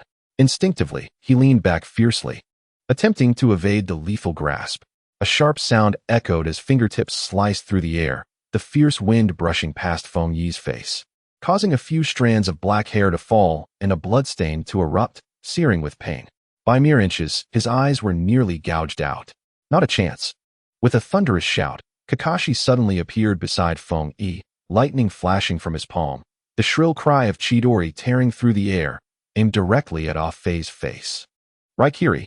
Ah-Fei clicked his tongue, displeased by the abrupt interruption, and with a swift movement, he glided backward several meters, evading Kakashi's determined strike. Now is the moment. Enduring the excruciating pain on the side of his face, coupled with the chilling sensation of being watched, Feng Yi's resolve remained unshaken. He fixed his gaze upon Gaara's lifeless form on the altar, his vision locked onto the 3 obsidian tomos spinning wildly, ultimately merging into a complex, otherworldly 6-pointed star pattern. Reversal of the Sharingan, activate. With my eyes, I shall reverse life and death. A suppressed growl escaped his throat as all his chakra, including the meager sage chakra he had recently acquired, surged forth, burning fiercely in an unprecedented manner, converging towards the nascent power. Target, Gaara's physical state. To revert to the moment before the tailed beast was completely extracted, preserving that final glimmer of life. A peculiar wave of indescribable energy emanated from Feng Yi, enveloping Gaara on the altar. Time, within Gaara's body, experienced an exquisitely subtle reversal. The once silent body, nearly devoid of warmth, quivered imperceptibly. A faint yet tangible pulse of chakra reignited within him. What is this? Granny Chiyo was at a critical juncture in activating the reincarnation jutsu, and she distinctly sensed a weak but pure vitality awakening within Gaara, preceding her technique. Her hands froze mid-gesture. Having lived a full life, she had witnessed countless storms. Yet this was extraordinary. However, she had no time to ponder. Her hands moved even faster, chanting ancient incantations as a torrent of life force surged from her aged body, transforming into a gentle green light that flowed entirely into Gaara. A miracle unfolded. The remnant flicker of life force, forcibly restored, seemed to find a guiding beacon, meticulously mending Gaara's shattered vitality, while her own life force consumption astonishingly diminished. Granny Chiyo staggered, nearly collapsing, her face pale, yet the impending shadow of death did not descend. She had survived. How is this possible? Deidara, poised to launch more clay bombs, was momentarily paralyzed by the astonishing scene before him. He distinctly felt the resurgence of life emanating from the Jinchuriki. The movements of the young puppet controlled by Sasori abruptly halted as well. In his hollow puppet eyes, a semblance of astonishment flickered for the first time. What had this boy just done? In the shadows lurked the enigmatic Ah-Fei, whose singular eye, concealed beneath the swirling mask, suddenly narrowed, fixating intently on Feng Yi. The earlier frivolity vanished, replaced by a whisper tinged with greed and suspicion. Could this power be a form of ocular technique capable of altering fate? At that moment, as Gaara's vitality was ignited and Chiyo's technique reached its culmination, Feng Yi emitted a groan of excruciating pain. His mind felt as if it were being pierced by countless steel needles, a tidal wave of agony engulfing him. From his eyes, 2 streams of scalding blood tears flowed uncontrollably, transforming the world before him into a crimson haze, which swiftly spiraled into disarray and obscurity. The chakra within him was instantaneously drained, akin to a flood breaching its dam, leaving him with an unprecedented sense of weakness. Unable to sustain himself any longer, he collapsed to one knee, the kunai slipping from his grasp with a clatter upon the ground. In that moment, the soul-nourishing elixir manifested its effects. A faint yet cool breath coursed through his nearly shattered mental realm, barely safeguarding his spiritual essence from collapsing into oblivion, but it was a mere reprieve. The excruciating pain, the persistent blood-red vision, and the blurriness constantly reminded him of the heavy toll exacted by this overextension. Coughing violently upon the altar, Gaara slowly opened his previously shut eyes. Though still gravely weakened and pale as death, the spark in his gaze was no longer one of lifelessness. He had returned to life, at the very moment Naruto's heart, on the brink of being consumed by despair, and the Nine-Tails chakra witnessed Gaara's awakening. It surged with renewed vigor, as if reinvigorated by a potent stimulant. The tumultuous chakra enveloping him momentarily stilled, and the crimson hue in his eyes faded slightly, replaced by a profound, incredulous joy.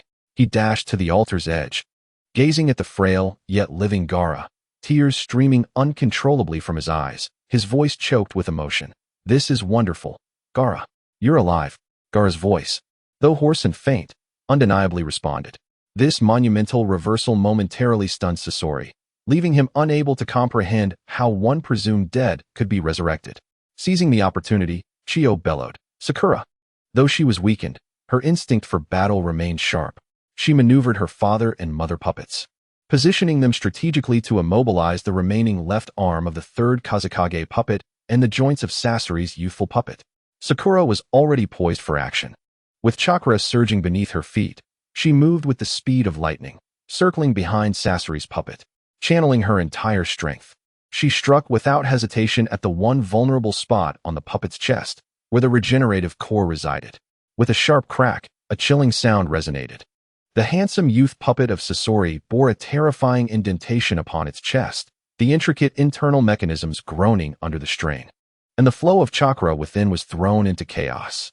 The metallic voice of Scorpion reverberated with a palpable mix of rage and a hint of liberation. As Deidara witnessed Scorpion's injuries and the resurrection of Gaara, he realized that reinforcements were approaching and the cave continued to collapse. An ominous sense of defeat washed over him. A manic and grotesque smile spread across his face. "If that is the case, allow me to showcase my ultimate art." With a sudden motion, he tore open his shirt, revealing a bizarre stitched mouth upon his chest. "Not good. He's going to self-destruct," Kakashi shouted urgently.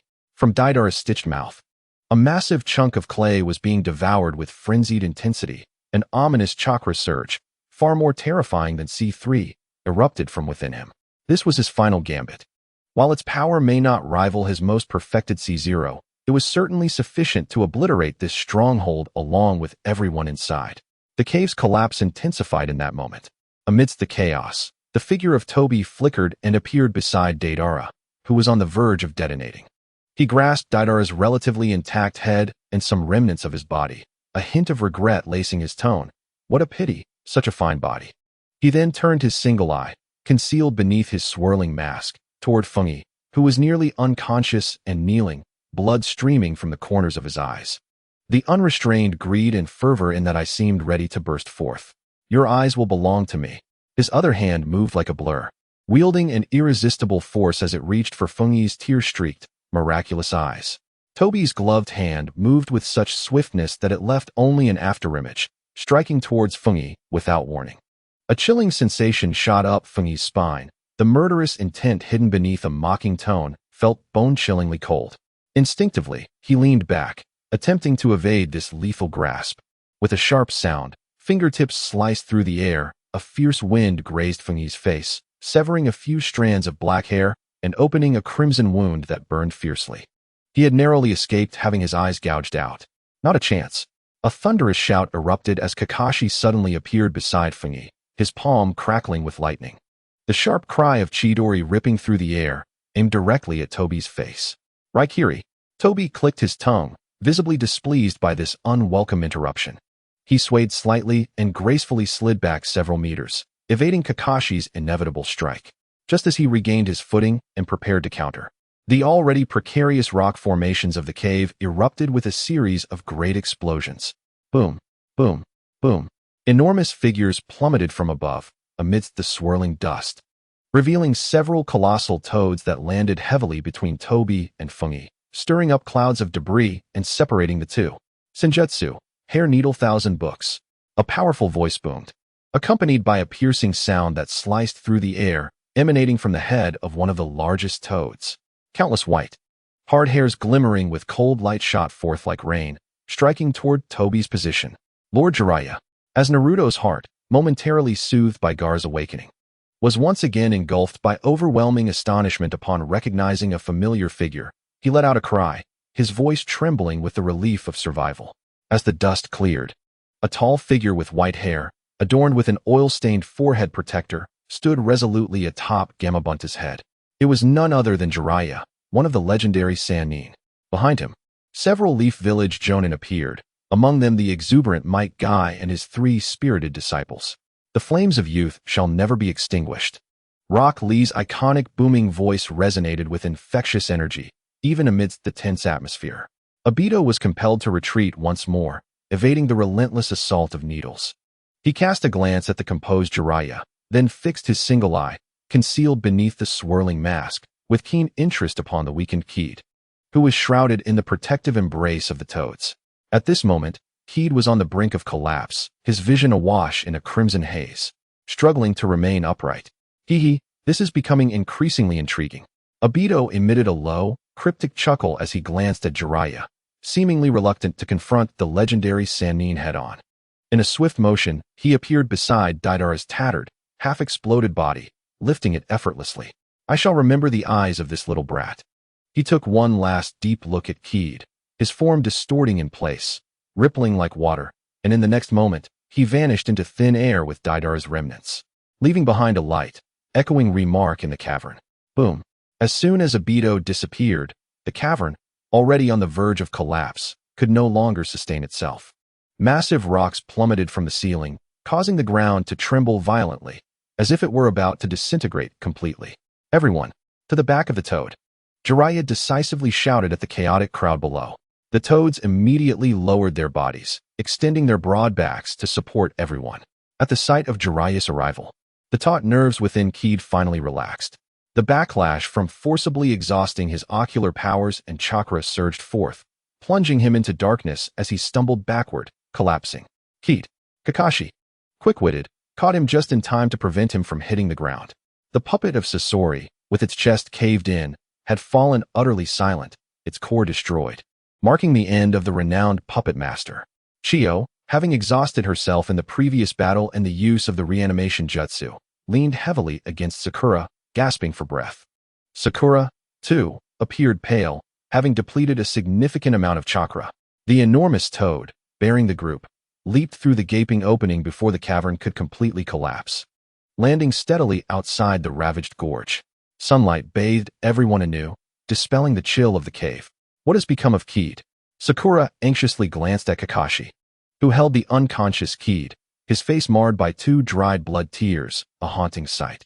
Jiraiya leapt down from the head of Gamabunta and approached Fungi, crouching beside him to conduct a meticulous examination. He first checked Fungi's pulse and chakra, his brow furrowing deeply in concern. The boy's body was severely depleted, his chakra nearly extinguished. With Jiraiya's extensive experience, he immediately recognized the perilous state Fungi was in.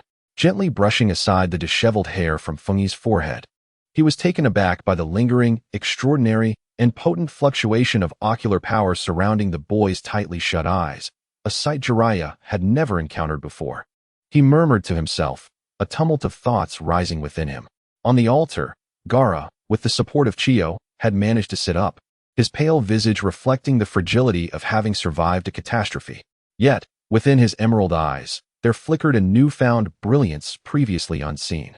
As he listened to Naruto recount the events that had just transpired, he fell silent upon learning that Fungi had risked his life to forcibly reverse the tides of life and death for his sake, nearly costing Chiyo her life in the process. After a long pause, he rasped out his gratitude, directing his gaze towards the villagers of Konoha, particularly at the unconscious Fungi held by Kakashi and the equally weakened Chiyo beside him, his eyes brimming with complex and sincere appreciation. Thank you, Konoha ninjas. This kindness, I, Gaara of Sunagakure, shall never forget. The crisis in Sunagakure had been temporarily alleviated with the retreat of the Akatsuki organization and the survival of the Kazekage. However, the emergence of Deidara and Sasori, alongside the enigmatic Akatsuki member known as Tobi, signified that the looming threat of this formidable organization had only just begun to surface. Jiraiya rose to his feet, casting a serious glance at Kakashi and then at the unconscious Fungi. This is not a place for discussion. We shall return to Sunagakure to recuperate, and I will personally escort you back to Konoha. His gaze lingered on Fengyi for a few extra seconds, intrigued by the boy's potential, resolving to delve deeper into his mysteries. On the journey back to Konoha, Fengyi remained in a deep slumber, resting on a specially designed stretcher from the medical team. In the depths of his consciousness, a chilling system alert suddenly echoed. Warning!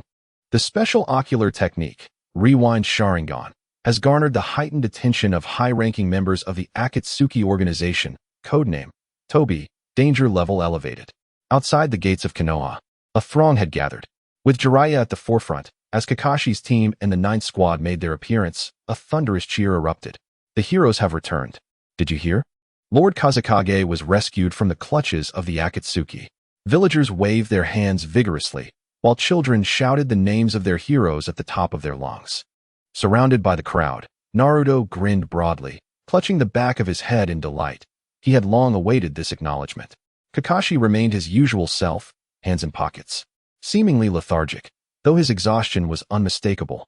Sakura and Chiyo, particularly Chiyo for her deed of returning the Kazekage, had already garnered a measure of respect from the villagers of Konoha during their journey back. In Class 9, Xianchuan and Qin Na trailed behind, their faces devoid of the youthful innocence they had before departure, replaced instead by a steadiness born from their experiences on the battlefield. One on the left and the other on the right, they bore a stretcher upon which lay the unconscious Donya Fengyi. The sharp-eyed villagers could not help but exclaim upon seeing Fengyi's appearance. It's nothing to worry about. That fellow Fengyi simply exhausted himself. Granny Tsunade will surely be able to heal him. Naruto's voice boomed, yet there was an unrecognized heaviness in his tone. At the Konoha hospital, in the intensive care unit, Fengyi opened his eyes amidst a blinding white light, the piercing pain at the back of his eyes causing him to emit a muffled groan before hastily closing them again. Fengyi, you're awake. Qin Na's voice rang out with delight. He attempted to pry his eyes open once more. The world remained hazy, as if viewed through frosted glass. Yet he could discern some shapes. His head throbbed as if it might explode, and he felt utterly drained, a hollow emptiness enveloping him. His throat was parched, igniting a fiery discomfort. Xianchuan swiftly offered him a glass of warm water, cautiously lifting his head. How do you feel? Kakashi's voice came from the side, laced with concern. Fengyi laboriously shook his head, his voice hoarse and strained. I can't see clearly, my head hurts, and I can sense my chakra. The once abundant chakra within me has dwindled to a mere trickle. Don't rush. Lady Tsunade has visited and stated that you have exhausted both your spirit and chakra excessively. Overusing your ocular power has led to your temporary visual impairment, Qin Na soothed, while you were unconscious. The soul-nurturing elixir awarded by the system seems to have had some effect. Otherwise, Lady Tsunade mentioned that you would be in far greater trouble. Fengyi understood well that the soul-nurturing elixir was indeed mending his damaged spirit gradually. But the perilous side effects of the reversal Sharingan were not something that could be easily remedied by such a minor remedy. How long have I slept? Exactly 3 days and nights, Xianchuan replied. Sunagakure sent a letter of gratitude along with a substantial reward, specifically thanking you and Naruto. Fengyi remained silent. 3 days was a more favorable outcome than he had anticipated. Just as the words left his lips, the door to the ward swung open, and Tsunade entered, followed closely by Jiraiya. Xianchuan and Qin Na quickly stood up. Lord Hokage, Lord Jiraiya. Tsunade cast a glance at Fengyi's pallid face, lingering momentarily on his eyes, which struggled to focus. As long as you're awake, that's sufficient, she stated, her voice low yet formidable, leaving little room for rebuttal. Once you've regained your strength, we need to discuss certain matters in detail. A few days later, in the Hokage's office, Fengyi had changed into a clean outfit. Though his complexion remained pale, he exhibited significantly more vigor than when he first awoke. Nevertheless, his vision was still clouded, requiring him to squint to make out details. Tsunade sat behind the desk, her arms crossed over her chest. Jiraiya leaned against the window, arms folded, lost in contemplation. Donya Fengyi, Tsunade began, her voice heavy enough to draw water. Regarding the incident in Sunagakure, particularly how you managed to resurrect the deceased Gaara and simultaneously save the life of the elderly Chiyo, I require a detailed account of these events. The air in the office suddenly became tense. Fengyi had anticipated such a moment. He lowered his head slightly, avoiding the penetrating gaze of Tsunade. Lord Hokage, Lord Jiraiya, he spoke softly, his voice tinged with a hint of weakness. You both are aware of the situation. Gaara lost his breath right before my eyes, and Granny Chio fought valiantly. I truly could not bear to watch my comrades perish before me. So, Tsunade pressed on. Therefore, in that life-or-death moment, it felt as though something within me erupted. Feng Yi articulated carefully, recalling the unprecedented surge of energy, a unique force, manifested through chakra, that suddenly emerged. I was desperate, channeling all that energy into Gaara, hoping to awaken the remnants of his life force. He paused, turning sincerely to Jiraiya. It was akin to the last time I saved Teacher Jifeng. I cannot precisely explain it, only that it was driven by an instinctive thought. He continued. The subsequent events are somewhat hazy. I remember my chakra depleting, and then I lost consciousness. Jiraiya stroked his chin, chuckling softly. Kid, your tale aligns quite well with your previous rescue of the Moonlight Jifeng. The concepts of near-death eruption and special chakra utilization sound rather mystical. Indeed, Feng Yi conceded. I cannot fathom it either. Perhaps this is what they refer to as potential. Tsunade and Jiraiya exchanged glances, and the silence in the office grew even more oppressive. Suddenly, Jiraiya smiled broadly. Potential is quite an intriguing phenomenon. Isn't it, Tsunade? Tsunade scoffed, her tone devoid of discernible emotion. Potential? Donya Feng Yi, would you call that potential? Directly altering life and death transcends the mere notion of potential. She rapped her knuckles on the desk, producing a dull sound. However, your past record remains relatively clean. And this time, you indeed saved the Kazekage, averting a conflict between Tsunade and Konohagakure. The village acknowledges this merit. A slight relaxation passed through Feng Yi. Yet he understood that the matter would not be easily resolved. However, Tsunade's voice suddenly dropped, imbued with an undeniable authority. Your abilities are too uncanny, too conspicuous. From this day forward, you, Donya Feng Yi, will be classified as a special observation subject. The village will provide you with resources to comprehend the nature of your abilities. Her expression remained impassive, adding, for your own good, and for the village, you will be subject to heightened protective surveillance. Feng Yi's pupils constricted imperceptibly. Resources served as bait, while protective surveillance was the hook, implying that every action of his would be scrutinized by countless eyes. At that moment, Jiraiya approached, patting Feng Yi heavily on the shoulder with a hearty chuckle. Kid, don't wear such a grim expression. Tsunade has her hands tied. Your actions have drawn considerable attention, particularly from that masked individual, Akatsuki. If the village doesn't keep an eye on you, your life may very well be at stake. Feng Yi nodded, acknowledging the situation. This was, after all, the best possible outcome. At the very least, the secrets of the Sharingan and the system remained concealed. Moreover, Tsunade tossed a letter from her drawer, personally pinned by the Kazekage, containing gratitude and the bounty for their team, specifically thanking them. In Tsunade, you have now become quite the notable figure. As Feng Yi accepted the letter, an indescribable sensation washed over him. This honor felt burdensome, accompanied by secrets that could not be hidden and suffocating gazes that weighed heavily upon him. Simultaneously, in the shadowy depths of Konohagakure, a voice rasped like sandpaper, chilling enough to seep into one's bones. Indeed, Lord Danzo, a root ninja, knelt, his voice devoid of inflection, as the intelligence had been confirmed. The specific method remained unclear, but this individual undoubtedly harbored monumental secrets. In the shadows, Shimura Danzo concealed half of his face, with only one eye exposed, brimming with unabashed greed. The Byakugan, combined with the wind, earth, and lightning natures, alongside a massive chakra reserve, now possessed such divine techniques. What a perfect vessel. Keep a close watch on him. I wish to know every fluctuation of his being. Understood.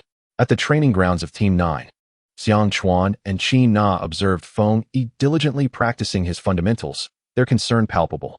This journey to Tsunade had transformed each one of them profoundly. Qin Na softly urged him, Feng Yi, take it easy. Your eyes have yet to fully recover. Xiang Chuan, rarely vocal, muttered, Feng Yi, if anything troubles you, speak up. We are teammates.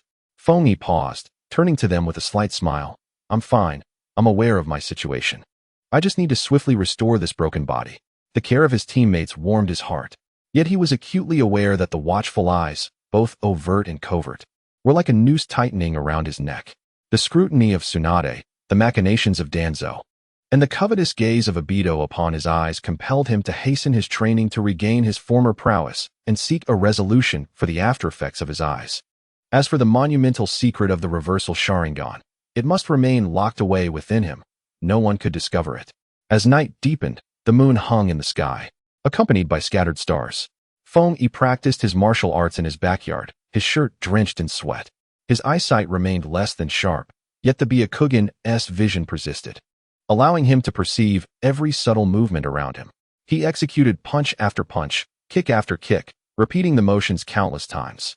The lingering fatigue within him had yet to dissipate fully, but he compelled himself to hasten his return to peak condition. Suddenly, he froze, his pure white pupils locking onto a shadowy corner beyond the courtyard wall. There, he sensed a chakra disturbance, subdued yet unmistakable. "Who?" Feng-yi called out, as the Byakugan pierced through the barrier of the wall. In the darkness, a shadow clad in standard black attire and adorned with a porcelain-white animal mask glided like the wind, vanishing into thin air. It was Root. Feng-yi's heart plummeted to the depths. That old dog, Danzo, couldn't contain himself any longer. Just as Feng-yi's low exclamation faded, the shadow outside the courtyard wall flickered and reappeared without the slightest hesitation. The figure drifted down like a weightless leaf, silently landing on the ground before Feng-yi. Indeed, the newcomer wore the distinctive porcelain-white animal mask of Root, exuding an eerie silence reminiscent of the dead. Feng-yi of the Eastern Wilds. The voice beneath the mask was flat, devoid of any emotional inflection. "Lord Danzo awaits you." Feng-yi's heart sank further. What was meant to happen had finally arrived. Although his expression remained inscrutable, his still recovering Byakugan fixated intently on the figure before him. "Lord Danzo?" Feng-yi's tone conveyed a hint of perfectly measured curiosity. "What business does Lord Danzo have with me? You will find out soon enough." The Root ninja replied tersely, stepping aside to make a gesture of invitation. That posture, rather than an invitation, felt more like a form of escort. Feng-yi suppressed the tumult of thoughts surging within him. He understood that there was no escaping this. "Lead the way." The stronghold of Root was as ominous and damp as the legends foretold. The air was thick with the pungent scents of medicinal concoctions and rust, oppressive enough to constrict one's chest. After winding through numerous twists and turns, Feng-yi was brought before a heavy stone door. "The Lord awaits you inside." The Root ninja uttered this line before vanishing like a specter into the shadows behind him. Feng-yi pushed open the stone door. What greeted his eyes was a chamber even dimmer than the outside. In the center of the room stood a figure with his back to him, half of his face shrouded in deeper darkness. It was Shimura Danzo. "You have arrived, Feng-yi of the Eastern Wilds." Danzo slowly turned, and the already scant light in the room seemed to dim further. His exposed eye scrutinized Feng-yi, piercingly assessing him from within. "Lord Danzo," Feng-yi said, slightly bowing. His demeanor respectful, yet his spine remained straight. "Your mission in Mangekyō was executed remarkably well." Danzo's voice was hoarse and low, akin to the rasp of two pieces of sandpaper rubbing together. "You single-handedly reversed fate, rescuing the Kazekage. Such talent is indeed remarkable." Feng-yi's heart quivered, yet his exterior remained composed. "Lord Danzo, you overpraise me. The situation was dire, and I merely acted on instinct." "Instinct?" Danzo's lips curled into a subtle arc, though it was not a smile. "Young man, excessive humility is not a virtue." He took 2 steps forward, and a weighty pressure characteristic of authority enveloped the space. "Feng-yi of the Eastern Wilds, your Byakugan, your wind, lightning, and earth chakra natures, along with that extraordinary power that even I find surprising, are invaluable assets to Konohagakure." Danzo's voice carried an undeniable allure. "Such talents, if left in the shadows, would be a tremendous waste. I wish to invite you to join Root." At last, Danzo revealed his true intentions. "Within Root, you shall receive the finest resources and the most systematic training. Your strength shall be maximally harnessed to safeguard the true foundation of Konoha, contributing your utmost." He paused, his words imbued with a haughty condescension reminiscent of a patron. "Power and status. These, should you exhibit sufficient worth, can be bestowed upon you by the Root." Feng-yi's hands, hanging by his sides, nearly dug into his flesh with his nails. To join the Root? He understood the implications more clearly than anyone. It meant losing one's freedom, becoming a thoughtless instrument in Danzo's hands, and possibly being branded with that cursed mark of the tongue, forever unable to betray. His mind raced with strategies, yet his face betrayed a flicker of astonished trepidation, quickly shifting to a semblance of reluctance. "Thank you for your recognition, Lord Danzo." Feng-yi raised his head, his tone sincere. "I am but a mere youth, unworthy of such esteemed attention. He deftly altered the subject, expressing a hint of contrition. However, my abilities are still lacking. I am but a novice in many matters, and I feel the need to hone my skills under the sun, so as not to disappoint the village's nurturing. Furthermore, Feng straightened his posture slightly. My bonds with my comrades in Team 9 are profound, and Kakashi-sensei holds great expectations for me. Lord Hokage has also extended his care towards me. I truly do not wish to betray their trust. His words were meticulously crafted, conveying both reverence for Danzo and subtly invoking Tsunade and Kakashi as shields, implying his preference for growth under the direct guidance of the Hokage. The glint in Danzo's solitary eye cooled noticeably. The temperature in the room seemed to plummet. Young man, Danzo's voice, stripped of its enticing allure, now bore a chilling warning: do not choose the wrong path. Some talents, when exposed to the sun, are more likely to wither away. Only roots, buried deep underground, can genuinely support the towering tree. Feng Yi's internal alarm bells rang. Yet, he understood that retreating at this moment would only lead Danzo to regard him with even greater disdain, perhaps even compelling him to employ more drastic measures. He met Danzo's gaze unwaveringly, his tone remaining neither submissive nor arrogant, yet infused with the tenacity and fervor characteristic of youth. Lord Danzo, I am but a dullard. My only aim is to become a formidable ninja who can honorably protect my comrades and defend the village. I yearn for the light, rather than to dwell in the shadows, relying on cunning and deceitful means to achieve my ends. This statement bordered on outright defiance. Danzo's countenance darkened completely. A flash of cold light flickered in his single eye, revealing a murderous intent. Very well, Danzo articulated slowly, the weight of impending storm palpable in his tone. I hope you shall not regret today's choice in the future. With a sudden flourish of his sleeve, he declared, you may leave. Thank you, Lord Danzo. Feng Yi bowed once more, then turned without hesitation, pushing open the stone door and exiting the suffocating chamber. Stepping out from the eerie stronghold of the root, basking once more in the sunlight, Feng Yi realized that his back was already drenched in cold sweat. He could distinctly sense that at least 3 subtle and chilling gazes were fixated upon him, far more intense and perilous than the solitary one he had felt in his own backyard. Danzo had been rebuffed by him, and that old dog would never relent.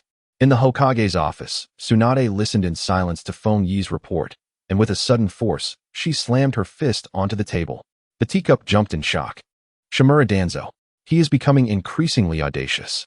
Tsunade seethed with rage. How dare he bypass me and extend his hand directly to my subordinates?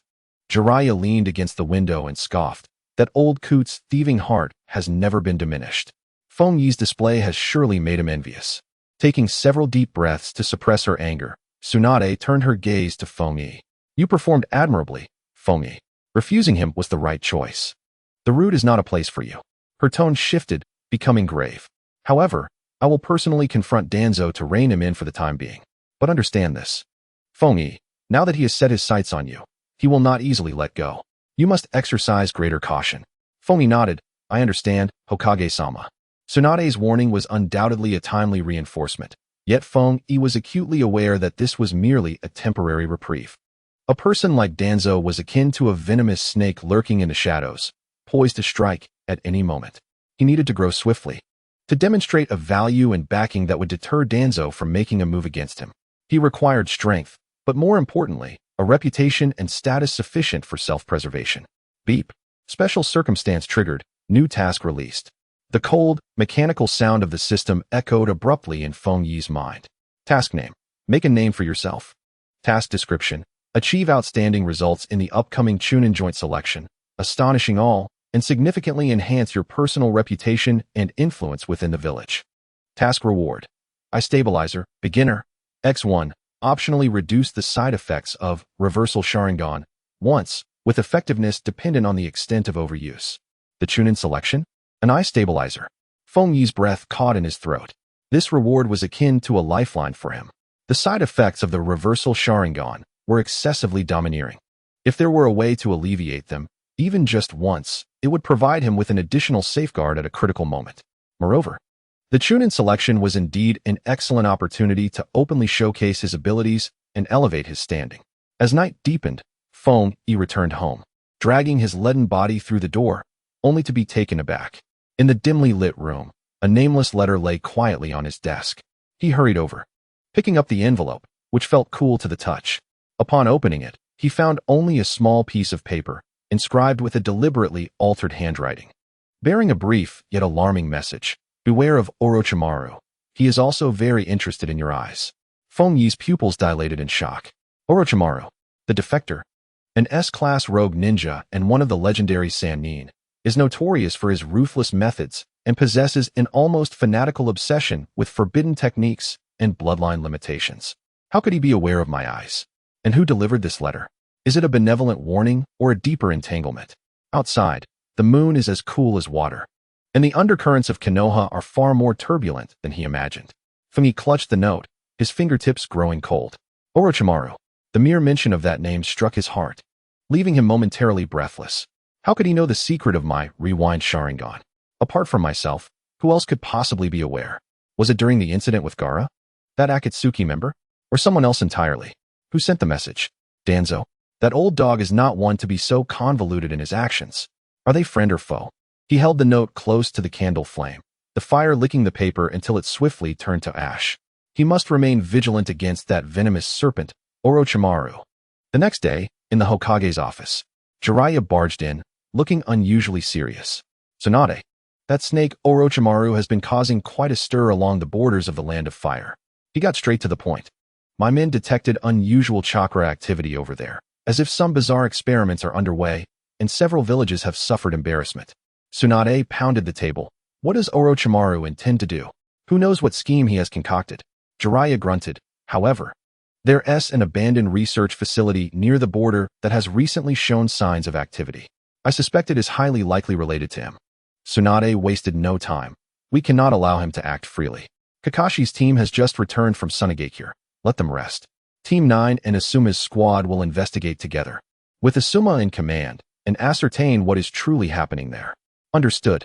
The door opened promptly, and Team 9, Kakashi, Kiba Inuzuka, and Hinata Hyuga, along with Asuma and his Team 10, Shikamaru Nara, Choji Akimichi, and Ino Yamanaka, entered in unison.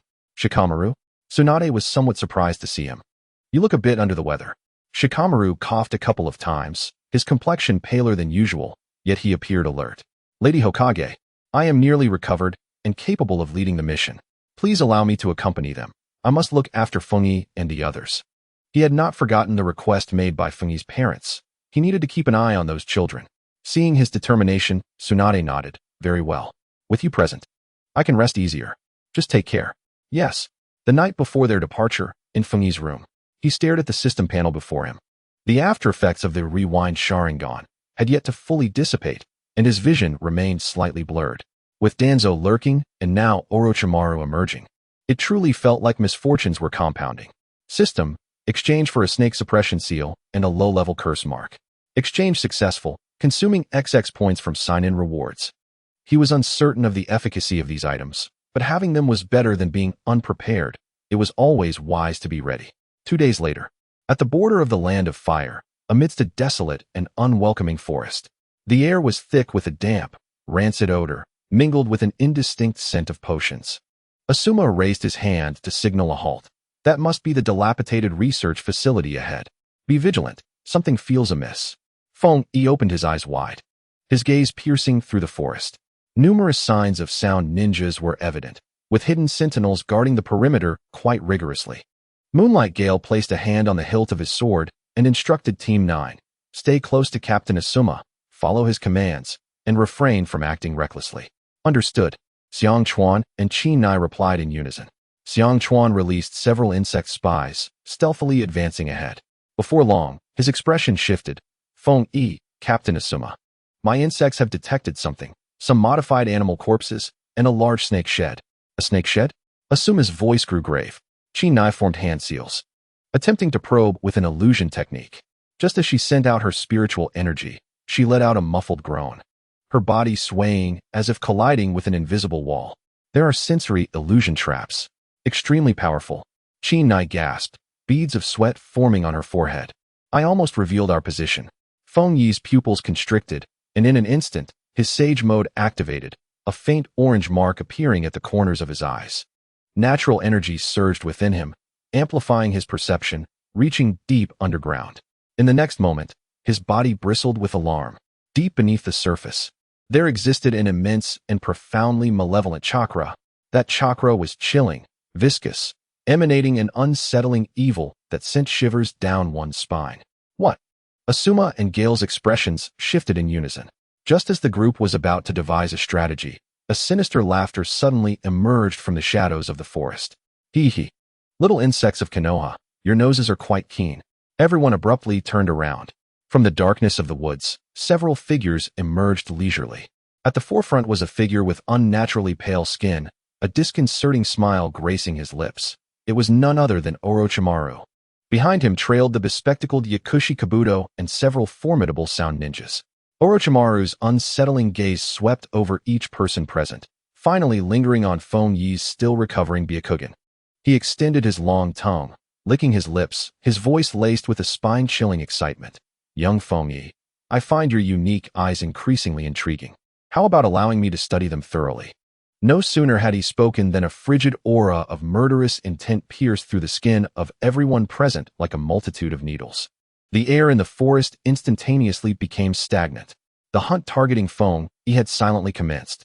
Orochimaru's hoarse, deep voice pierced the eardrums of every Konoha ninja like a poisoned ice shard. The overwhelming, sinister chakra emanating from him felt like a suffocating mire, nearly robbing Team 9 of their breath, making even respiration laborious. Moonlight Gale surged forward, positioning himself protectively in front of Feng Yi. He coughed twice, yet stood resolutely, slowly drawing the long knife that had accompanied him for years, its blade glinting with a chilling sheen in the dim light of the forest. Orochimaru, Gale's voice, strained with suppressed fury, echoed, your opponent is me. He was acutely aware of the vast chasm separating his strength from that of one of the legendary three ninjas. Yet, as a guiding jonin, the duty to protect his students was an unassailable responsibility. Oh, Orochimaru's attention shifted from Feng Yi to Kaze, his tone laced with disdain and amusement. Moonlight Kaze, a special jonin of Konoha, proficient in the art of intangibility and the crescent moon dance. Humph, a mere frail wretch dares to stand in my way. He sneered, his form flickering like a specter. Kaze perceived a fleeting motion before the sharp glint of a blade sliced through the air. Too slow.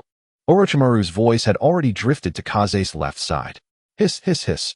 Several menacing serpents erupted from Orochimaru's voluminous sleeves, launching themselves like arrows towards Kaze and the unsuspecting Feng Yi behind him. Be careful, Asuma bellowed, drawing his chakra blade to confront two of the monstrous serpents. Dingji, too, roared as he unleashed his meat tank technique, colliding with another insect sphere. Xiangchuan reacted swiftly, bringing his hands together as countless parasitic insects surged forth, attempting to ensnare the serpents targeting Feng Yi. Jinjutsu, illusion of the radiant haze. Kina simultaneously formed seals, aiming to disrupt Orochimaru's movements with her illusionary arts. However, Orochimaru merely cast a contemptuous glance.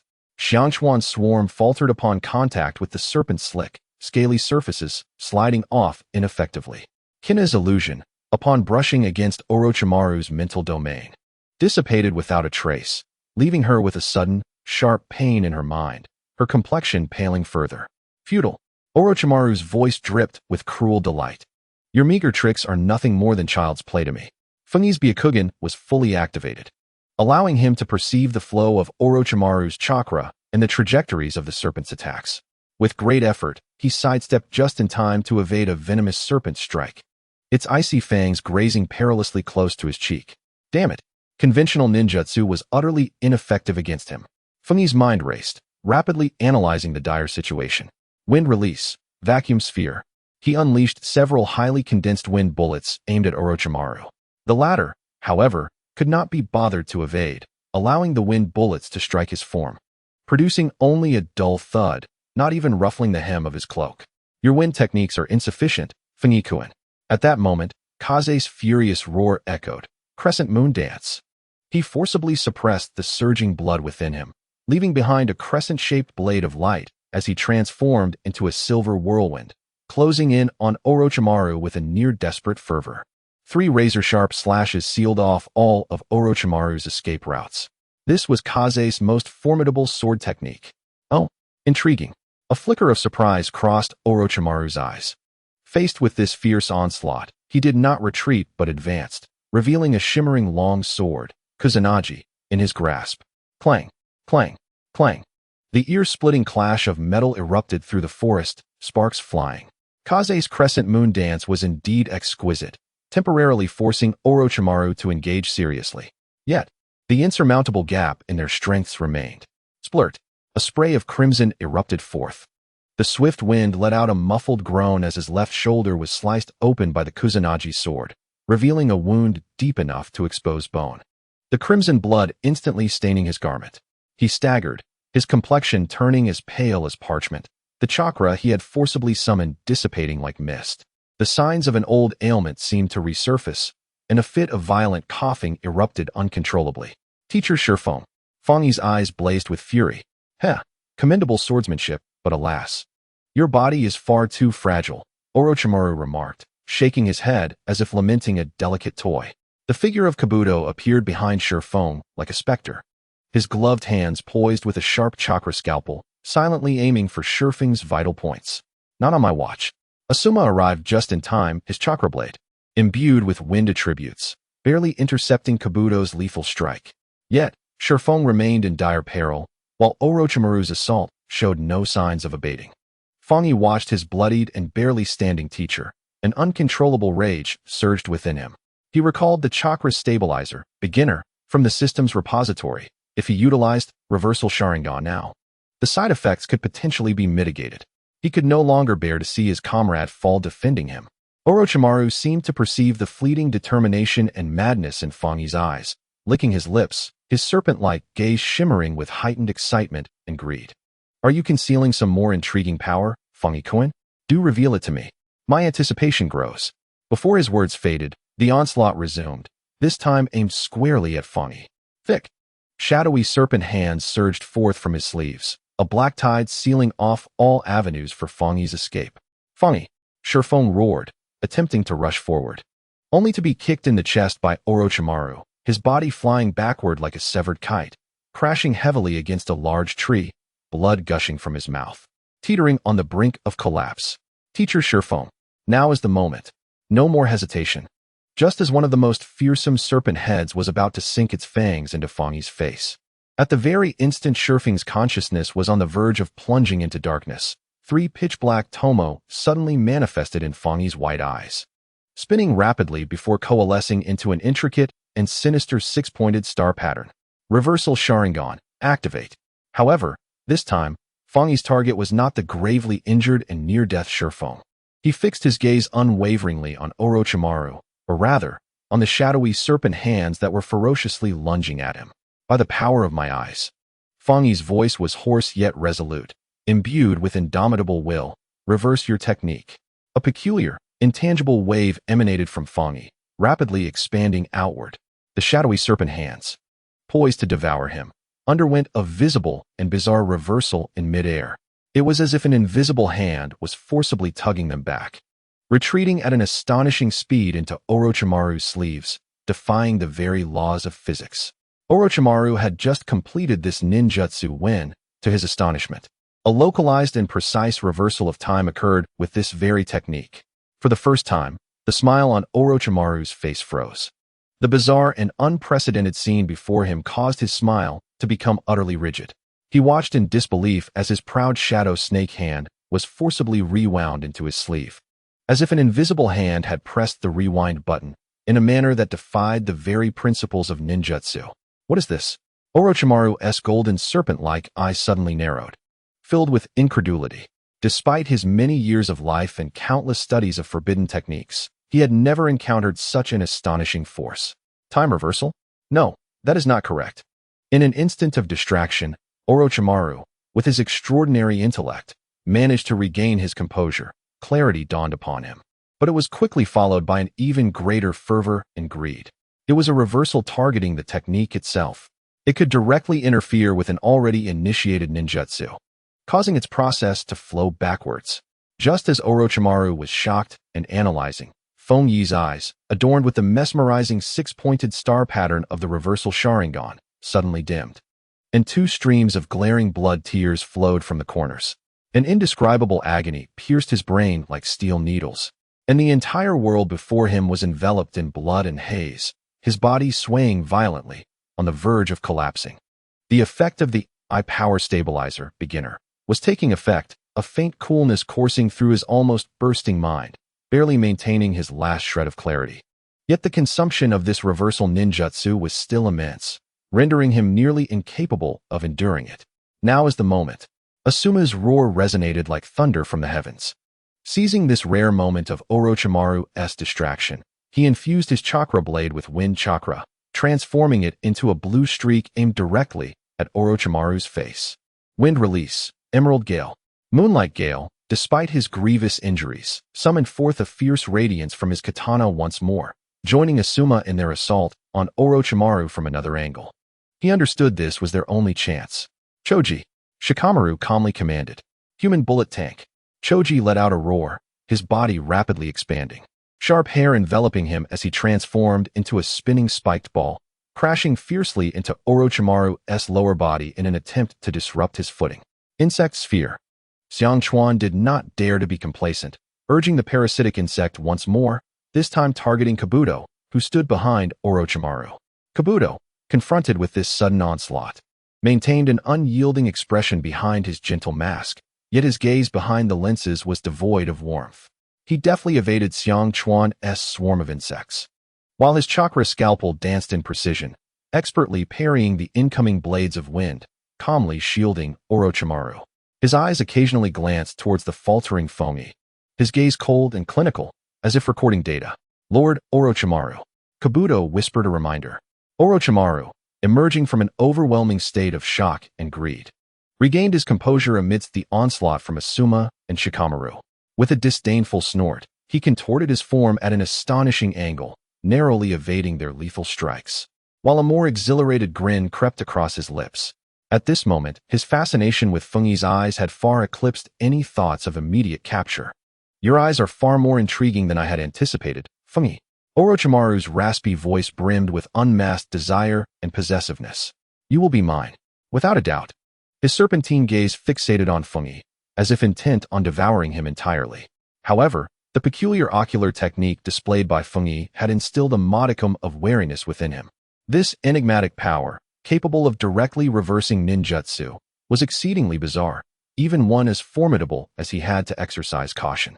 Moreover, the desperate resistance from the leaf's little insects had indeed disrupted his original experimental plans.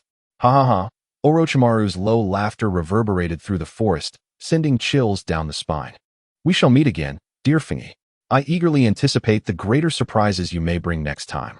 With those words, Orochimaru's figure flickered, retreating with Kabuto and the remaining sound ninjas, melding seamlessly into the shadows, until they vanished into the dense depths of the forest. It was only when Orochimaru's presence had completely dissipated that Asuma took a heavy breath, still shaken.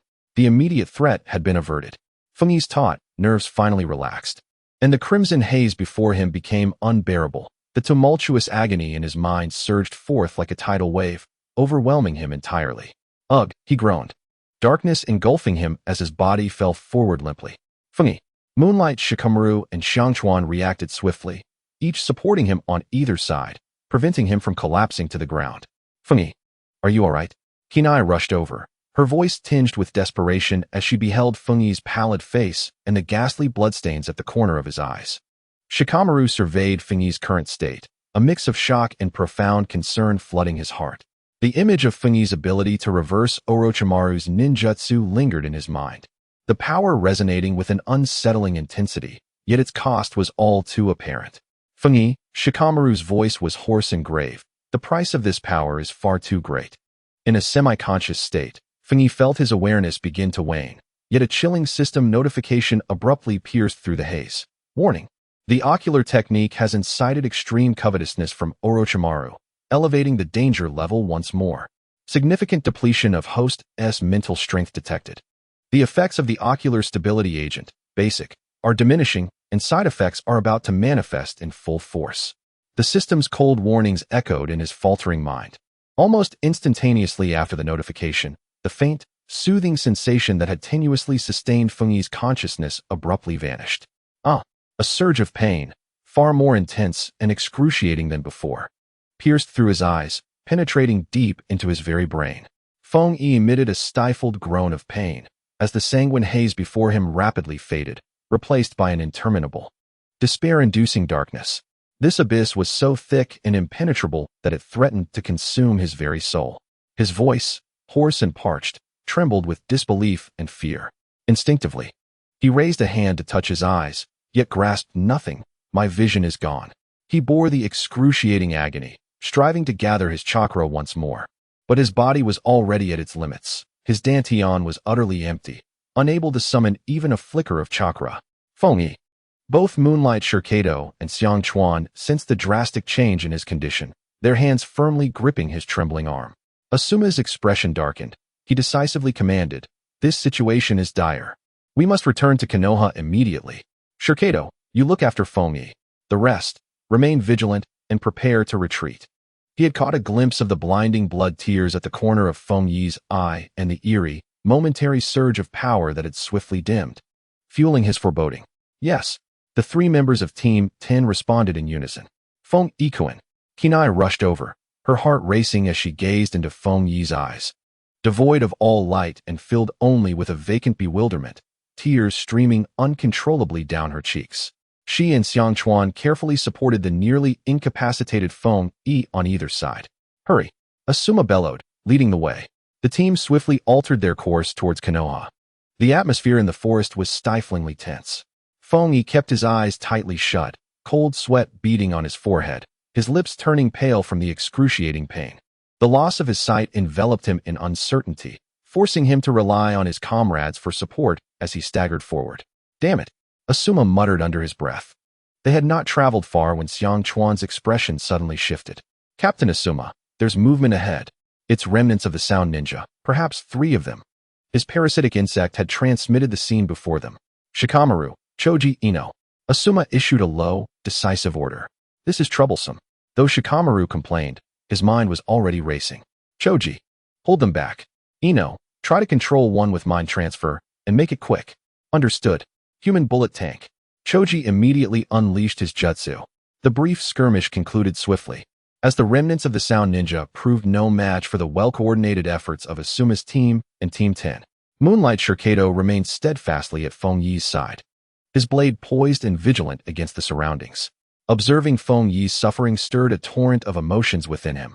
What terrifying power has that child awakened? "Feng Yi, hold on. We will soon reach Konoha," Shirkato rasped, fully aware of the futility of his reassurance in that moment. Kinai clutched Feng Yi's icy hand tightly, whispering, "Feng Yi, do not fear, we are all here." Her voice quivered with emotion, yet she strived to convey strength. Xiang Chuan quietly distributed a portion of the insect sentries, creating a broader reconnaissance perimeter around the team, ensuring that no enemies would suddenly emerge. Shikamaru continuously devised the safest and swiftest retreat route based on the terrain and Xiang Chuan's intelligence. Along the way, they encountered a few relentless pursuers from the Sound Village, who were successfully repelled through their collective efforts. Although Feng Yi was unable to see, he could distinctly sense the chakra fluctuations emanating from his companions, a testament to their unwavering protection. After several hours of rapid marching, the towering walls of Konoha village finally came into view. "We've arrived," Asuma sighed in relief. Upon entering the village, he immediately arranged for Feng Yi to be transported to the Konoha hospital. Inside the hospital, Sakura and Shizune, who had already received word, awaited anxiously. When they saw Feng Yi being supported inside, his eyes tightly shut, his complexion pale, and an overwhelming aura of weakness surrounding him, Sakura's heart tightened. "Feng Ikuan." Shizune promptly moved forward to examine him, her brow furrowing deeper. His chakra was nearly depleted, and his mental energy was severely overextended. Sakura hurriedly employed her healing technique, enveloping Feng Yi's eyes in a green chakra glow, attempting to alleviate his suffering and mend the damage.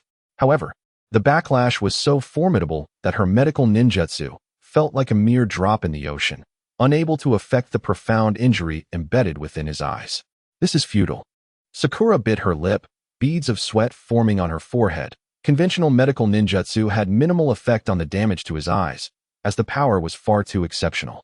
At that moment, the ward door was abruptly flung open, and Tsunade entered with a stern expression, followed closely by Jiraiya, equally grave. What is the situation? Tsunade's voice was laced with suppressed anger. Shizune quickly reported, Lady Hokage, Feng Ikuan's mental energy and chakra are severely depleted. He is temporarily blind. And the cause of the injury is extremely complex. A powerful ocular technique's fierce backlash. Tsunade moved to the bedside, personally leaning down to scrutinize Feng Yi's condition. She first assessed his chakra and mental fluctuations, her expression growing increasingly somber. When her fingers gently brushed against his tightly shut eyelids, feeling the residual, almost searing wave of peculiar ocular energy, even the seasoned Tsunade felt her pupils constrict sharply. This power, Tsunade murmured, her mind stirred by tumultuous waves. This was no mere use of chakra. It was akin to burning one's life force. She realized that the secret hidden within Donya Feng Yi was far more extensive and perilous than she had previously anticipated. If this power spiraled out of control, the consequences would be unimaginable. Moments later, Tsunade straightened, her expression gravely serious. She took a deep breath, her gaze sweeping across Shizune and Sakura. Her voice resolute. Seal all information regarding the details of Feng Yi's abilities during this mission. From now on, this matter is classified as S-rank top secret. Publicly declare that Donya Feng Yi has encountered a formidable enemy, resulting in chakra exhaustion, extreme weakness, temporary unconsciousness, and impaired vision. Is that understood? Yes. Lady Hokage. Shizune and Sakura immediately responded with solemnity. Tsunade turned her head, gazing at the hospital bed where Feng Yi lay unconscious, his brow furrowed in apparent agony. Her expression grew increasingly complex as she spoke softly to Jiraiya beside her. Jiraiya, this boy may well be the key to our future in Konoha. Yet he could also be a ticking time bomb. Her gaze shifted towards the window, where the village of Konoha appeared tranquil and serene under the setting sun. Then, her voice turned icy as she continued, we must suppress him completely. He must not be allowed another chance to connect with Feng Yi. An endless void of darkness enveloped Feng Yi. Piercing pain radiated from his eyes, painfully affirming his blindness. He lay in the white sheets of the Konoha hospital, yet felt as though he had plunged into an icy abyss, each breath laced with despair. Cursing under his breath, Feng Yi clenched his teeth as cold sweat dripped from his forehead. He attempted to summon a modicum of chakra, but his body felt as barren as a desolate wasteland. His energy reserves utterly depleted. System, sign in. Even in such dire straits, Feng Yi clung to this thread of hope, his only lifeline.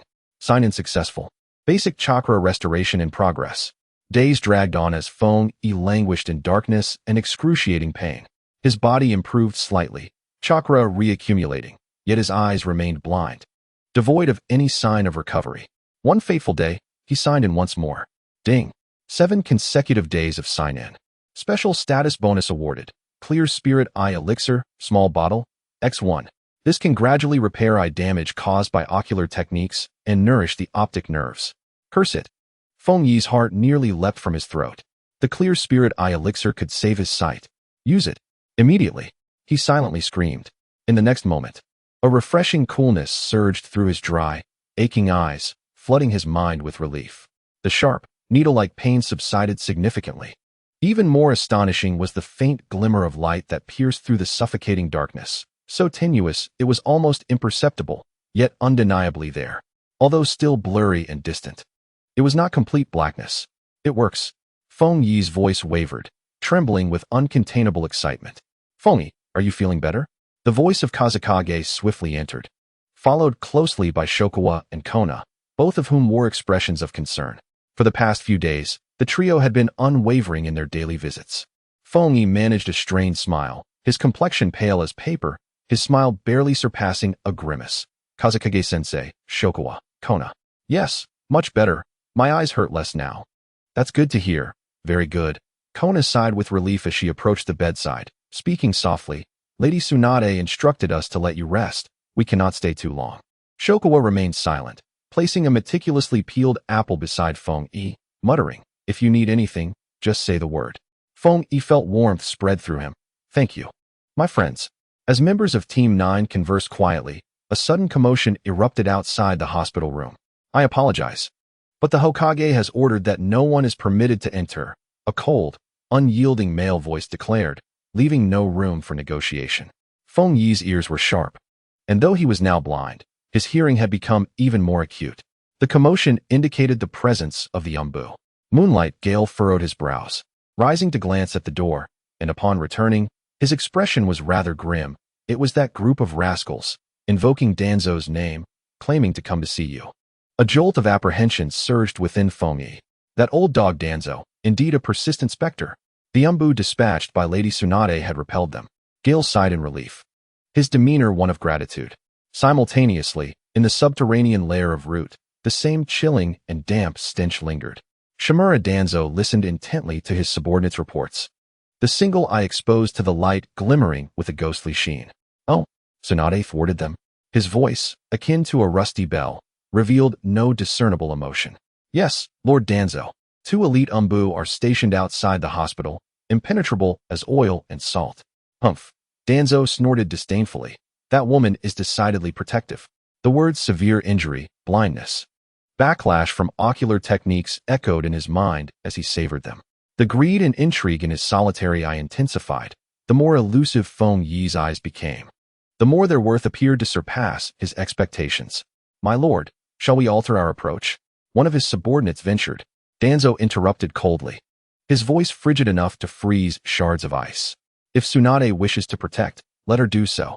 From this moment forth, do not approach directly.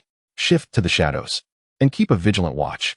I want to be the first to know if he does anything, meets anyone, or shows even the slightest sign of anomaly. Understood. The root ninja responded, merging into the deeper darkness like a shadow. Danzo gradually tightened his grip on the bandaged arm, a cold smirk curling within him. Such a precious vessel must not be shattered so easily. Tsunade, you may guard today, but you cannot shield tomorrow. In the Hokage's office, Tsunade slammed her fist onto the table, causing the teacups to jolt, her fury still simmering. That old wretch Danzo. He dares to send people to the hospital to harass. Jiraiya leaned against the window, stroking his chin, a look of concern etched on his face. That old coot is stickier than dogskin plaster. Fengyi's recent display has certainly piqued his interest. I warned him. Tsunade rubbed her temples, fatigue evident in her voice.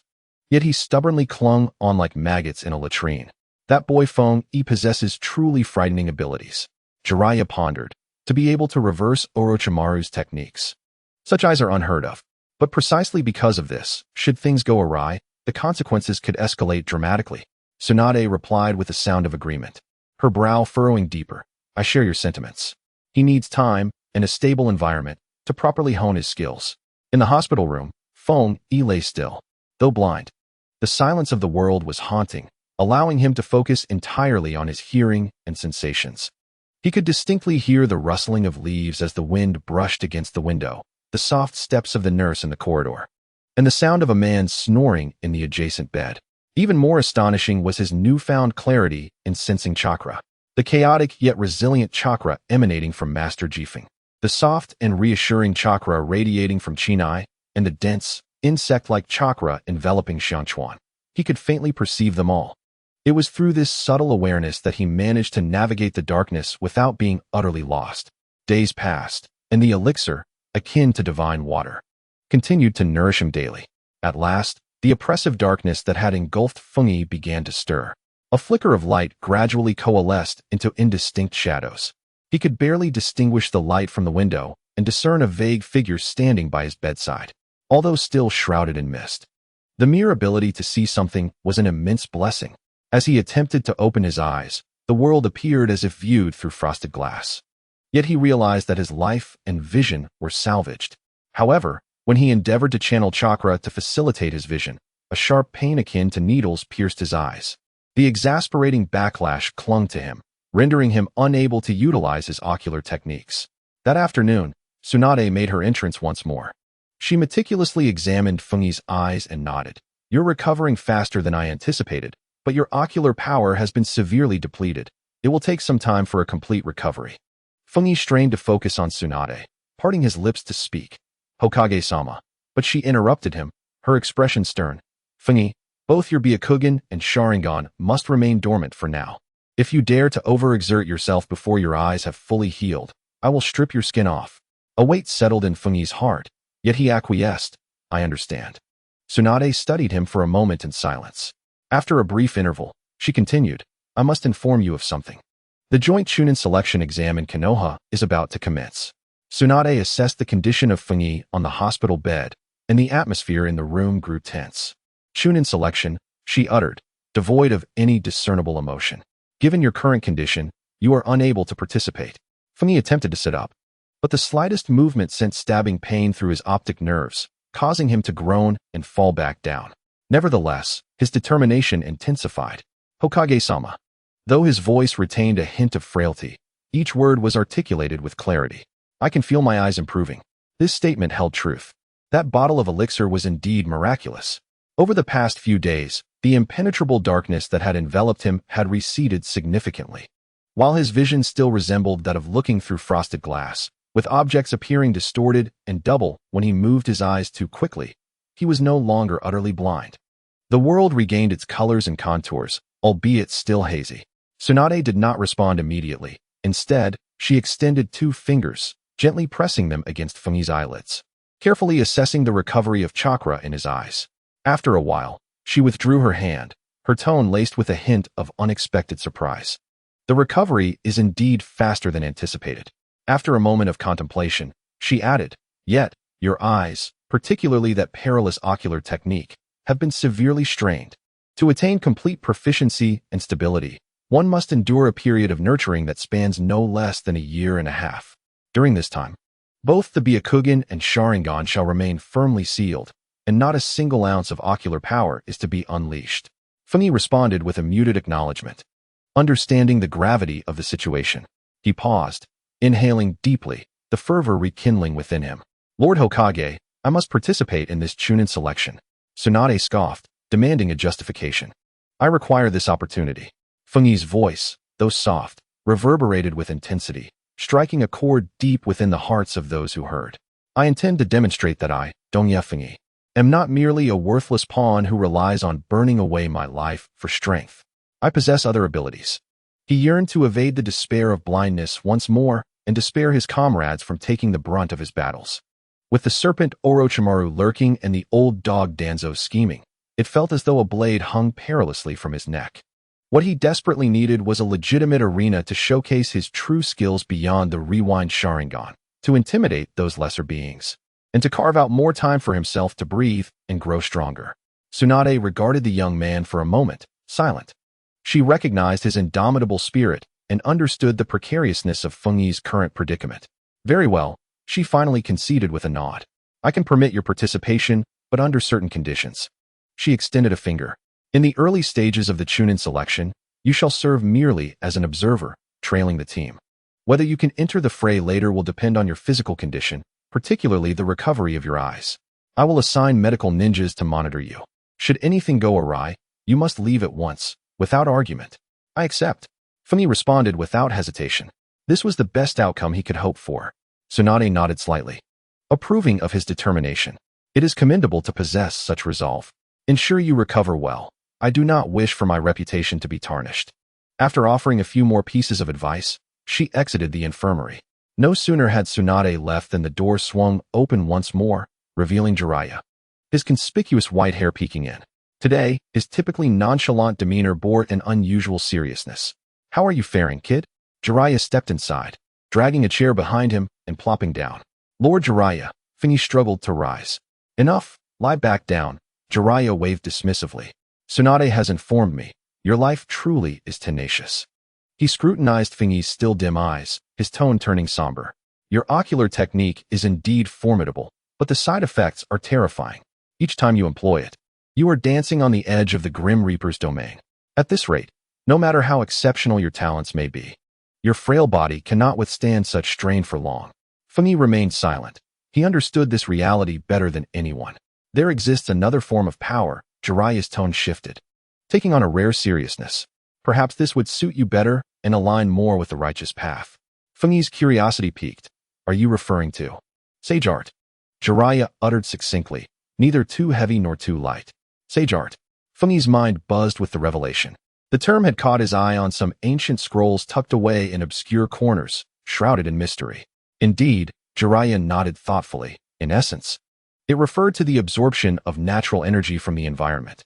blending it with one's own spiritual and physical energies to forge a novel and more potent form of chakra, sage chakra.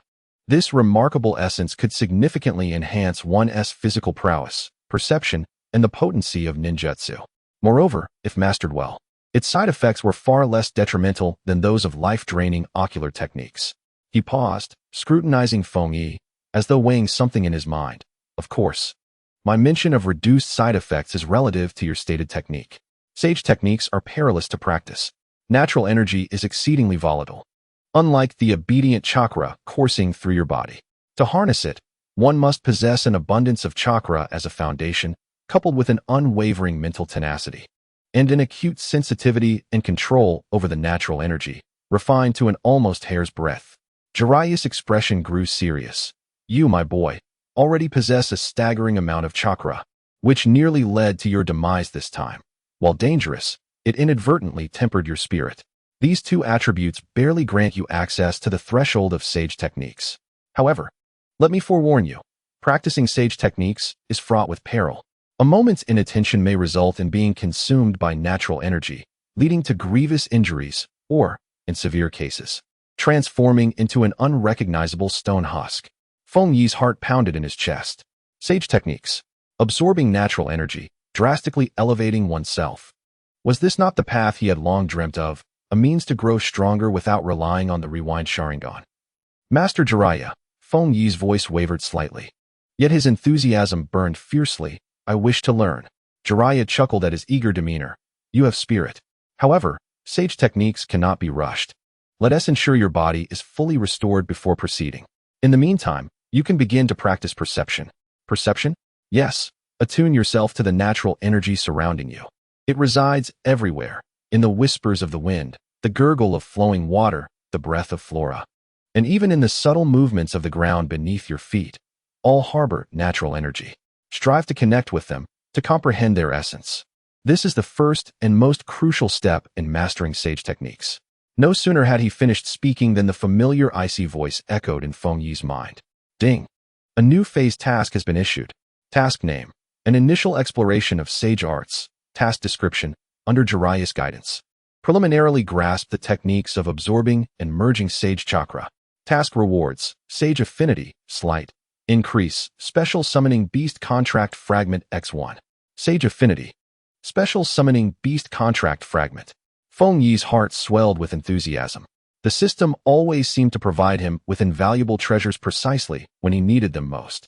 In the days to come, Feng Yi diligently followed Tsunade's advice, patiently recuperating and nurturing his precious eyes, while under Jiraiya's intermittent guidance. He began to explore the essence of what was termed natural energy.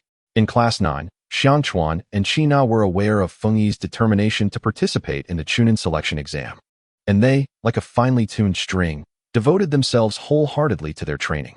Xiangchuan's mastery over his insects became increasingly adept, with a greater variety and scale of his swarm. Under the guidance of the swift moonlight, Qina refined her illusion techniques to be more subtle and elusive, even beginning to contemplate the fusion of genjutsu with her martial arts to concoct novel techniques. The streets of Konohagakure grew more crowded by the day, as genin from Sunagakure, Takigakure, and Kusagakure, accompanied by their respective jounin mentors, gathered in anticipation of showcasing their skills in this joint Chunin selection. The air was thick with tension and expectation, as these young ninjas, filled with vigor, eagerly prepared for the impending spectacle in Konoha. That evening, Feng Yi's vision had improved, allowing him to discern the general outlines of nearby figures and objects. Jiraiya, observing his recovery, led him to a secluded grove on the outskirts of the village.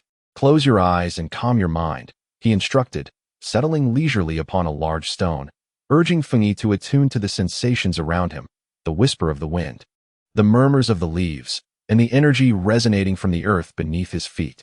Feng Yi complied, inhaling deeply and striving to dispel the chaotic thoughts swirling in his mind, focusing all his attention on perceiving his surroundings.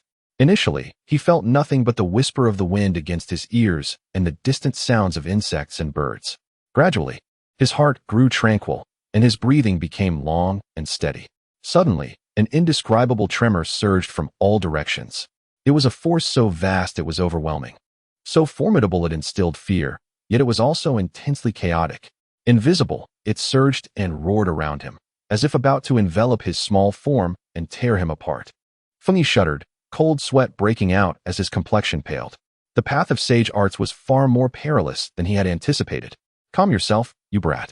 I want you to perceive, not to wrestle with it. Jiraiya's voice was still languid, but bore an undeniable authority. You must treat natural energy with reverence. Carefully inviting it in, do you understand? It's not about being a tyrant and seizing control. Feng Yi felt a vain throb at his temple. His clothes soaked with cold sweat. When he had attempted to coax even a minuscule amount of natural energy into his body, it had erupted like a wild cat, rampaging through his newly restored chakra, nearly tearing apart his fragile pathways. He exhaled a long breath, tasting the metallic tang of blood as he felt a tightness in his chest. Jiraiya leapt down from the stone and approached him. His usually mischievous expression now tinged with gravity. You sensed that, did you? That was merely a light drizzle of the immense storm that lies beyond. The art of sage chakra revolves around the harmonious balance of one's spiritual energy, physical energy, and the natural energy of the surroundings. These three elements must be perfectly attuned, neither in excess nor deficiency. Any imbalance can lead to dire consequences. He gestured toward a nearby twisted stone formation, where the outline of a human figure could still be faintly discerned. Do you see that? In the past, there were those foolish enough to believe themselves chosen by fate, insisting on forcing their way through. The result? They absorbed too much natural energy, unable to contain it, and ended up in that ghastly state. Jiraiya's voice grew somber. Forever. Feng Yi gazed at the stone, a chill creeping up the back of his neck. To become stone? That would be far more painful than a swift blade. The equilibrium of sage chakra is more challenging than walking a tightrope. Jiraiya continued to press him. A moment's inattention could lead to being consumed by natural energy, turning into a mere stone, forgetting even one's own name. You, my boy, possess an alarming amount of chakra and a commendable spirit, but your control is woefully inadequate. Feng Yi gritted his teeth, yet showed no signs of fear on his face. I understand, Master Jiraiya. I will practice with all my might. In the days that followed, aside from recuperating, Feng Yi devoted all his time to the small grove. He diligently followed Jiraiya's teachings, repeatedly attempting to sense and entice the wildly turbulent natural energy. Progress? As slow as a turtle scaling a wall. Several times, he felt his arms or legs beginning to stiffen, his skin rough and cracked, clear signs of impending petrification. Fortunately, the system's daily sign-in rewarded him occasionally with low-grade vitality pills or trace chakra nourishment, life-saving substances that, while not particularly potent, managed to pull him back from the brink of stone. Ding. Sign-in successful. Received low-grade vitality pill X1. Another lease on life. Feng Yi wryly swallowed the inconspicuous pill. Living on the edge of death day after day was truly exhilarating. Soon, the first written examination of the Konoha Chunin selection arrived as scheduled. The atmosphere in the examination room was so tense it could be wrung dry. The genin from various villages sat upright, their palms slick with sweat. Feng Yi, as an observer, was positioned in a corner at the back of the classroom, adjacent to moonlight and gale. His vision was still somewhat clouded, akin to peering through frosted glass, yet the questions of this written test were, for him, mere gifts.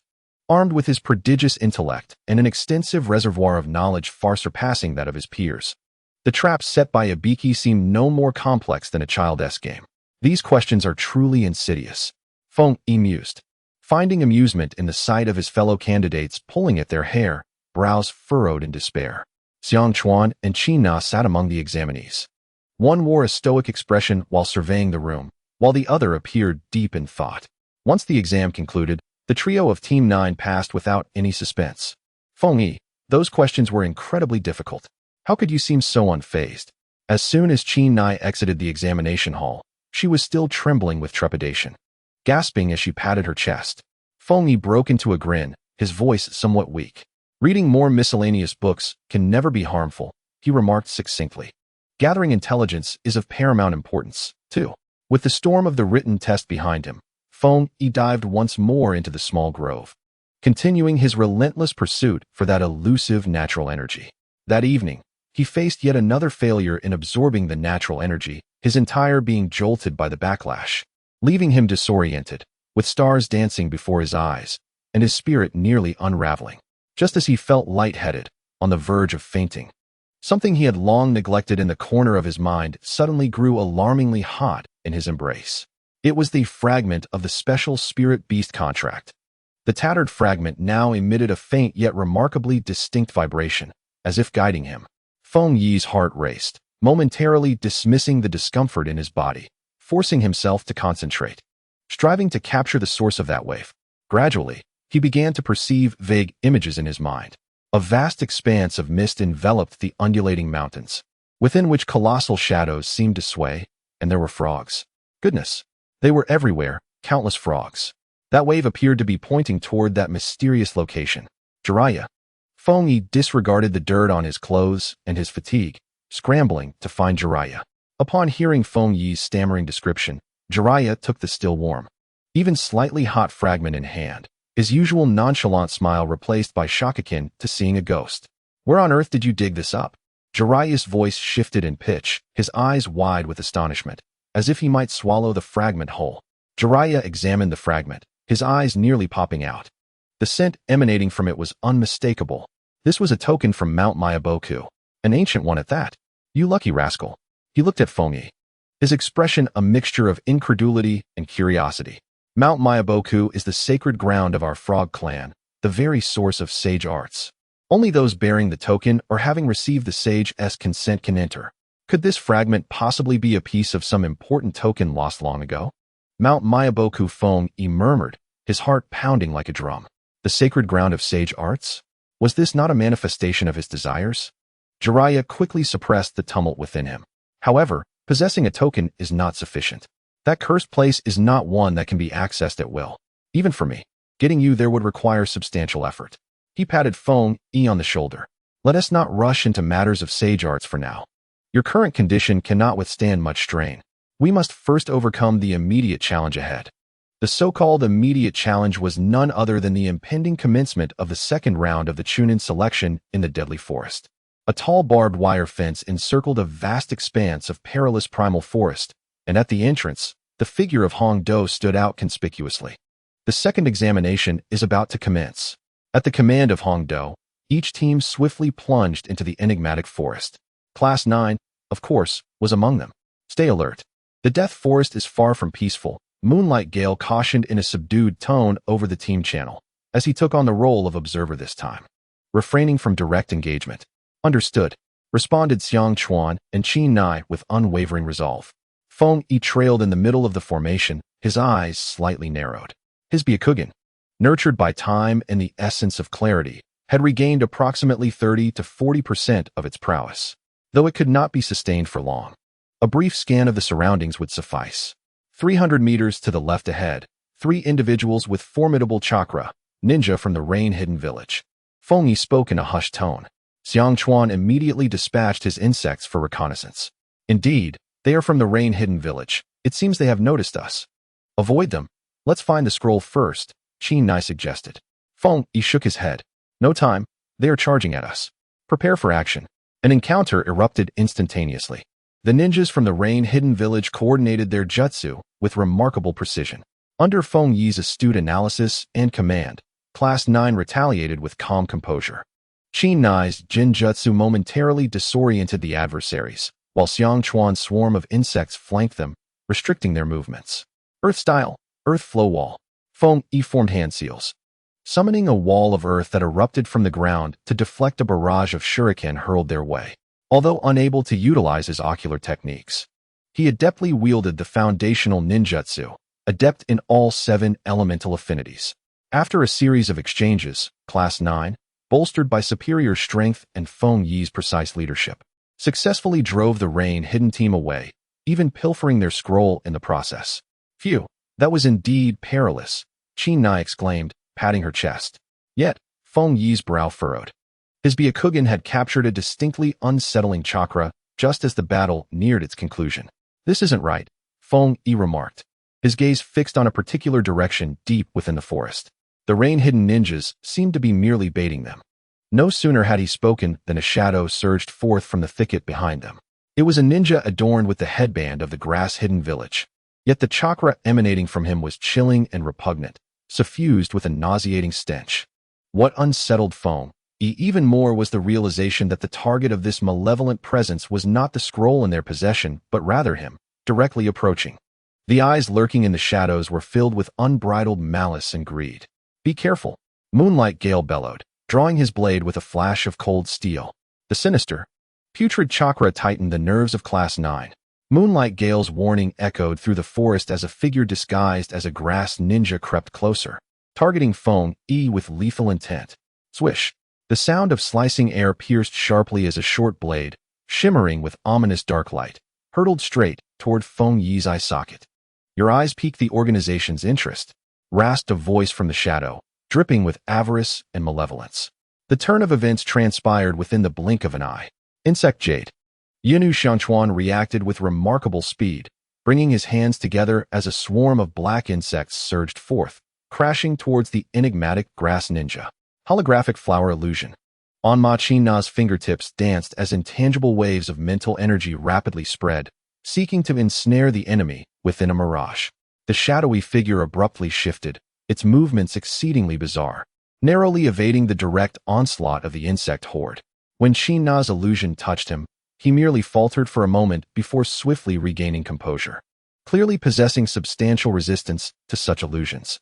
"Useless fool," the shadow scoffed, as the short blade in his hand absorbed a portion of the chakra from the parasitic insects, the dark sheen upon the blade becoming even more ominous. "Damn!" Feng Yi cursed under his breath, activating his Byakugan in an instant. His vision transformed into stark black and white, the flow of chakra becoming crystal clear, capturing the trajectory of the assailant's movements.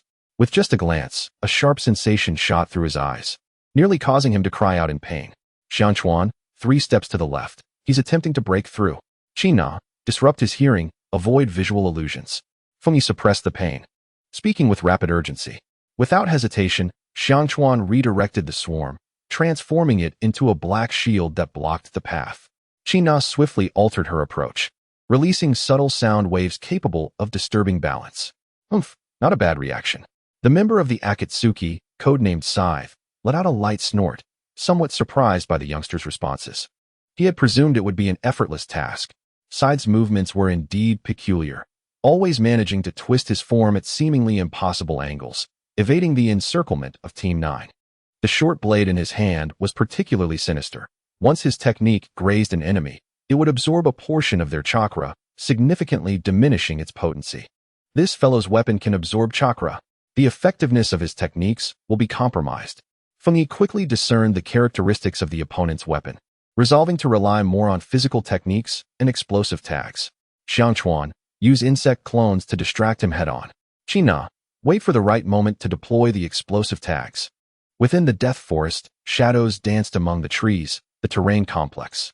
As Feng Yi commanded, he utilized the cover of the trees to continuously shift positions, calmly searching for the opponent's vulnerabilities. He calculated the enemy's stamina depletion, analyzing the patterns of their bizarre footwork, attempting to lure the cunning Scythe into the trap he had meticulously set. In another area, Moonlight Jifeng, serving as the supervising Jonin, also sensed the unusually potent and malevolent chakra fluctuations. This is heading directly towards Feng Yi and the others. Jifeng's heart sank as he transformed into a fleeting shadow, racing towards the location of the explosive confrontation. On the battlefield, Scythe, growing impatient after failing to breach their defenses, had not anticipated the tenacity of these young foes, particularly the one issuing commands, who, despite possessing weak chakra fluctuations, consistently saw through his intentions. It must be a swift resolution. Scythe resolved to unleash his full power. Chakra erupted violently, his speed soaring as his short blade shimmered with dark light, intending to forcefully tear through Xianchuan's insect formation and directly strike Feng Yi. "Now!" Feng Yi shouted. At the moment Scythe was about to breach the insect formation, a fallen leaf beneath his feet suddenly exploded. Boom! Several explosive tags detonated simultaneously, flames soaring into the sky. This was the trap that Feng Yi had instructed China to discreetly set earlier. Scythe, caught off guard, was violently thrown back by the force of the blast.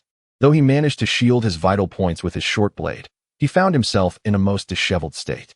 "Cough, you little imp, how insidious." The Scythe rose from the ground, its voice growing ever colder. No sooner had the words left his lips than a razor-sharp beam of light descended from the heavens, The dance of the crescent moon. The moonlight tempest had arrived with deadly intent.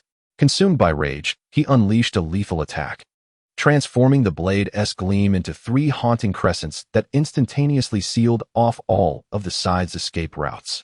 Clang, clang, clang. The harsh metallic clangor erupted, forcing the scythe to retreat repeatedly under the relentless assault of the tempest, his short blade struggling to keep pace with the furious onslaught. An elite jonin. The scythe finally altered his tone, astonished by the swift arrival of Konoha's reinforcements. Seizing this fleeting opportunity, He'd swiftly retrieved a specially crafted smoke bomb from his arsenal, tossing it unhesitatingly into the fray where the scythe and the tempest clashed.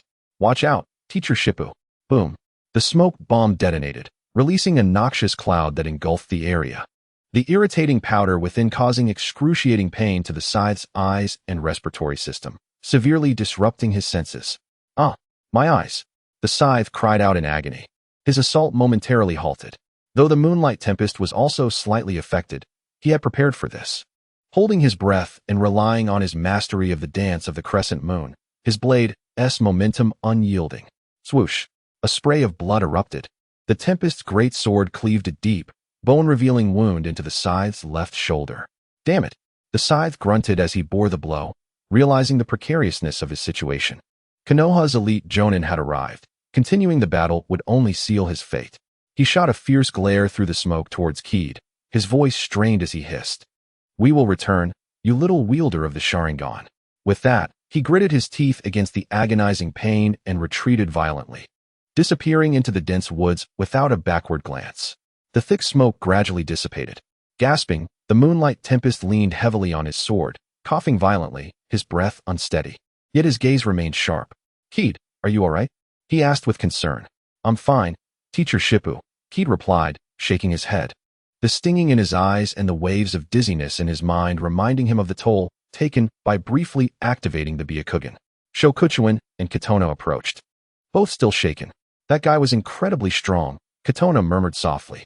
"He's from the Akatsuki organization," Keed stated somberly. "Their target is my eyes." Upon hearing this, Shippu furrowed his brow tightly. "Why would the Akatsuki have their sights set on you?" Keed briefly recounted the incident involving Orochimaru, omitting the critical details regarding the rewind Sharingan. "It seems the situation is even more troublesome than we imagined," Shippu whispered. With the battle concluded, Team 9 gathered the earth and heaven scrolls from the unfortunate rain shinobi. Keed gazed thoughtfully in the direction from which the scythe had vanished. Suddenly, Shokuchuin leaned in closer, lowering his voice. "Keed, that guy dropped something when he retreated. My insects retrieved it." He opened his palm to reveal a tiny parasitic insect, upon which rested a black diamond-shaped thin shard, no larger than a fingernail. Faintly pulsating with chakra, Keed accepted the dark shard, gently running his fingertips over its surface. "In Konoha, is there a contact point?" He pondered for a moment, a flicker of unusual expression crossing his eyes. "Or perhaps this is a bait to lure us into a trap." The second examination in the Death Forest had finally come to a close.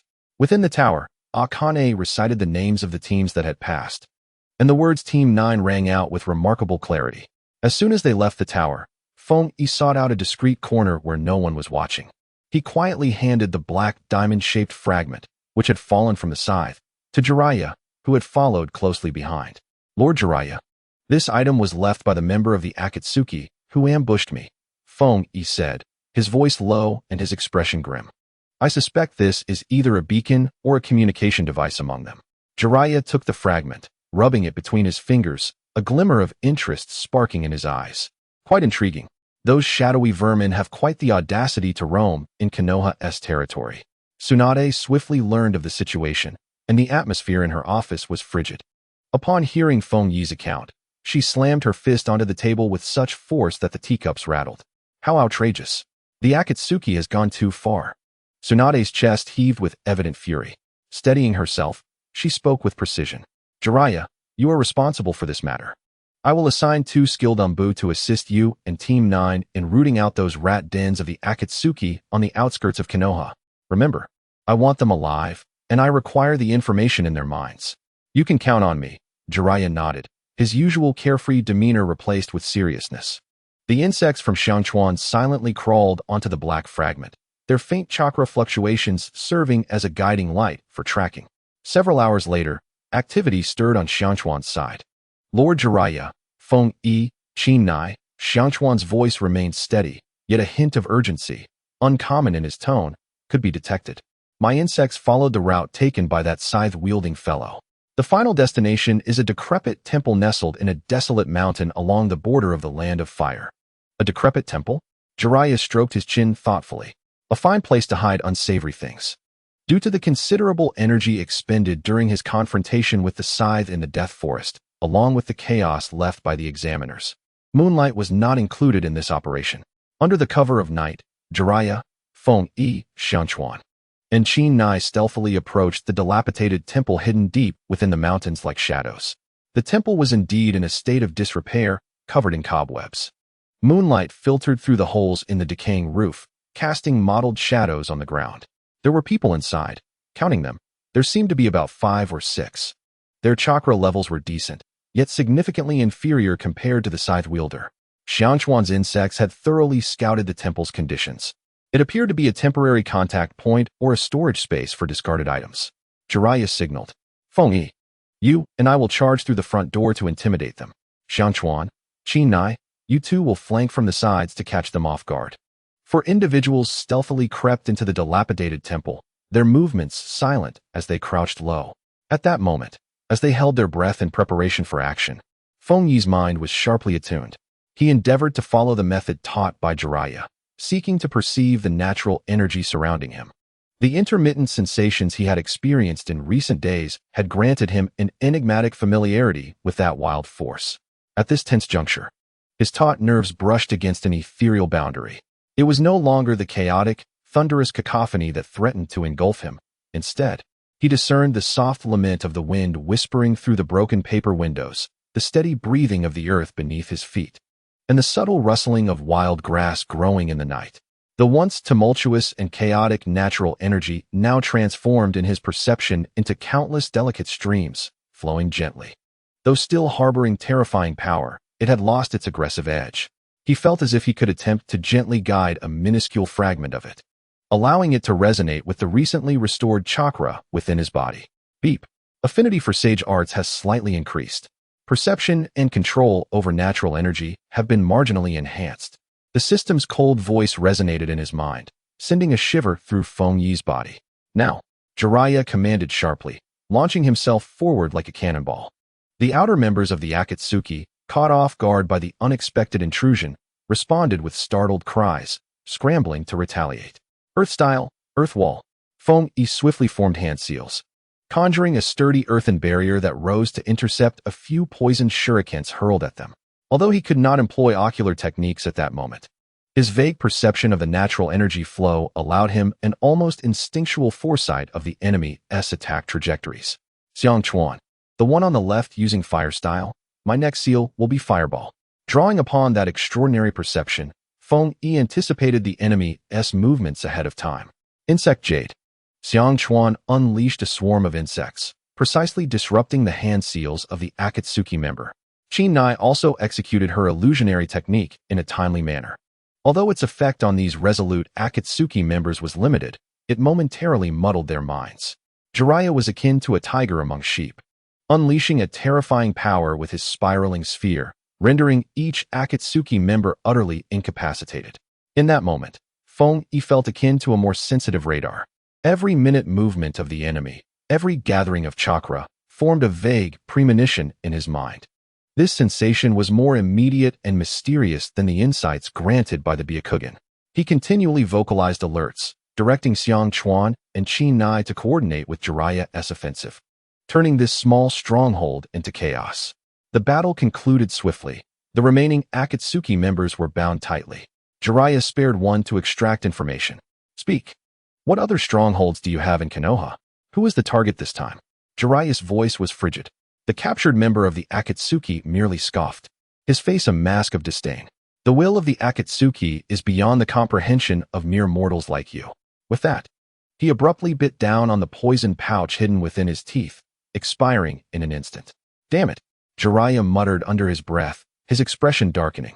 Although they had dismantled this stronghold and seized some negligible supplies, they had gleaned not a shred of vital intelligence.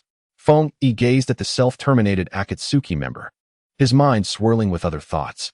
The extraordinary perception of natural energy he had just experienced unveiled a new path to strength, a path that perhaps did not require the sacrifice of ocular power, and was potentially more secure. Jiraiya approached Feng-yi, resting a hand on his shoulder, his gaze scrutinizing him with complexity. "Kid, did you sense that?" Feng-yi nodded. "Yes. It feels like I've grasped a hint of understanding." Jiraiya's attention fell upon Feng-yi's still somewhat dim eyes, and he recalled the relentless wolves of the Akatsuki, leading him to make a momentous decision. "Feng-yi," Jiraiya's voice bore an undeniable resolve. "You need not participate in the third round of the Chunin selection." Feng-yi was taken aback. "Lord Jiraiya? Follow me." Jiraiya's demeanor had become exceedingly serious. "I shall take you to a place where you can truly grow stronger. A place where you will learn to protect yourself. Mount Myobokuzen." Mount Myobokuzen. Feng-yi's heart leaped. The special summoning beast contract fragment in his possession seemed to resonate with warmth. Just as the light ignited in Feng-yi's eyes, ready to acquiesce, a cold and familiar voice, as unwelcome as maggots in decaying matter, interrupted at the entrance of the dilapidated temple. "Lord Jiraiya, I fear that will not be possible." Under the moonlight, a figure swathed in bandages sauntered into the shrine. It was Shimura Danzo. Behind him trailed two ominous root ninjas, exuding a chilling aura. Danzo's solitary eye fixed on Feng-yi, his tone flat and devoid of emotion. "The Hokage has issued an order. During the Chunin selection, Donya Feng-yi is not permitted to leave the village without authorization. His secrets require further examination by the village." At the temple's entrance, the moonlight outlined Danzo's menacing silhouette, while the two root ninjas loomed behind him, radiating an unsettling coldness.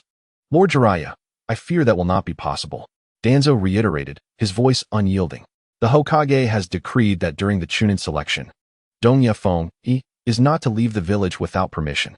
His secrets require further investigation by the village." Jiraiya furrowed his brow. Positioning himself protectively in front of Feng-yi, the usual carefree demeanor vanishing, replaced by a heavy, oppressive air. "Danzo, what do you mean by this? I will report on Feng-yi's matters to Tsunade. When did it become your place to dictate terms? Responsibilities dictate my actions." Danzo remained unfazed, his solitary eye unblinkingly fixed on Feng-yi. Donya Feng-yi's power is exceedingly unique. For the village, it represents both an opportunity and a potential grave risk. Before a thorough assessment could be made, he could not leave the watchful gaze of Konoha. The air thickened, and Jiraiya's imposing aura intensified, colliding silently with Danzo's chilling presence, producing an inaudible crackle. Xiangchuan and Kina gripped their weapons tightly, warily observing Danzo and the root operatives behind him. At that moment, a cool and authoritative female voice shattered the stalemate. "Danzo, the mission concerning Keed is personally arranged by me and pertains to the highest secrets of the village. You have no right to interfere." Tsunade strode forth from the shadows of the crumbling temple, bathed in moonlight, exuding an undeniable forcefulness. Behind her, Shizun cradled Tun-Tun, her expression grave. Danzo's perpetually expressionless visage flickered slightly. "Hokage-sama, this child possesses extraordinary power. If he were to lose control, the consequences would be dire. Placing him outside the village presents too great a risk." Tsunade let out a cold huff and stepped in front of Danzo. "Precisely because his power is significant. He requires more professional guidance, not someone like you who views him merely as a tool or an experiment." She gestured towards Jiraiya. "Jiraiya's experience and capability make him far more suited to guide Keed. If you believe your subordinates can perform better than Jiraiya, then by all means, put them to the test." Jiraiya grinned widely, revealing a set of white teeth, and in concert with Tsunade's words, he unabashedly released an overwhelming pressure befitting his status as a Sannin towards Danzo. Tsunade's tone grew increasingly frigid. "Danzo, I have warned you before. Do not attempt to manipulate Keed. If you persist, do not blame me for showing no mercy." Danzo's solitary eye narrowed, and under the combined pressure of Tsunade and Jiraiya, his sinister aura noticeably weakened. After a moment of silence, he finally squeezed out a few words through gritted teeth. "I trust Hokage-sama can maintain control of the situation." With that, he cast a long, chilling glance at Keed before retreating into the shadows with two root ninjas. Keed let out a quiet sigh of relief. The atmosphere had been so oppressive that he could barely breathe. Tsunade turned to Keed, her frosty demeanor softening yet remaining serious. "Keed, follow me." She led him to a relatively secluded spot outside the dilapidated temple. The journey to Mount Myaboku is not merely for you to learn sage techniques, Tsunade's voice lowered. It is also to allow you to temporarily evade the turmoil within the village. Orochimaru has set his sights on you. The Akatsuki organization has also come knocking. And that old scoundrel Danzo harbors ill intentions. You are too conspicuous within the village, which only serves to hinder your progress. Outside the village, under Jiraiya's protection, you are, in many ways, safer. He'd felt a warmth in his heart. He had not anticipated Tsunade's thorough consideration for him. He bowed solemnly. Thank you, Hokage-sama. There's no need for thanks. Tsunade waved her hand dismissively. What you must do is grow stronger, strong enough to protect yourself and those you wish to safeguard. Konoha cannot withstand too much upheaval. A subtle weariness crept into her words. Jiraiya approached and patted Kid on the shoulder. Kid, are you ready? Mount Myaboku is no vacation spot. I am ready, Jiraiya-sama. Kid's eyes sparkled with determination. The duo from Class 9, Xiangchuan and Shinna, approached with expressions of concern and reluctance. Fengyi, be cautious on your own, Shinna said, her eyes slightly reddened. Xiangchuan, succinct in his words, added, we will handle the third exam. Wait for your return. Fengyi gazed at his two companions and nodded firmly. Rest assured, upon my return, we shall execute our mission together. You too. Give it your all in the third individual battle. Do not bring me shame. He smiled as he playfully punched Xiangchuan's shoulder and offered an encouraging gesture to Shinna. After bidding farewell to his companions and Tsunade, Fengyi followed Jiraiya on a secret journey to Myabokuzen. The night was deep and the stars dim. Yet a fire ignited within Fengyi's heart. Senjutsu represented an entirely new system of power that might liberate him from his excessive reliance on the reversal Sharingan and guide him toward a more stable path of growth. Anticipation, trepidation, and exhilaration for the unknown adventure intertwined within him. Days later, Jiraiya led Fengyi to a remote mountainous area where ancient trees soared and mist swirled, filling the air with an primal and enigmatic essence. This is about it, Jiraiya declared, standing before a massive, moss-covered rock, surveying the surroundings. To enter Myabokuzen, we must employ the reverse summoning technique. He bit his finger, swiftly forming hand seals, and then pressed his palms onto the ground before him. Reverse summoning technique. A vast summoning array illuminated the earth, with peculiar runes flickering erratically. Fengyi held his breath, anxiously observing the array's transformations. At that moment, an indescribable, overwhelming force erupted from the center of the array, surging toward the two. Jiraiya let out a muffled grunt, evidently enduring immense pressure. Subsequently, an ancient and imposing voice resonated from the far end of the array, echoing through the serene mountains. Jiraiya, what nonsense are you up to now? This brat possesses an aura not belonging to our world, along with cursed ocular power. Myabokuzen does not welcome him. The voice was as frigid as ice, chilling the hearts of both Jiraiya and Fengyi. The ease on Jiraiya's face vanished, and he urgently called out to the array, Lord Fukasaku. What is this? A sudden jolt shot through Fengyi as cold sweat broke out on his back. An aura not of this world. That was his system. Cursed ocular power. Could it be anything other than the reversal Sharingan? This was disastrous. The old toad's gaze was unervingly sharp. The voice of Sage Fukasaku sounded once more, radiating an impenetrable coldness. Jiraiya, this brat is not of the right sort. Myabokuzen does not accept such individuals. Desperation surged within Jiraiya as he stepped forward. His voice ignited with fervor. Lord Fukasaku, hear me out. This boy is a rare talent. The future of Konohagakure relies on him. The village is on the brink of chaos, with Orochimaru and that band of lunatics from Akatsuki fixated on him. If he doesn't acquire the means to protect himself now, how will he safeguard himself and the village? Senjutsu is his only path to survival. The radiance of the magical array flickered unpredictably, its repellent force unwavering. Jiraiya, in a state of desperation, tugged at his hair, while Fengyi felt a profound heaviness settle in his heart. At that moment, an indescribable will, ancient and vast, awakened from slumber and pressed down upon the forest. The wind ceased, the birds silenced, and the entire world fell into an eerie stillness.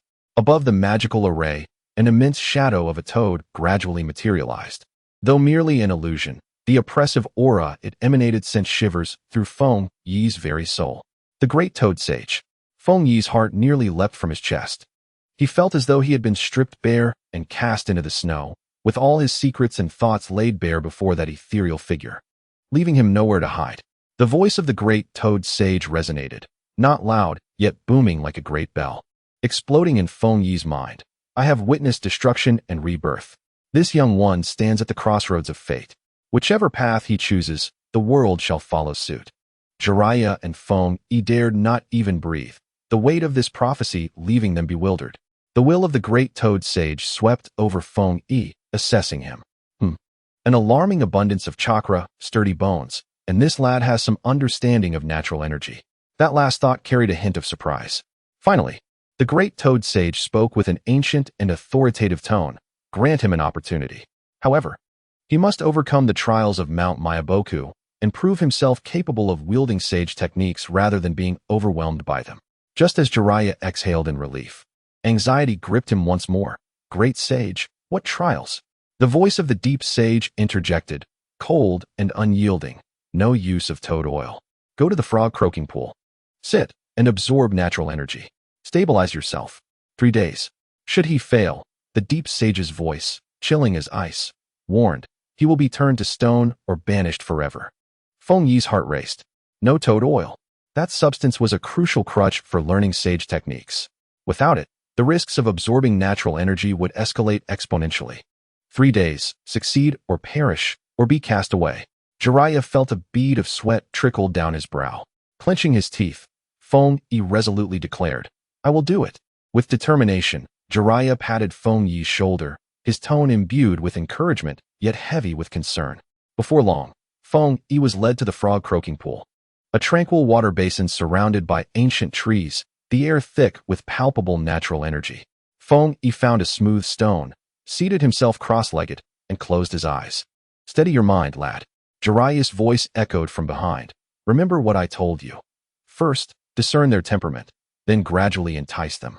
Do not attempt to devour the entire feast at once. Feng Yi acknowledged with a sound, expelling all distractions from his mind. He endeavored to lure the surrounding natural energy. Without the protective layer of toad oil, the usually restless natural energy surged violently into his body. Ugh! A muffled sound escaped Feng Yi's throat as pain shot through his meridians like countless needles pricking him, a cold, hard sensation creeping up from his fingertips. He was on the brink of turning to stone. He clenched his jaw tightly, rapidly recalling the techniques taught by Jiraiya, alongside the enigmatic sensations experienced in the dilapidated temple. He forced himself to remain calm, to avoid recklessness, emptying his mind to listen and feel the chaotic energies swirling around him. Sign-in successful. Gained a trace of chakra nourishment, X1. The voice of the system appeared just in time, a gentle warmth flowing into his body, alleviating some of the rigidity. Damn, it's still insufficient. Veins bulged on Feng Yi's forehead, beads of sweat trickling down his chin, his clothes thoroughly soaked. He attempted repeatedly, only to be thwarted each time by the accursed natural energy. Several times, half of his body began to stiffen, his skin turning as hard as stone, devoid of any color. Whenever he felt on the brink of collapse, it was his indomitable spirit and the occasional sliver of salvation from the system that pulled him back from the gates of death. Time dragged on, second by second. On the first day, he endured excruciating pain, achieving nothing. The second day found him still teetering on the edge of failure. Yet he seemed to grasp a faint understanding of the natural energy. On the third day, as the sun neared the horizon, sunlight filtered through the leaves, illuminating Feng Yi's pale, yet resolute face. He had sat there for nearly 3 days and nights, his body and mind on the verge of breaking. Just as he felt he might truly become a stone, the meager chakra within his dantian, combined with the minuscule amount of natural energy he had managed to draw in, alongside his unyielding spirit, suddenly found a miraculous balance. Buzz, a brand new power, teeming with vitality, slowly coursed through his body. Not much, but astonishingly pure and potent. Sage chakra. Feng Yi's eyes flew open, and a faint orange-red mark appeared on his eyelids. Though subtle, it was unmistakably clear. He had actually succeeded. Nearby, the sage Shinsaku, who had been watching intently, was filled with astonished disbelief. Jiraiya exhaled deeply, a radiant smile spreading across his face. At that moment, the ancient voice of the great toad sage echoed again, shattering the moment of joy. There was more to the prophecy. The voice was even more ethereal and oppressive than before. His greatest adversary might not be the external foes, but rather his own eyes capable of reversing time. Those eyes would ultimately consume everything, leaving him no escape. The great toad sage's haunting voice pierced through Feng Yi's heart with each word like an ice pick. His greatest foe was his own eyes.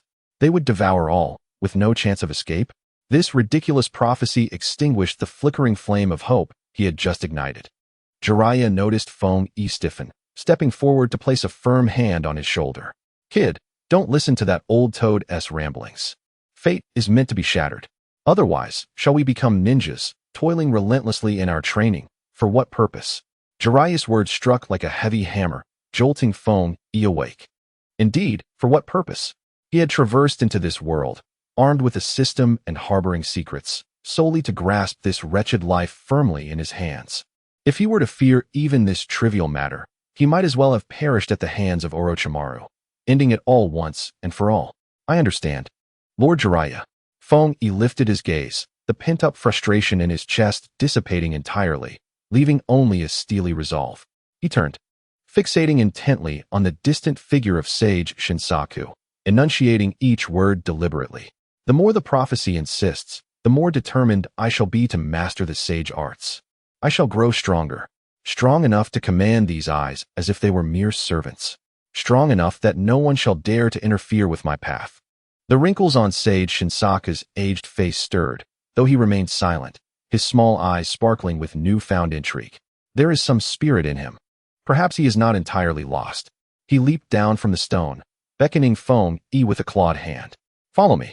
Having crossed a threshold, it is time to engage in earnest. Sage Shinsaku led him to a clearing, where several large vats sat, filled with a viscous oil that emitted a peculiar aroma. The oil of the toads from Myaboku Mountain. Sage Shinsaku gestured toward the vats. "It will aid you in absorbing natural energy more easily. However, it could also cost you your life." He dipped a claw into the oil, applying it to his eyelid. "Apply too much, and the natural energy will turn you into a stone. Apply too little, and it will be of no use. The quantity and method are up to your skill." Feng Yi nodded, mimicking his actions, cautiously dipping his finger into the oil. As the oil touched his skin, a chill seeped in.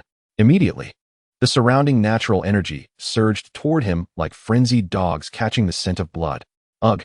Feng Yi grunted, half of his arm instantly numbing, and a layer of bumpy, stony patterns emerged on his skin. He hurriedly wiped away the oil with his sleeve, the rigidity gradually receding. "Control. You little rascal. Use your chakra to control it." Sage Shinsaku scolded from the side. "Control the amount of oil and the speed at which those entities surge in." For the next several hours, Feng Yi oscillated between applying and wiping away the oil. Relying on the vast chakra provided by the system and his own tenacity, he persevered through repeated attempts. Failure. Once more. Another failure, and yet again. Finally, in yet another endeavor, he enveloped his fingertip with a barely visible layer of chakra, dipped it in just the right amount of toad oil, and gently applied it to his eyelid. Boom. A gentle yet immense flow of natural energy, guided by the toad oil, streamed steadily into his body. This time, it was no longer a rampaging beast, but a river flowing smoothly under restraint. Feng Yi sat cross-legged, quickly entering a meditative state, as the spiritual energy, physical energy, and the newly arrived natural energy within him blended at an astonishing pace under his control. Sage Shima, passing by with a plate of insect delicacies, was so taken aback by the scene that he forgot to chew on the leg of the insect in his mouth. "Oh dear, old man. This little rascal is picking it up rather swiftly. Ayasentihi?" Shinsaku, the sage, nodded in surprise. "He is an extraordinarily gifted prodigy." Just as Feng Yi felt he was on the verge of exhaustion, that icy voice in his mind was like a divine melody. He discreetly swallowed the bean, and a warm wave surged through his limbs, reviving his nearly extinguished body and allowing him to sustain this enigmatic state. This astonishing endurance left the two toad sages in awe. Merely sitting idle would not suffice. A few days later, observing that Feng Yi had adeptly utilized toad oil, Shinsaku kicked him into another arena. "The art of the sage is meant for combat. You must learn to maintain this state during a fight." No sooner had he finished speaking than two toads, each half the height of a man, leaped forth. "Hey, old man, is this the little brat you mentioned?" One of the toads, carrying a short blade, spoke up. It was Toad G. "He doesn't look like much," remarked the fatter toad, Toad Long Ji Long. You two accompany him for some sparring, Shinsaku commanded. Remember, don't kill him, just teach him a lesson. Feng Yi took a deep breath, formed the necessary seals with his hands, and an ethereal orange hue flickered across his eyelids. Sage mode activated. Strength, speed, and perception surged to terrifying levels. Here I come. Feng Yi shouted, his figure flickering as he hurled a punch at Toad Ji. The fist sliced through the air with alarming speed. Yet Toad Ji merely tilted his head, deftly evading the blow, and his long tongue shot out like lightning. Thwack! The sound echoed as Feng Yi felt as though he had collided head-on with a speeding truck. Sent flying through the air, his internal organs nearly dislocated, crashing heavily to the ground. The violent impact shattered his internal equilibrium, and Sage mode dissipated. Coughing, Feng Yi propped himself up, his chest ablaze with pain. So weak. Your punch feels like an old lady taking a stroll to me. Toad Ji scoffed. Feng Yi held his tongue, gritting his teeth as he once more condensed his sage chakra. Again. Thwack. Another tongue lashed out, sending him flying. Again. Boom. Toad Long landed squarely upon him. Throughout the afternoon, the sounds of Feng Yi being knocked back echoed incessantly. Yet he resembled an indomitable beast. Each time he was knocked down, he would immediately rise again, his fierce determination undiminished, growing ever more ferocious. From his initial clumsiness, he gradually began to evade a strike or two, ultimately managing to block Toad Ji's tongue with an arm infused with sage chakra. Hey, kid, you're tougher than I thought. After yet another defeat, Toad Ji offered an unexpected compliment. Feng Yi grinned, wiped the blood from his lips, and staggered to his feet. Through relentless beatings, he rapidly evolved, learning to stabilize his sage chakra amidst strenuous exertion and to anticipate his opponent's next move with sage perception. Time slipped away unnoticed, and once again, Feng Yi entered sage mode, poised to confront the onslaught of Toad Ji and Toad Long. This time, he did not get knocked back. He resembled a leaf caught in the wind, his form elusive, deftly evading perilous attacks at the most critical moments. He managed to sustain this imperfect sage mode for several minutes, enduring despite the odds. Ultimately, he seized a fleeting opportunity and landed a powerful punch squarely on the plump belly of the toad dragon, forcing it to stagger back repeatedly. Although in the next instant he was compelled to relinquish sage mode due to exhaustion, collapsing onto the ground and gasping for breath, he had accomplished it. At that moment, the sage Shinshaku, who had been observing from a distance, suddenly spoke, his voice tinged with an inexplicable peculiarity. Young man, did you not notice the essence of that punch? Feng Yi paused, breathless, and glanced up. Notice what? Your chakra. The sage's toad-like visage tightened further. There was something amiss mixed within it. When you utilized sage chakra, it seemed your eyes were also starved. Something amiss? Feng Yi was taken aback, staring at his fist, still imbued with the lingering essence of sage chakra. A vitality that felt undeniably right. How could there be a problem? The sage's expression contorted further, his small eyes fixed intently on Feng Yi. I cannot articulate it precisely. Sage chakra is a perfect amalgamation of spirit, body, and natural energy. However, in your fusion just now, I sensed a wave of hunger. Hunger? Indeed, the sage nodded gravely. Your eyes seemed eager to consume something while you wielded sage techniques. This is perilous. Sage arts demand balance and harmony. That hunger you possess is purely predatory, fundamentally opposed to the essence of sage arts. Feng Yi's heart sank. Once again, it was those eyes. The rewinding Sharingan. His greatest trump card, now appeared to be his gravest liability. You must discover your own core of sage arts, the sage advised, tapping his pipe. Each sage's techniques are unique.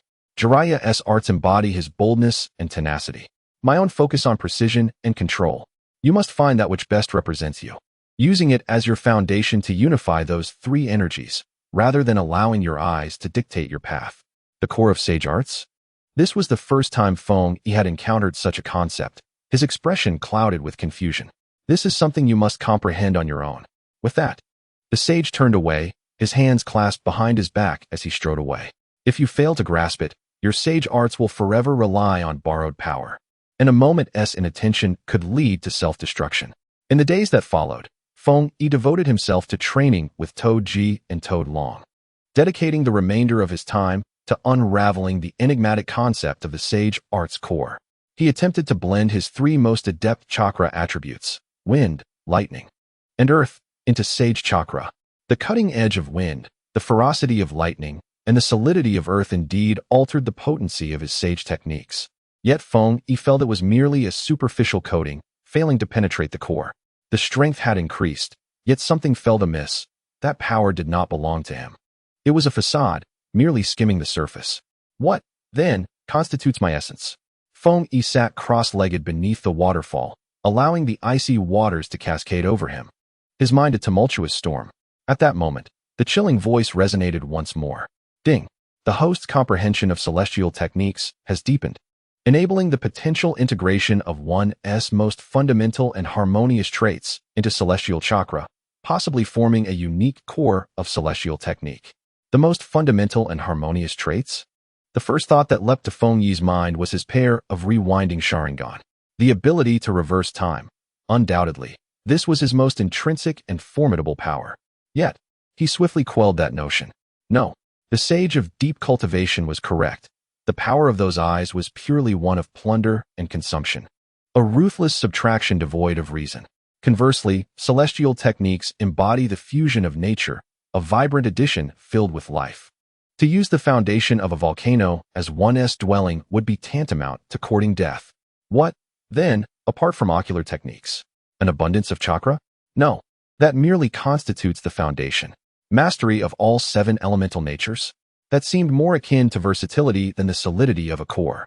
Feng Yi closed his eyes, recalling the vivid images of countless battles, from the graduation exams to the land of waves, and then the Chunin selection and confrontations with the Akatsuki. He discerned that apart from his ocular techniques, he relied most on a calm mind capable of instantaneous situational analysis and strategic formulation. Was it strategy? Or the transformations brought forth by versatility? As he delved deeper into contemplation, Jiraiya's figure suddenly emerged at the waterfall's edge, his expression unusually grave. Feng Yi, our training ends here. Rising from the water, Feng Yi felt a sudden jolt at the sight of Jiraiya's demeanor. What has transpired, Lord Jiraiya? An urgent report from Konoha. Jiraiya spoke in a hushed tone. The Akatsuki is making significant movements. The two hastily returned to Jiraiya's residence. The intelligence revealed a surge of Akatsuki members operating in the vicinity of the Hidden Rain village, their movements suspicious, indicating signs of large-scale assembly. Jiraiya unfolded a makeshift map, pointing to a country at the border of the Land of Fire. The Hidden Rain village? Feng Yi furrowed his brows. Tsunade speculated that they were either preparing to target a Jinchuriki yet to be captured, or Jiraiya's gaze turned profoundly complex, a mixture of nostalgia, anguish, and a barely perceptible hint of guilt. The target is the Hidden Rain village itself. He gazed at the name on the map, his voice thick with emotion. That was the domain of Nagato and Konin, and also the site of his past transgressions. Feng Yi refrained from probing further, understanding that this was one of Jiraiya's deepest scars. Tsunade has initiated reverse summoning. We must return to Konoha immediately. Jiraiya folded the map, looking at Feng Yi.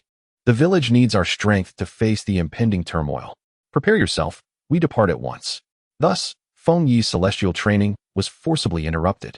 Although he had yet to reach perfection, having barely grazed the surface of the celestial core, the arduous training and relentless trials had significantly elevated his prowess, far beyond the level he had possessed upon leaving Konoha. Bidding farewell to the two celestial beings, Shinsaku and Shima, the duo embarked on their return journey to Konoha. Amidst the mocking words of Gamakichi, who warned them not to be flung away by his tongue again. Throughout their journey, they maintained an acute vigilance, racing through the night with remarkable speed. Under the cloak of darkness, Feng Yi's eyes, having rejuvenated significantly from his recent rest and the nurturing of sage chakra, regained approximately 70 to 80% of their former clarity. Habitually activating his Byakugan, he surveyed the surroundings to guard against any potential ambushes. As his gaze swept across a dense thicket, his pupils suddenly contracted. He detected an immense chakra, infused with a sinister aura that seemed to warp space itself, vanishing in an instant, so swiftly that it could easily have been mistaken for an illusion. Yet, he recognized that sensation without a doubt. It was the individual who called himself Akatsuki, the one adorned with the swirling mask. He had sensed it once before at the entrance of Konoha. The unusual activities from the Rain Village, coupled with the presence of this masked man, sent a shiver down Feng Yi's spine. The convergence of these two events was no mere coincidence. The night was as dark as ink, with two figures darting through the woods. the rushing winds rustling the leaves with a cacophony. Jiraiya-sama. Fengyi's voice suddenly tightened, halting abruptly against a sturdy trunk. I just sensed a chakra. Jiraiya paused beside him, his expression growing serious. Who was it? The one wearing the swirling mask. Fengyi's tone carried a chill. It had vanished in a flash. Yet the feeling of distortion lingered in his memory.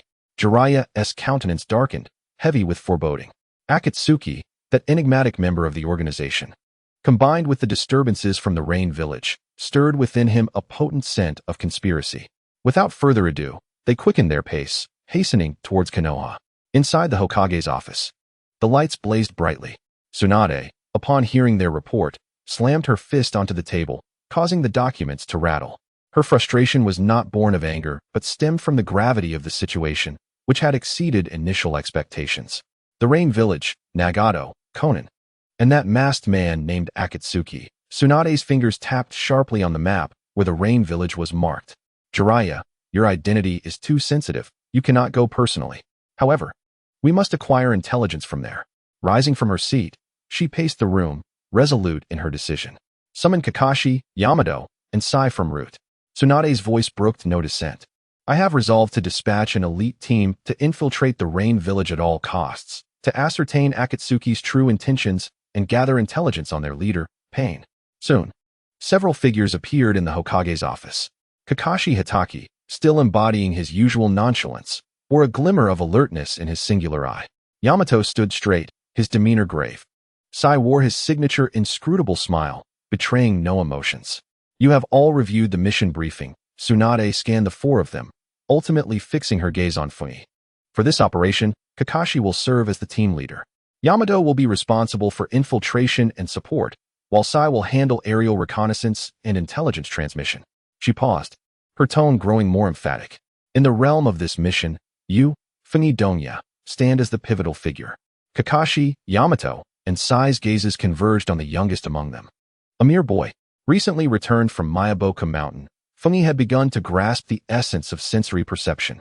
Jiraiya elucidated to Tsunade that in the dismal land of Mangekyō, Fengyi's perceptive abilities, combined with his Byakugan, served as our sole eyes and ears. The success of our endeavor hinges entirely upon him. Kakashi's uncovered eye crinkled with a hint of amusement. It appears we must once again rely on our prodigious junior. Fengyi, understanding the gravity of his role, nodded solemnly, feeling the weight of responsibility settle upon his shoulders.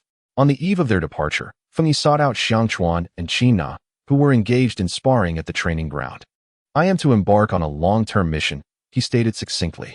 Qina halted her movements, concern etched upon her features. Is it dangerous? Not excessively, Fengyi replied with a smile, retrieving a scroll from his ninja tool pouch and handing it to her.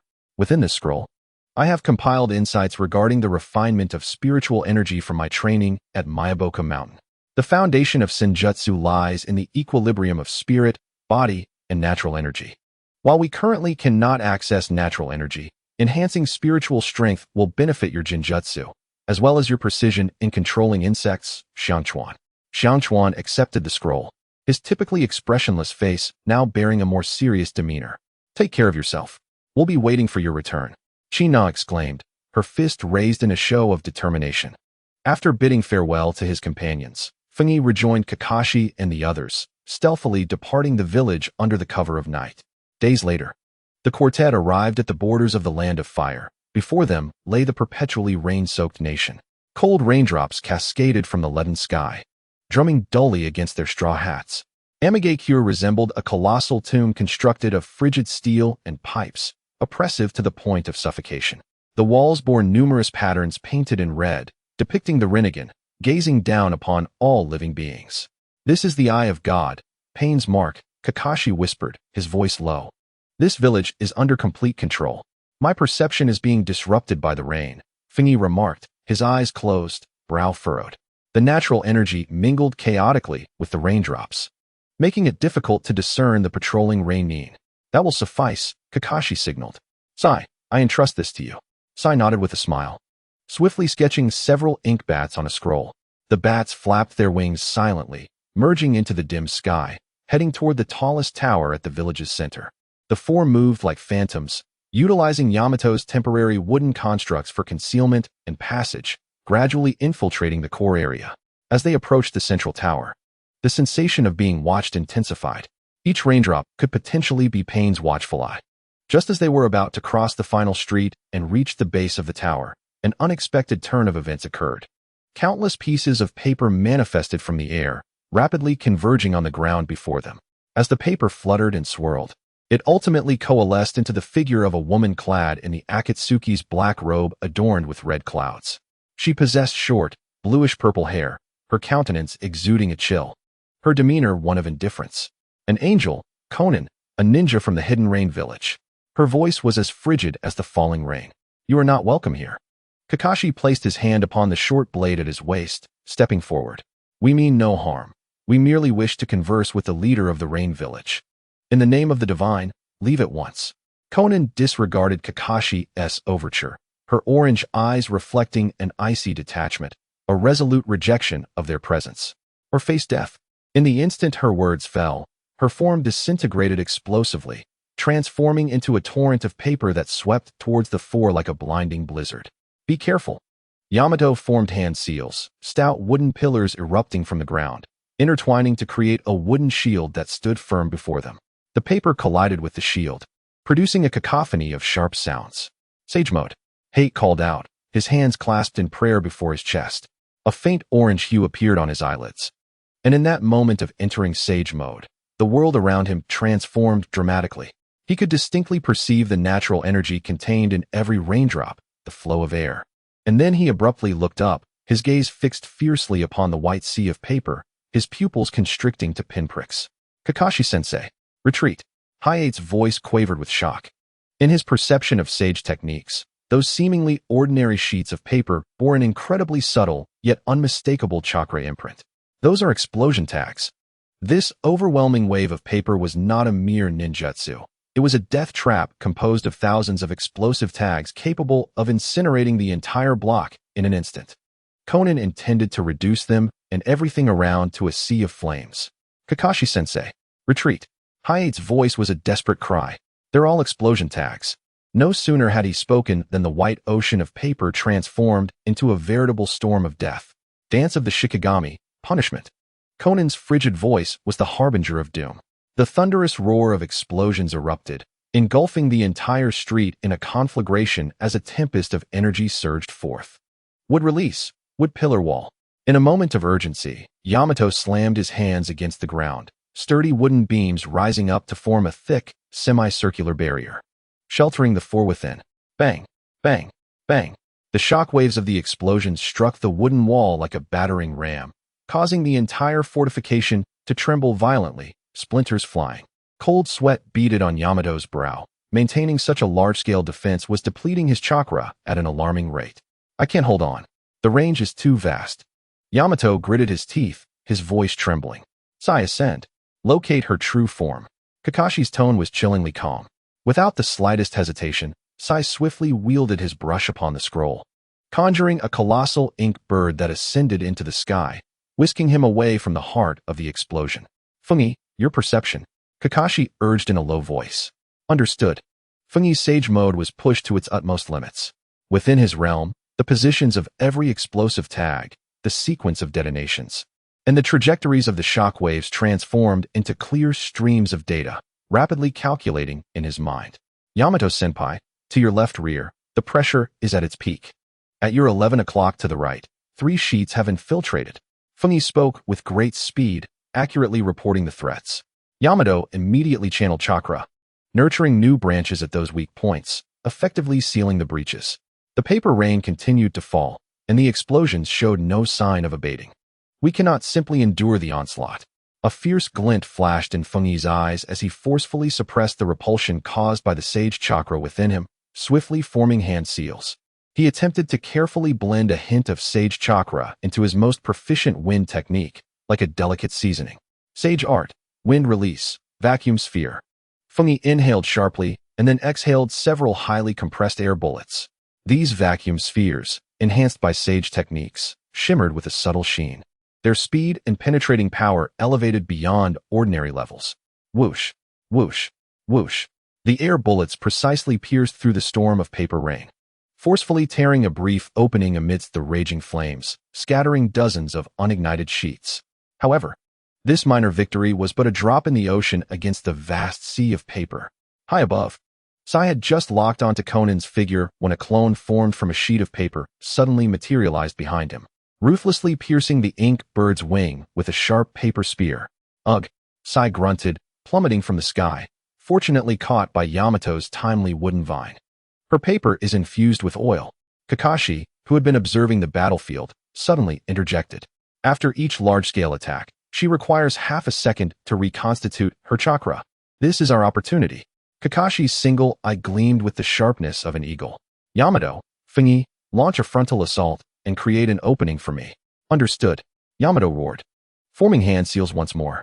Wood release. Thorny vines technique. Countless spiky vines erupted from the ground, writhing like a frenzied swarm of giant pythons, ensnaring Conan's true form from all directions. Now, Fengyi sprang into action. He concentrated all his sage chakra in his legs, propelling himself like a cannonball straight towards Conan. He intended to serve as bait, drawing all of Conan's attention. Faced with this overwhelming assault, there was not a flicker of emotion on Conan's serene visage. Her body transformed into countless sheets of paper, deftly evading most of the thorny entanglements while simultaneously dispatching over 100 sharp paper shurikens, aimed at the rushing Fengyi and the injured Sai. Fengyi narrowly avoided the attack using his sage perception, but Sai was not as fortunate. A paper shuriken sliced deep into his shoulder, revealing bone, and blood instantly stained his clothing. Conan's combat experience surpassed their wildest imaginations. She resembled an emotionless war machine, consistently executing the most precise and lethal responses.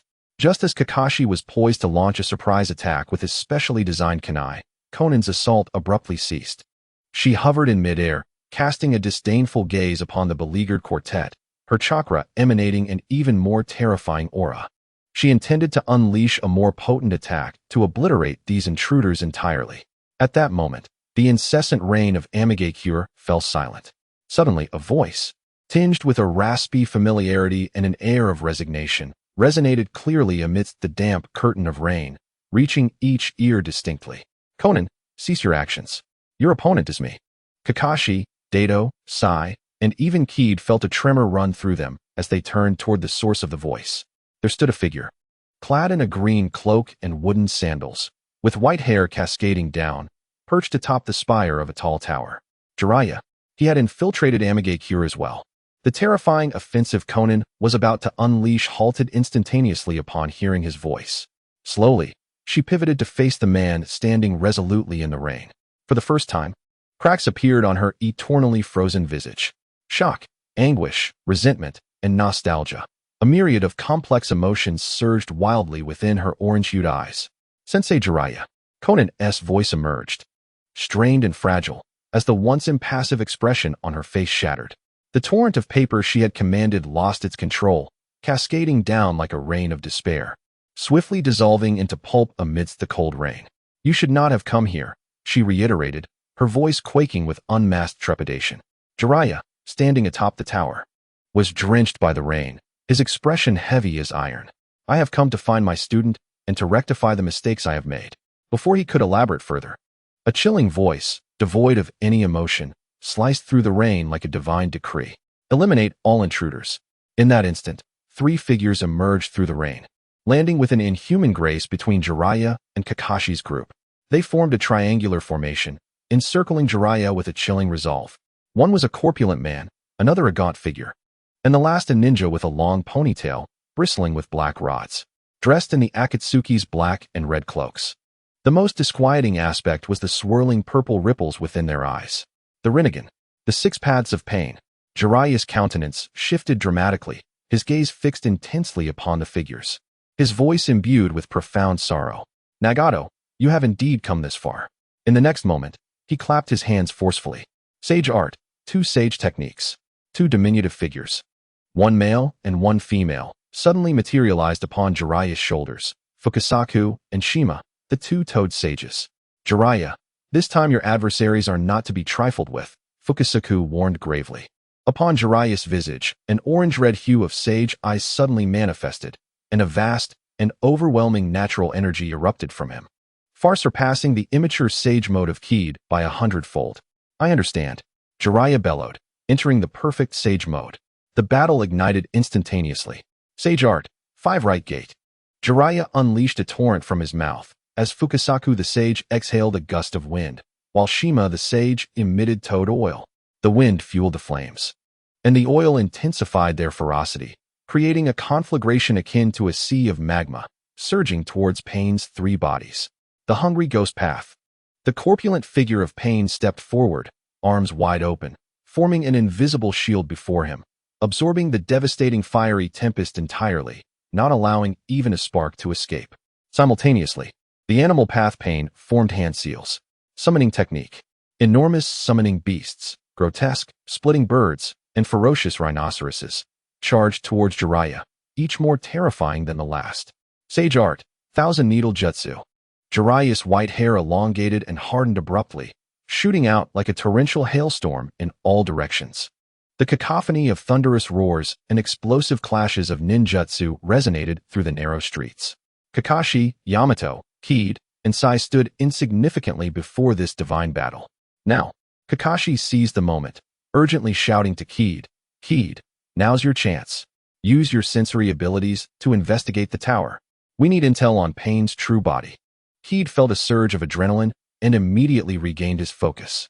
He forced his mind to stabilize, amplifying his sensory perception to its zenith in sage mode. His Byakugan veins visibly bulging, transforming his perception into invisible tendrils, desperately penetrating the rain and the layers of steel structures towards the tallest spire. The interference of rain, the obstruction of buildings, and the omnipresent chakra of Pain scattered throughout the village formed a dense fog that hindered his exploration. Yet he still perceived it. Deep within the tower, alongside the powerful chakra of Pain, there existed a more concealed, colossal source of chakra, akin to an abyss. This source was akin to a puppeteer, manipulating all that unfolded before him. However, its precise location remained obscured by an even stronger force, shrouded in ambiguity. On the battlefield, Jiraiya gradually found himself at a disadvantage. His age had inevitably diminished his chakra and stamina. Meanwhile, the 3 Pains exhibited a seamless coordination, their capabilities uncanny and fearless, resembling machines born for combat. Just as Jiraiya's immense Rasengan sent the colossal summoning beast hurtling away, a fatal opening appeared. The human path Pain, who had lingered at the battlefield's periphery seeking opportunity, flickered into existence beside Jiraiya like a specter. His emotionless hand, imbued with a soul-chilling suction, struck directly towards Jiraiya's chest. Lord Jiraiya. Kid's sage perception keenly captured this lethal moment. His eyes widened in terror, and his chakra instinctively surged, compelling him to rush forth without a second thought. Yet a sturdy arm firmly restrained him. Do not act impulsively. Kakashi's voice was strained and urgent. You will die for nothing. Do not act impulsively. His arm tightened around Feng as he lowered his voice. You will die for nothing. Just as the hand of the realm of humanity, capable of extracting souls, was about to press against Jiraiya's chest, this legendary Sannin unleashed a terrifying instinct for survival.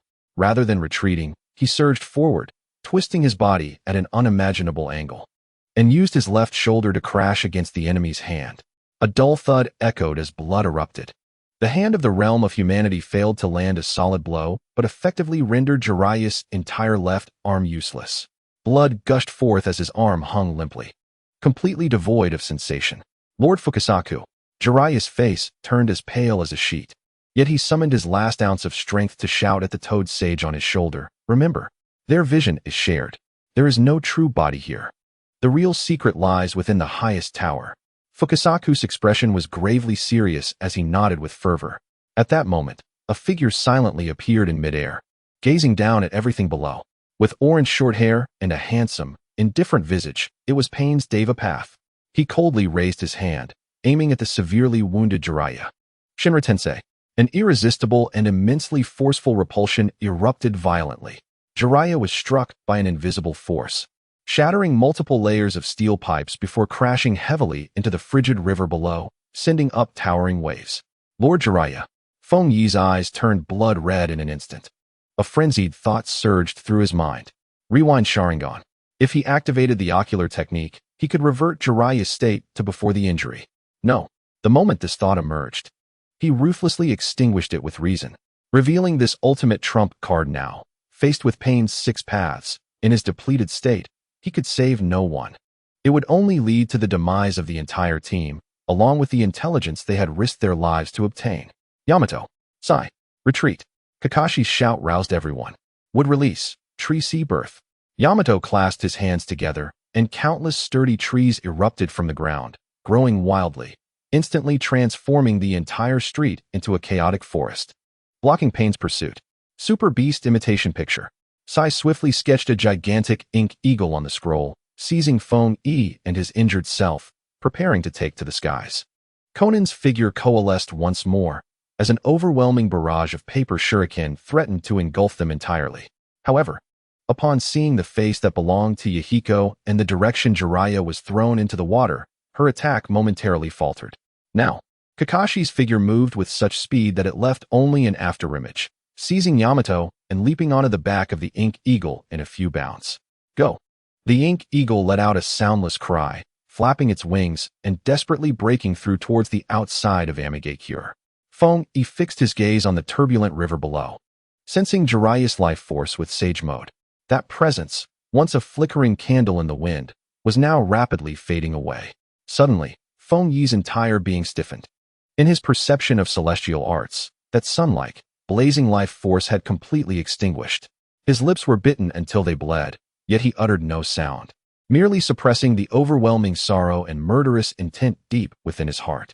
The team, burdened by an unspeakable heaviness, struggled to escape this land of death. In the Hokage's office, the atmosphere was so oppressive it felt as if one could wring water from it. When the Sage of the Deep, accompanied by the secret sign left by Jiraiya, appeared before Tsunade, the resolute 5th Hokage could no longer maintain her composure. That foolish Jiraiya, Tsunade's fists clenched tightly, her nails digging into her palms, her eyes instantly reddening, as immense grief and self-reproach threatened to overwhelm her. Kakashi, Yamato, and Sai all lowered their heads in silence. Feng Yi stepped forward, offering the retrieved toad to Shizune for translation, then spoke in a hoarse voice. Hokage-sama, the intelligence from Lord Jiraiya and my own perceptions may be combined. All eyes turned to him. Lord Jiraiya mentioned that Pain has no true body and shares vision. This indicates that the 6 paths before us are merely puppets under control. Feng Yi's tone was chillingly calm. In the depths of the tower, my celestial perception indeed detected a vast chakra source, as immense as an abyss. That must be the controller. He paused, delivering a shocking deduction that sent shivers through everyone present. However, in that vicinity, I also sensed another fleeting chakra. I cannot be mistaken. It belongs to the man in the spiral mask. Feng Yi's voice turned icy, each word deliberate. Thus, the true puppeteers behind Pain's 6 paths are 2 individuals. Silence enveloped the Hokage's office. The sound of a pin dropping could be heard. Feng Yi's assertion that there were 2 true puppeteers rendered the air in the room utterly still. Tsunade's body swayed slightly, prompting Shizune to rush forward to support her. Tsunade forcibly suppressed the agony within, her brown eyes rekindling with the fierce brilliance befitting a Hokage. Are you certain? I am certain, Feng Yi replied with unwavering conviction.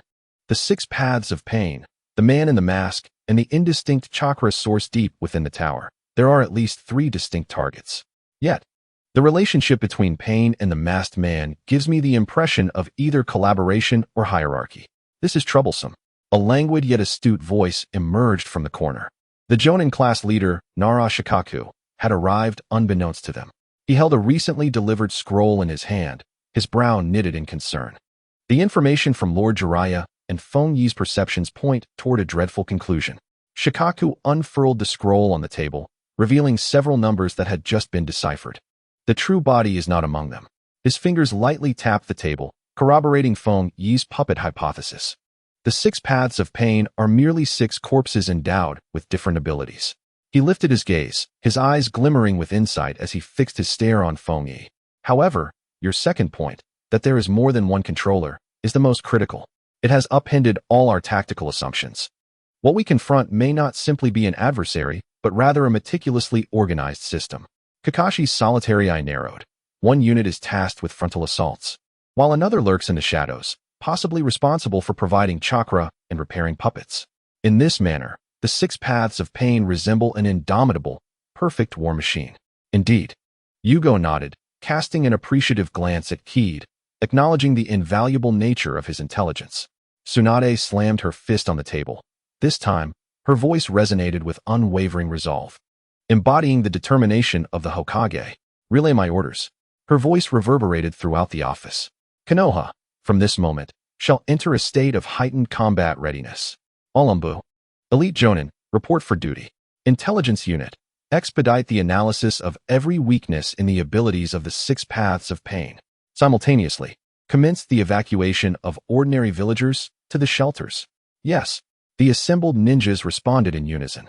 A tempest brewed on the horizon, an intangible cloud of war beginning to envelop the skies above Konoha. After the meeting, he did not return home, but instead proceeded directly to the 7th training ground. The haunting image of Jiraiya's demise and Pain's godlike indifference replayed in his mind, over and over. So weak, he murmured. Even having gained preliminary mastery of sage arts, he found himself powerless against such a monstrous foe as Pain. The words of the sage echoed in his ears. You must discover your own core of sage arts. My core. Keed settled into a cross-legged position and closed his eyes. He reflected on his combat style.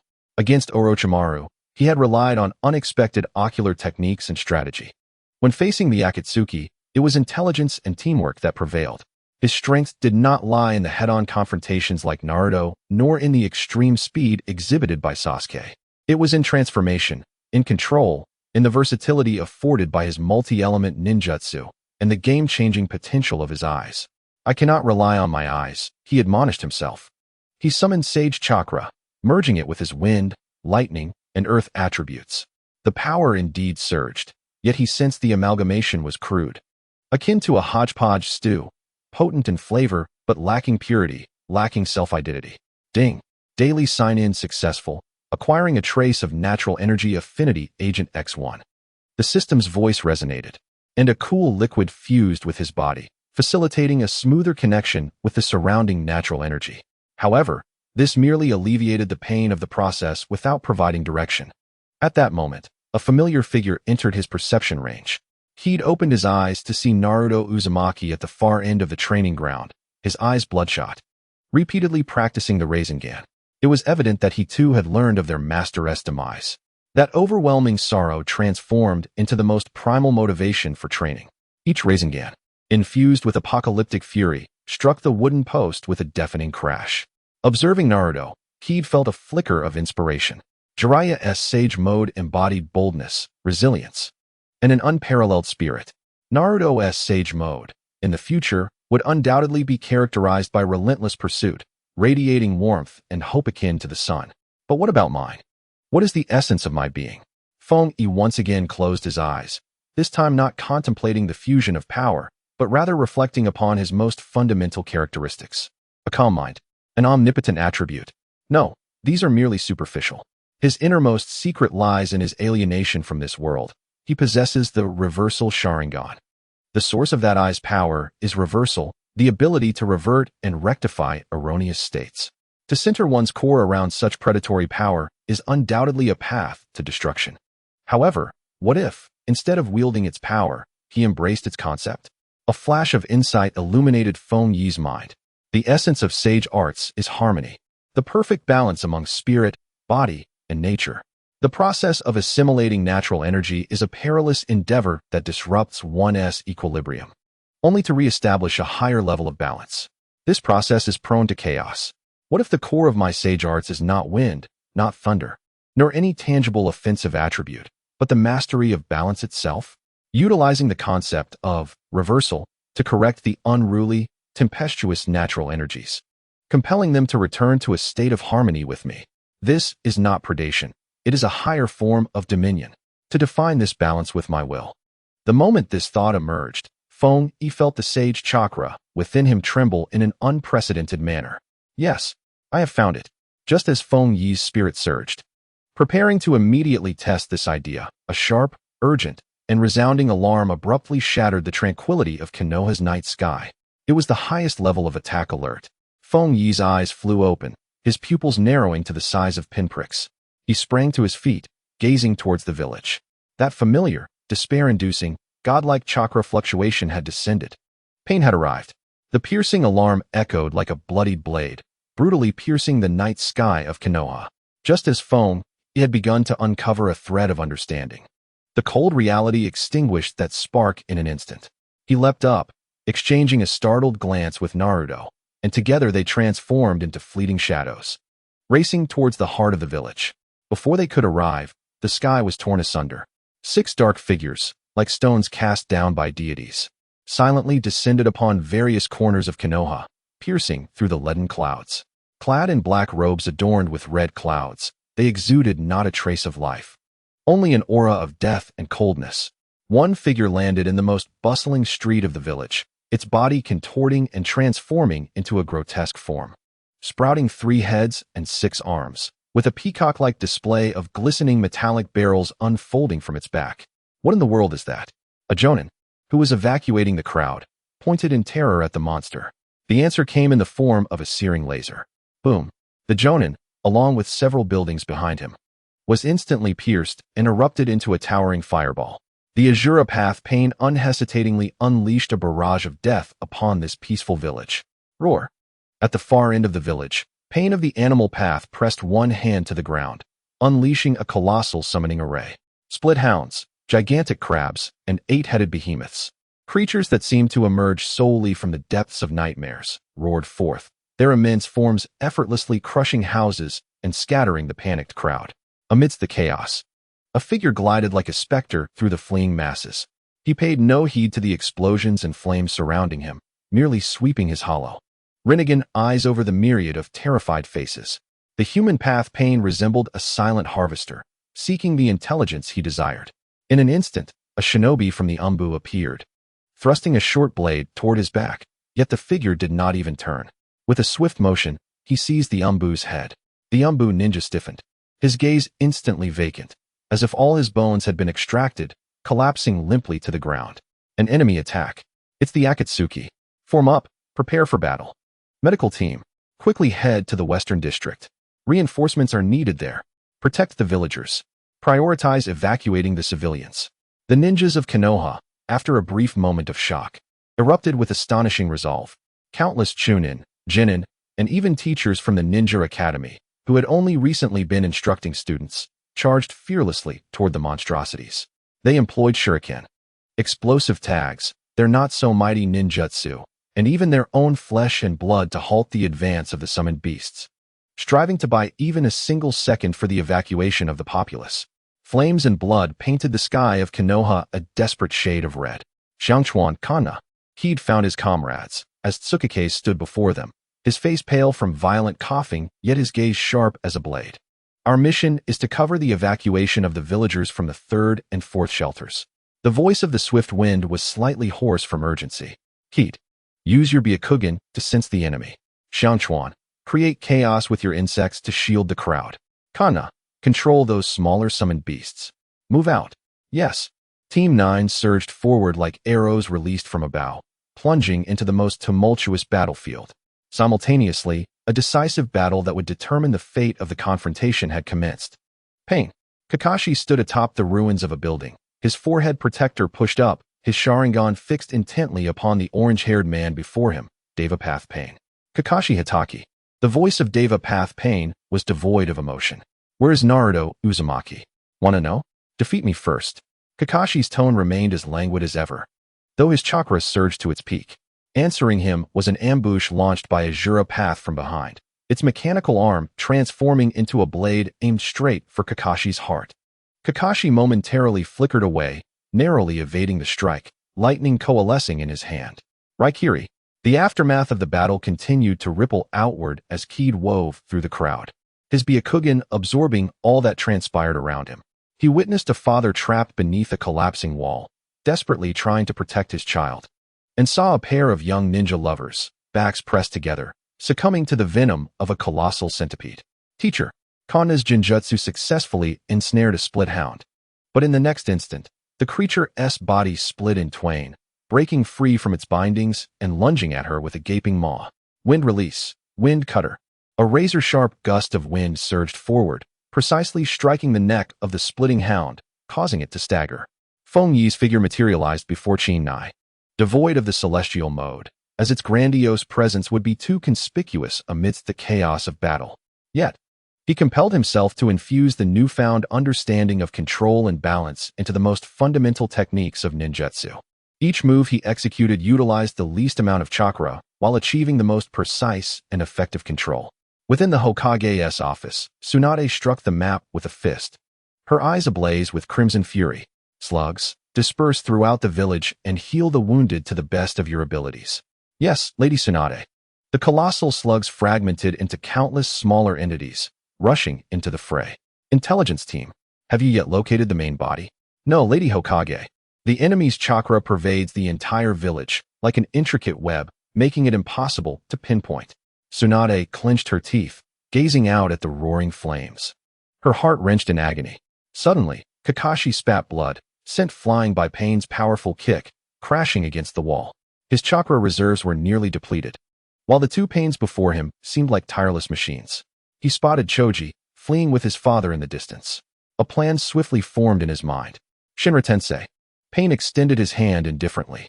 Kakashi braced against the repulsive force, forming hand seals as an earthen wall surged from the ground, only to be annihilated in an instant. With his last ounce of strength, he launched the concealed nail containing vital information toward the Azura path. In that fleeting moment, as the Azura path turned its attention to the nail, Kakashi's Sharingan locked onto the missile it had fired. Kamui. Space twisted, and the missile vanished. Yet, Kakashi's body had reached its limit. He collapsed to the ground, gasping for breath. Choji, hurry. He expended his final chakra to buy Choji precious time for delivering the intelligence. But ultimately, he could no longer endure, succumbing amidst the ruins. High above, Pain ascended slowly, casting his gaze downwards. The ninja of Konoha tenaciously resisted. Yet casualties continued to rise. The anguished wails of the civilians, the cries of children, and the collapse of buildings coalesced into a symphony of destruction. He observed it all with indifference, akin to watching ants futilely struggle. Gradually, he raised both hands, aiming them at the entire village. In the midst of battle, Feng Yi's heart raced, an overwhelming terror descending from the heavens, capable of freezing his very soul. He abruptly looked up, beholding the divine figure. In that moment, the cacophony of Konoha seemed to freeze. Everyone instinctively lifted their heads, gazing at the apocalyptic embodiment in the sky. Feel the pain. Pain's chilling voice resonated like a divine decree, echoing through the heavens. Shinra Tensei, feel the pain. As his words fell, the world was muted. The sounds of explosions, roars, and cries faded into oblivion. Suddenly, Feng Yi's heart ceased to beat, a profound dread, arising from the depths of his soul, constricting his throat. He abruptly lifted his gaze towards the sky, where a figure, reminiscent of an apocalyptic harbinger, loomed ominously. Time, in that fleeting moment, stretched infinitely. The divine punishment of Shinra Tensei. There was neither a thunderous roar nor a flash of flame. A pure, unrelenting repulsive force erupted from Pain, the embodiment of the divine path. It was an invisible, all-consuming wave of death. The earth itself was upheaved, crumbling like fragile cookies under the weight of the force, shattering into dust. Countless towering structures, along with the lives trapped within, were instantaneously obliterated, reduced to mere powder, swept into the sky by the ferocious winds. Destruction, it turned out, was astonishingly effortless. At the heart of the village, Tsunade's eyes widened in disbelief. The diamond mark upon her forehead had already unraveled, green patterns sprawling across her entire being. She poured her life's chakra unreservedly into the colossal slug beneath her. Katsuyu, protect everyone. The enormous slug fragmented into innumerable smaller entities, enveloping the shelters and hospitals with its soft body, forming a final barrier. As the repulsive force surged forth, countless slugs were instantaneously vaporized, and Tsunade's golden hair turned a stark gray at a visible pace. She sacrificed her very life to uphold a precarious sky for Konoha. In the vicinity of Team 9, they stood at the precipice of annihilation. The shockwave, potent enough to crush steel, surged toward them with an unstoppable momentum. It was over. Moonlight, caught in the tempest, coughed up blood, shielding Kanana and Shokawa behind him, his face etched with despair. The shadow of death loomed over every head. In this moment of life and death, A bolt of lightning cleaved through the fog of Feng Yi's mind. The concept of retrospection was not about plundering, but rather about rectification. The balance of sage arts was not about compromise, but about dominion. With my will, I shall define this balance. Centered around me, I shall compel the winds, thunder, earth, and even the wild forces of nature to return to a harmonious state with my essence. This is it.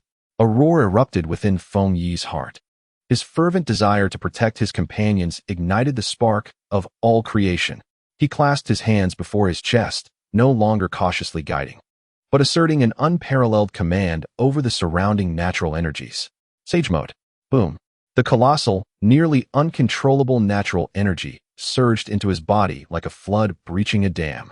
Yet, under the forceful correction of his dominant will, this energy, potent enough to petrify him instantly, was tamed and became an integral part of him. The faint orange eyeshadow upon his eyelids deepened into an imprint of profundity. His entire essence shifted from sharp to stable and vast. Behind him, the azure of the wind, the violet of thunder, and the brown of the earth intertwined with pure natural energy, vaguely manifesting a blurry halo of runes. The balanced sage core. Its form began to materialize. In the face of the impending cataclysmic wave of destruction, Feng Yi planted his feet firmly upon the ground, steadfast as a mountain. His hands moved with such swiftness that only shadows remained, forming an unprecedented seal. Sage art, triple raisonman. Roar. The first colossal gate rose from the ground, its weight palpable, adorned with earthy yellow runes symbolizing solidity and strength. With a thunderous roar, a devastating repulsive force collided violently against the earthen door. The great gate trembled uncontrollably, the runes flickering erratically, and within less than a second, with a mournful cry, it shattered into countless fragments. In that fleeting moment, the initial wave of repulsion was forcefully diminished. The second gate. A fierce brilliance ignited in Feng Yi's eyes as the second colossal door ascended promptly. This gate was inscribed with purple thunder runes, which surged with frenetic energy.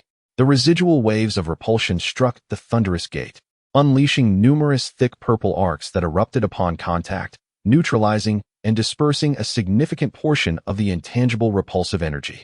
With a crack, the thunder gate endured for 2 seconds, becoming riddled with fractures before disintegrating into a myriad of luminous particles. Yet the destructive tide had already reached its zenith. The third gate. Feng Yi let out a low growl, channeling the last vestiges of his celestial chakra. The third gate, a slender blue door, rose from the earth. Countless wind runes adorned its surface, causing the entire gate to whirl at a high velocity, forming a colossal vortex. As the final shockwave approached, it did not clash with a violent impact, but was wholly engulfed by the swirling wind gate, which then redirected the energy skyward, releasing it with force. A gust of wind swept through, dislodging the moonlit hat from the head of the swift wind while tousling Chen Nai's hair. When all settled, the world before them had transformed into a hellscape. Apart from the small circular area, merely a dozen meters in diameter, safeguarded by the 3 gates, everything else had vanished. Houses, streets, trees, everything had been reduced to rubble. An immense, unfathomable chasm replaced what was once a thriving village. For the first time, a look of horror crossed the otherwise impassive face of Xiang Chuan. Chen Nai covered her mouth, trembling all over. They simultaneously turned their gaze toward the figure standing at the forefront. Feng Yi knelt on one knee, gasping heavily, his clothes drenched in sweat. His celestial chakra was depleted. Every muscle in his body cried out in unbearable strain. Yet he had succeeded. With the newfound power he had just comprehended, he carved out a safe corner amidst this cataclysmic disaster, shielding his companions behind him. Amidst the desolate ruins, a profound silence reigned. Pain's Deva path descended slowly from the sky, his gaze indifferent as he surveyed the devastation he had wrought, commencing a walk through the rubble in search of his ultimate objective. Just then, a tremendous white plume of smoke erupted from where the village's entrance once stood. A figure, infused with unparalleled fury and murderous intent, burst forth from the smoke. Naruto Uzumaki. He beheld the flattened remnants of his homeland, the lifeless forms of his comrades in pools of blood, and in the distance, Tsunade, aged and frail, shielded by a slug.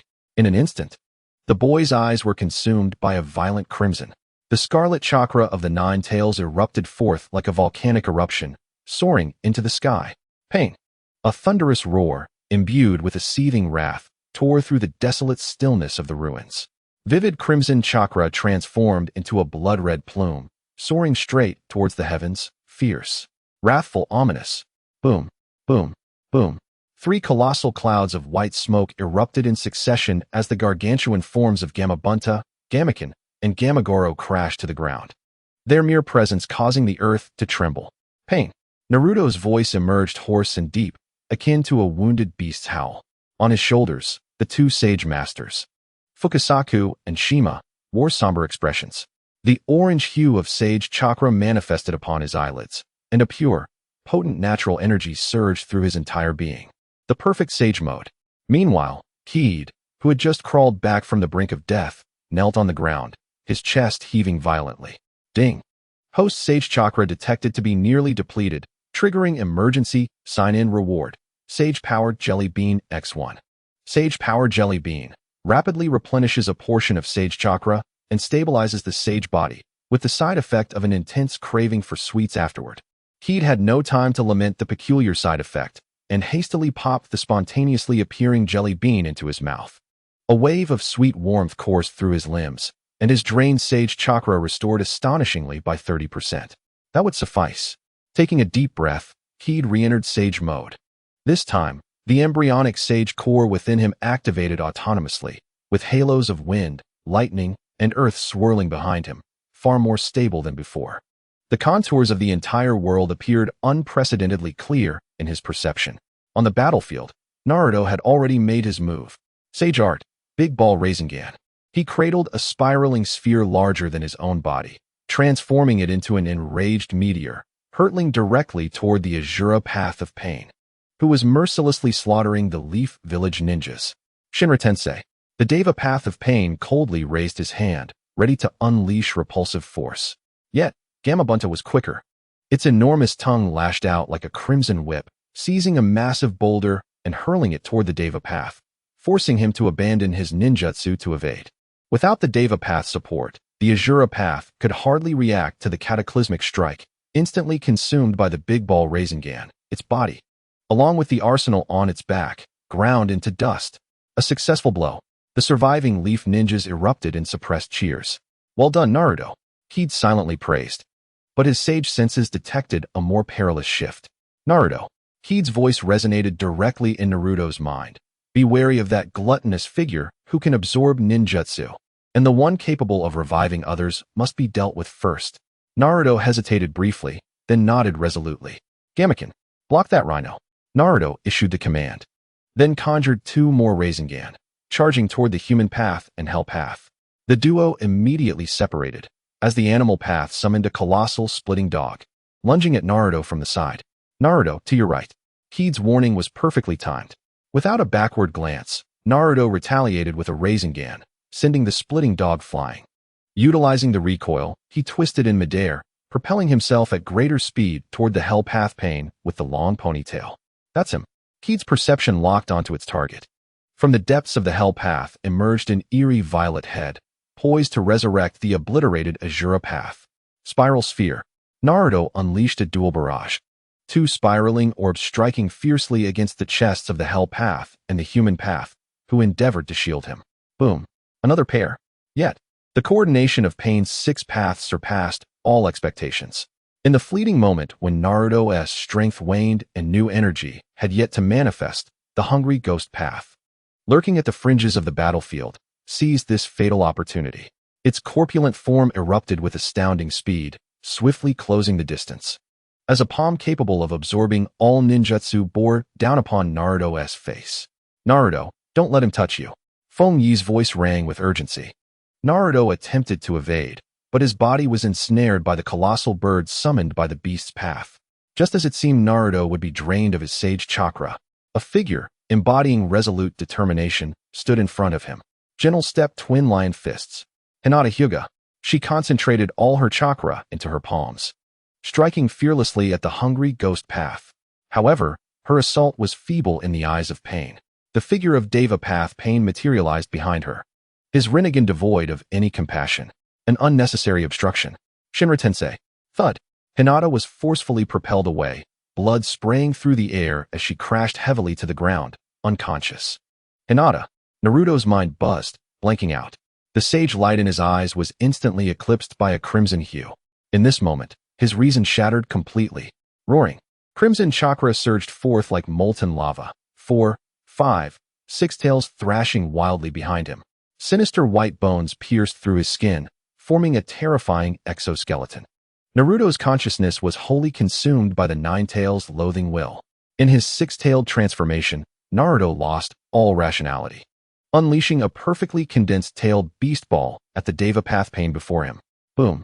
The force of Deva Path Pain's Shinra Tensei was unexpectedly repelled by this tailed beast ball, sending him into disarray. Naruto, wake up. Feng Yi attempted to rouse Naruto with the mental interference of the balanced sage core, but his call fell into silence, instantly torn apart by the raging hatred. In this six-tailed state, Naruto could no longer distinguish friend from foe. His colossal chakra arm swept out, even forcing Gamabunta to retreat repeatedly. Deva Path Pain rose from the rubble, gazing at the calamity that Naruto had become, finally revealing a grave expression. He ascended slowly into the sky, surveying the monstrous entity below that continuously unleashed destructive energy. In that case, Deva Path Pain spread his arms, conjuring a small, yet infinitely gravitational black sphere in his palms. Let you also feel the power of a god. Shinra Tensei. The black gravitational sphere ascended, and the earth began to tremble violently. Countless massive boulders broke free from the ground, along with the remnants of Konoha, hurtling towards the celestial black sun. The last hope of Konoha was on the verge of being utterly consumed and sealed away by this artificial moon. The earth was forcefully torn asunder. Countless colossal boulders emitted groans of unbearable weight, alongside the remnants of Konoha's crumbling walls and the still warm bodies. All were drawn upward by an invisible force, converging toward that diminutive black sphere of gravitational pull. The Earth Explosion Star. Roar. The six-tailed Naruto was also ensnared by this irresistible gravity, his massive chakra-laden form gradually being pulled from the ground. He howled in madness, his blood-red chakra arms gripping the earth with a fierce tenacity, yet only managing to carve deep furrows into the ruins, utterly powerless to alter his fate of ascension. Cursed be it. He'd firmly anchored his feet to the ground, pushing the embryonic sage core to its utmost limits. The tricolored halos of wind, thunder, and earth whirled frantically behind him as he strained to combat this overwhelming force with his sage chakra. Yet the very land beneath him was fracturing inch by inch. Conventional ninjutsu had lost all significance in the face of such divine might. The Moonlight Gale and his comrades from Team 9 could only grasp onto anything solid nearby, their eyes wide with terror as they beheld this apocalyptic scene. If they were to thwart the Earth Explosion Star or save Naruto, there was only one way. Kiid's gaze was fixed on the black gravitational core in the sky, and within his pupils, 3 Tomo began to whirl wildly. The ancient voice of the great sage Toad echoed in his mind once more.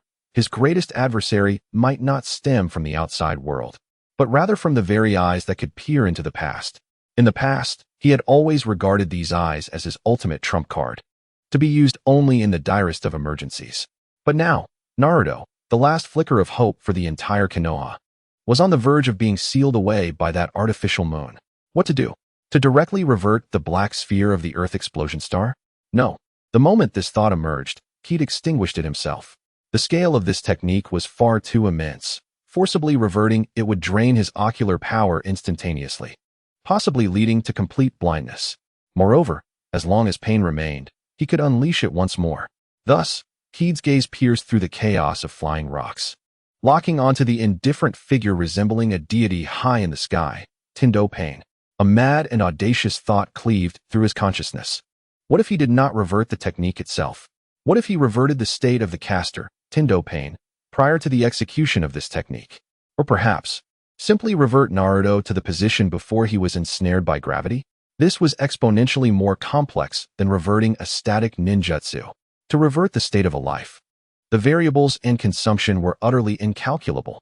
The side effects would undoubtedly be far more severe than mere blurred vision. Yet, this was the only path to resolution. Ding.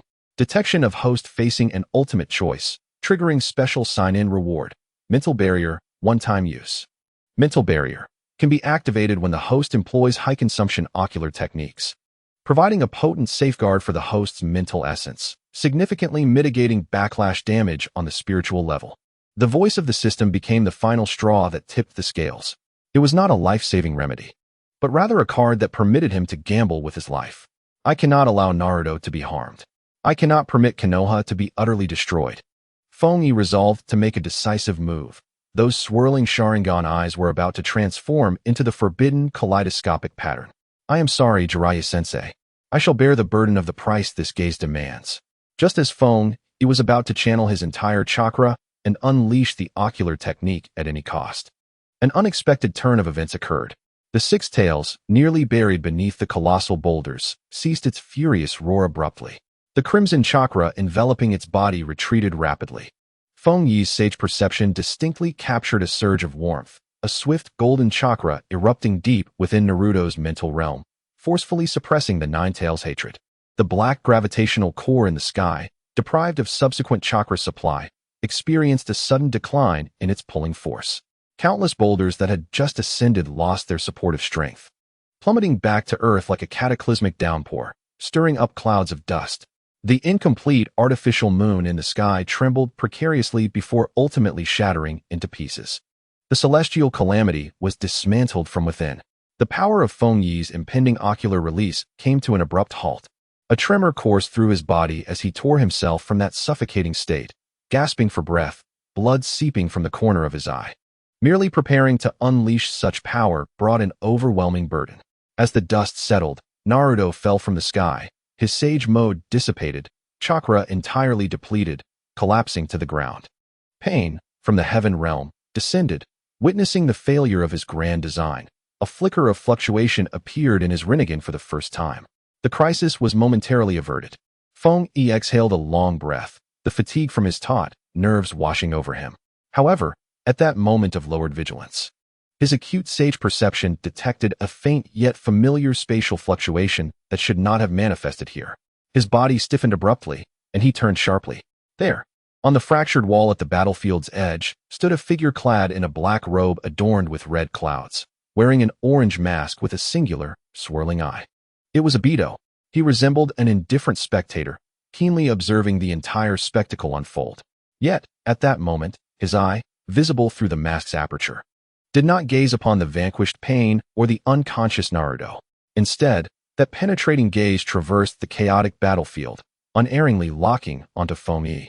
It was not merely the scrutiny of an individual. It was the examination of a secret that had nearly been activated, one that did not belong to this world. He had seen it.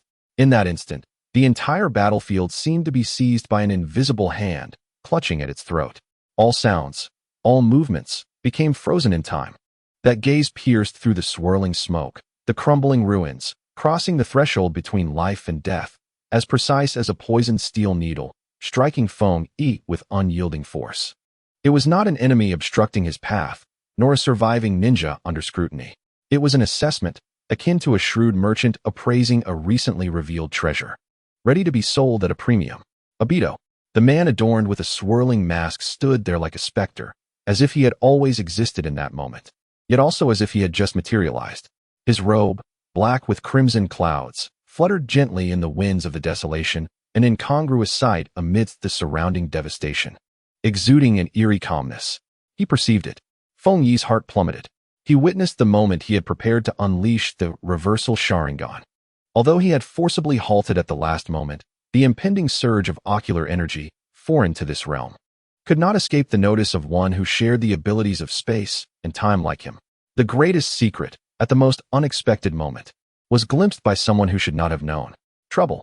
A cold sweat drenched Feng Yi's back, compared to the divine figure of Deva Path Pain before him. This serpent lurking in the shadows posed a far greater threat. On the battlefield, Deva Path Pain slowly descended from the sky, his chakra significantly depleted from the heavenly explosion. His complexion pale, yet his Rinnegan remained cold and indifferent, surveying all. Not far away, Naruto had completely succumbed, his sage mode and Nine Tails chakra having faded, returning to that ordinary blonde youth, lying quietly amidst the ruins, unaware of his fate. Cough, cough. A sound of grinding bones echoed unpleasantly. Amidst the rubble, two figures struggled to rise again. The human path, struck by Naruto's Rasengan, contorted its joints at grotesque angles, forcing itself back into shape. Meanwhile, the hell path, which Feng Yi was intently observing, opened its maw, expelling a head radiating a sinister purple light, the king of hell. As the king spoke, a figure was slowly released. The Azura path previously crushed by Naruto's Rasengan. As long as the hell path remained, the 6 paths of pain constituted an indestructible legion. He had to stop him. In Feng Yi's mind, the instinct to fight overwhelmed all fear. He glanced back at the unconscious Naruto and then at the lurking figure of Obito in the distance. He understood he could not retreat. If he were to withdraw with Naruto, Deva Path Pain and Obito would undoubtedly strike simultaneously, leaving no chance of survival. The only path to safety lay in completely incapacitating Pain's auxiliary units before Deva Path Pain could restore sufficient chakra. With a resounding victory, he aimed to intimidate the lurking serpent. Feng Yi took a deep breath, channeling the warmth brought forth by the sage chakra into the nascent core of his sage form. Sage mode. He once again entered that enigmatic state. This time, there was no trace of awkwardness. The hues of wind's blue, thunder's purple, and earth's brown flowed steadily in the blurred halo of runes behind him, forming a wondrous equilibrium. Balanced sage core. An unprecedented surge of power filled his limbs and every sinew. He positioned himself in front of Naruto, his eyes, now adorned with an orange hue, calmly fixed on the reassembling 3 paths of pain. Next, it shall be my turn.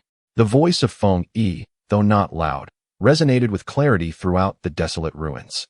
The gaze of pain from the heavenly path finally shifted away from Naruto, landing upon the audacious youth who dared to challenge him.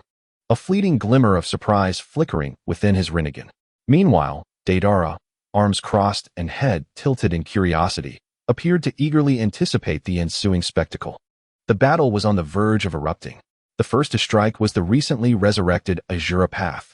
The armor on its back opened, unleashing a barrage of small missiles that soared through the air, trailing flames as they hurtled toward Feng Yi. Senjutsu, magnetic dust explosion. Feng Yi pressed his hands firmly against the ground.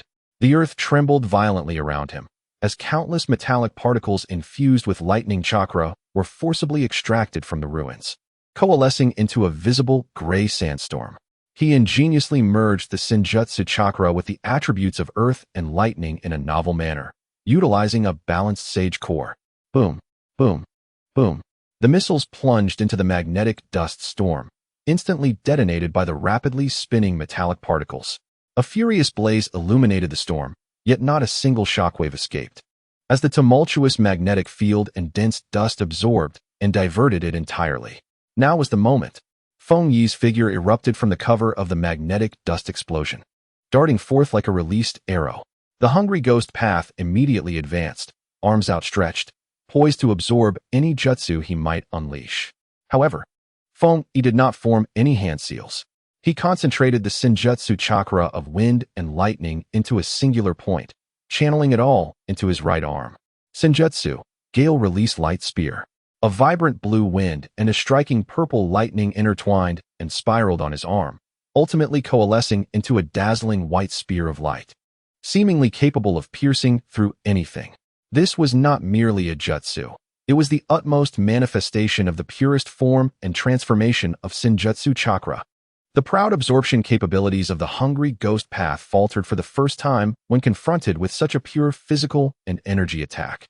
With a piercing sound, the light spear effortlessly penetrated the chest of the hungry ghost path. The tempestuous energy of wind and lightning erupted within him, shattering his upper body into fragments. A successful strike.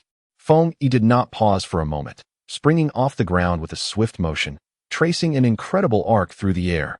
His target now the hell path. Through his sage perception, he clearly observed the hell path reopening its mouth, preparing to revive the severely injured hungry ghost path. Not so fast. In that instant, Feng Yi's tactical brilliance shone through.